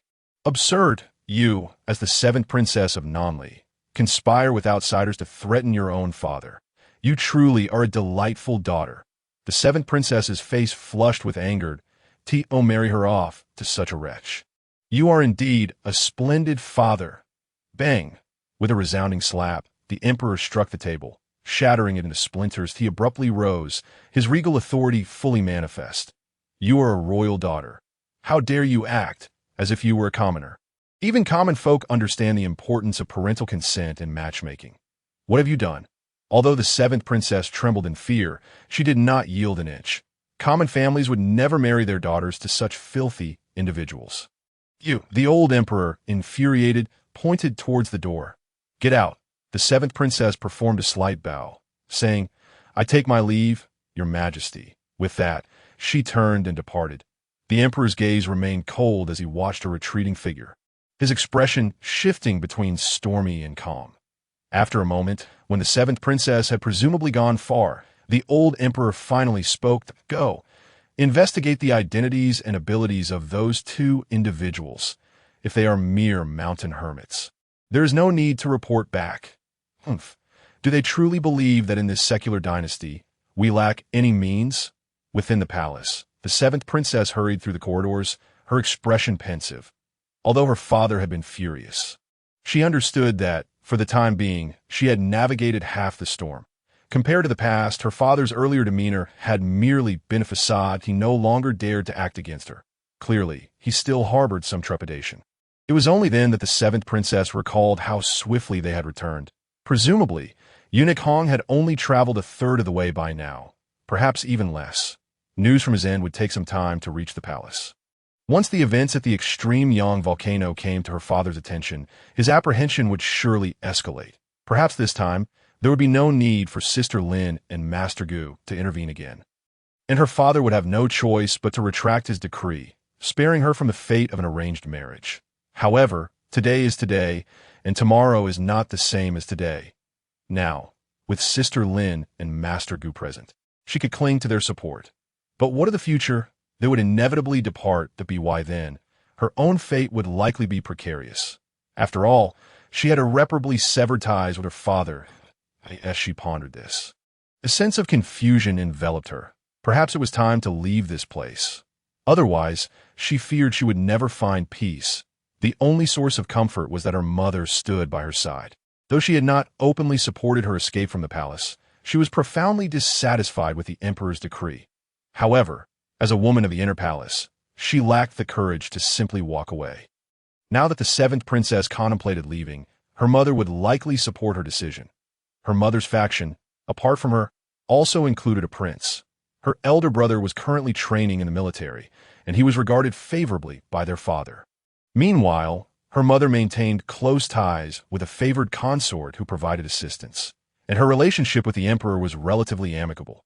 This marriage arrangement had arisen solely because she was the only one of suitable age. In fact, her mother's position was far more advantageous than her own, that if she were to simply walk away, it was likely that neither her mother nor her brother would blame her. The seventh princess quickened her pace, hurrying toward her mother's palace. Night deepened. Gu Chuan and Lin Qingxian returned from the southern city. They had not spent the entire day dining.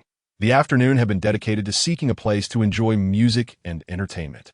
Now, as they strolled back, they sought an inn to rest on the street. The two walked closely side by side, engaging in soft conversation. I wonder how that young lady is faring now. Do you think she truly chose to stay? Gu Chuan, savoring a candied hawthorn stick, shook his head. That depends on her mother's situation. Or, if she has siblings from the same lineage, it would also depend on their circumstances, if they are unafraid of the repercussions. She need not dwell on it too much. She could simply leave. Lin Qingxian sighed softly. She must understand that while we can protect her for a time, we cannot shield her forever. Eventually, this protective charm will expire, and her situation may become even more dire. That Jiu Chuan chuckled lightly, that a sovereign cannot be threatened. Lin Qingxian refrained from further comment, for they had already done all they could. It was impossible to remain by her side indefinitely. And their bond was not so profound that it was more a matter of kindness.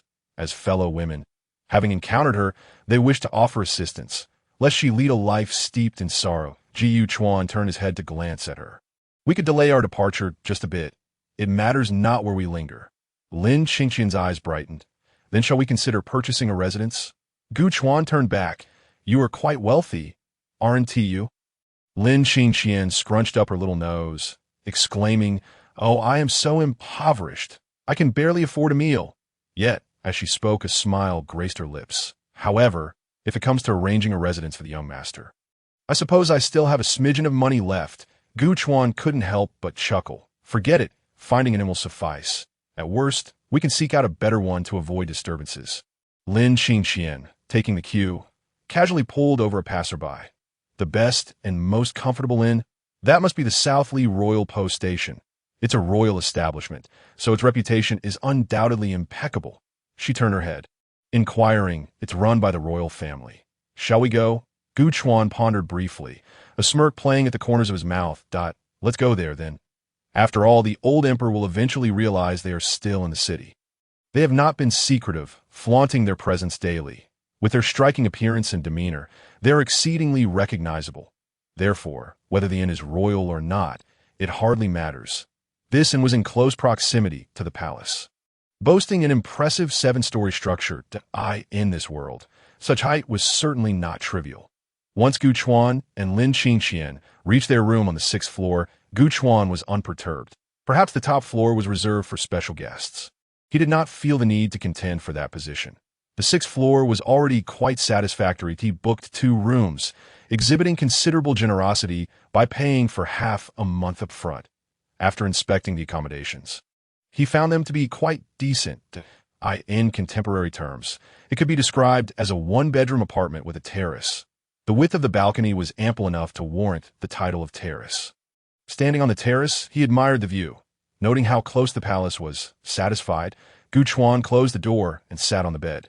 The automatic cultivation technique. Here I come. Chapter 69. The Flying Eagle's message. Gu Chuan remained exceedingly cautious, meticulously setting up barriers and protections, fearful of incinerating his CUP. An abundance of spiritual energy surged, compacted within the limited space around him. Once prepared, he gingerly retrieved 2 objects.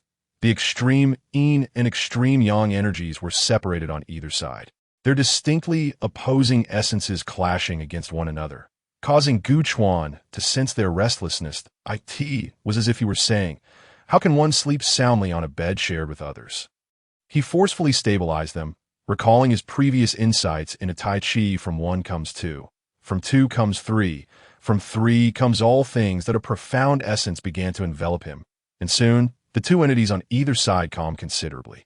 Gu Chuan continued to deepen his understanding, and with these 2 opposing forces at hand, the mystical essence felt increasingly tangible.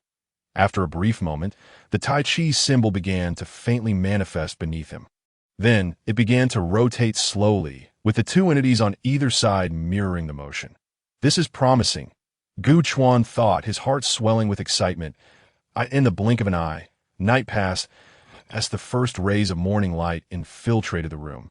Gu Chuan remained seated in meditation. This moment, the 2 entities of extreme yin and extreme yang had vanished, transforming into 2 pure energy cores that were absorbed into Gu Chuan's dantian. Within the dantian, a blue and a red dot spiraled around each other, accompanied by a clear and stable Tai Chi symbol. The automatic cultivation technique based on Tai Chi had taken shape. A torrent of spiritual energy began to be drawn in, swirling around Gu Chuan as it was silently absorbed. This was the essence of automatic cultivation. If he were to actively operate it, the efficiency of absorption would surge even further.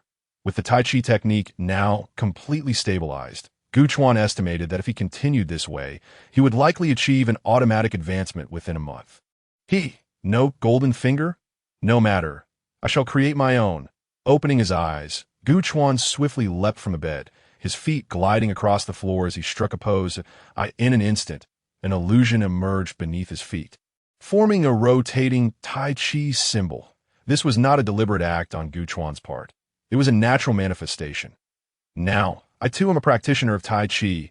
Of course, the more significant aspect was the automatic cultivation. Gu Chuan felt a profound sense of assurance. He could essentially bid farewell to traditional cultivation methods from this point onward. The thought alone was exhilarating. In the palace, the emperor was quietly seated in his study, a frown creasing his brow as he crumpled a report in his hand. Kanglan Sword Sect, Kanglan Sword Sect. That is an elite sect from the east, truly top tier. In this vast world, how many top-tier sects exist? Only another top-tier sect can stand against them. This is an undeniable reality. Moreover, both are direct disciples, their cultivation levels exceedingly high. The Spirit Palace and Spirit Emperor realms are not something any mundane power can touch. Thus, the old emperor felt a sense of helplessness.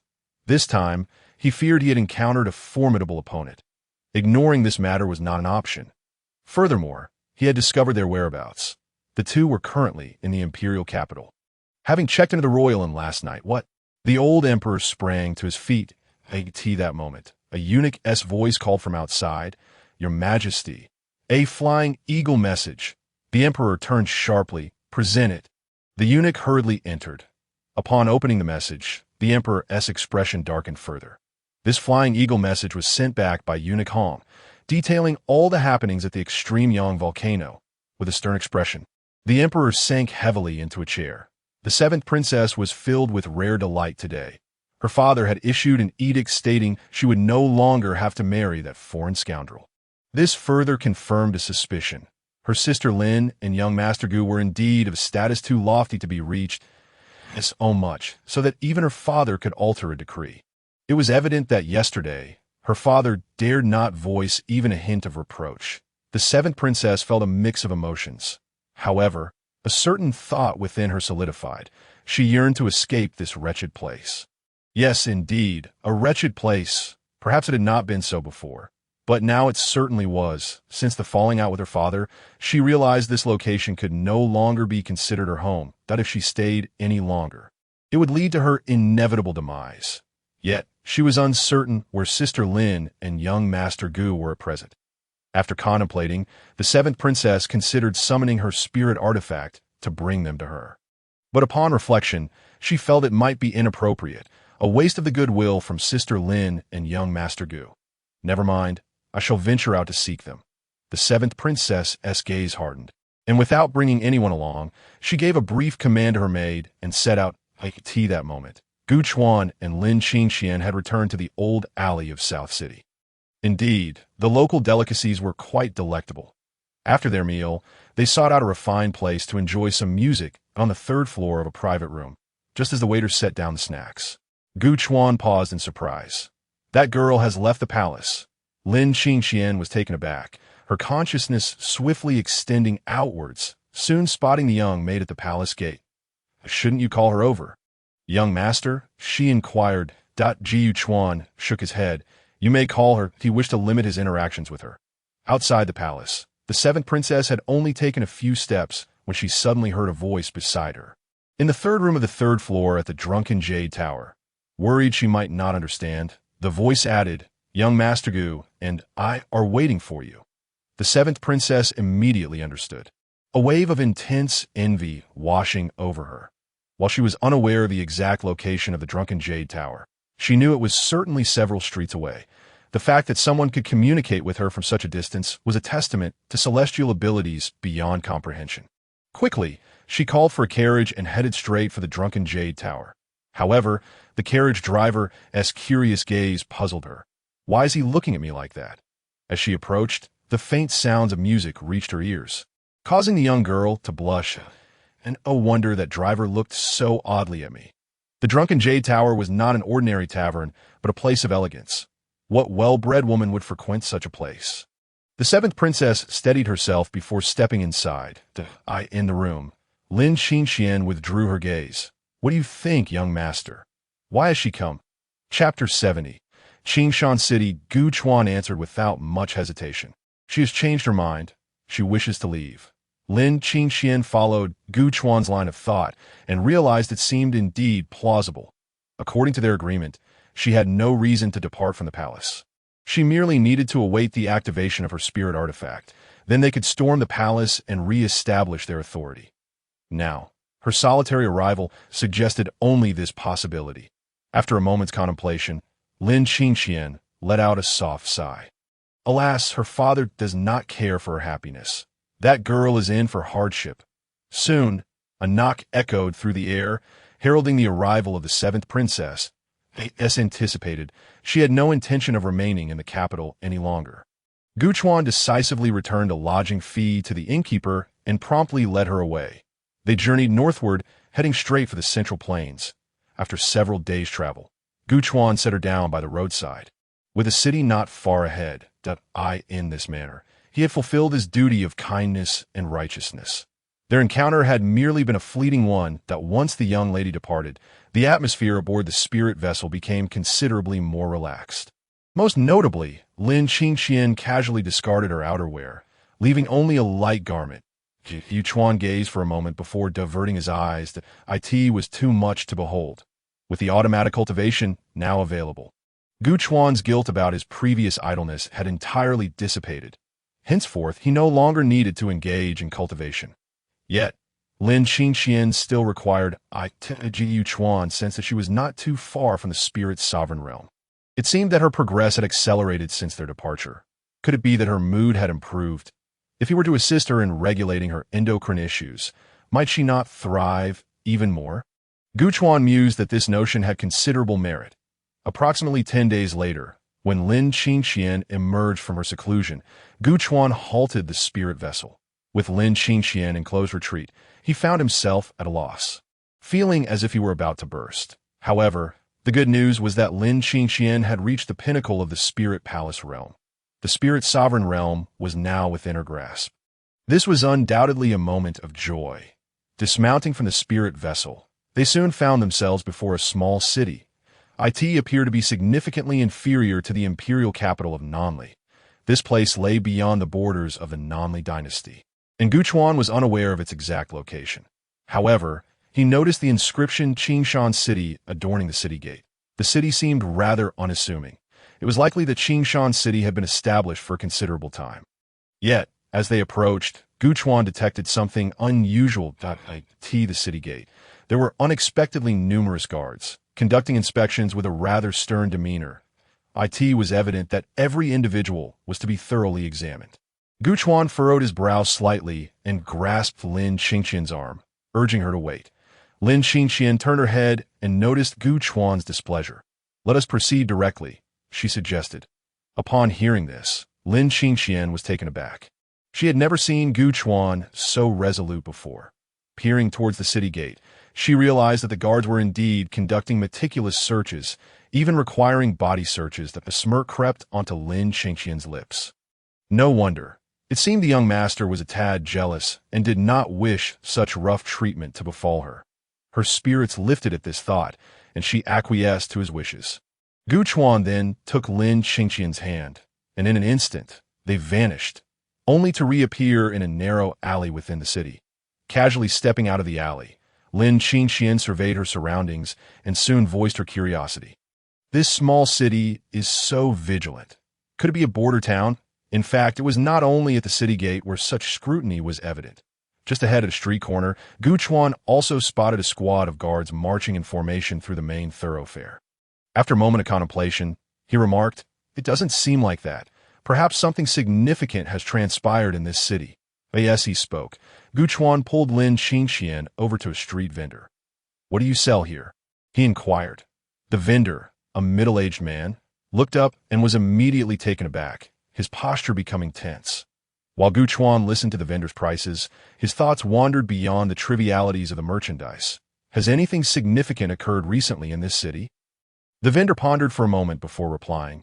Not within the city itself, but... Gu Chuan narrowed his eyes. What about outside the city? Upon hearing this, the vendor's demeanor shifted to one of caution. He glanced around to ensure no guards were nearby, before leaning in to quietly explain. You must be outsiders. You don't seem local with your air of nobility. I must tell you, a grave incident has indeed occurred. You must have seen the guards conducting inspections outside the city, as well as the patrolling within. It is all due to this matter. Some days ago, Liu family village outside the city was annihilated. Fear crept into the vendor's expression as he continued. I heard that it was a massacre. Not a single soul survived. The village was drenched in blood. And that is not all. Mere days later, Wang family village was similarly slaughtered, the same horrific fate befalling every household. And just when we thought it was over, Qingshan village met the same doom. That village was substantial, housing over 10,000 families. Most critically, our Qingshan city originated from Qingshan village. Many of the inhabitants' ancestors came from there. Even I, an old man, trace my lineage back to Qingshan village. We have no idea what kind of monster is responsible for the slaughter of 3 villages. It is utterly inhumane. Gu Chuan exchanged glances with Lin Qingqian before leaving some coins and departing. If even a street vendor could provide such detailed information, it was evident that the situation had become common knowledge throughout the region, and the populace was undoubtedly in a state of panic. It was no wonder. Since Qingshan village was the very foundation of Qingshan city, it was natural for the people to be outraged. Yet, Gu Chuan wondered how the city would respond to this crisis. What manner of beast or malevolent entity was responsible for the slaughter of 3 villages? Gu Chuan shook his head, choosing not to dwell on it further. He and Lin Qingqian sought out a tavern to dine. However, they soon discovered that the atmosphere within was equally oppressive. Many patrons whispered amongst themselves, seemingly fearful of offending anyone. Though their voices were low, it was not difficult to discern their conversations. Indeed, numerous individuals were lamenting the loss of Qingshan village, which had severed the very roots of Qingshan city. Some speculated whether the monster would strike again, targeting other villages, or even set its sights on Qingshan city itself. A figure resembling a proprietor cursed quietly, lamenting that merchants from outside were reluctant to come, making it exceedingly difficult to transport goods out of the city. In the dimly lit tavern, Gu Chuan let out a slight sigh. The meal had lost its appeal. Having little appetite, he and Lin Qingqian exited. Along the way, they passed a few establishments where music was played, but upon sensing the atmosphere, he realized that even these places were deserted at this rate. Such establishments would soon find themselves in dire straits. The local economy had already begun to suffer. Chapter 71. Starseed sect. Throughout their journey, Lin Qingqian remained largely silent, never broaching the subject of taking action. Clearly, without Gu Chuan's directive, she had no inclination to intervene. Naturally, there would be appropriate measures in place. Should an on-site investigation confirm that the cause was indeed malevolent entities, the nearby righteous sects would surely be called upon to act. Typically, such events in the mortal realm followed this protocol. The venues for music were mostly desolate, and Gu Chuan had little enthusiasm left. They first sought a place to stay, after resting aboard the spirit vessel for many days. It was necessary to recuperate here for a while. Upon checking into an inn and ascending the stairs, Gu Chuan suddenly sensed a gaze fixated upon him. Casually glancing down, he noticed a young man in the lobby on the first floor, his eyes keenly scrutinizing Gu Chuan.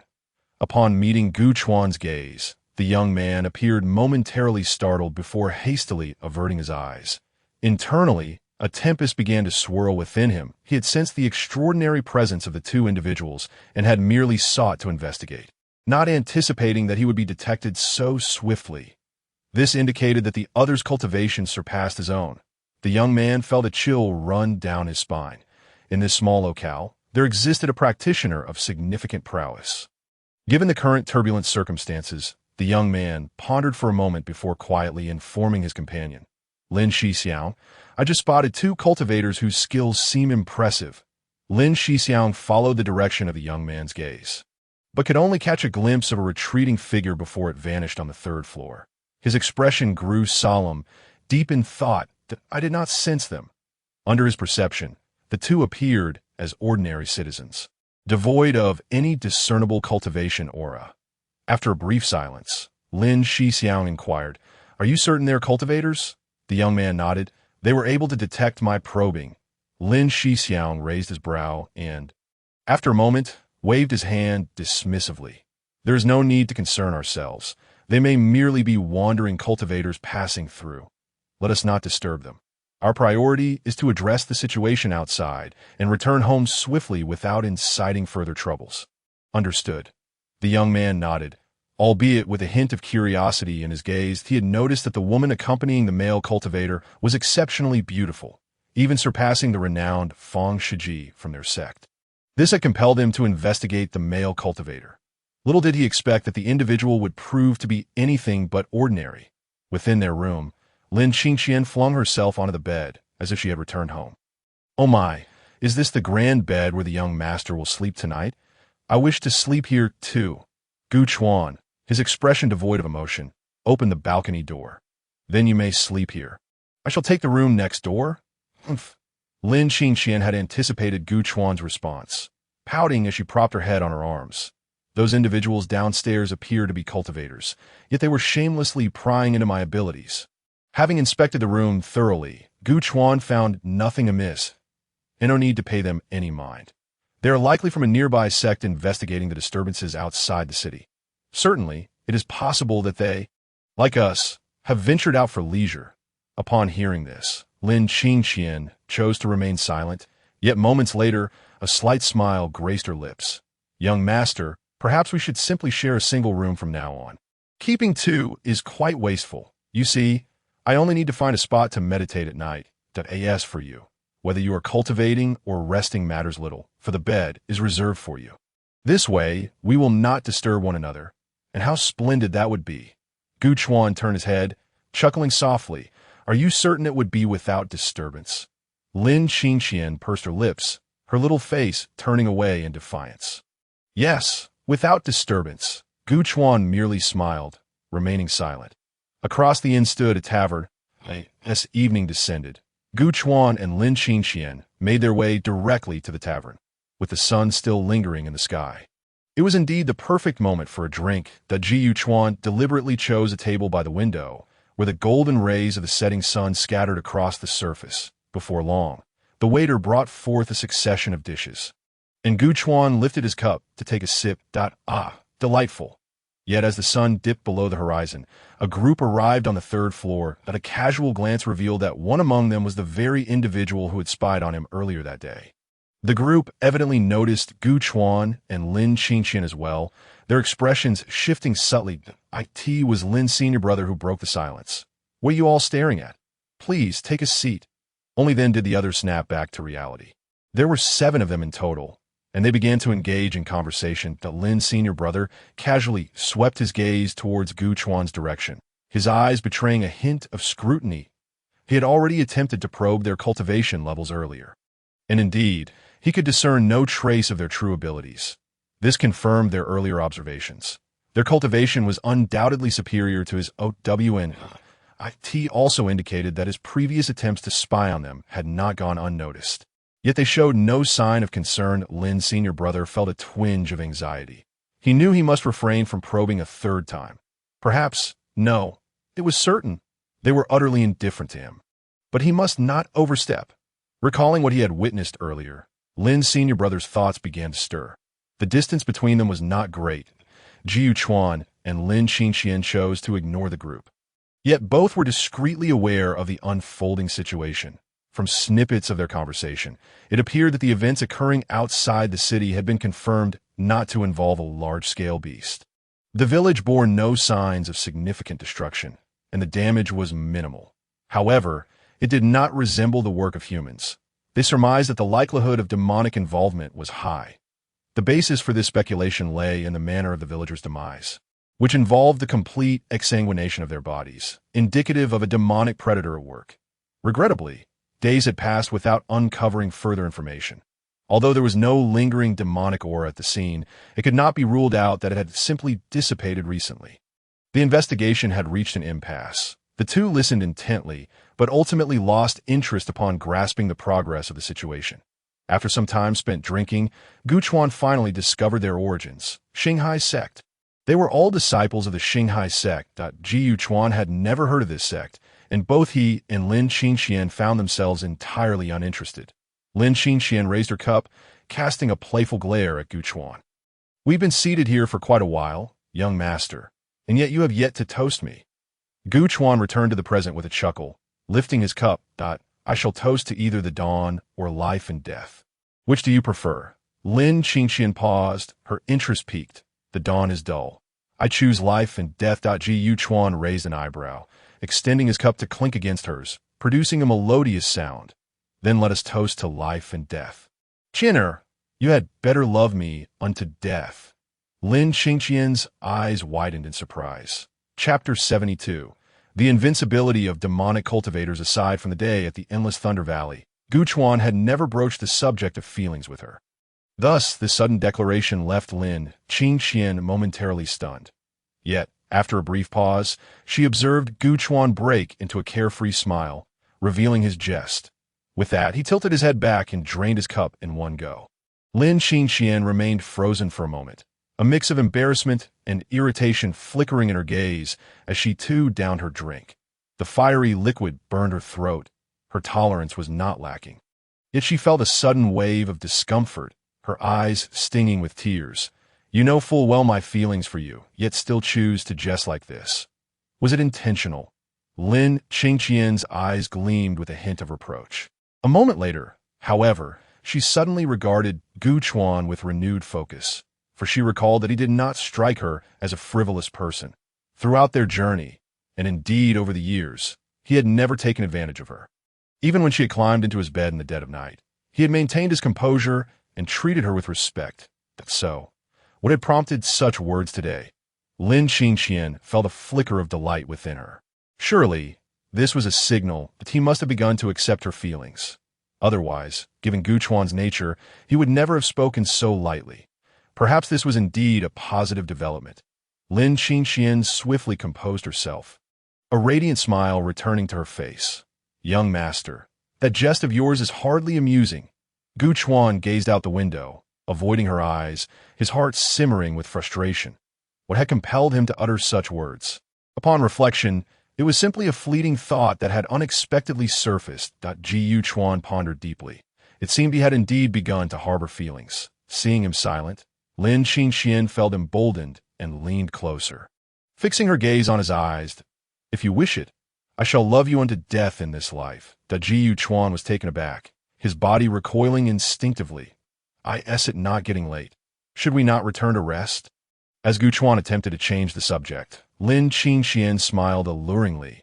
Her presence exuding charm and abundance, he dared not meet her gaze. She understood the importance of not pressing too hard, fearing that a sudden outburst might lead him to dismiss her entirely. A scenario that would surely break her heart. With a graceful demeanor, Lin Qingqian stood up. Then I shall take my leave, young master. Gu Chuan felt a pang of annoyance within.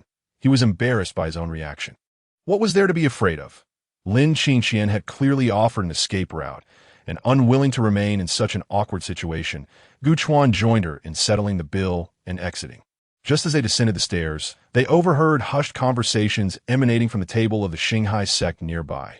Senior Brother Lin, did you notice? Those two cultivators are indeed extraordinary. Senior Brother Lin waved a dismissive hand. It matters not. They are indeed remarkable. Even I cannot discern their true strength.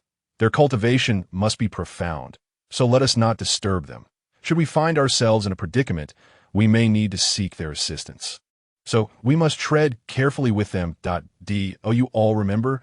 Expressions of surprise mingled with skepticism spread among the group. Is it really that serious? Are they truly so formidable?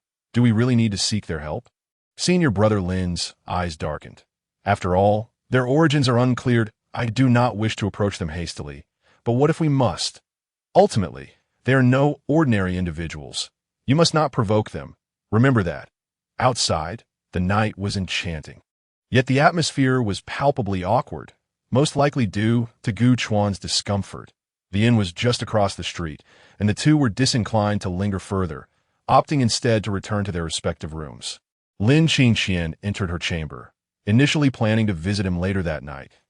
In the past, she had often insisted on sharing sleep with him, albeit without any intimate encounters, yet those few instances had left a lasting impression of warmth and embarrassment. She occasionally contemplated sneaking over to him. However, Tonight felt distinctly different. Recalling Gu Chuan's earlier reactions, she understood that she must exercise restraint. She could not risk provoking his ire and jeopardizing the fragile feelings they had begun to nurture. Yes, it could be said that feelings were indeed blossoming. Perhaps now, separated by a wall, Gu Chuan was also thinking of her. At such a time, she ought to grant him some space. Once he sorted through his thoughts, he would surely seek her out. Men, once they have settled their hearts, will approach on their own accord. Yet with Gu Chuan's disposition, she surmised that day would take quite some time to arrive. Thus, the night passed in a haze of contemplation. In the following days, the two seemed to have forgotten the awkwardness of that evening, resuming their leisurely outings and enjoying music at the small pavilion. Until a few days later, they suddenly heard reports that the demonic creature outside the city had begun to wreak havoc once more, this time slaughtering an entire village. Gu Chuan and Lin Qingqian appeared to be casually observing. Yet they were discreetly gathering information. The disciples of the Star Sea sect, dispatched to handle the matter, found themselves at a standstill for several days, and unexpectedly, another heinous crime had occurred the following evening.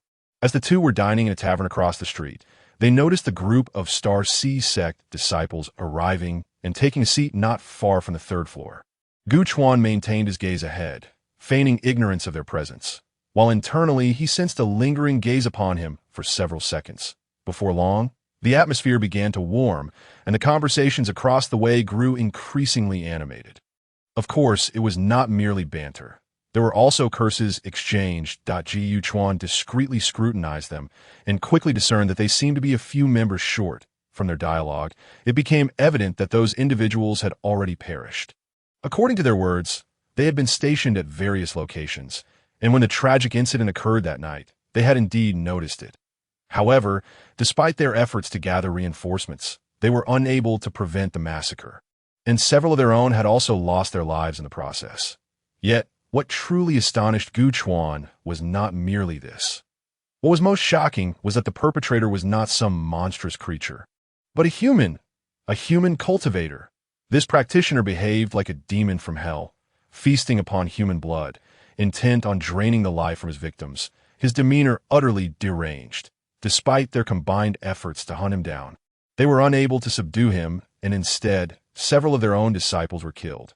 The Star Sea sect disciples present had already suffered considerable losses. Gu Chuan and Lin Qingqian exchanged a silent glance, each clearly reflecting the other's astonishment. Such an atrocity, eliciting both human and divine outrage, was committed by a demonic cultivator.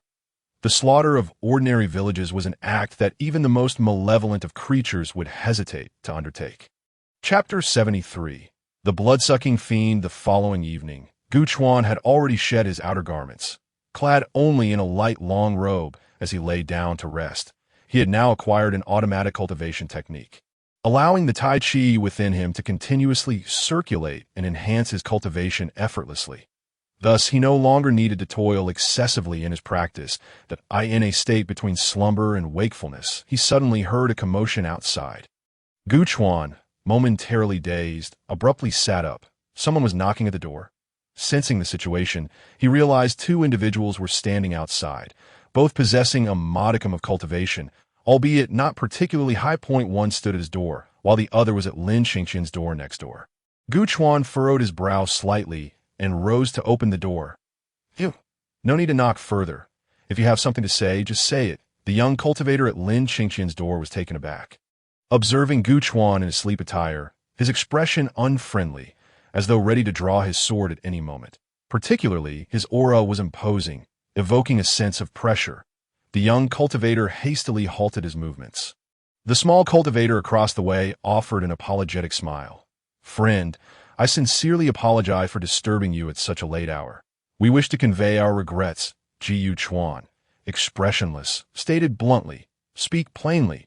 The small cultivator nodded vigorously, a glimmer of urgency in his eyes. It is thus.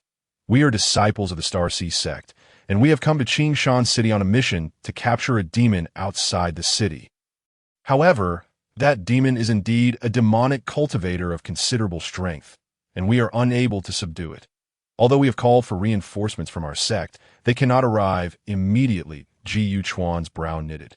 So, the demon is currently causing chaos, and you are unable to handle it, correct? The small cultivator nodded earnestly. Indeed, we may not have had any previous interactions with you two, but we are aware of your formidable prowess. Hence we seek your assistance, that we would be immensely grateful. Gu Chuan glanced at the adjacent door and inquired. Do you wish to go? The two small cultivators looked at each other in surprise. Indeed, a voice from next door responded. If the young master goes, I shall follow. Gu Chuan was not taken aback. Then prepare yourselves. With that, he shut the door behind him. Wait for me to change. It was truly an absurd occurrence at such an hour. Yet it also promised to be an exhilarating diversion, for life had become rather mundane of late. As for sleep, he had no actual need for it. Quickly donning a black outfit, a hue that would not draw attention in the night, he opened the door and waited briefly, only to find Lin Qingxian emerging in a matching black attire. In this manner, they were well suited. Understanding the urgency of the situation, Gu Chuan realized these two must have returned from the front lines seeking assistance. Since they placed their trust in him, Gu Chuan was willing to lend a hand, refraining from any romantic overtures with Lin Qingxian, as a mere exchange of glances sufficed to convey their sentiments. The four of them hastily made their way toward the outskirts of the city. Along the way, Gu Chuan gathered information about the situation. It appeared that their opponent's strength was uncertain, but it was estimated to be at least at the Spirit Palace realm. However, the opposing party did not seem particularly eager to engage, treating their encounters more as a formality, seemingly preoccupied with bloodsucking, attacking while draining the lifeblood from their victims. This was the only way they could hope to contend. Otherwise, a single confrontation would likely result in devastating casualties on their part. Nevertheless, even with this strategy in mind, they were still unable to withstand the opponent's ferocity or impede his actions in the slightest. Gu Chuan understood the gravity of their predicament. If they had other options, they would not be urgently seeking outside assistance. They were indeed at their wits' end. They could not simply stand by and watch as innocent civilians were slaughtered, as that would be an affront to their integrity as righteous cultivators. After a brief time outside the city, Gu Chuan and Lin Qingxian began to perceive a palpable aura of bloodlust in the distance. Looking afar, the sky was no longer a starlit expanse, but rather a glaring crimson. It was evident that this was not the commotion typical of ordinary cultivators. Gu Chuan surmised that their adversary likely regarded these Star Sea sect disciples with disdain, toying with them like mere playthings. Judging by the celestial phenomena, it was apparent that a cultivator at the Spirit Palace realm was involved. The opposing entity was at least of that caliber. With this assumption, Gu Chuan felt his patience waning and promptly urged Lin Qingxian to quicken their pace, that we shall proceed without delay. You two follow behind. With this instruction, Gu Chuan and Lin Qingxian transformed into streaks of light, swiftly darting away, leaving the two small cultivators in a state of astonishment. They are so incredibly swift. We must have been holding them back. The heavens darkened, stained crimson. Within the village, numerous homes lay reduced to rubble, and the ground was strewn with corpses. Upon closer inspection, it was evident that most of the bodies bore expressions of terror and despair, their pallor extreme, having been completely drained of moisture. The corpses scattered on the ground were nothing more than desiccated husks. "Let me go! I will fight you!" A woman cried out desperately, being dragged back by several villagers as she struggled to flee. Amidst the ruins, a figure enveloped in bloodlight clutched a corpse, ravenously consuming its lifeblood. The aura of blood surrounding him was thick, shrouded in a heavy mist that obscured his form, rendering his features indecipherable. Only a pair of blood-red eyes glimmered dimly in the darkness. It was evident that this was indeed a human form. Surrounding him were 4 or 5 cultivators, evidently the disciples of the Star Sea sect, attempting to encircle and subdue him. Yet the blood-stained figure effortlessly evaded their strikes, each movement precise, avoiding all attacks with minimal effort. It wasn't until the corpse in his grasp was drained to a mere shell that he let out a sinister laugh and transformed into a streak of crimson light, fleeing with astonishing speed. "Block him! Damn it! Quickly! Stop him! We cannot allow him to harm the innocent any further." Despite their urgency, The speed of the blood figure was nothing short of extraordinary as he vanished several hundred meters away in the blink of an eye. The fleeing villagers appeared almost like slow-motion snails, and he effortlessly seized one, tearing back their disheveled hair and sinking his fangs into their neck. "I will fight you! Mother! Mother!" The screams, chaos, and despair echoed incessantly. A young child, no more than 5 or 6 years old, was being carried on someone's back, desperately trying to escape. Yet from this vantage point, he witnessed his mother being subdued as if she were but a mere toy. Only then did a group of white-clad Star C sect disciples finally arrive, belatedly forming a new encirclement. However, their combined attacks and encirclement failed to inflict any harm on him. Instead, the woman continued to struggle less and less. The disciples of the Star C sect were on the brink of madness, the child's cries piercing their hearts like daggers. They were powerless. All they could do was launch a frenzied assault. Yet their efforts yielded little to no results. Chapter 74. Could it be him? In midair, a streak of light was racing past at remarkable speed. Those with keen eyesight would be able to discern that within that streak of light was, in fact, a flying shuttle. Approaching rapidly, they were on the verge of closing in. Su Bingru held a compass in her hand, her gaze fixated on the flickering red, her expression frozen, as if possessed by madness. Ever since that day when she had set her sights on the northern mountain cave, she had completely lost track of Guchuan. In the desolate mountains, she wandered aimlessly like a soulless wretch. As if the path ahead had been shrouded in eternal darkness, in that abyss, she was utterly at a loss for where to turn. It was not until several days later that Guchuan's aura was once again detected. Astonishingly, thousands of miles away, she had pursued relentlessly through starry nights, without a moment's respite. The thought of returning to those aimless days terrified her. She could neither afford to nor dare to stop. Memories of the past surged forth, tormenting her to the brink of madness. "Xiao Chuan, I have finally found you again." Su Bingru's unwavering stare at the compass betrayed a stubborn obsession. Not far from her, 2 streams of light darted through the AI. It was none other than Guchuan and Lin Qingqian. They had reached the vicinity of a village, where the ruins of houses lay scattered before them, along with the ground littered with desiccated corpses. The scene was gruesome, yet what struck terror into the hearts of the cultivators was the pervasive aura enveloping the area. It was an overwhelmingly potent scent of bloodshed. With such a concentration of malevolence, it was no wonder the sky above was stained crimson. The two followed the trail of malevolence, soon catching sight of a blood mist in the distance, within which white figures flickered intermittently. Clearly, a battle was unfolding ahead. "Damn it, this won't do. We can't possibly contain him." Lin Shixiang's face was grim. "Even if we can't contain him, we can't just stand by and watch the innocent perish." At this, a sinister laugh erupted from within the blood mist. "How noble of you, as if you were not watching the common folk die right now."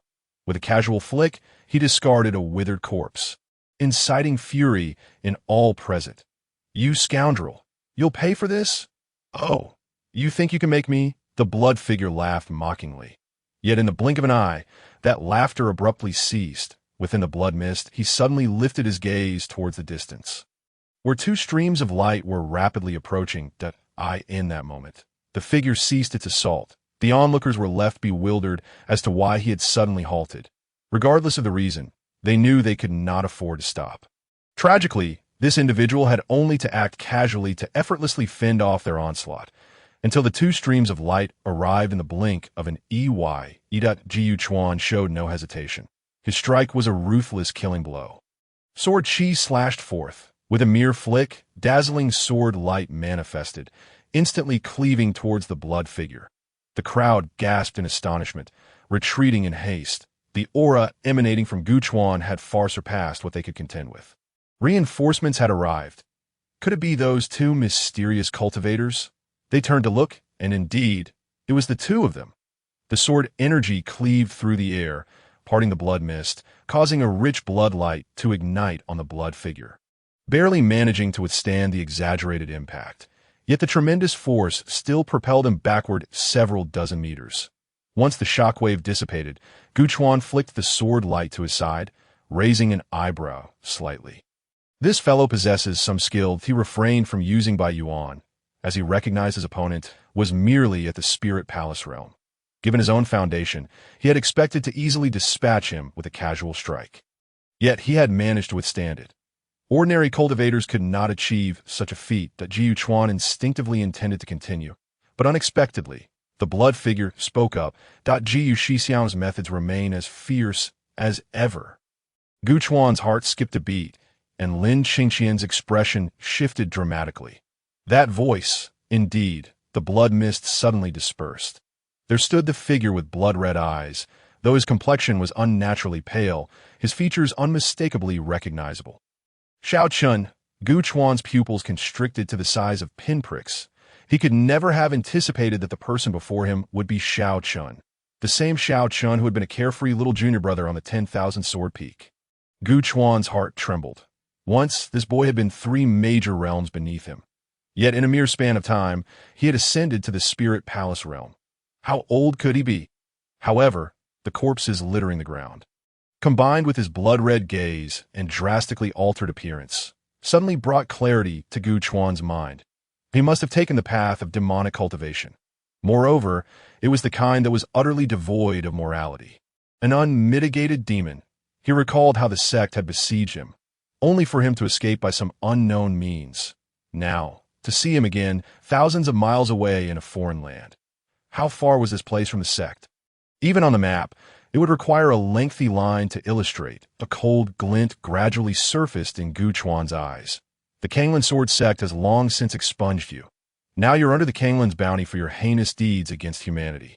Deserving of retribution from all. To his surprise, Xiao Chun merely chuckled, adopting a nonchalant demeanor, his gaze swiftly turning to the surrounding Xinghai sect cultivators. You lot, I know not from which sect you hail, but you should withdraw quickly.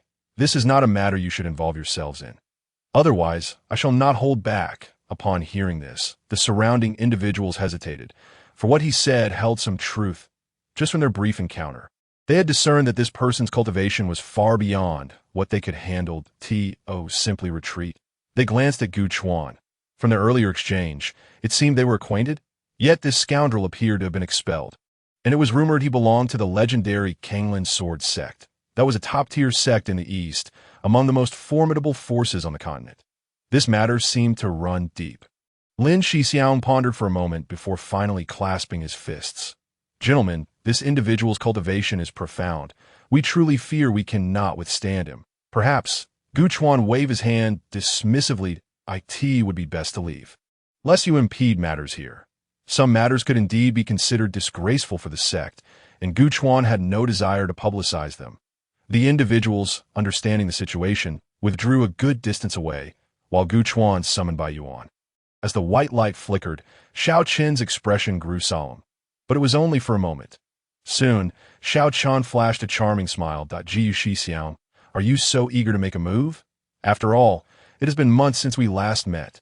Gu Chuan's gaze was cold and expressionless. He had initially thought this boy should harbor intense resentment towards him. After all, it was because of him that Xiao Chun could no longer remain in the Kanglan Sword sect and had to flee for his life. At least from his perspective, that was how it appeared. His plans had come to naught. However, Chapter 75, a grand spectacle of gossip suddenly.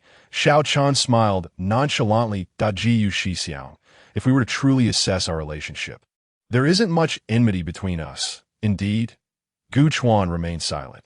Yet, Xiao Chun continued to ramble. As for the matter with Su Bingru, it is hardly related to me. I had only been on the mountain for half a year, and your relationship with her was already in that state before I arrived. That MY design, though somewhat crude, at least made you lose interest in her. That foolish woman. As a fellow man, I find it unjust for you, given your talent and reputation. In truth, Gu Chuan could not entirely refute this. What he said held some merit. However, one thing was certain. Xiao Qin's actions had indeed caused him harm. Jiu Chuan fell silent for a moment, then asked, do you truly believe that by capturing Su Bingru, you could seize the Kanglan Sword sect? Xiao Chun sighed at this. That I cannot elaborate much on this matter, but I can assure you, I do not have any particular grudge against you. Had it been someone else, I would have acted the same. This time, Gu Chuan only remained silent for a moment before raising by Yuan. Are you suggesting that I should show you mercy? In my view, you should not expect such a thing. Xiao Chun chuckled at this, quickly waving his hands. Not at all. I certainly do not expect that. While I may still be unable to defeat you, if I wish to leave, I can certainly do so. What confidence! Yet Gu Chuan was mentally prepared for this fellow's trickery, if he were not treacherous. He could not have escaped the Kanglan Sword sect, and made it thousands of miles away. Just as he was about to speak, the three of them suddenly paused, in the air behind them. A stream of light approached at breakneck speed, in a mere moment. It had come to a halt in mid-air. The figure clad in white descended gracefully from above, yet his gaze was fixed intently on the opposite side. His expression a mix of disbelief and sharpness. Xiao Chun, no one had anticipated that, at such a moment, this individual would arrive on the scene. The sight was simply astonishing. Xiao Chun had originally spoken with such nonchalance. But now his eyes flickered, revealing an expression of utter vulnerability. As you, Shiji. It truly is you. I never expected that after having to leave the sect, I would still have the chance to see you again in this lifetime. Shut your mouth, Su Bingru suddenly roared. Once exuding an air of superiority, she now lost all composure, resembling an enraged shrew as she pointed at Xiao Chun, unleashing a torrent of invective. You despicable wretch. Filthy insect. How dare you wish to see me again? I could not wish for anything more than to devour your flesh and drink your blood, as the last echoes of her words faded. Su Bingru could hardly contain herself for a single moment, and she unsheathed her sword, charging forward with an overwhelming aura of murderous intent, akin to one confronting the bitter enemy who had slain their father. Xiao Chun was taken aback, hastily drawing his sword to defend himself. Yet, after merely exchanging a few blows, Gu Chuan discerned that this individual was merely parrying at will, while he deflected her strikes. He lamented with a pitiful tone, Senior Sister Su, why are you acting this way? Have I committed some grave error? If it is because of my earlier confrontation with Brother Gu, I shall seek his forgiveness. Please do not harbor anger towards me. You, silence. Close that foul mouth of yours. Su Bingru, consumed by rage, summoned her spiritual energy to its utmost limit. The scene instantly transformed into chaos, with sand and debris swirling about. Not far away, Gu Chuan's eyes glimmered coldly, yet for some inexplicable reason, he felt an urge to laugh. This Xiao Chun fellow.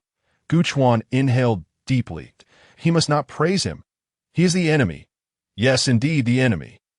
The fluctuations of spiritual energy were significant, creating shockwaves that reverberated through the AI.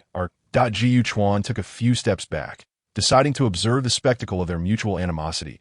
It was then that he noticed Lin Qingxian's complexion had turned pale. Her gaze tinged with a chilling Jiu Chuan was momentarily taken aback, realizing that this tumultuous scene might not be suitable for her. Xianer. Gu Chuan called out, but before he could speak further, Lin Qingxian interrupted. Brother Gu.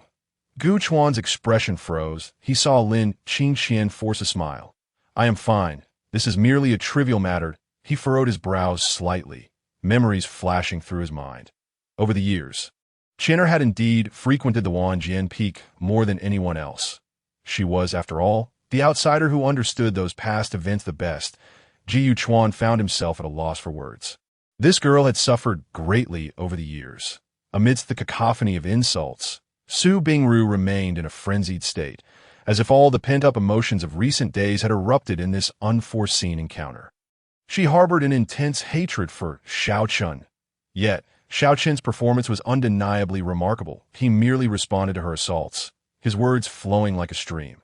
Before long, the infuriated Su Bingru could no longer contain herself, launching a reckless attack with abandon. Why does Senior Sister Su neglect her own well-being? Xiao Chun wishes he could bear the brunt for you. Huh? You shameless wretch. I, Su Bingru, vow to kill you. 1,000 cuts. 1,000 tortures. Ha! Xiao Chun suddenly laughed, effortlessly pushing Su Bingru back, his expression growing frigid. Why, dear Senior Sister, what grievance do you hold against your junior brother? Pray tell, what sin have I committed? Was it I who drove you and Brother Gu apart? Su Bingru froze momentarily, but then unleashed a torrent of curses. What nonsense! Who else could it be but you, vile scoundrel, you treacherous fiend? How could I have trusted you so much? when I should have trusted a dog instead. Ha! Xiao Chan scoffed derisively. You truly are deluding yourself. As is your usual style, do you not realize that during those 6 months at Wanjian Peak, I was forced to play along with your charade daily? I was utterly sickened by it. Do you understand? I was sickened. I've only been on this mountain for half a year. Yet how long have you berated Gu Chuan? You are truly blind. Su Bingru's eyes widened in disbelief. As if she were meeting this usually gentle junior brother for the first time, her gaze was filled with incredulity. How could he dare speak to her in such a manner? You shut your mouth. How dare you say such things to me? Ha ha! Xiao Chun laughed again, completely unfazed by her fury. Let me tell you something. Though I often target Brother Gu, I bear him no ill will. It is you I detest. I greet you with a smile every day, yet I am utterly repulsed by you. What do you even amount to? What makes Gu Chuan unworthy of you to such an extent? Ha ha! You will never encounter anyone who treats you better than he does in your lifetime. You are truly blind. Chapter 76. I Chuan am serious just moments ago. Su Bingru had been a figure of fierce authority. Her gaze capable of slaying, yet now she seemed as if struck by lightning. Her once haughty eyes stared blankly ahead, devoid of focus. You will never encounter anyone who treats you better than he does. The words reverberated in her mind, and a palpable sense of dread churned within her, threatening to engulf her entirely. You will never encounter anyone better. Her fingers trembled, and she nearly dropped her sword. But then she suddenly regained her composure, her face contorting into a mask of rage that I will kill you. Her shriek was like a blade, and in an instant she was upon Xiao Chun, her sword radiating a brilliant light as it slashed downwards. Yet Xiao Chun merely shifted slightly, a seemingly mundane step that, in that moment, became a blur. In an instant he evaded the sword's glimmer and raised his hand, unleashing a surge of formidable blood energy. Boom! The crimson shockwave erupted, sending Su Bingru flying like a severed kite, hurtling hundreds of meters away. As the shock dissipated, she struggled to rise, coughing up blood. The sheer force was akin to that of a spiritual palace realm, comparable to the might of a spiritual monarch. In such a brief span, Xiao Chen's strength had reached such heights. Su Bingru, in her pursuit, remained unaware of the events that had transpired here, nor did she comprehend the extent of Xiao Chen's capabilities. Thus, she found it hard to fathom how this young man had achieved such power. Was his talent truly so formidable?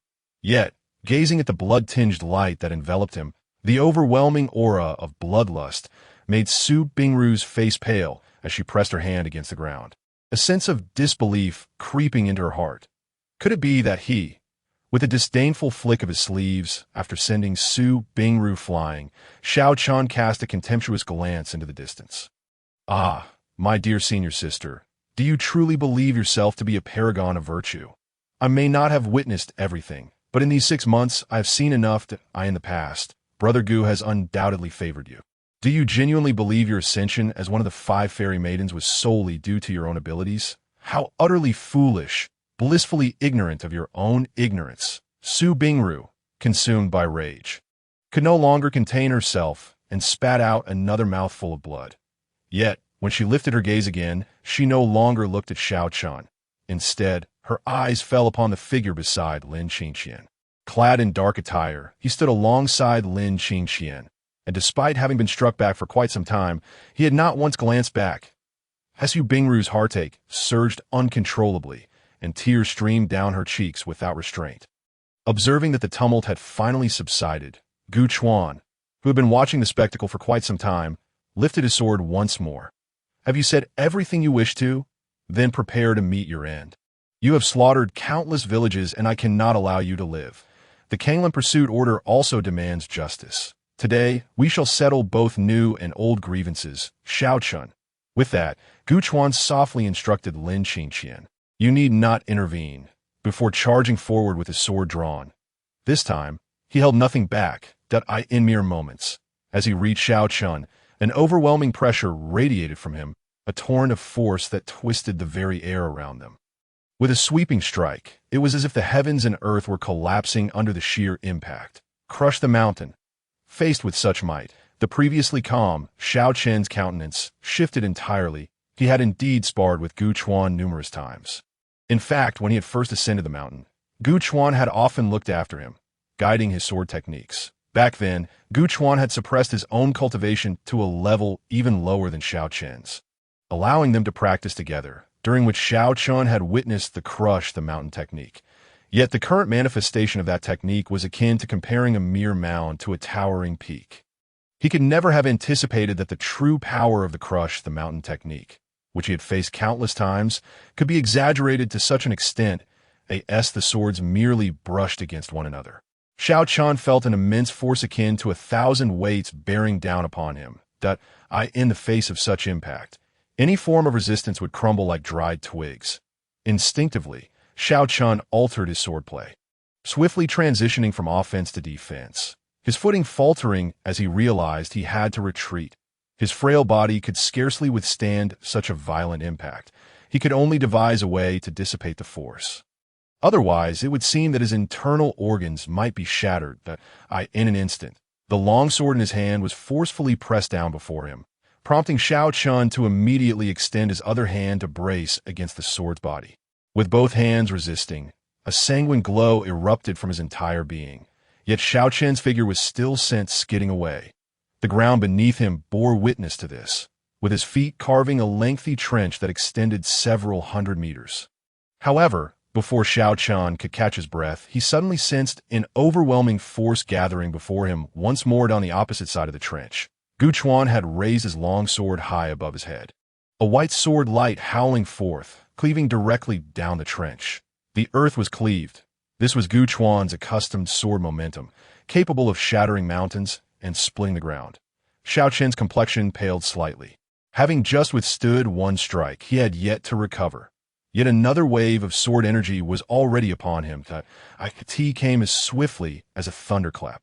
The trench beneath his feet was forcibly opened further by this sword energy, creating a massive chasm several dozen meters deep. The onslaught intensified rather than diminished. Xiao Qian inhaled deeply. If even the mountain-crushing blow was so difficult to withstand, how could he possibly endure this earth-splitting strike? He should have reached his limit already. Who would have thought that merely arriving at this point would render him incapable of standing firm? Truly, he was that legendary man that a crimson light ignited in Xiao Qian's eyes. His face appeared somewhat helpless, yet concealed an indescribable excitement. Let me see how great the gap between us truly is now. With fingers splayed like claws, palms facing each other, a surge of overwhelming malevolence erupted at that moment. Blood Fiend 7 Demons. A fierce blood light radiated from the center of his palms, swiftly coalescing into 5 crimson orbs that spun around him, rapidly expanding in mere moments. They had transformed into colossal demonic figures taller than a man. At that instant, the white sword energy, having cleaved through obstacles, was now directly before him. Chapter 77. A foolish woman in stark contrast to his previous tactics. The sword technique before him was indeed Gu Chuan's genuine killing art. Earlier, it had merely been playful banter. Observing the current situation, even though Xiao Qian had already unleashed battle prowess at the Spirit Emperor level, he was still utterly incapable of withstanding Gu Chuan's frontal assault. Did he think that being a genius merely meant cultivating at a slightly quicker pace? In an instant, the earth-splitting sword force confronted him head-on, as 5 massive demonic figures surged forth, uniting to face a single sword strike. The demonic figures spun rapidly, generating impact waves of white and crimson that expanded relentlessly. Yet in the very center, the demonic figures were still forced to retreat step by step. Behind them, Xiao Qian's eyes widened in shock. Fixated on the imminent clash, seeing that he was still unable to hold his ground, he had no choice but to step back. Moments later, 2 of the demonic figures suddenly trembled violently, and in the blink of an eye, they shattered into a chaotic torrent. The impact spread uncontrollably, engulfing the chaotic remnants in its wake. The subsequent 2 waves of impact were nearly entirely stained crimson, but Xiao Qian had no time to consider these matters.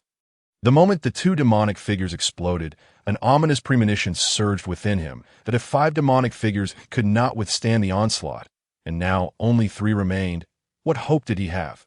In a flash, a fierce determination flickered in Xiao Qian's eyes as a peculiar card materialized in his hand, enveloped in a spectrum of luminous colors. In an instant, Xiao Qian's figure vanished from sight. As expected, the remaining 3 demonic figures soon followed suit and exploded.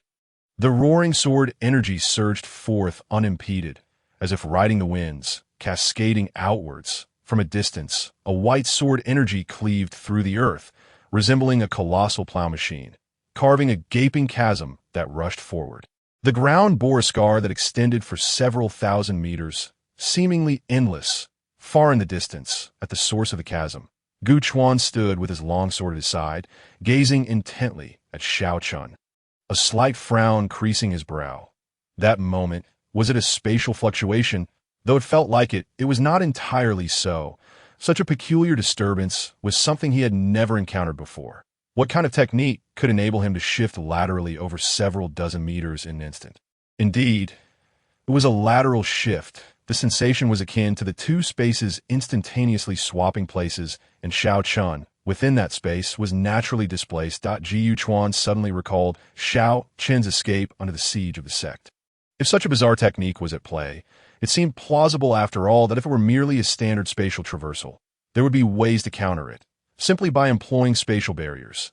However, recalling the recent situation, Gu Chuan had a vague feeling that spatial barriers seemed ineffective against such a technique, that if he were to describe it, it would be akin to his technique operating at a higher tier, rendering spatial barriers incapable of restraining him. Strange.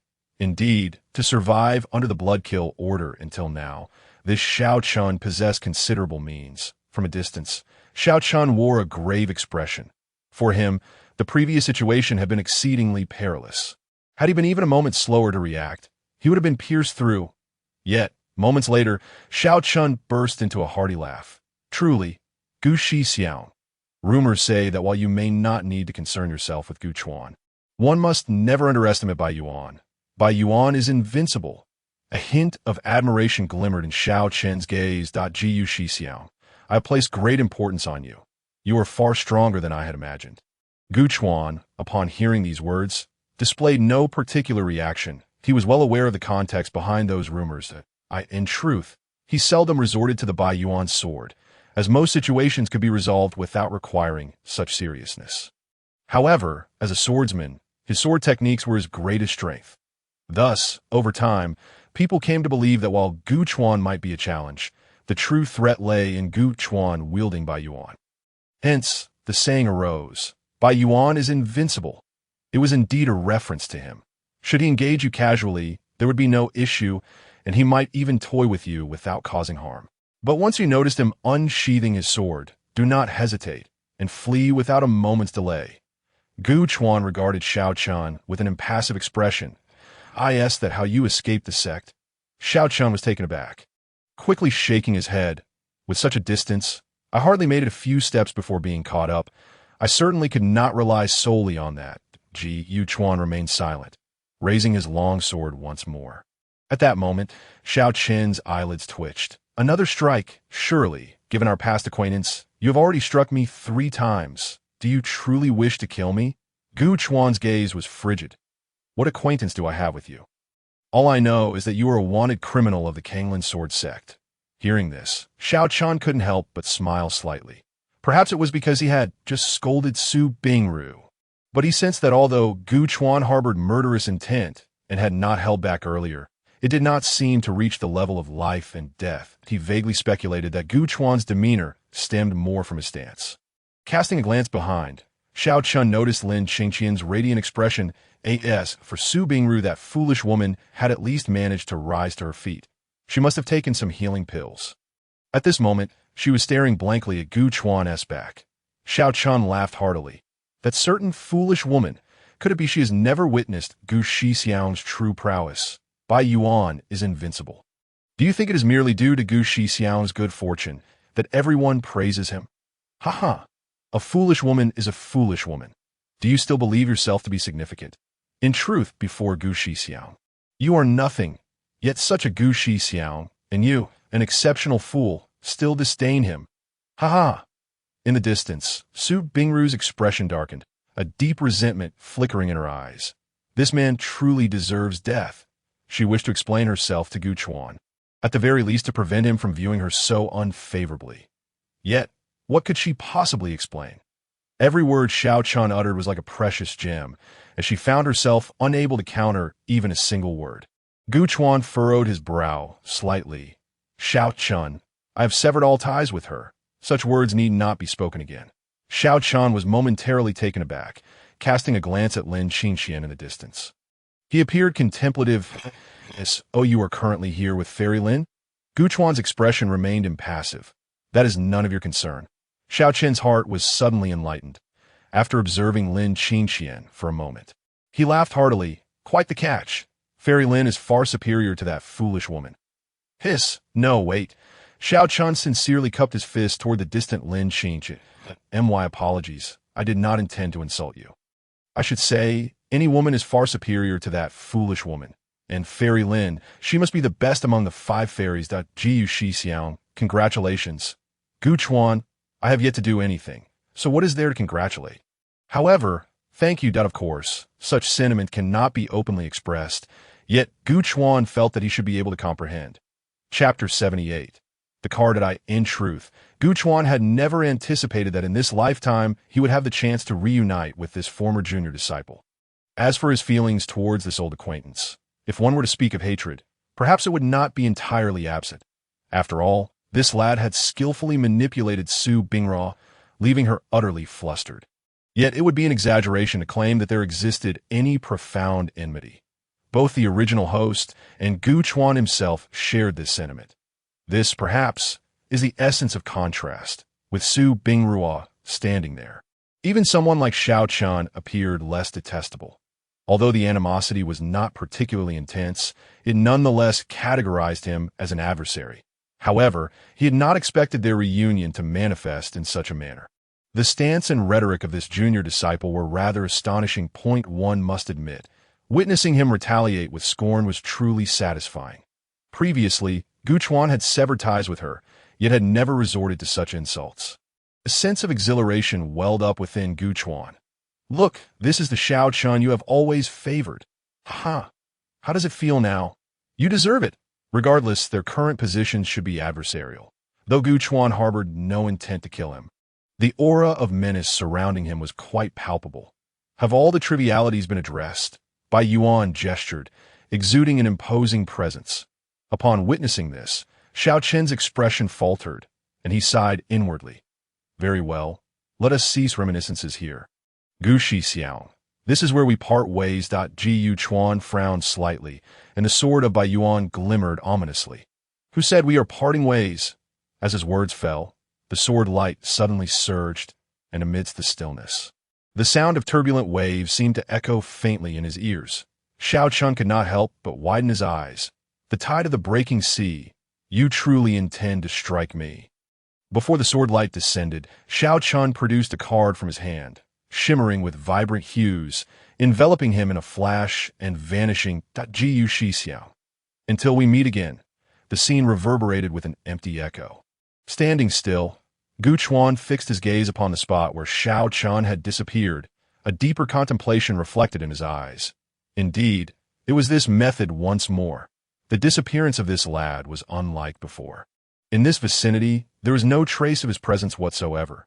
Clearly, he had made his escape. Jiu Chuan's mind wandered back to the object that had appeared in that lad's hand during their final moments. This time, he had discerned clearly that it seemed to be a peculiar card. A card.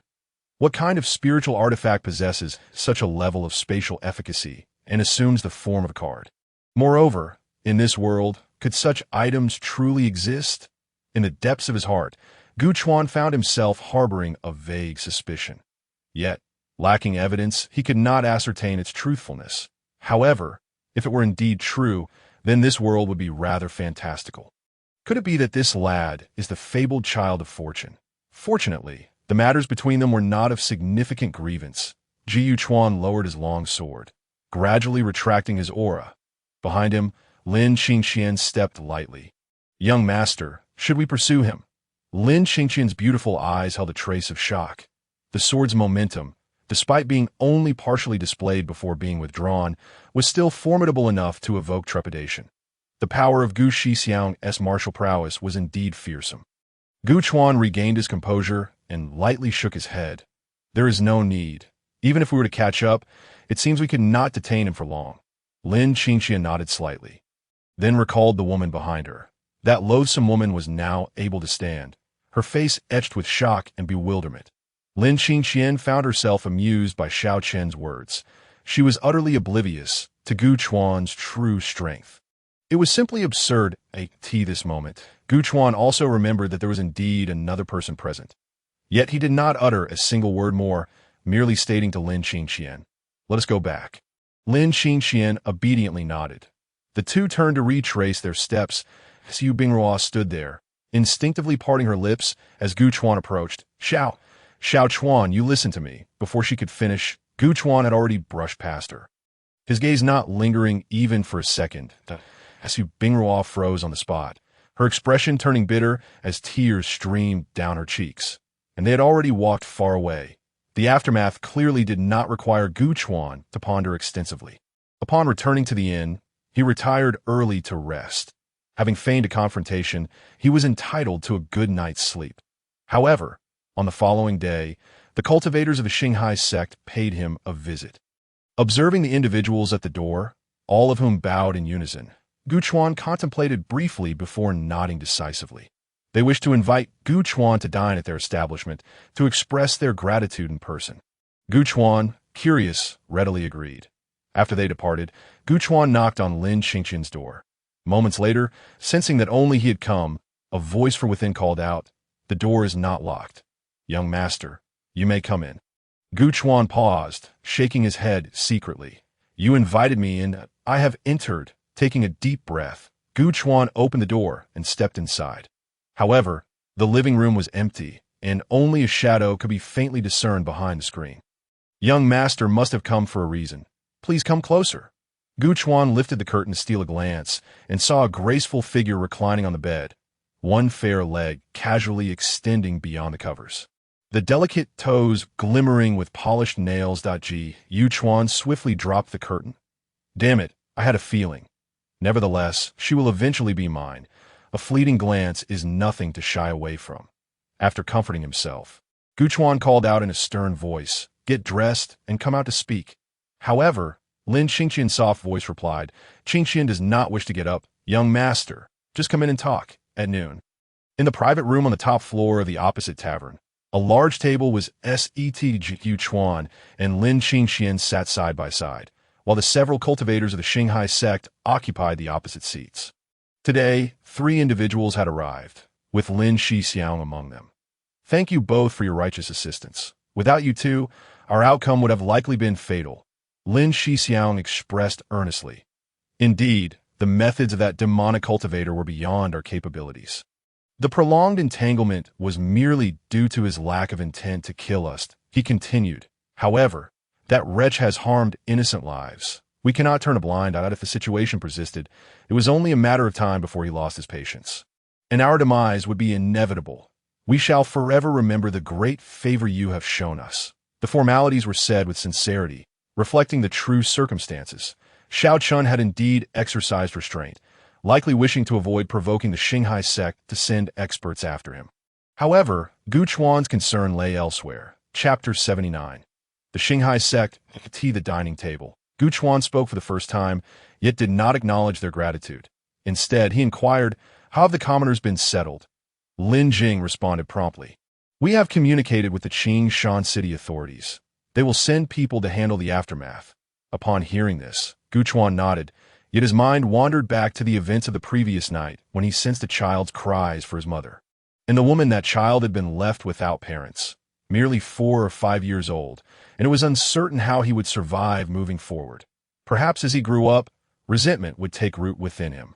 Gu Chuan pondered deeply and then asked once more, "Such occurrences, have they become frequent for your Xinghai sect lately?" That lad, Xiao Chun, appeared to have deviated towards the path of demonic cultivation, which likely required him to consume fresh human blood. Since he had slaughtered several villages in this area, it would not be the first time he had done so. Indeed, Lin Jing's eyes revealed concern. This is not the first time. Prior to this in the Qing Shan City region, There were other areas where villages were also massacred. However, Lin Jing sighed. The sect did not anticipate his cultivation to be so formidable. Previously, we failed to capture him. Yet, this individual acts with great restraint. Although our Xinghai sect dispatched people to apprehend him, he has not harmed any of our members. Otherwise, the elders of the sect would have been furious and taken action themselves. Yes, he spoke. Lin Jing suddenly suggested, "You two possess profound cultivation. Considering your righteous actions, why not accompany us back to the sect? We would be honored to extend our hospitality. I'm certain the sect will warmly welcome you for saving us." Upon hearing this, Gu Chuan's mind sparked with an idea. Why not? Gu Chuan paused, turning to Lin Qingxian and secretly transmitting his thoughts. What do you think about us taking on a position as a steward in the Xinghai sect? Lin Qingxian's eyes widened in surprise. They were disciples of the Kanglin sword sect. How could they go serve as stewards in another sect? That would be quite inappropriate. Sensing her concern, Gu Chuan added, "Let us not make it formal. We can be guest elders, free to leave at any time." Gradually, Lin Qingxian began to understand that Jiyu Chuan likely wished to prevent Xiao Chun from continuing his rampage. Lin Qingxian quickly responded, "Wherever you go, I shall follow." Jiyu Chuan, a predictable answer. With a sense of resolution, Gu Chuan pondered the distance to the Xinghai sect from their current location. Lin Jingdao, the destination is not far. As cultivators, we shall arrive in no time. Jiyu Chuan's expression appeared to waver. Will your sect truly welcome our visit? Lin Jing was taken aback, then filled with joy. Indeed, they will. He had not anticipated that Gu Chuan would genuinely agree. It seemed he truly had such intentions. Many conversations from the previous night had faintly circulated. Though they had not heard everything, they caught a few sentences. Moreover, they had discussed and investigated together last night. The identities of these two had nearly been deduced with great accuracy. They were likely the top prodigies from the renowned Eastern sect, the Kanglin sword sect, Gu Chuan and Lin Qingxian. Such illustrious figures visiting their sect would undoubtedly be a stroke of fortune. This matter was thus settled at the banquet table. Early the next morning, the group gathered at the inn's entrance, setting forth towards the city gates. Xinghai sect, we have arrived. However, upon reaching the city gate, they discovered that everyone else was flying to it was no surprise. Mere ordinary disciples would not take a spirit boat for their exit. That Jiyu Chuan had initially contemplated unveiling the spirit boat, but hesitated, fearing it might attract undue attention, leading others to think he was merely showing off. Yet upon reflection, he realized that he was perpetually in a state of ostentation, having already displayed such grandeur. What was one more small display? Thus, Gu Chuan disregarded the trivial opinions of those around him and opted to transport everyone together via the spirit boat. During the journey, Gu Chuan became better acquainted with Lin Jing. These disciples were all inner disciples of Xinghai sect, their cultivation levels mostly ranging from spirit pill to spirit platform realms. Such proficiency was commendable, indicating that Xinghai sect was not merely a mediocre sect. Upon arriving at the mountain gate, they indeed found the sect to be quite imposing. Several grand mountains loomed, and it was evident that substantial formations were in place. The mountain gate was constructed with tremendous grandeur, with the words Xinghai sect inscribed on the formidable stone entrance. Once inside the Xinghai sect, they observed numerous disciples bustling about. Upon reaching the elder's quarters, Lin Jing was the first to clasp his fists. "Elder Cui, we have returned from our mission, and there are some special circumstances that require reporting to the sect." Elder Cui appeared to be a middle-aged man with thinning white hair, looking to be in his 50s or 60s, of course.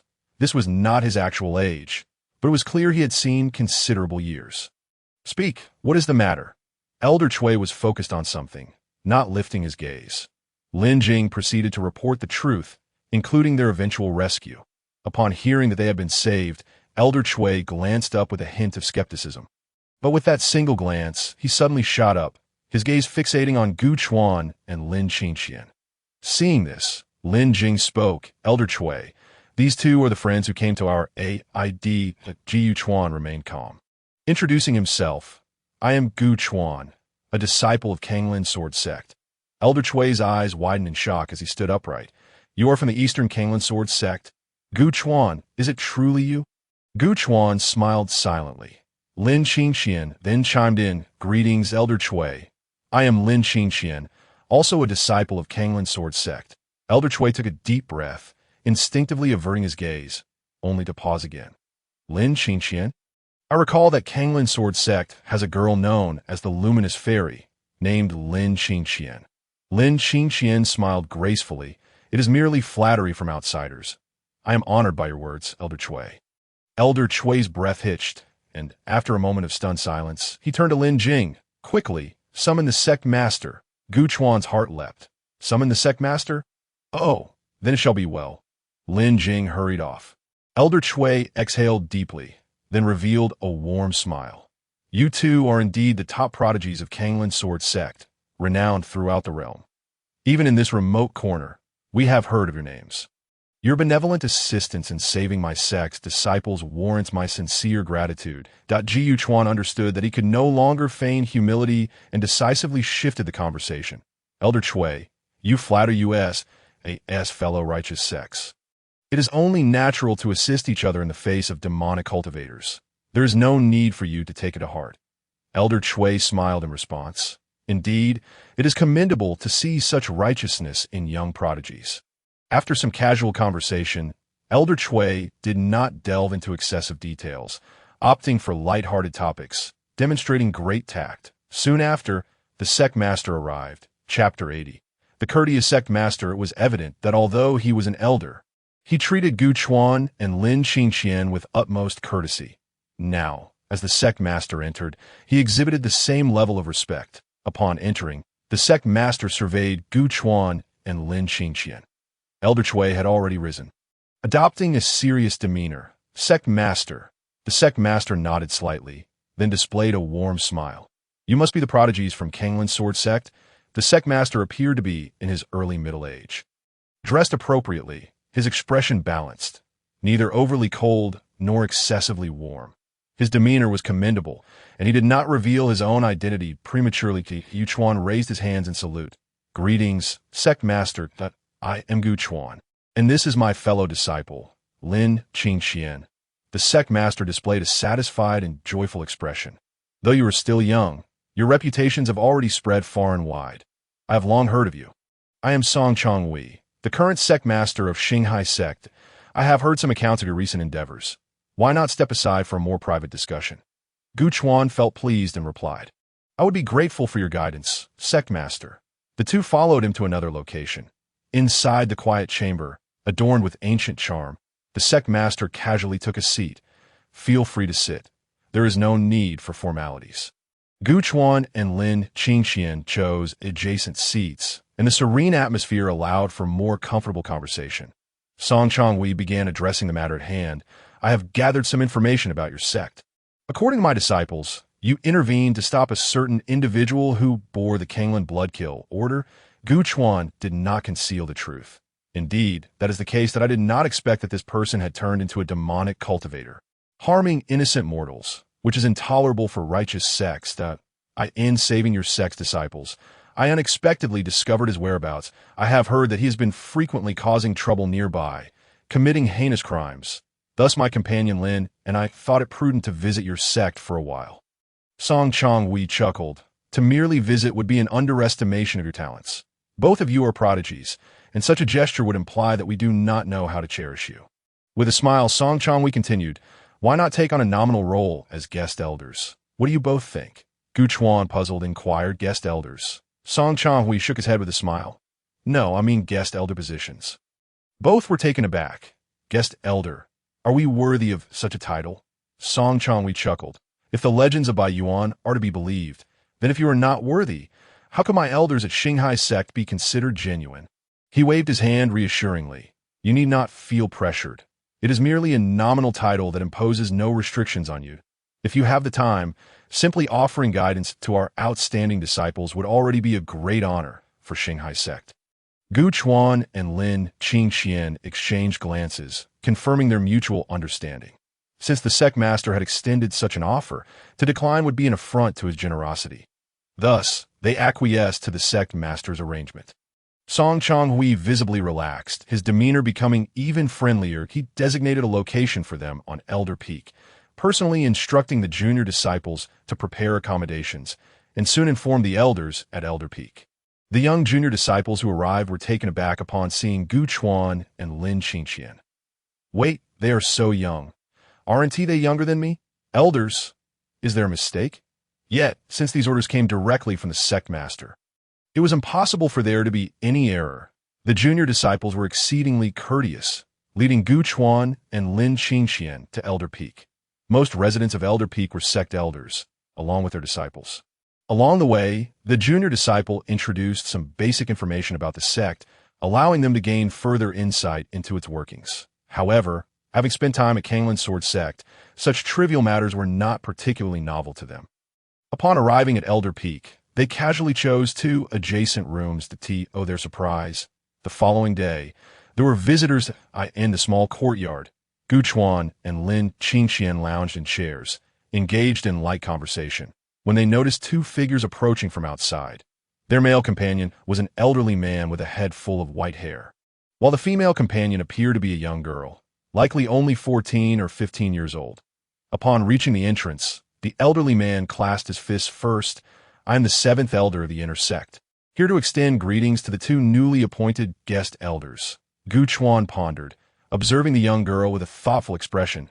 "Is this a visit to educate the young?" Bringing this girl along suggests that the old man likely has such intentions. Gu Chuan thus opened the door. "Greetings, 7th elder. I am Gu Chuan." Elder 7 stroked his beard and waved his hand, acknowledging the undeniable prowess of Bai Yuan, whose reputation had long since spread far and wide. Indeed, anyone of note had likely heard his illustrious name. Yu Chuan felt a surge of astonishment within him.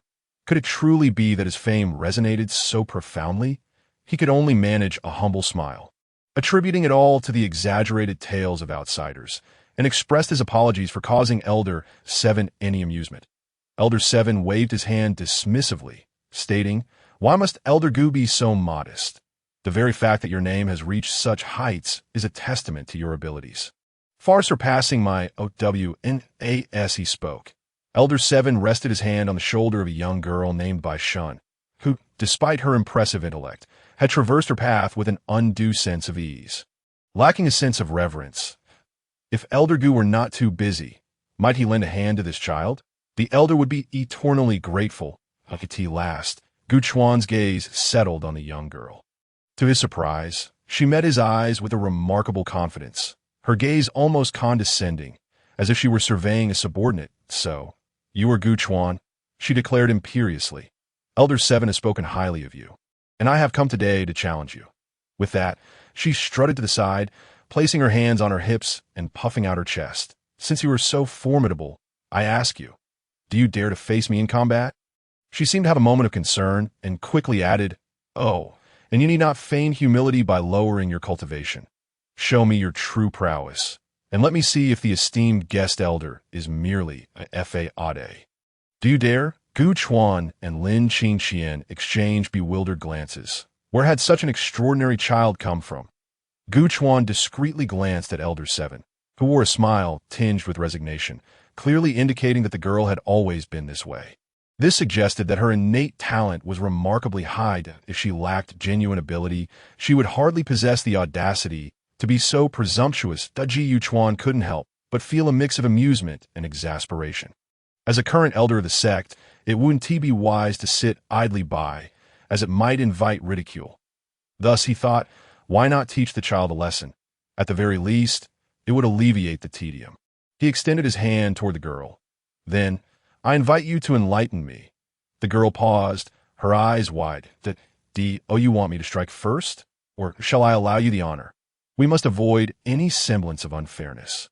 Gu Chuan was at a loss for words, nearly laughing in disbelief. If it weren't for the sheer innocence reflected in her eyes, devoid of mockery, he might have assumed she was deliberately provoking him. But it appeared that this was simply her nature. This character trait of hers could lead her to suffer a significant setback one day, which might shatter her confidence and spirit, with little desire to engage in pretense. Gu Chuan, recognizing her cultivation level, matched it by unleashing a wave of sword energy. The force was overwhelming, as if the very heavens were descending upon her. The girl's eyes lit up with excitement. You possess quite the skill. Is this truly your power? No wonder Elder Seven speaks so highly of you. A hint of seriousness crossed her face as she summoned a radiant aura around her. Intensifying her focus as the spiritual energy surged, she braced herself against the oncoming sword energy. Clash after clash resounded until, after a dozen exchanges, the ground trembled beneath her. By the time she had finally countered the sword energy, she had been forced to retreat several steps, her disbelief palpable. Yet, after a moment, she regained her composure. Noticing Gu Chuan's intrigued gaze, she frowned. What are you staring at? It's not proper. Gu Chuan widened his eyes. Well, look at you. So brazen. You certainly have a flair for drama. The girl's expression shifted to one of shock, yet she quickly acknowledged, Your strength is indeed impressive at eye. Bai Shun, recognize your prowess. Your full-force attack compelled me to defend with all my might. Gu Chuan paused, taken aback. Did you say full-force attack? Bai Shun looked at him as if it were the most obvious thing in the world. ISNT that what I said. Can you truly unleash an even stronger attack? Stop pretending. I see through you. Though I suppose it's not embarrassing to put on a show in front of me. Gu Chuan, not wishing to engage further, simply gestured with his hands, unleashing a storm of sword energy that erupted in all directions. Like a tempest sweeping through the area, Bai Shun was momentarily stunned, unable to comprehend that someone of similar age could wield such formidable power. Elder Seven, standing nearby, dissipated the ensuing shockwave, ensuring that she remained unharmed. Observing Bai Shun's stunned silence, Elder Seven smiled approvingly. Little Shun, do you see? While others may be of similar age, the disparity in strength can be vast. Now you understand your own limitations. Gu Chuan added. Bai Shun, you possess commendable talent. While confidence is admirable, arrogance is not. One must never lose their sense of humility. Remember, there is always someone stronger beyond the horizon. Bai Shun stared at Gu Chuan for a moment before turning to Elder Seven. Bursting into tears. Wah! Elder Seven, he is bullying me. Gu Chuan's eyes widened in disbelief. What are you doing, girl? Just a moment ago, you were so confident. How can you suddenly turn into a victim? He felt a mix of incredulity and astonishment. Lin Qingxian couldn't help but chuckle at the absurdity of the situation. Elder Seven, seemingly accustomed to such antics, chuckled softly and patted her shoulder. Do not worry. This is not embarrassing. Besides, he did not intend to bully you. Bai Shun's sob subsided, her red eyes looking up pitifully. Really? Of course. Bai Shun, with her bright eyes, contemplated for a moment before turning back to Gu Chuan, suddenly proposing, you seem really strong and quite handsome. Would you consider being my Dao partner? At her words, both Gu Chuan and Lin Qingxian were momentarily taken aback. Do you even understand what you're asking? Gu Chuan felt a wave of embarrassment wash over him. After a brief pause, he decided to be forthright that, my dear, I already have enough Dao partners. I'm afraid I must decline. Bai Shun murmured, no Dao partner. Is it because I'm not good enough? With a dramatic turn, she cried, Elder Seven, he is bullying me. Gu Chuan sighed inwardly. Bai Shun was indeed an unexpected enigma. In this vast sect, not everyone could be like her. After declining the overture from Bai Shun, Gu Chuan and Lin Qingxian wandered freely, discovering that the atmosphere in other areas of the sect was quite pleasant. Practitioners were diligently honing their skills, while others moved purposefully about their business. They also had full access to the sect's library, where they could peruse its contents at will. Song Chongwei seemed to trust them implicitly, showing no concern about their exploration. After all, they were the direct disciples of a top-tier sect. There was no need to scrutinize their intentions. In truth, they merely glanced around the entrance before departing without venturing further inside. Interestingly, the Xinghai sect held a unique tradition where elders above the inner gate would periodically deliver public lectures, accessible to all disciples. These teachings span from the intricacies of cultivation to insights on spiritual techniques and essential combat strategies. Each elder brought their distinct perspective, allowing disciples to glean various insights from their wisdom. This demonstrated the sect's favorable atmosphere, which could be regarded as a form of welfare for its members. Following this, Gu Chuan and Lin Qingxian prepared for their own lecture. The Grand Elder personally approached them to discuss the details of their impending discourse. He appeared venerable, having evidently lived many years, likely serving as Grand Elder since the tenure of the previous sect leader. Nevertheless, this long-bearded elder was quite courteous, greeting them with a warm smile before the tea table. The Grand Elder stroked his beard with one hand while holding a teacup in the other, his face adorned with a benevolent smile. The words spoken carried a hint of flattery, yet his demeanor radiated warmth. Gu Chuan and Lin Qingxian exchanged a glance, as if this gesture had become increasingly frequent of late. Whenever an event transpired, the two would instinctively share a look, as if to affirm each other's sentiments. Remarkably, a mere glance was sufficient to convey their thoughts, a testament to the tacit understanding forged over time. Jiu Chuan feigned a troubled expression. Grand Elder, although we hail from the Kanglan Sword sect, we are still relatively inexperienced. It seems somewhat inappropriate for us to partake in such a task as delivering teachings. He chuckled, expressing that regardless of whether others would accept it, their own hearts could not reconcile the idea. For them to take on the role of instructors would be tantamount to leading the young astray. The Grand Elder discerned the clear refusal in Gu Chuan's tone and could not help but display a hint of regret.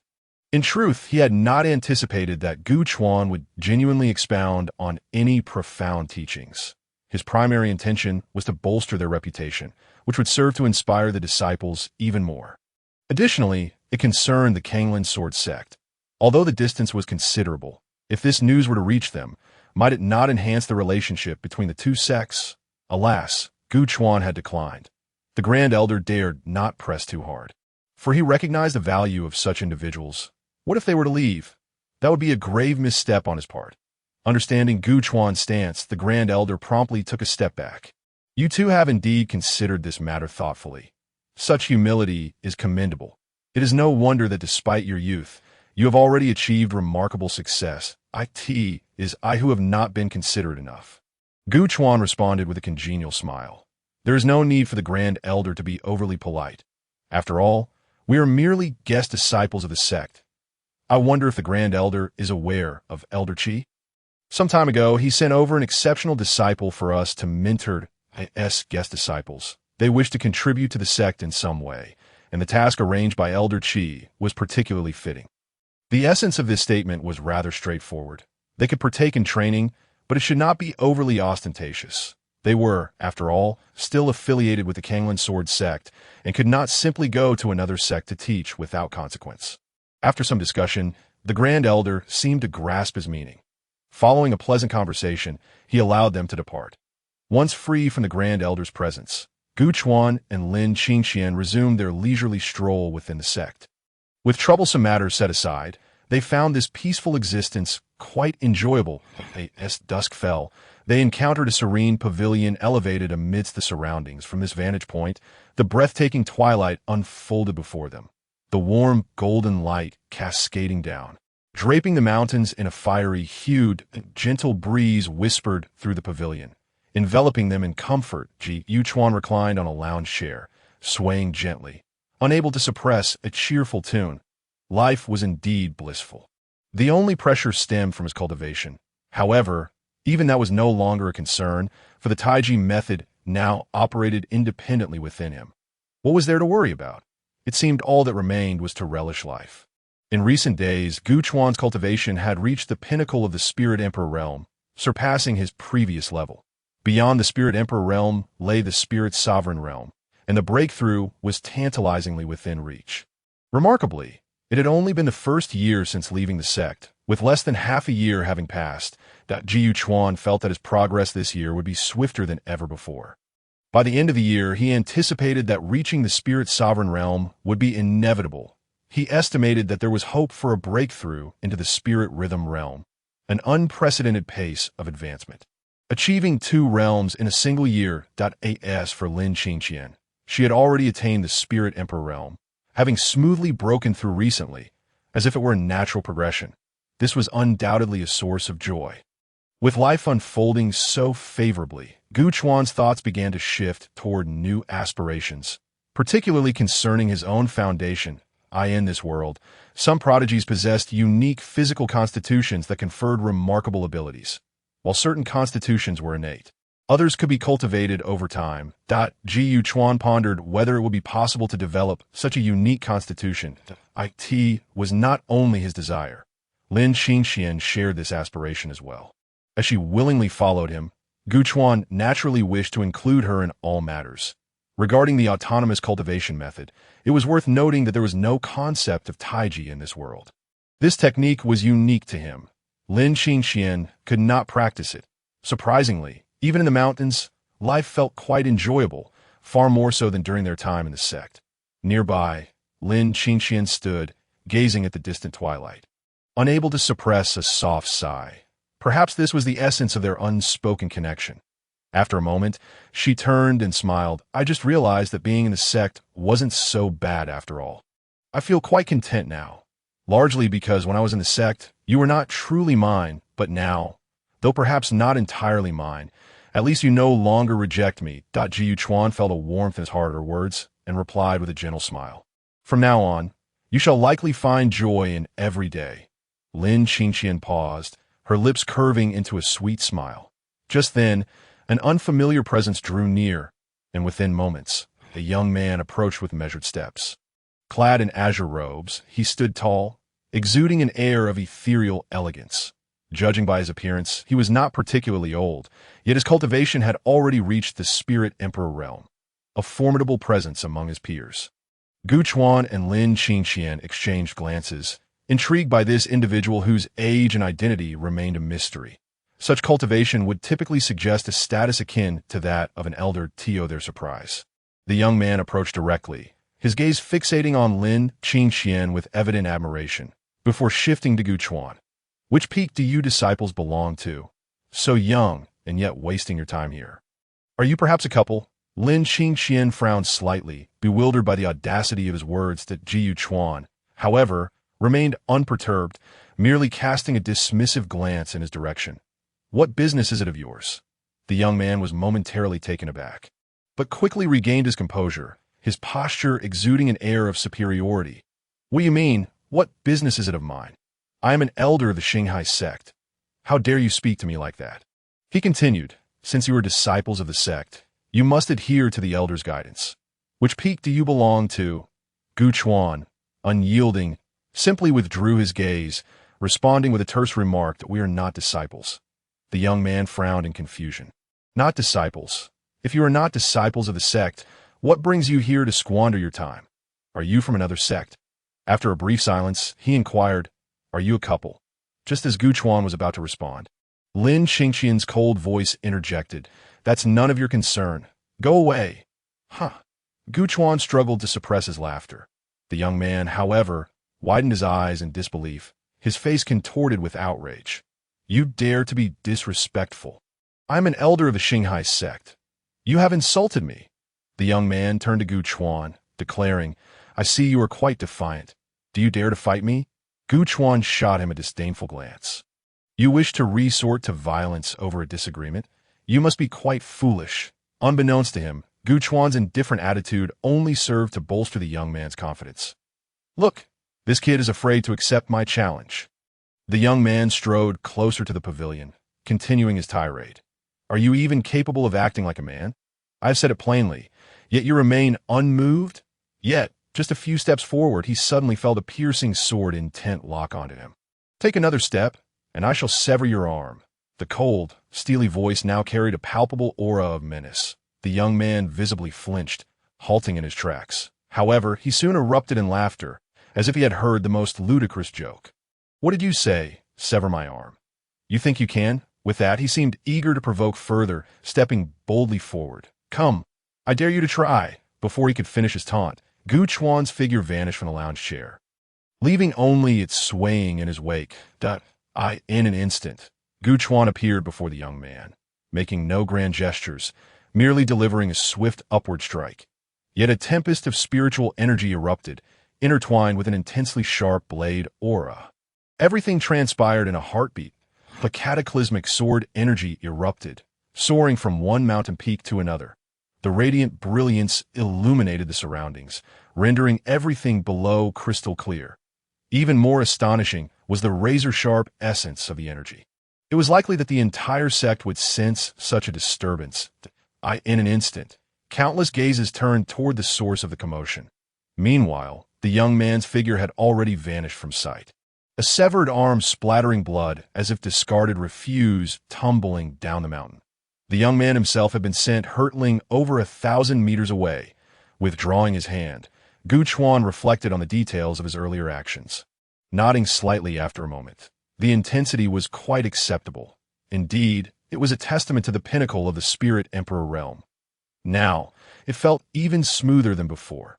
Behind him, Lin Qingxian watched with a hint of admiration in her eyes. "Young master, may I ask, just how powerful do you truly believe you are?" Gu Chuan snapped back to reality, a subtle smile gracing his lips. "Why not give it a try?" Lin Qingxian pouted, "I'd rather not be beaten. I have no desire to engage in a fight with a monster." Ji Chuan couldn't help but chuckle. "Am I the monster, then? It seems you might be itching for a challenge." Suddenly, Lin Qingxian's eyes brightened. And after ensuring no one was around, she whispered mischievously, "What, young master, do you intend to punish me? Are you going to spank me?" Gu Chuan turned, astonished. "You think I wouldn't dare?" Seeing the expression on his face, Lin Qingxian giggled. "What, young master, are you feeling shy? Surely you wouldn't be unable to follow through." Gu Chuan inhaled deeply. "Are you certain you meant punishment?" Lin Qingxian was momentarily taken aback. Upon reflection, her cheeks flushed crimson. Yet she stubbornly maintained her gaze on Gu Chuan. "What if I don't comply?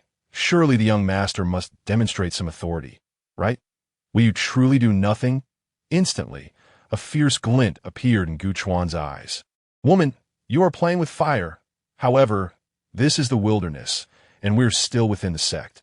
This place seems rather ill-suited for reckless behavior." Ji Chuan turned away, noting, "I will remember this. Just wait." Lin Qingxian's beautiful eyes widened slightly. "Remember, you actually intend to keep a record?" She studied Gu Chuan for a moment, the blush on her face lingering. It was different now. It truly was. In the past, Gu Chuan would have deflected her inquiries with evasive remarks, never giving a straightforward answer.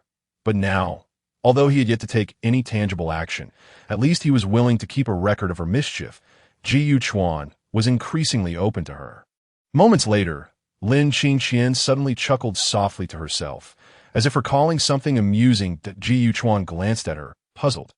"What's wrong? Are you making a fool of yourself?" Before long, a multitude of elders arrived, drawn by the earlier commotion, including the Grand Elder whom Gu Chuan had encountered not long ago. In response, Gu Chuan provided a straightforward and blunt explanation. "That attack you mentioned? Yes, that was indeed me.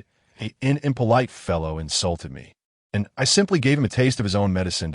It was that simple." The Grand Elder's heart skipped a beat. "An impolite fellow insulted you? You mean to say someone dared to offend Gu Chuan? Who in their right mind would provoke him?" The Grand Elder inhaled deeply, asking, "May I inquire, Elder Gu, who possessed such audacity?" Gu Chuan remained reclined, leisurely swaying in his chair, but pointed in a particular direction. "He fled that way. I imagine he has already escaped by now. And by the way, one of his arms is down the mountain." Ji Chuan remarked with a resigned expression, "I didn't throw it. After I severed it, it rolled away on its own." The elder's eyelids twitched in unison. Severed an arm? And expelled from the scene?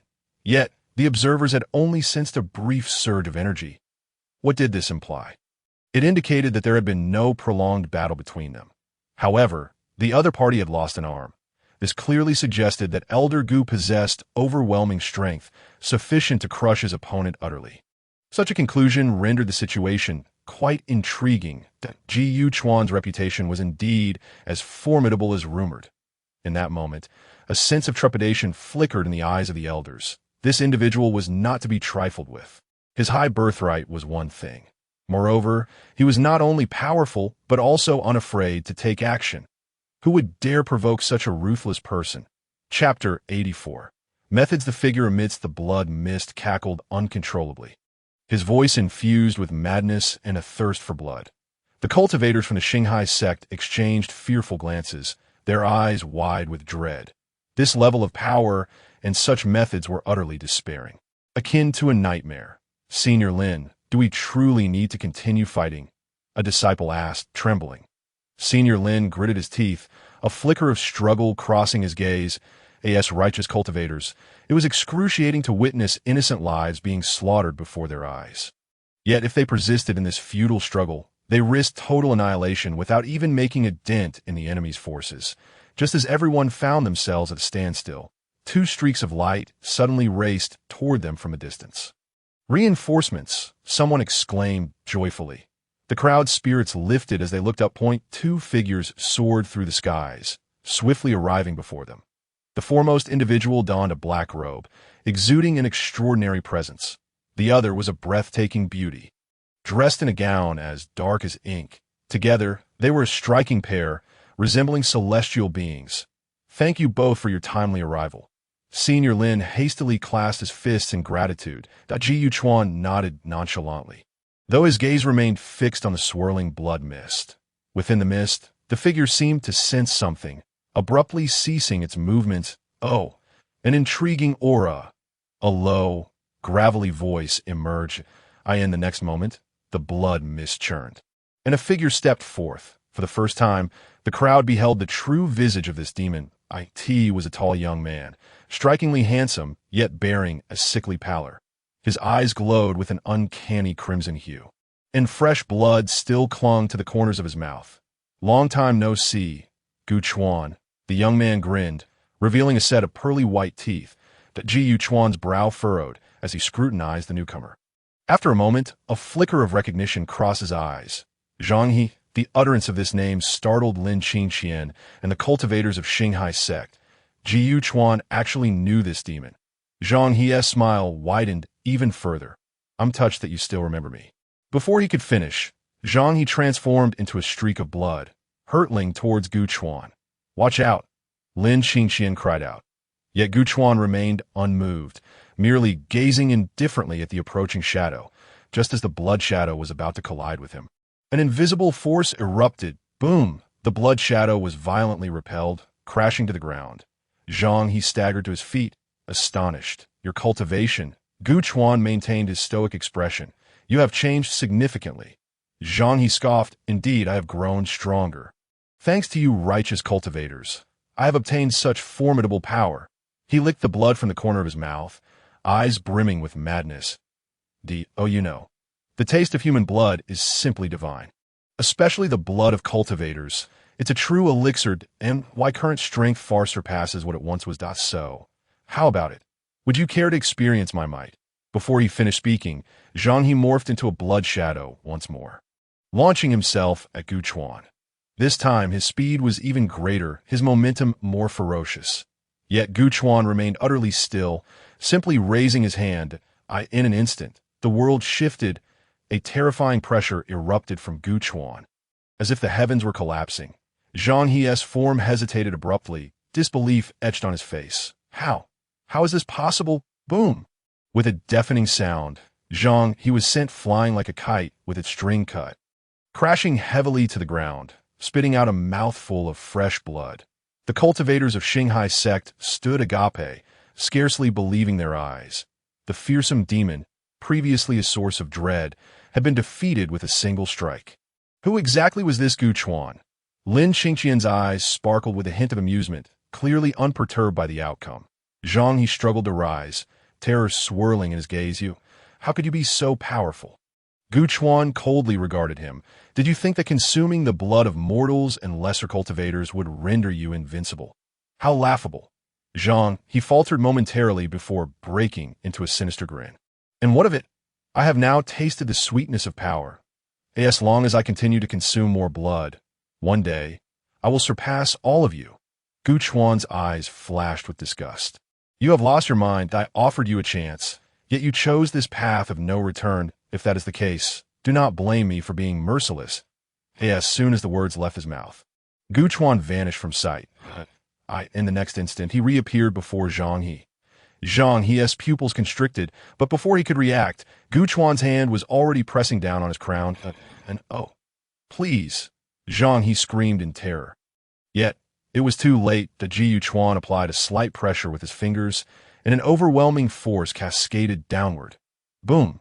Zhang He's body exploded like a balloon. transforming into a mist of blood within the sanguine haze. A faint, ethereal figure could be seen struggling. Oh, it cannot be. How could I possibly lose? The voice of the apparition grew increasingly faint, ultimately dissipating into nothingness. Zhang, he has fallen. The scene was enveloped in a profound silence. As all present stared in stunned disbelief at this spectacle, it was not until a considerable time later that someone regained their senses that we won. That terrifying demon has been vanquished just like that. Good heavens, this Gu Chuan is extraordinarily formidable. The members of the Xinghai sect exchanged glances, their eyes brimming with shock. Senior Brother Lin took a deep breath and stepped forward. Thank you, Gu Chuan, for your assistance. I am Lin. Before he could finish his sentence, a sudden wave of dizziness struck him. Looking down, he was horrified to find a blood hole in his chest, unbeknownst to him. This, Senior Brother Lin's eyes widened in disbelief as he turned to Gu Chuan. Gu Chuan, with an impassive expression, withdrew his hand and remarked coolly, "Apologies, but you know too much," and no sooner had the words left his lips than Gu Chuan's figure abruptly blurred in the blink of an eye. He had appeared beside other disciples of the Xinghai sect. With a series of muffled thuds, all the disciples collapsed into pools of blood. The entire ordeal transpired in the briefest of moments. Lin Qingxian observed this scene, her beautiful eyes flickering with astonishment, but she quickly regained her composure. What is the meaning of this? Gu Chuan turned to Lin Qingxian and said softly, "Leaving survivors is always troublesome. Moreover, they are complicit in this. Had they not been so inept, so many innocents would not have perished tragically." Lin Qingxian nodded slightly, tacitly agreeing with Gu Chuan's perspective at that moment. A sudden cry echoed from afar. "Xiao Chuan!" Gu Chuan turned to see a familiar figure flying towards them. It was Su Bingruo. Gu Chuan frowned slightly, clearly unwelcoming of this unexpected guest. Su Bingruo quickly landed nearby, and, upon seeing the multitude of corpses, was momentarily taken aback. "This is," Gu Chuan replied nonchalantly. "It's nothing, just dealing with some nuisances." Chapter 85. The melancholy of the melody. Su Bingruo sighed in relief at his words, then added with a hint of grievance, "Xiao Chuan, I've searched for you tirelessly." Before she could finish, she suddenly noticed Lin Qingxian standing beside Gu Chuan, that a flicker of jealousy flashed in Su Bingruo's eyes. "You too?" Gu Chuan ignored her remark and simply asked, "What brings you here?" Su Bingruo gazed into Gu Chuan's indifferent eyes, her heart fluttering with anxiety. "Xiao Chuan, I just wanted to see you." Gu Chuan snorted coldly. "See me? Do you truly believe you still have that privilege?" Su Bingruo bit her lip, suppressing the bitterness within her. "Xiao Chuan, I realize now I was wrong. I should not have doubted you. Now you realize your mistake? It's too late." Gu Chuan sneered, back at the punishment hall. "You wish for my demise without a trace. Xiao Chuan." Su Bingruo's eyes glistened with tears, her gaze pleading. Yet Gu Chuan remained unmoved. "Leave. I no longer wish to see you." "Xiao Chuan." Su Bingruo stepped forward urgently. But Gu Chuan's glare held her in place. "That I said. Leave." That Gu Chuan's tone was icy and piercing. Su Bingruo trembled, tears streaming down her face uncontrollably. She staggered back 2 steps, despair etched in her eyes. "Xiao Chuan, do you truly despise me so?" Gu Chuan offered a faint smile, yet it was as frigid as ice. "Despise? I don't even harbor feelings of hatred toward it in my eyes. You are merely a stranger." "Stranger?" Su Bingruo whispered, as if lost in a dream. She stood still for a moment, then suddenly raised her head, a look of resolute determination flashing in her eyes. "Very well, since we are now strangers, I shall no longer intrude upon you. From this moment forth, consider that you have never known Su Bingruo." No sooner had she spoken than Su Bingruo turned and walked away, her back resolute yet forlorn. Gu Chuan watched her retreating figure, a flicker of complexity flashing in his eyes before he regained his composure. He sighed softly and closed the door. Lin Qingxian emerged from the adjacent room, concern etched on her face. "Young master, are you all right?" Gu Chuan shook his head, his expression unchanged. "Let us proceed. It is time to enjoy the melodies." The grandest music hall in the imperial capital of Nanli was named Zue Xianlu. Gu Chuan and Lin Qingqian made their way there, finding the establishment resplendent and lavishly adorned. The two strode into the main hall, where the redwood furnishings were gilded, exuding opulence that a server approached, bowing respectfully. "Esteemed guests, please allow me to escort you inside. Might I inquire whether you prefer a private room or the main hall?" Lin Qingqian glanced around the bustling hall, noting the cacophony of voices, and frowned slightly. Gu Chuan, perceiving her discontent, instructed the server, "A private room, please." The server nodded eagerly.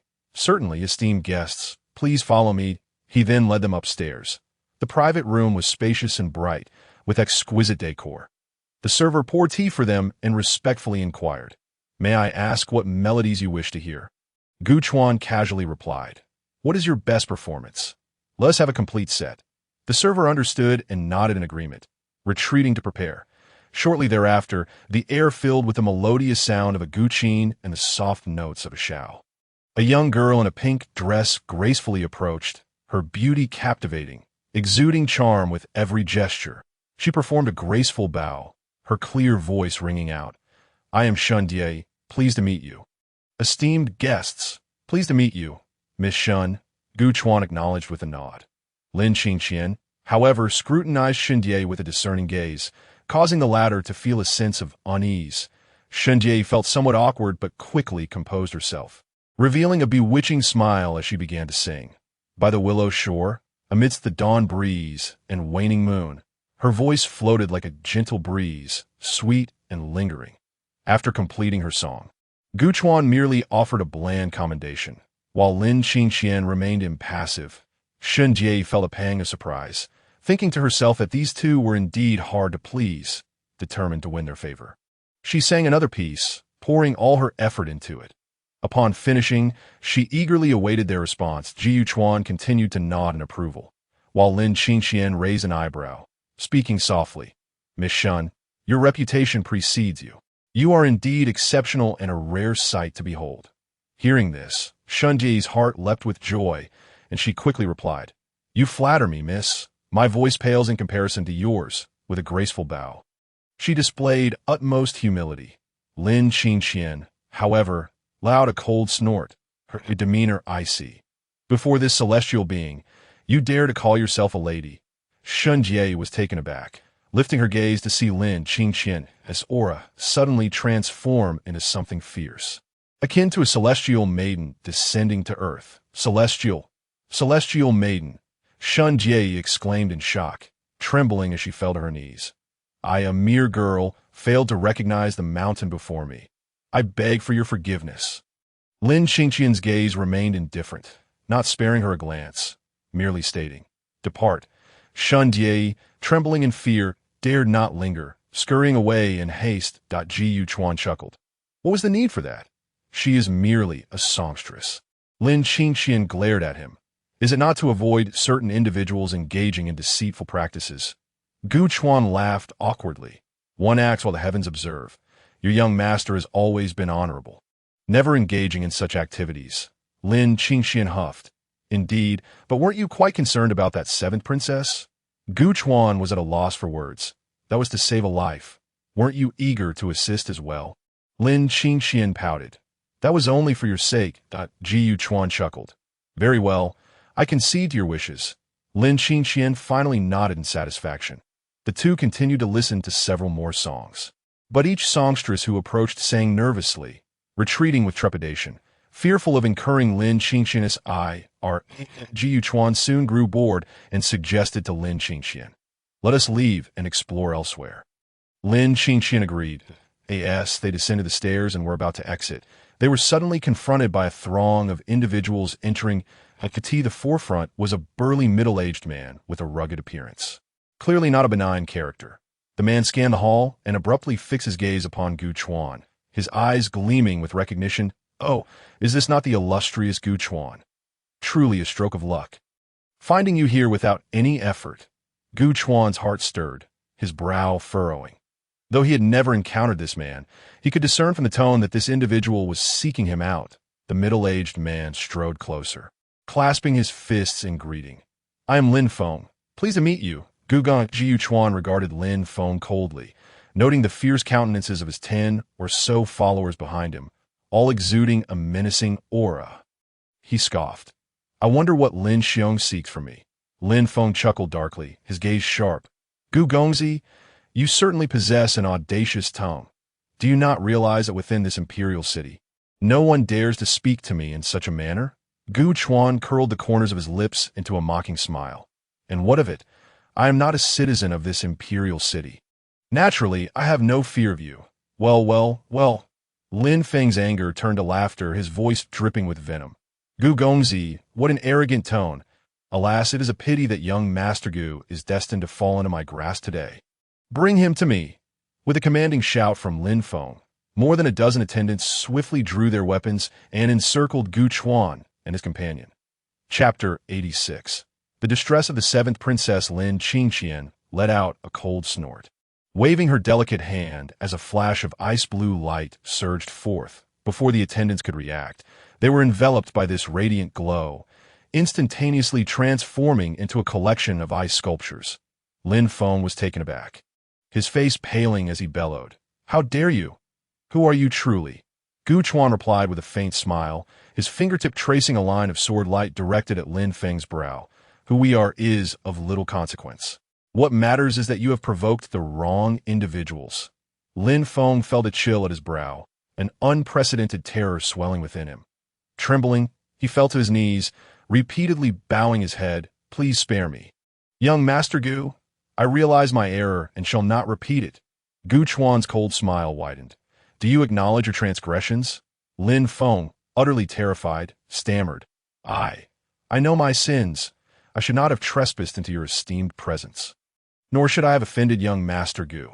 I implore you to show mercy. Gu Chuan's expression remained impassive. I may grant you clemency, but you must agree to 3 conditions. Please, young master, speak. I shall comply with any request.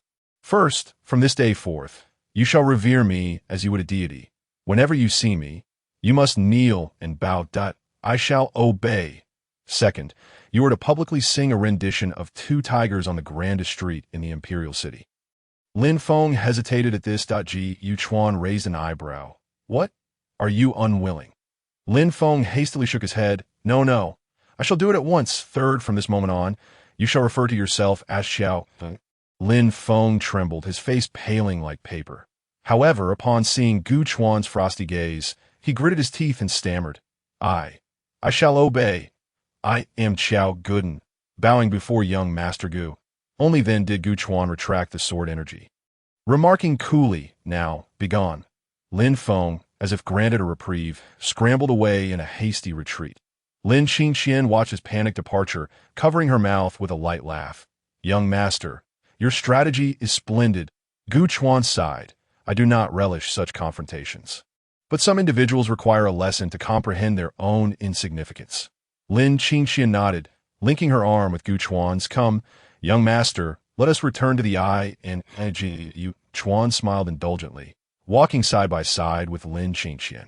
Within the palace, the old emperor paced anxiously in the hall. A eunuch hurried in, respectfully reporting, Your Majesty, I have uncovered some information. The old emperor halted abruptly, his voice filled with urgency. What is it? Have you ascertained the identities of those 2 individuals? The eunuch swallowed nervously, responding cautiously, Your Majesty, after much effort, I finally gleaned some news from the sect. That it is said that they are young Master Gu Chuan of the Kanglan Sword sect and the celestial maiden Lin Qingqian. What? The old emperor's face drained of color. Kanglan Sword sect, the foremost among the 5 great sword sects. He despondently sank into the dragon throne, murmuring, Heaven is determined to bring ruin upon the South Li dynasty. The eunuch trembled. Your Majesty, what shall we do now? The old emperor sighed heavily, waving his hand. You may leave for now. I need time to contemplate. The eunuch retreated cautiously. The old emperor closed his eyes in deep thought. Having reached a resolution, he slowly rose, declaring aloud, Convey my decree. Summon the 7th princess to an audience. At the inn, Gu Chuan and Lin Qingqian had just returned to their room.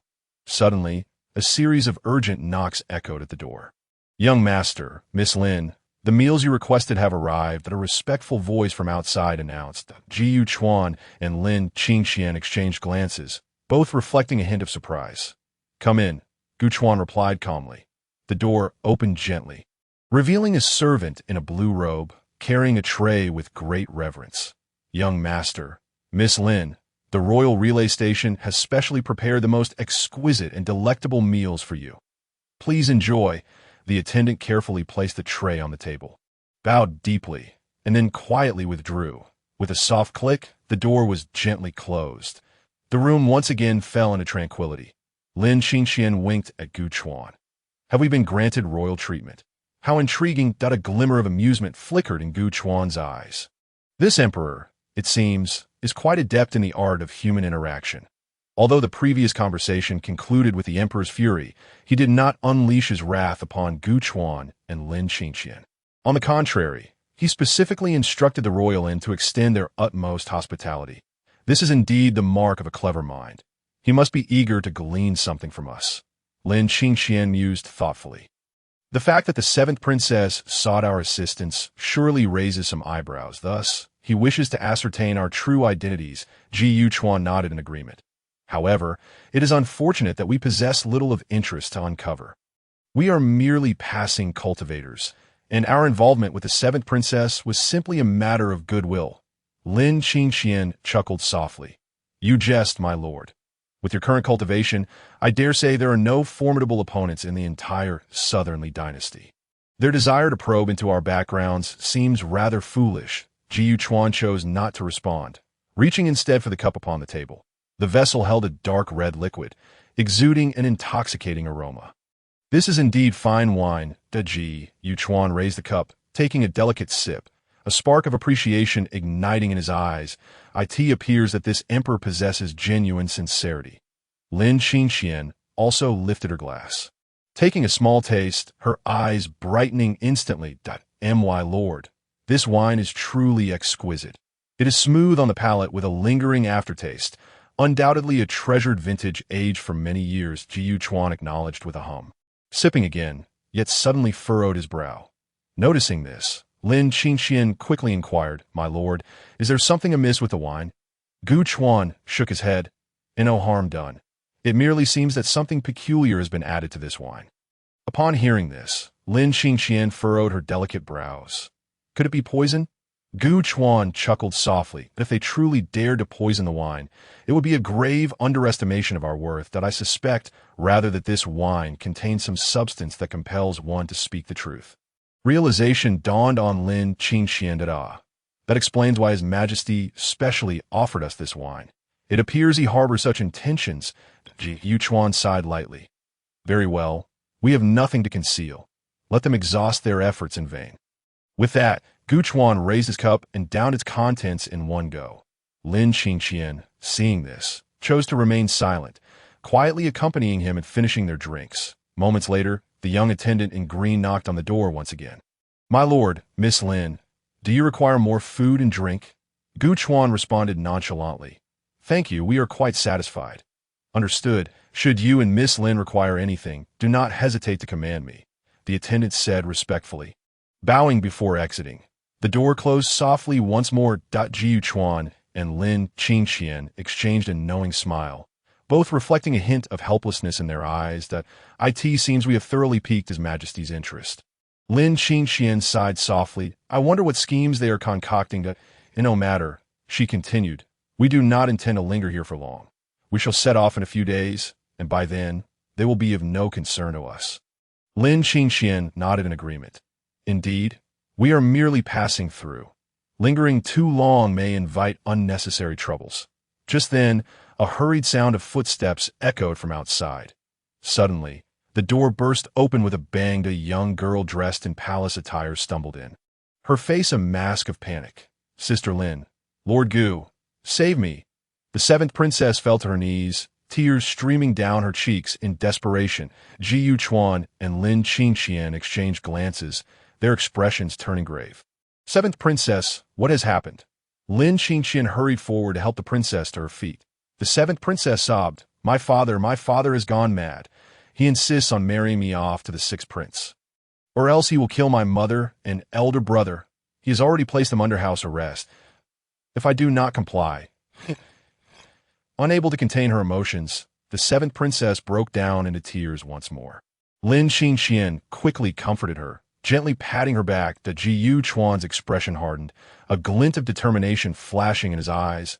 He slowly rose and approached the seventh princess. "Seventh princess, please recount the events from the beginning." The seventh princess managed to stifle her sobs, speaking in broken sentences. "I intended to discuss with my mother to find a way to avoid this marriage. But unexpectedly, my father learned of my intentions and stormed into my mother's palace. He raged, insisting I obey his wishes, or else he would kill my mother and elder brother. They have both been placed under house arrest, and I had no choice but to risk everything to seek your aid." As she spoke, the seventh princess began to weep uncontrollably again. "My lord, what shall we do?" Lin Qingqian's face was etched with urgency. Although they had only crossed paths with the seventh princess, witnessing an innocent girl cornered in such a plight compelled her to take action. Moreover, the seventh princess had sought them out as her final hope. Should they abandon her in her time of need, it would be too cruel to bear. Ji Chuan pondered for a moment before speaking slowly. "Seventh princess, do not worry. With Lin and I here, we will ensure your mother and elder brother are safe." The seventh princess raised her tear-streaked face, hope flickering in her eyes. "Lord Gu, can you truly save them?" "Certainly," Gu Chuan replied with utmost certainty. "Seventh princess, do you know why your father has suddenly changed his mind and insists on forcing you to marry the sixth prince?" The seventh princess shook her head. "I do not understand. My father has always cherished my mother and elder brother. How could he suddenly make such a decision?" Gu Chuan and Lin Qingxian exchanged knowing glances, a hint of understanding passing between them. Chapter 88. A wandering cultivator has barged in. It seems His Majesty is resolute in marrying off the seventh princess. The reason likely stems from the sudden appearance of Gu Chuan and Lin Qingxian. In His Majesty's eyes, the seventh princess's ability to enlist their assistance must indicate some special connection, and given that he knows nothing of their identities, his heart is likely filled with trepidation. Rather than allowing the seventh princess to remain as a potential threat, it is wiser to marry her off at once, thereby eliminating future complications as for the queen and the crown prince. They have likely become pawns in His Majesty's scheme to leverage the seventh princess. Perhaps he even hopes to extract some information from her. Unfortunately for him, he may find his efforts fruitless this time. The seventh princess seeking out Gu Chuan and Lin Qingxian was merely a stroke of fate. Furthermore, they had never intended to involve themselves in the power struggles of the Southernly dynasty. Ultimately, they are but passing cultivators. While they may be able to assist the seventh princess temporarily, they cannot offer her lifelong protection. However, having committed to aiding her, they cannot abandon her now. Moreover, with Gu Chuan's current cultivation, a mere emperor poses little threat to him. "Seventh princess, remain here quietly. I shall seek an audience with His Majesty and see if I can persuade him to change his mind." Ji Chuan spoke with calm assurance. The seventh princess's face brightened with a glimmer of hope, though anxiety still lingered. "Lord Gu, is that really all right? My father is determined to oppose you." "Fear not," Gu Chuan replied with a faint smile. "I know what I am doing." With that, he stepped towards the door. Lin Qingxian, realizing his intent, called out to him, "My lord, I shall accompany you." "There is no need. Stay here and look after the seventh princess. I can manage alone." Lin Qingxian hesitated for a moment, but ultimately nodded. She understood Gu Chuan's reasoning. Given his current strength, a mere mortal emperor posed no real danger. Meanwhile, someone needed to protect the seventh princess. If those with ulterior motives in the palace were to take advantage of the chaos to harm her, it would spell trouble. "My lord, please, be careful." Lin Qingxian couldn't help but urged. Ji Chuan flashed her a reassuring smile before striding confidently out. "Do not worry. I shall be fine." In the imperial palace, within the emperor's chamber, the flickering candlelight cast shadows as the emperor sat upon his dragon throne, his expression dark as water. "Are all gathered?" The emperor spoke slowly, his tone grave. "Your Majesty," replied the attendant respectfully, "the sixth prince and Master Hong are waiting outside." The inner servant continued, "The empress and the crown prince are also confined in the side hall." But at this point, The attendant hesitated. What is it? The emperor furrowed his brow. The empress and the crown prince are causing quite a disturbance, insisting on seeing your majesty, claiming they have urgent matters to discuss. The attendant cautiously reported. Humph. The emperor snorted coldly. Oh, they truly believe I am so easily trifled with. If it were not for the years we have spent as husband and wife, I would have. Suddenly, the emperor halted, a glint of malice flashing in his eyes. Enough of them for now. What matters most is the issue of the seventh princess. This unfilial daughter dares to run away from the palace on her own. If those two wandering cultivators manage to abduct her, where would my face be left? Have there been any updates from the sixth prince? The attendant hurriedly responded. The sixth prince said that the seventh princess has gone to seek refuge with those two wandering cultivators and is currently at the royal post station. He has already dispatched people to secretly monitor the situation and can retrieve the seventh princess at any moment.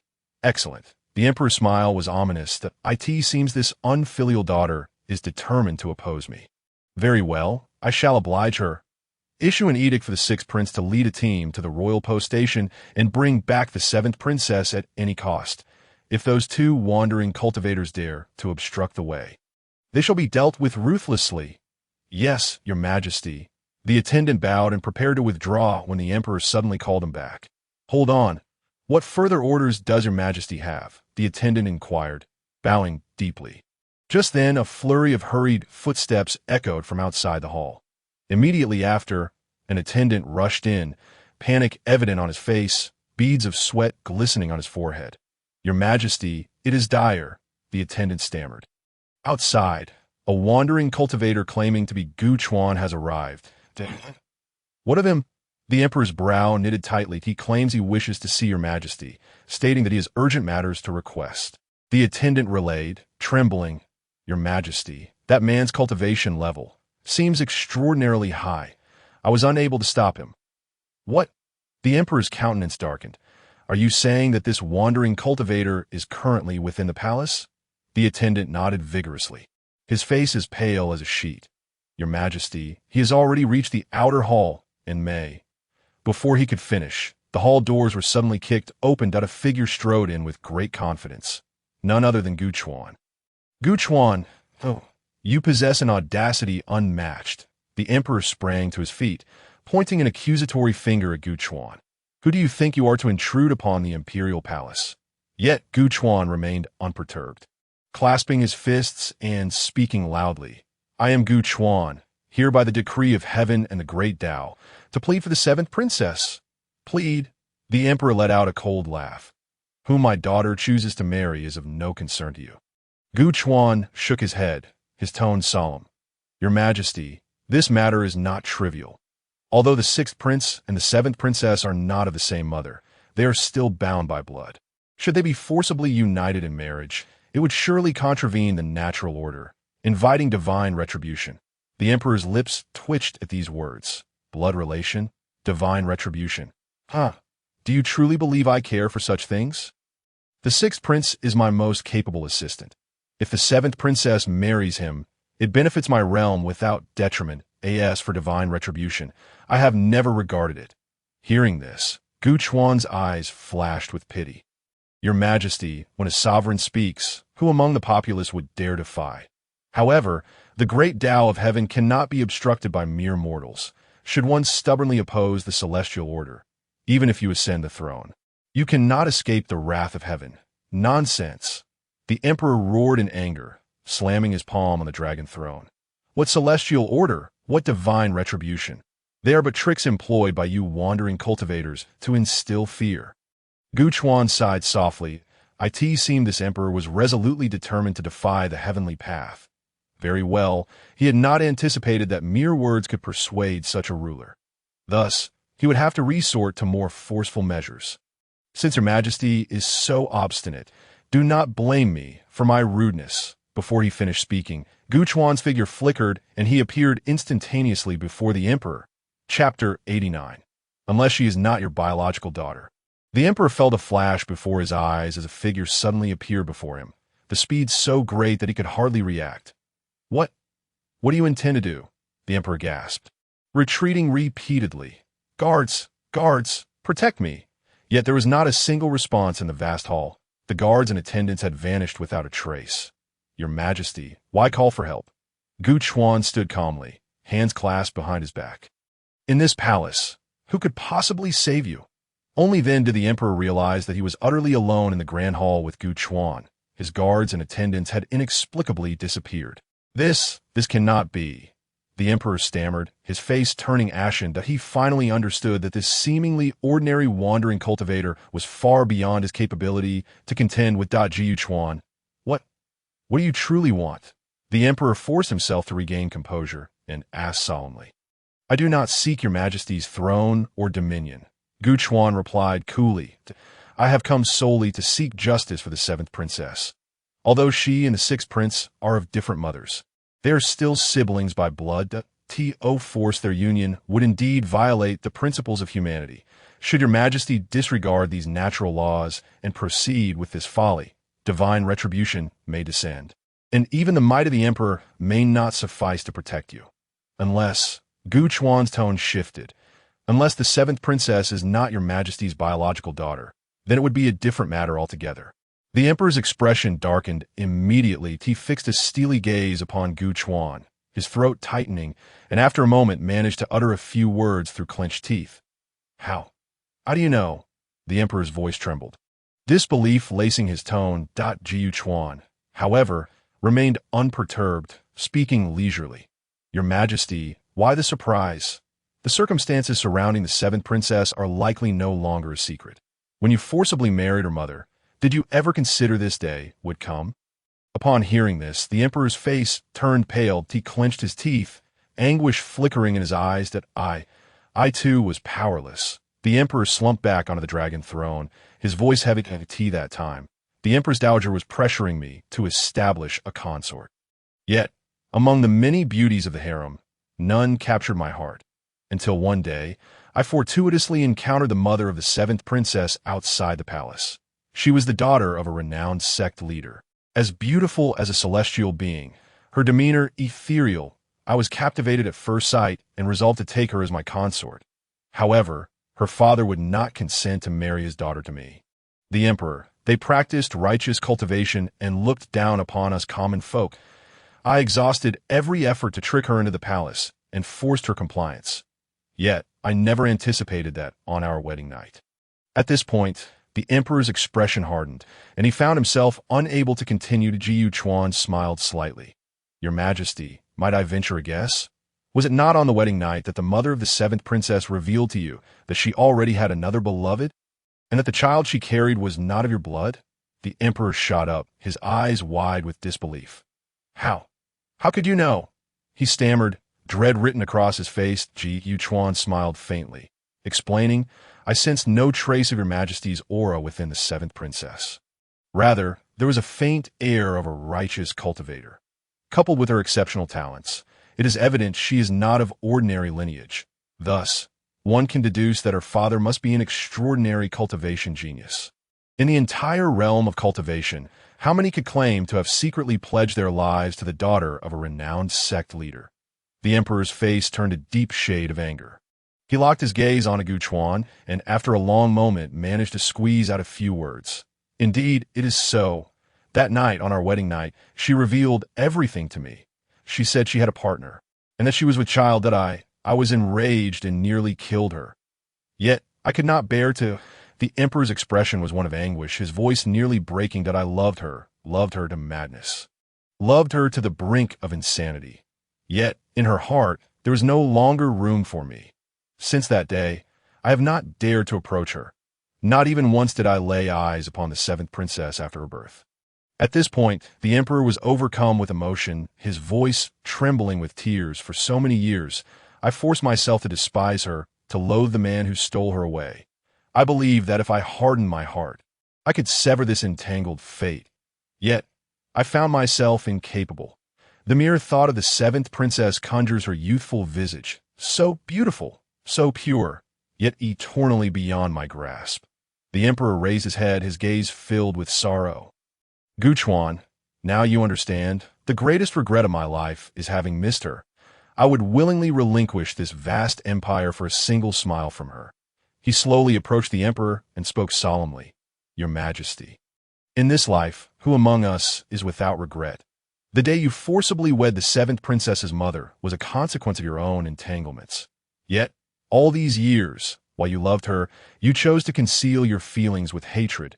What purpose does that serve? Now, the seventh princess has matured into adulthood. Though she is not your biological daughter, you have watched her grow. Her happiness so inconsequential. Upon hearing this, the emperor trembled violently. He lifted his gaze, looking mournfully at Guchuan. I do care about her happiness, but as emperor, there are too many constraints. I could forsake power, the realm, all of it, yet to let the seventh princess go, how could I bear to do that? She is the only connection I have to her mother throughout my life. As he spoke, tears streamed down his face. Yuchuan sighed softly, gently advising, Your Majesty, an obsession too profound may ultimately harm oneself. The past is behind us. Why cling to it? The seventh princess, though your treasured pearl, must one day leave your protective wings to seek her own happiness. If you truly love her, you should empower her, not confine her, allowing her to live with regret. The emperor gazed at Guchuan, tears blurring his vision. I cannot bear to let go. From the moment she was born, I have never held her. I dare not face her, nor acknowledge my own weakness. For all these years, I have only dared to hide in the shadows, silently watching her grow, and now she is on the verge of becoming a bride. Yet I have not even received a single embrace from her. How can I possibly let go? The emperor nearly cried out in anguish, his face etched with regret. Jiuchuan looked at the aged monarch before him, feeling a pang of sorrow. He slowly extended his hand, gently patting the emperor's shoulder. Chapter 90. The Radiant Mu Yan, Your Majesty. Children must grow up. They will fall in love, start families, and leave their parents' embrace. This is the natural order of life. That I understand your guilt and reluctance to face the seventh princess. However, you must realize that though she is not your biological child, she has never harbored resentment towards you. In her heart, you will always be her most beloved father. The emperor suddenly lifted his head, his eyes brimming with tears. Really? Is that true? The seventh princess? She does not blame me? Guchuan nodded, his tone gentle. Though the seventh princess may not fully comprehend, her heart is filled with kindness. Throughout these years, she may not have understood your distance, but she has never doubted your love. Even if you never acknowledged her, she still regards you as the greatest father in the world.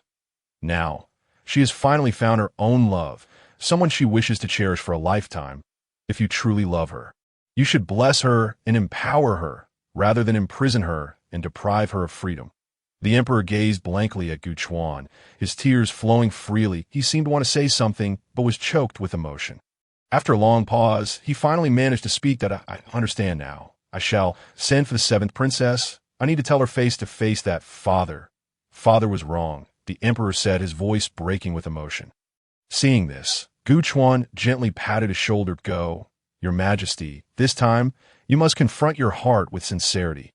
Regardless of whether the seventh princess forgives you, you must express how deeply you love her. The emperor nodded, waving his hand. Someone go. Summon the seventh princess. As soon as he finished speaking, hurried footsteps echoed from outside the hall. The seventh princess rushed in, her hair disheveled, her eyes filled with tears. Father! Father! She cried out, throwing herself into the emperor's embrace. The emperor was momentarily taken aback, but quickly held his daughter tightly. My daughter, my daughter. The emperor choked on his words, unable to utter anything further. The father and daughter remained locked in a heartfelt embrace, tears flowing freely. Jiuchuan quietly observed this scene, a faint smile of contentment gracing his lips. After a long while, he gently spoke. Your Majesty, seventh princess, I shall not intrude upon your reunion. The path ahead must be walked by both of you. Seventh princess, remember, no matter what happens, no matter how the future unfolds, face it with courage. For behind you, there will always be a father who loves you, silently watching over you. Upon hearing this, the emperor raised his head, his voice choked with emotion. Thank you, Guchuan. It is you who has made me realize my daughter's happiness is my greatest wish in this life. Guchuan smiled gently, clasping his fists in respect. Your Majesty, there is no need for thanks. I am but an outsider, and I hope that my words today may bring you clarity. Let today's events be cast to the winds. Our paths may not cross again in the future. With that, Gu Chuan turned and strode away. His heavy footsteps echoed in the vast hall. However, after only a few steps, a powerful pressure descended from the heavens, enveloping the entire imperial city in an instant. Gu Chuan halted abruptly, looking up at the sky, where the previously clear blue was now shrouded in dark clouds, thunder cracking and winds howling. The skies above the imperial city were tumultuous, the sun and moon obscured, as if the very heavens were cloaked in this overwhelming aura, rendering the world devoid of color and causing all to tremble. The citizens of the imperial city fell to their knees, trembling in fear, uncertain of the meaning behind this sudden upheaval. The imperial guards in the palace were thrown into disarray, cries and horn blasts ringing out, plunging the entire imperial city into chaos. At that moment, the seventh princess's mother, concubine Duan, suddenly burst forth from her chambers, heedless of the turmoil. She gazed at the chaotic skies, tears streaming down her face, yet a faint smile of contentment graced her lips. "Mulang, have you finally come to take me away?" Though concubine Duan's voice was faint, it resonated clearly in the ears of everyone present. As soon as she spoke, a dazzling beam of light descended from the heavens. Moving with astonishing speed, in an instant, the light reached concubine Duan, and before anyone could react, an exceptionally handsome man had taken her into his arms to Duaner. "I am sorry for all the suffering you have endured." The man spoke softly, his tone filled with tenderness and remorse. Concubine Duan, tears flowing freely, tightly embraced the man's neck, choking back her emotions. "Mulang, I knew you would come for me." In the next moment, the man lifted concubine Duan effortlessly, his form shimmering as he flew directly towards the palace. Ji Yuchuan stood there, dumbfounded, his heart filled with shock. The emperor and the seventh princess were equally stunned, rendered speechless as they watched concubine Duan being swept away by the man, approaching them. The man gently descended, a smile on his face as he looked at the emperor, speaking casually. "Your Majesty, it has been a long time." The emperor stared at this man who seemed to have descended from the heavens, his shock lingering as he struggled to regain composure. "Our Duans."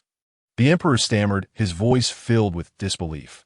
The man nodded, then turned his gaze to the seventh princess, his expression softening immensely. "Little girl, it seems you have been doing quite well these years." The seventh princess stared blankly at the man before her, finally coming back to herself after a moment, her voice trembling. "You are my father?" The man smiled gently. "Indeed, I am your father. It was my failure for not being able to protect your mother, leading you both to suffer so much. Now I have attained the realm of transcendent beings, and none shall harm me henceforth. From this day forward, I will take your mother and you away from this palace to live our own lives." As he spoke, the man turned to the emperor, his tone serious. "Your Majesty, these years have been hard on Duaner. I must take her away for the throne. I ask that your Majesty seek another worthy successor. Though I shall not take your life, I shall not allow you to remain in your position any longer. I grant you but 3 days. Should you fail to abdicate and yield your power within this time, I shall personally extinguish your wretched existence." Upon witnessing this, Gu Chuan's pupils constricted in shock. He had recognized the identity of the man before him. This individual, who claimed to be the father of the seventh princess, was none other than the renowned prodigy of the contemporary cultivation world, Mu Yang. Mu Yang, the paragon of the esteemed Jin Yang sect, had long since attained the celestial realm and was famed throughout the land. However, many years ago, he succumbed to personal vendettas, fell into a frenzy, and thereafter secluded himself, vanishing from the world. His astonishment, after so many years, he had returned to the martial arena, his power far surpassing what it once was. Witnessing Mu Yang's vehement condemnation of the emperor and his threats to take his life should he not abdicate within 3 days, Gu Chuan stepped forward resolutely. "Elder Mu," he began, "it has been many years since we last met. Though we share no personal acquaintance, I, Gu Chuan, have always acted with integrity. I implore you, Elder Mu, to reconsider the events of today.